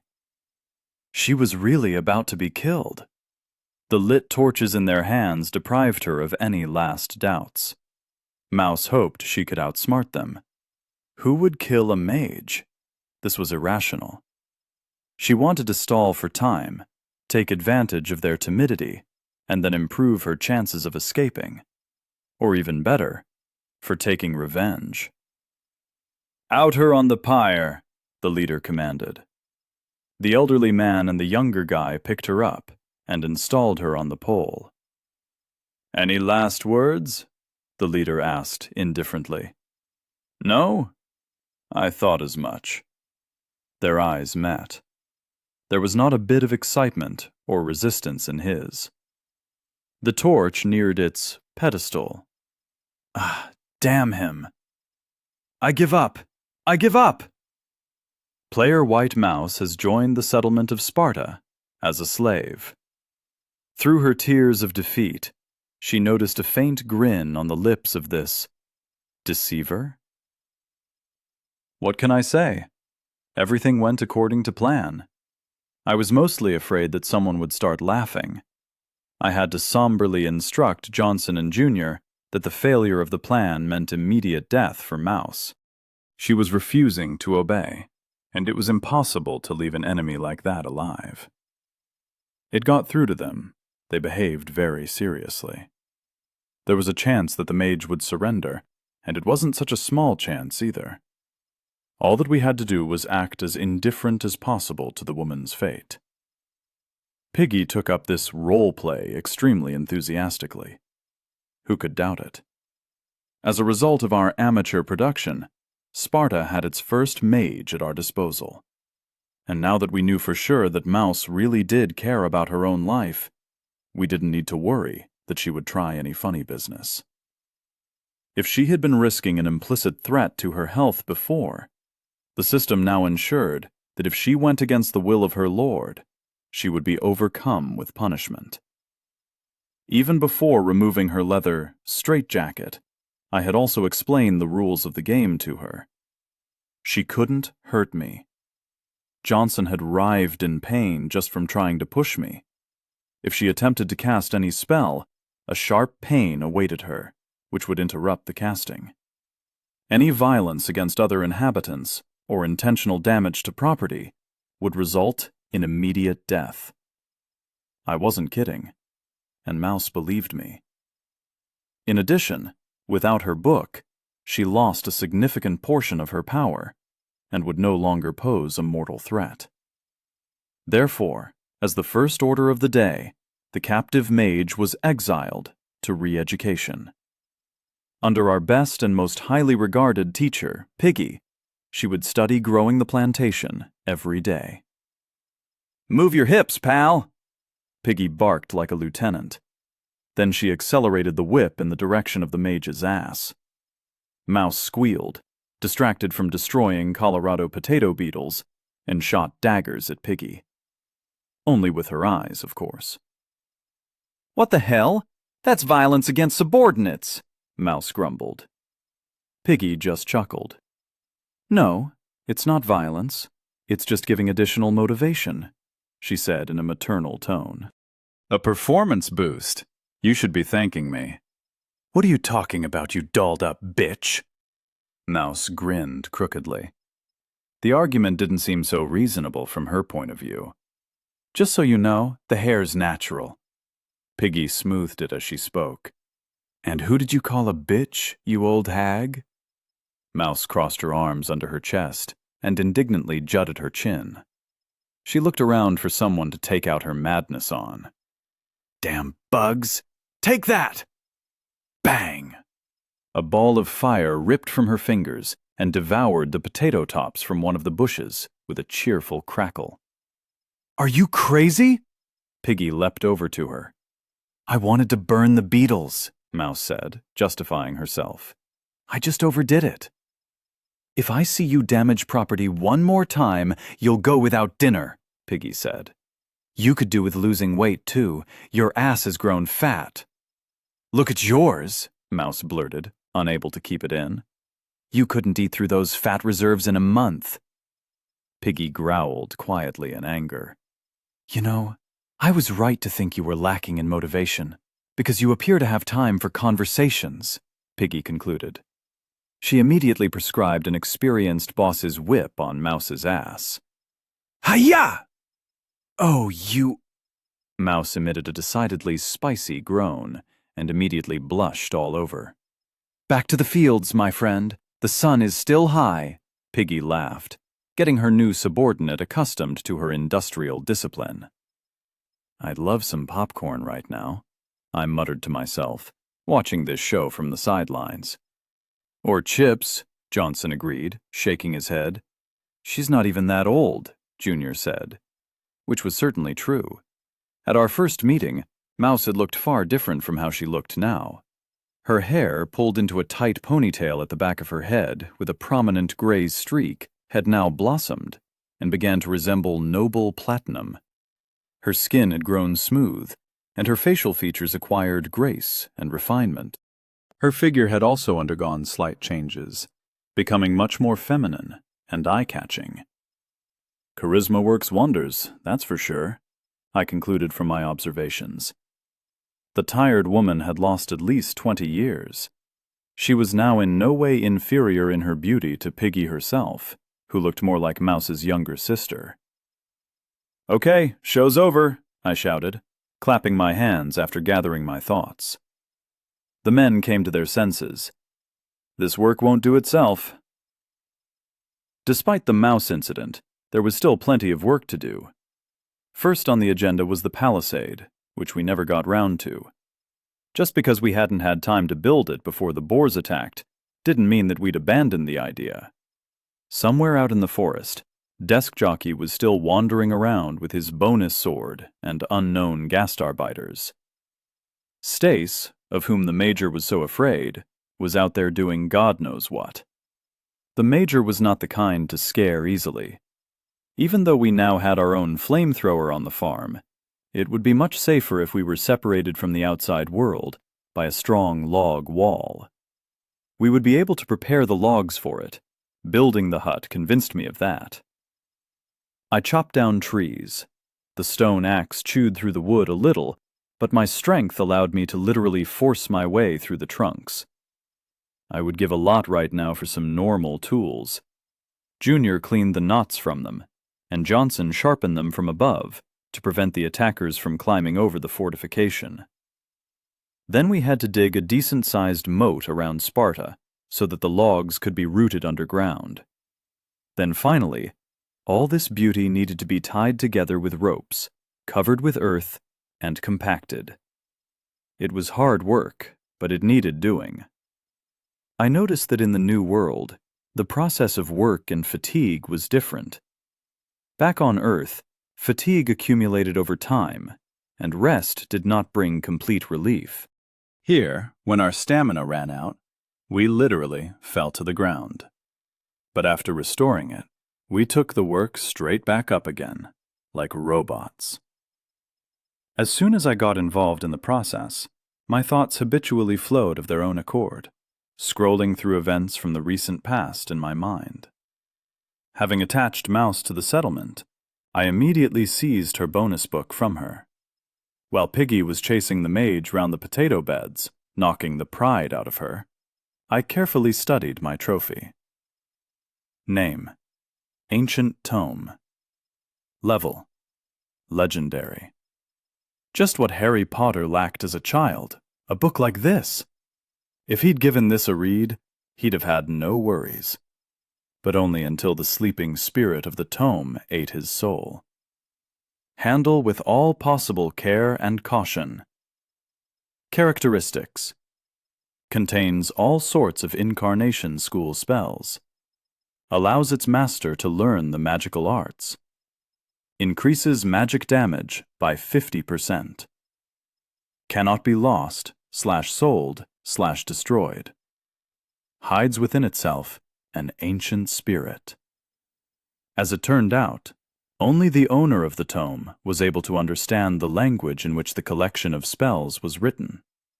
Any other player saw only vague symbols floating across the pages, from which it was physically impossible to make out words. As for losing and selling, I understood that as the lord-come-slave owner. I could take the book, but in my hands it would become useless. Next, I garnered the reason for the mage's real power, or rather, the power of her spells. Mouse had a real class, just like me. Class: Mage Apprentice.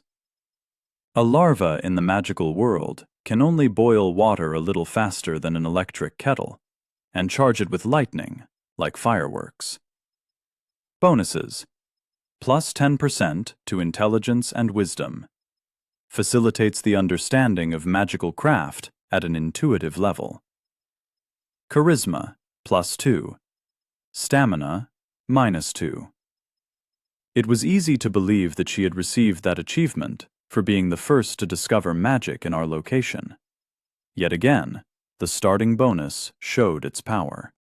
The only strange thing was why some players were allowed to gain their own class almost immediately, while others had to wait on, with nothing like it. Johnson and Piggy, for example. I couldn't even imagine what classes they were supposed to acquire. With the shopaholic bag and the multi-tool, Junior still had every chance of becoming an assassin, or something from that category. The entire secret lay in using and understanding the starting bonus. If we were to follow that logic, then Johnson probably belonged to some kind of productive class, like an artisan or an engineer. Piggy, on the other hand, neither the what nor the how were at all clear. So far, she made a great foreman. They only plowed like that under her leadership. Where the hell was the system's reference book when we needed it so bad? Could this be revenge for all those times people didn't read the instructions and user agreements? Given the system's character, it wouldn't surprise me at all if that really was it. Taking a deep breath, I cut down another tree. There was no end to the work ahead. Already by the evening of that same day, we sat in front of the pot and watched as Mouse cooked food and distributed portions to everyone. It was amazing what greed did to a person. All we had to do was show her the apples collected from the unique tree, and explain that after dinner we would start planting them. I decided to plant a new orchard right behind the hut, to shelter the precious plants from any possible enemies. After all, everything was straightforward with potatoes. You just needed a hidden supply of tubers, and we could easily restore the plantation. We only had 10 apples. Before I'd said, "A whole 10?" How wrong I'd been. Of 10 apples, only 3 were of the unique level. The remaining 7 were designated as rare. Interestingly, they also gave a characteristics bonus, but it was very small in comparison to their unique copies. Name: Sour Apple. Level: Rare. Will work for a snack, not much else. Bonuses: Charisma plus 2. Wisdom plus 1. That's what I was talking about. I decided to plant all 10 fruits. The first apple I had eaten, as an experiment. I didn't feel any wiser, nor any more beautiful. Piggy was a biased judge in that matter. She would say whatever she considered beneficial. I didn't opt to ask Mouse either. She was already looking at the apples with the eyes of a drug addict. I made a hole, like for the potatoes, and put in a core. Attention! Rare apple tree did not take root. Second try. An entire apple went into the hole. Attention! Rare apple tree did not take root. Now perhaps just the seeds. Attention! Rare apple tree did not take root. Attention! Unique apple tree did not take root. Attention! I dug the hole back up in anger. Where the apple had been, there was now just rot. The system did not give second chances. What more do you need, you piece of shit? Chapter 20. I had 5 apples left. 3 rare and 2 unique. I would stop there. Perhaps I could have dug my heels in and hoped for the best, but I was very afraid that the rest of the apples would disappear, just like that. Then there would be nothing to replace them with. The only tree had burned down thanks to Mouse. What was I doing wrong? Nothing came to mind, so I decided to brainstorm. We sat right next to the place I had planned for an apple plantation, in a circle on the grass. According to tradition, the youngest at the council was offered to speak first, so that they didn't keep silent and cling to someone else's opinion. In this case, Mouse played a similar role. "What makes you think they're going to spring up?" she said. "Maybe they don't reproduce like that. Maybe they need to be planted with cuttings." For example, when I was on holiday, I saw that they planted ready-made trees, never just seeds. "Did you leave the cores, or did you eat the whole apples, seeds and all?" I asked. "Whole thing." "And you haven't seen any apple trees anywhere near your home?" "No." Mouse blushed. "Well, if they could be planted like that, there would be a whole grove of bushes there," Piggy said. "Plus you'd get a message about gaining a profession," said Junior. "When I planted potatoes, I immediately received the farmer profession."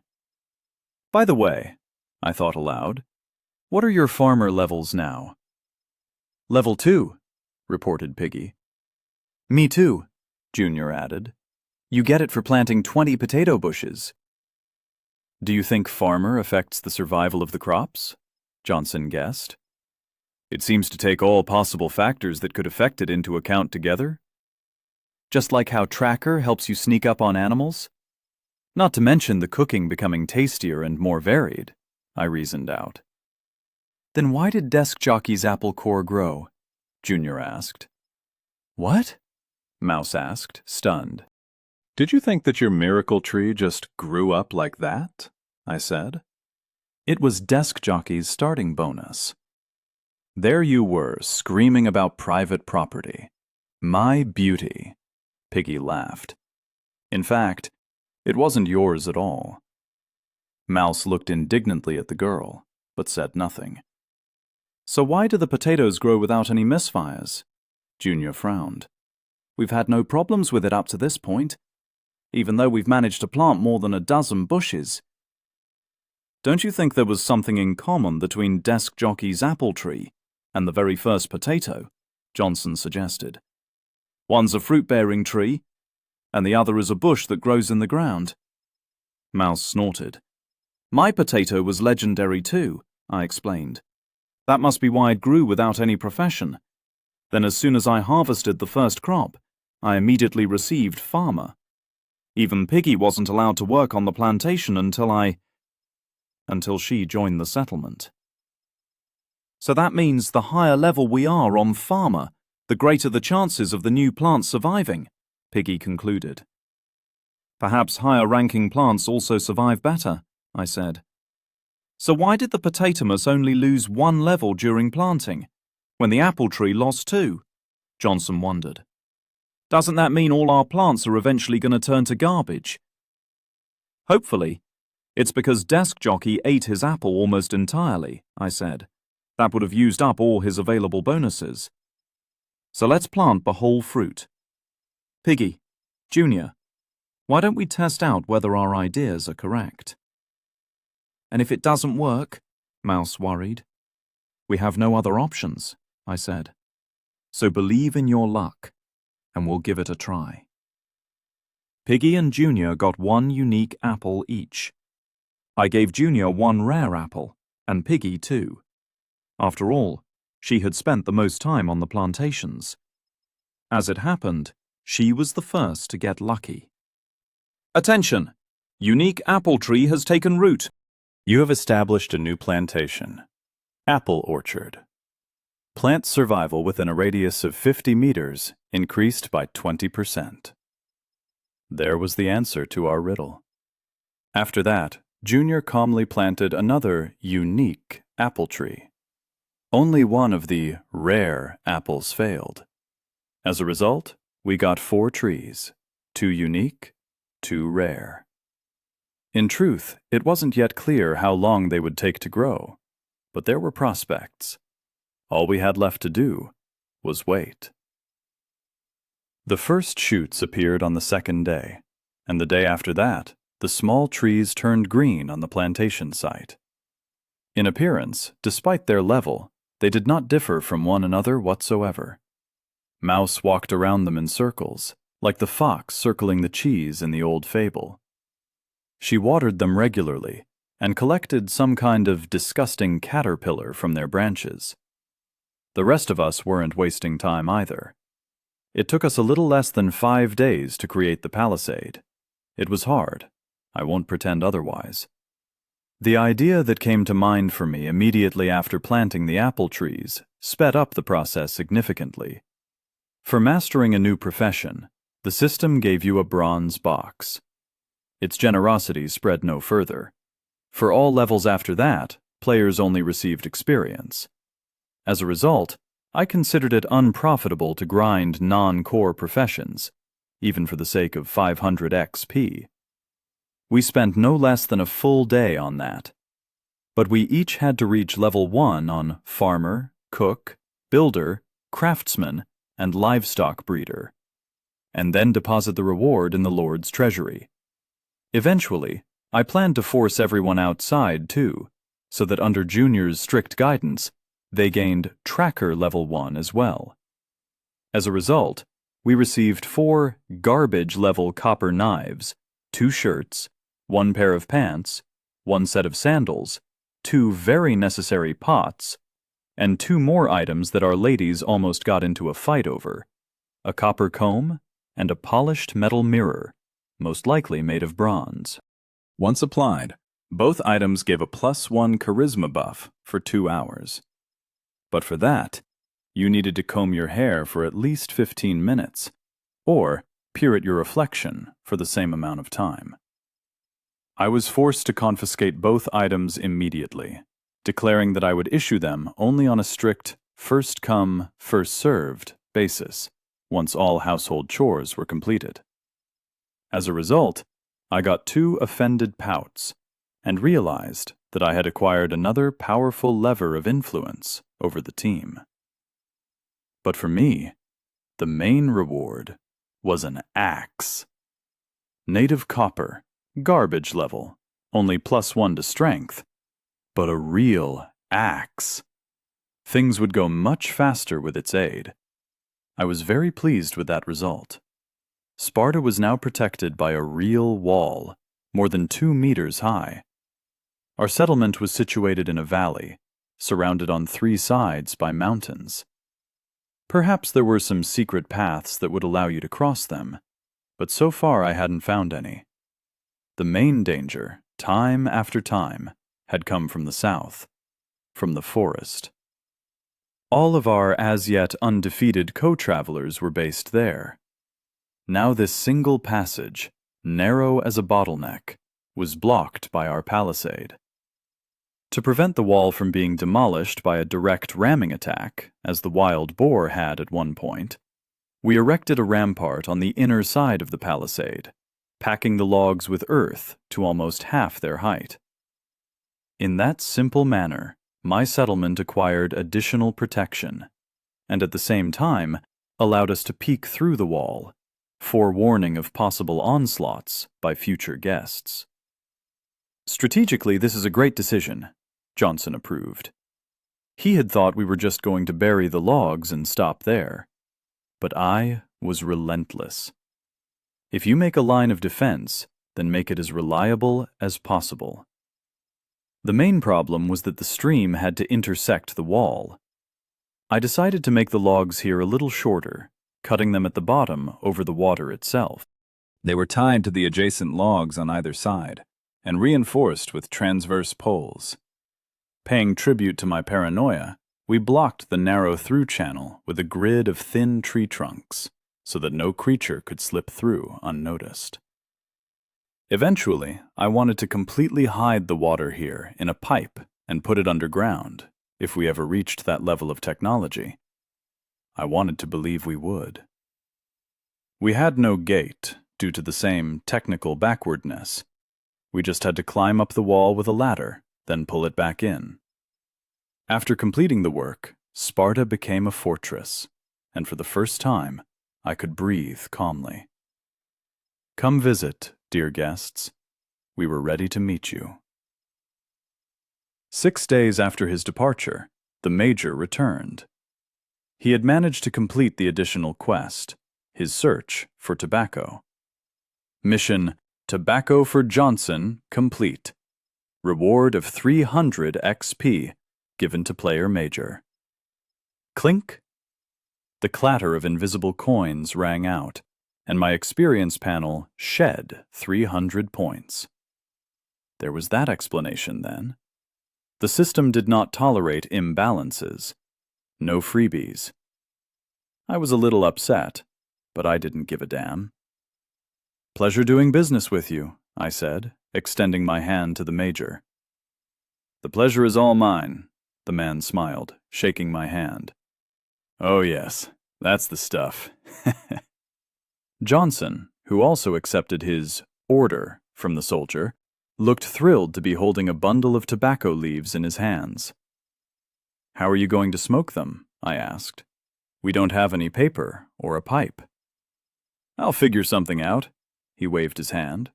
Where there's a will, there's a way. Maybe I'll roll cigars or something. The main thing is that I've got them, my beloveds. He breathed in the smell of the tobacco with delight. Wow, good thing I had never picked up that habit. What about the animals? I asked Major with a chuckle. So far, as you can see, nothing doing, he shrugged. I found a place where some wild ducks live, but catching them is another matter entirely. It'll take time to set the traps. If you shoot them with a bow, they die right away, and you need them alive, he said. If you need, you can talk to our very own Johnson right here. He's our specialist in animal capture. I nodded at the man, who was currently completely lost in bliss, with no grip on reality. Well, does it take much to make a man happy? Turns out, the answer was no. Without a doubt, Major nodded. Then, looking behind my back, asked, And I see you've undergone some replenishment? I turned around and noticed Mouse and Piggy, who were arguing over yet another trifle. Judging by the empty pot in the hands of the mage and the hand on Piggy's hip, the struggle was over the upcoming dinner. The people are coming, I nodded warily. Stability draws people in. Modern people are accustomed to comfort. It's not all about running bare ass through the woods. Understandably, I decided not to tell him that the new settler had been brought here and nearly burned at the stake. Then I suppose I should congratulate you, Lord Leo, on your coming promotion? Major smirked, focusing on me again. Curiosity shone in his eyes. Was he waiting for me to talk about how our settlement was arranged? It was difficult not to notice both the new fence and the hut. Did we build it ourselves, or had the system put it in? Cunning old fox. Do you want to join? I asked him directly. I'll take you, but be warned, it's on standard terms. No exceptions. Happy to provide services. Disgusted to serve, the Major said denigratingly, before immediately correcting himself. Although that's nothing to do with you. I have nothing against you. I hadn't expected the offer, to be honest. I thought you were made from different stuff, but things here speak for themselves. However, I've had enough. I've worked for other people all my life. My whole life following other people's instructions. I'd rather spend the last years of my life enjoying myself, like a free bird. The last years of my life, I mimicked. Stop pretending. Do you have any idea how much time we've got here? Look at that lady over there. I pointed at Mouse. You know how old she is? In the old world, she was getting ready for a quiet retirement. And now she's a femme fatale. There's more to come, too. I understand. The Major paused and focused on the mouse with a very attentive look. No, that's enough of that for me. He shook his head resolutely. He wanted to go it alone. He said goodbye to me and went back into the forest. The Major started coming round a lot. At first I noticed him and Johnson smoking a long pipe made of reeds and some short wood, which we had nicknamed the peace pipe. Then he told Junior all about Spetsnaz tactics, demonstrating various battle techniques. At first, I suspected the worst of him, trying to turn my people against me, or looking for weaknesses in our defense. But time after time, I noticed the old soldier's gaze turning, like a compass needle, in one direction. He threw his glances stealthily, and besides me, hardly anyone noticed them. Everyone was minding their own business. I had to notice everything at once. It seems to me either someone has brazenly lied to my face, I said, scratching my nose thoughtfully. What are you talking about, Leo? Piggy said, distracted from sewing another cape while sat next to me. This one was for Mouse. To her great sorrow and dissatisfaction, we would definitely be needing the mage in future sorties.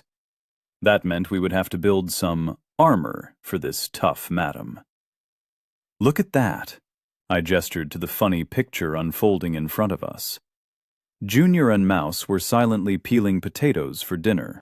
Junior, by nature, proved to be a real swot, and had decided of his own accord to get all of his available professions to level 2. Experience doesn't grow on trees, he said, so I didn't interfere with it. That meant that now, Junior was not just on duty in the kitchen, but also grinding his professions. Mouse was exiled there, while Piggy did her sewing, so was unhappily silent. Johnson was making some very simple furniture for the settlement. Benches made of 2 logs with a board in the middle, stools that were similarly unsightly, and even a dining table. Our way of life was gathering force rapidly. I saw the Major sneaking up on the 2 of them. Once again, my thoughts were cynical, but I noticed a somewhat crafty, even boyish expression on his face. Nobody with a face like that was sneaking up on people to kill them. The Major leaned over to Mouse and gently touched her shoulder. He'd attacked the wrong woman, the fool. Mouse jumped up in surprise and cast a fireball right at him. It was good that Junior was already familiar with this feature of hers. He abruptly grabbed Mouse's palm and directed it skywards. A small firework display took off over our valley. Fortunately, the young guy had quick reactions.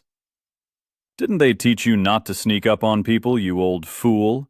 I heard Mouse shouting. "What if I'd hit you?" The Major simply let it all wash over his ears, and with a devilish grin, he handed Mouse a bouquet. "He's not sick by any chance, is he?" Piggy said as a means of a verdict. "Completely lost it, more like," I nodded, already imagining how I would get the soldier back for his recent words. What a lot of attitude he had. "Maybe the flowers are poisoned," Piggy said hopefully. "Maybe that bitch is gonna die in agony." "I doubt it," I shook my head. Mouse looked around at the Major in surprise, looked at the bouquet, and then, stuttering, thanked him. He nodded briefly and left the stage with almost a flutter in his step. The woman frowned at the bouquet, then looked at Junior, who was unresponsive. It seemed that to him, nothing existed except potatoes, and the pot into which he was required to throw them. Things didn't stop there either. A few minutes later, Johnson carefully approached the two workers. "Et tu, Brutus?" "Don't you fucking," Piggy said, reading my thoughts. Without further ado, Johnson turned to Mouse and handed her a stick. Or more specifically, I gathered, a magic wand. Finely planed, exquisitely executed, similar to the ones waved by mages in various popular films. So that's what this dummy had been wasting his time on. It'd be better if he'd whittled us some plates. It had been a fortnight since he promised them to us. Mouse was examining the items she'd been given with great interest. However, there was a slight problem. Her hands were currently occupied by a large bouquet. Without thinking twice, she distracted Junior and shoved the bouquet into his hands, then examined the gift with delight. Johnson, almost glowing with pride, turned 180 degrees and left the workers alone. Junior frowned, trying and failing to get the bouquet under control. Mouse made gestures with her hands, trying to repeat the precise movements of characters from films or books. She pointed the tip of his wand at the firewood under the boiler. The tip of the stick suddenly glowed with red-hot sparks. Junior threw the bouquet directly at Mouse's face and, with a tried and tested movement, hit the palm of her hand, directing it toward the sky. Bang! The blast came out much stronger, and a large fireball flew in a parabola, landing in the lake with a hiss. Mouse spat out the flowers that had landed in her mouth, and Junior said to her, "What are you doing, you idiot?" He took the wand and threw it aside. Did you decide to burn dinner? "Peel the damn potatoes and stop being so stupid!" Mouse blushed. She was breathing heavily. A little more and it seemed she would simply explode with indignation. But to my surprise, she pulled herself together, and although bitterly, she returned to work. Except that now, almost every minute Junior received a long and piercing look from the mage, promising a painful and terrible death. My femme fatale joke appeared to be coming true. The next day, I got Mouse started on combat training. Although I was afraid of letting her near the devil knows what, who knew what strange behavior that woman would exhibit when faced with its horror stories? She might create a fiery Armageddon, for example. But I studied her spells in terms of power, range, and how they combined with our usual tactics. In that, I had an unexpected assistant. The Major was unassumingly using every tool at his disposal to get closer to his subject of interest. He took an active part in training, explaining everything he could about the tactics of small groups. Although much of his knowledge was irrelevant, due to a lack of modern weapons and equipment, the art of the drill, namely the ability to act in formation and respond quickly to a threat through training, seemed to me to be an invaluable skill for a lord. The Major left the settlement just before lunch, with a promise to bring some captive creatures next time. Judging by the pathos he said it with, his prey was going to be at least a lion, not just a regular old wild duck. I temporarily took everyone off observation in the fake camp. For proper training, we needed a full unit. Even then, there were only 3 of us. The palisade gave us a sense of security. Hardly anyone left in the forest could threaten us. So Piggy's cry while she was standing on duty came as a complete surprise. "They're coming!" she screamed. "True-too-too!" Came a hoarse, incomprehensible noise over the valley. "Who's coming?" I asked. I dropped everything, ran over and stood next to her, peeking over the fence. "God knows," she declared from the bottom of her heart. I agreed. From the forest appeared a genuine sedan chair, the kind of thing they carried important people in before springs were invented and carriages stopped shaking. This one was made of wood and animal hide. It was being carried by 4 men with unperturbably solemn faces. They were dressed in loincloths of fur. Their skin carried a sheen, as if it were smeared with some kind of oil. All in all, the porters looked like strippers play-acting as savages, but each of them had a copper dagger hanging from their belt. I was surprised to recognize the 2 at the front as the Gopniks, TJ and Top Dog. TJ had his bonus bat fixed to the belt hanging over his shoulder. The other 2 men were completely unknown to me, but I noticed one of them had the sledgehammer, which had previously belonged to Hunchback. Fuck, Piggy sighed. So that's who went crazy, and we thought we'd sinned against our men. Next to the sedan chair, Desk Jockey walked with his chest puffed out. He had a bright red cape, the sight of which made the word chlamydia flash in my mind. His face was painted with red paint, and he held a copper pipe in his hand. From time to time, he put it to his lips, and it produced a long, dreary roar. True, too, too. The procession stopped about 20 meters from the walls. The men lowered the sedan chair to the ground. Tremble, wretches! Desk Jockey proclaimed. Bow before the great priestess of the goddess of light. Then, perhaps, she might spare you. But we can't say for sure. The hides covering the sedan parted, and a female leg appeared before us. A very beautiful female leg. Slender, graceful even. It was probably the most beautiful leg I'd ever seen in my life. Stace. For some reason, I immediately recalled the Major's words. If you see this bitch, my advice is to kill her right away. Chapter 21. Is anyone alive in there? Shouted Hogmeister Gunther, settling his combat hog in front of the tent. You snoozing in there, you freaks? Somebody's crumpled face emerged from the rickety, ugly structure. Gunther would have concluded that the face's owner was hung over. But where would a rabble like this get booze, if even a noble hog rider couldn't find a drop? For a month now, he'd had to live dry, which had driven him completely mad. We haven't slept a wink, Crumpleface blurted. We've been on duty round the clock. At night the curtain vibrated again, but then it stabilized. A second individual appeared next to him. Both of them were skinny, dressed in rags, but holding short batons in their hands. That meant they were free laborers, not slaves. They were serving in the hopes of getting their own combat hog and becoming a brother one day themselves. Gunther spat. There weren't enough people, so they were having to accept all sorts of garbage. Their gang, the Teutons, had previously had almost 100 snouts in it. 13 of them had landed here. Just as they had been rolling down the motorway, they'd suddenly crashed into a forest clearing with their bikes.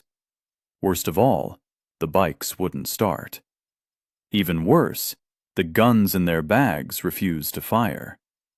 But the shittiest part of all was that there wasn't a single woman among those of them who'd been teleported there.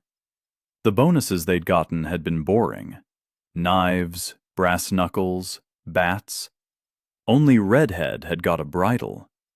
They'd laughed at him, but it turned out to be the most useful acquisition. Redhead became a trainer who knew how to tame various local creatures. He'd subdued some boars without wasting any time. After Redhead worked them over, they became obedient, like service dogs. They seemed to be reading the rider's thoughts. While breaking in their new pets, the Teutons had ignored the system's message that they had succeeded in creating a unified group and could now contact other inhabitants of the world.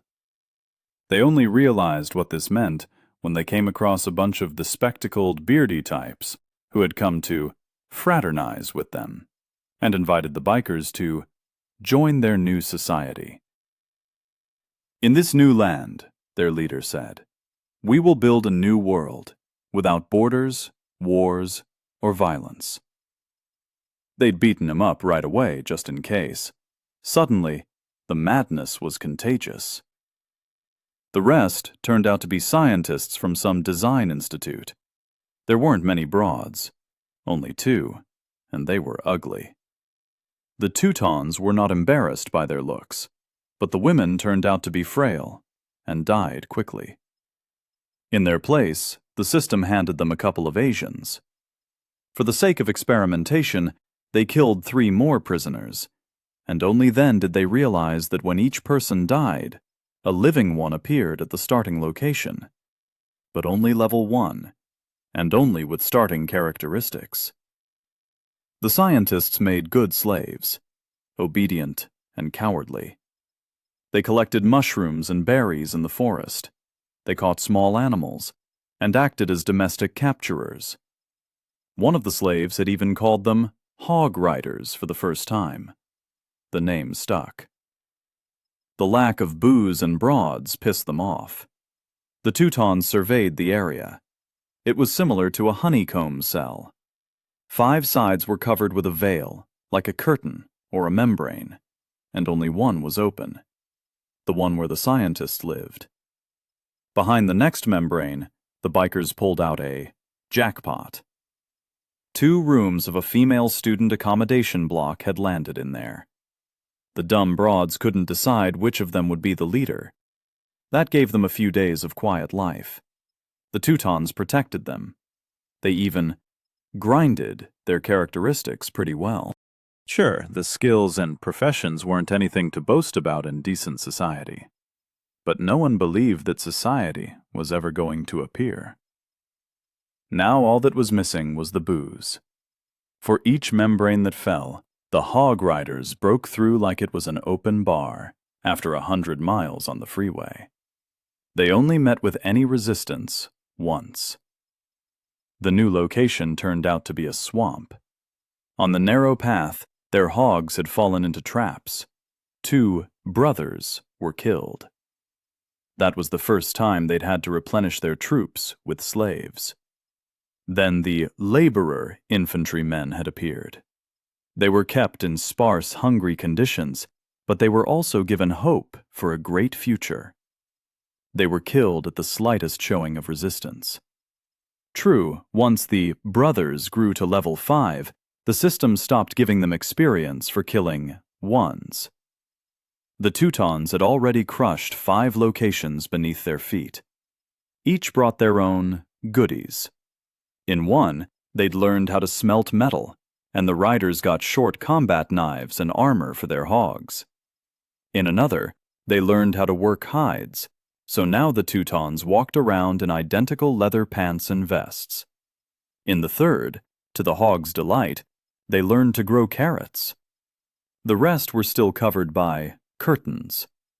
It turned out that just before disappearing, the curtains began to vibrate. This meant that one of the groups inside had recruited 6 people, and 1 more member would be enough to open the location. Observation posts were set up near such curtains, so as not to lose valuable time invading tasty new lands. "Stop dilly-dallying, bitches," Gunther grunted. "Your masters are tired of waiting to drive you into a bullpen. Maybe you'll finally find some booze." He spat again, looking at the massive mountain that towered behind the veil. Stace had taken just a single step out of her sedan chair, and it seemed as if an invisible hammer was flying at my head. No one woman could be that unbelievably beautiful. No ordinary woman. Perhaps Stace had found a way to genuinely become a goddess? Her body seemed to glow from the inside. Her skin radiated brilliance, her eyes looked straight into your heart, and her smile promised unearthly bliss. She seemed not to walk, but to float above the ground. If Desk Jockey had not already called her a grand priestess, I might have given her the title myself. Her entire appearance was transformed. From a plain cutie, she had turned into almost the very personification of beauty. "That bitch, I heard next to me. Piggy's words miraculously brought me back to reality. Stace's figure was covered with a thin cloth, like a toga, which only stirred the imagination more and forced me almost to swallow the lump in my throat. The familiar tiara on her head looked like a crown. She wore thin-soled sandals. It was unclear how they stayed on with almost no covering for her flawless feet. Bracelets flashed and winked from her wrists and ankles.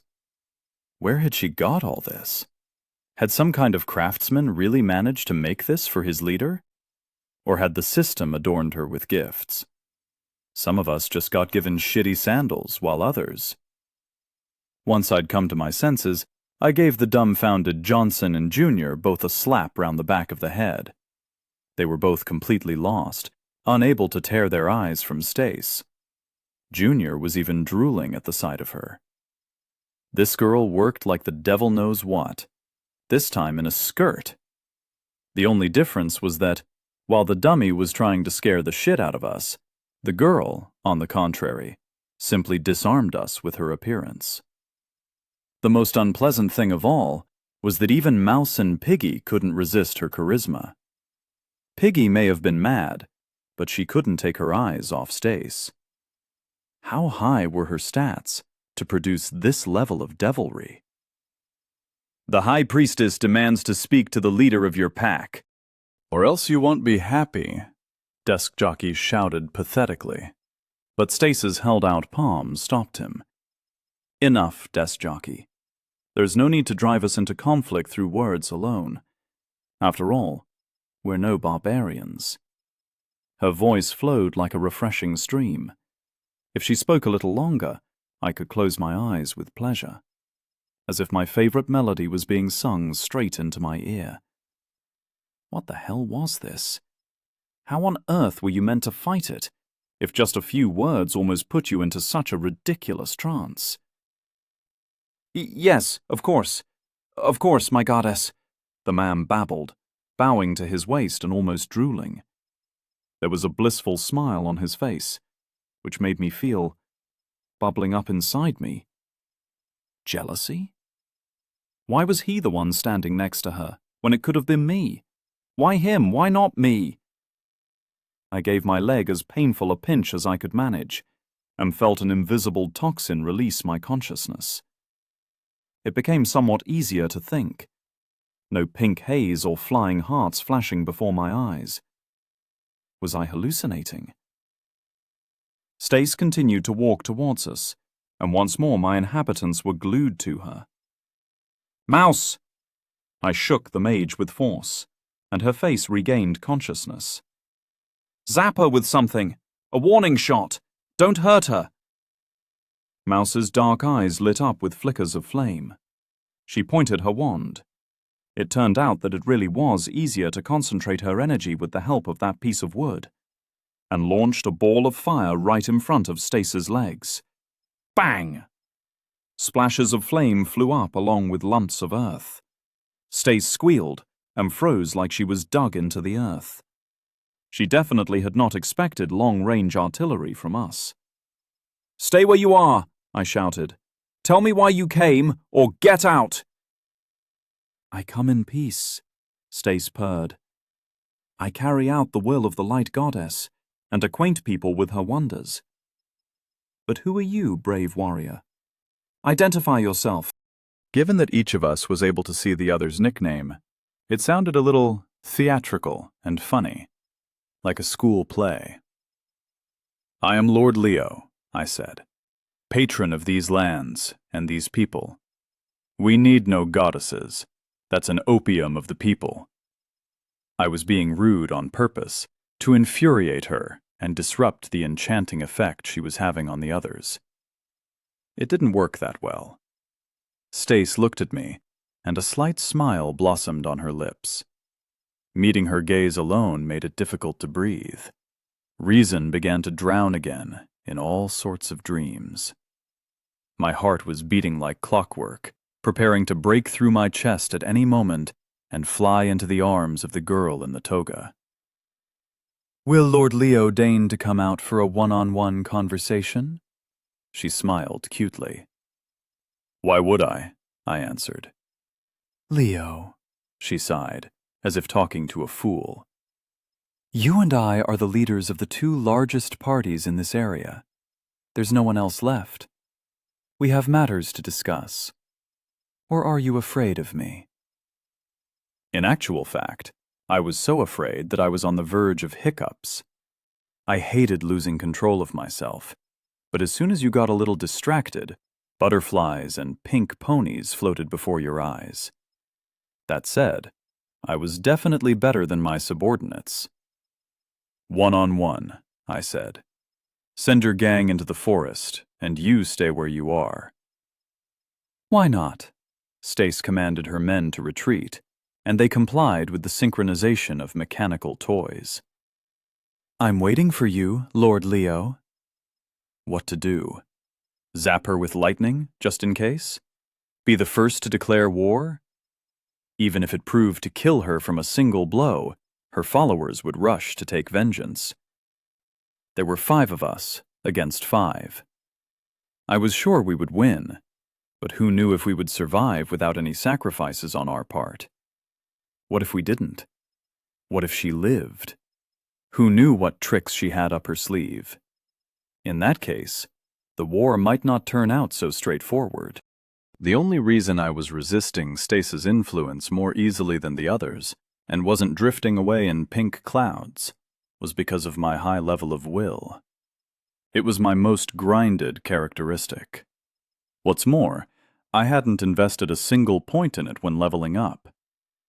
At first, Piggy had helped me with this, when she had tried to either seduce or enrage me. Then training with the devil knows what.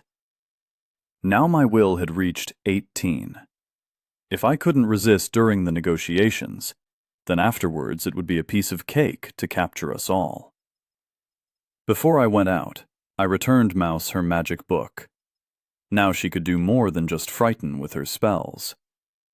Mouse and Piggy had turned particularly hostile at Stace's appearance, so I wasn't afraid of a stab in the back. The first fireball would fly, as a matter of priority, into the priestess with the jumped-up sense of self-importance. Or the jumped-up charisma, more precisely. But, just in case, I took Junior to one side and said to him, "Keep an eye on the mage." He looked at me in surprise, and then ran a finger across his throat. "Yes, if she goes off the rails," I confirmed. "I'm sure this won't happen, but still, keep an eye out." After that, I instructed Mouse.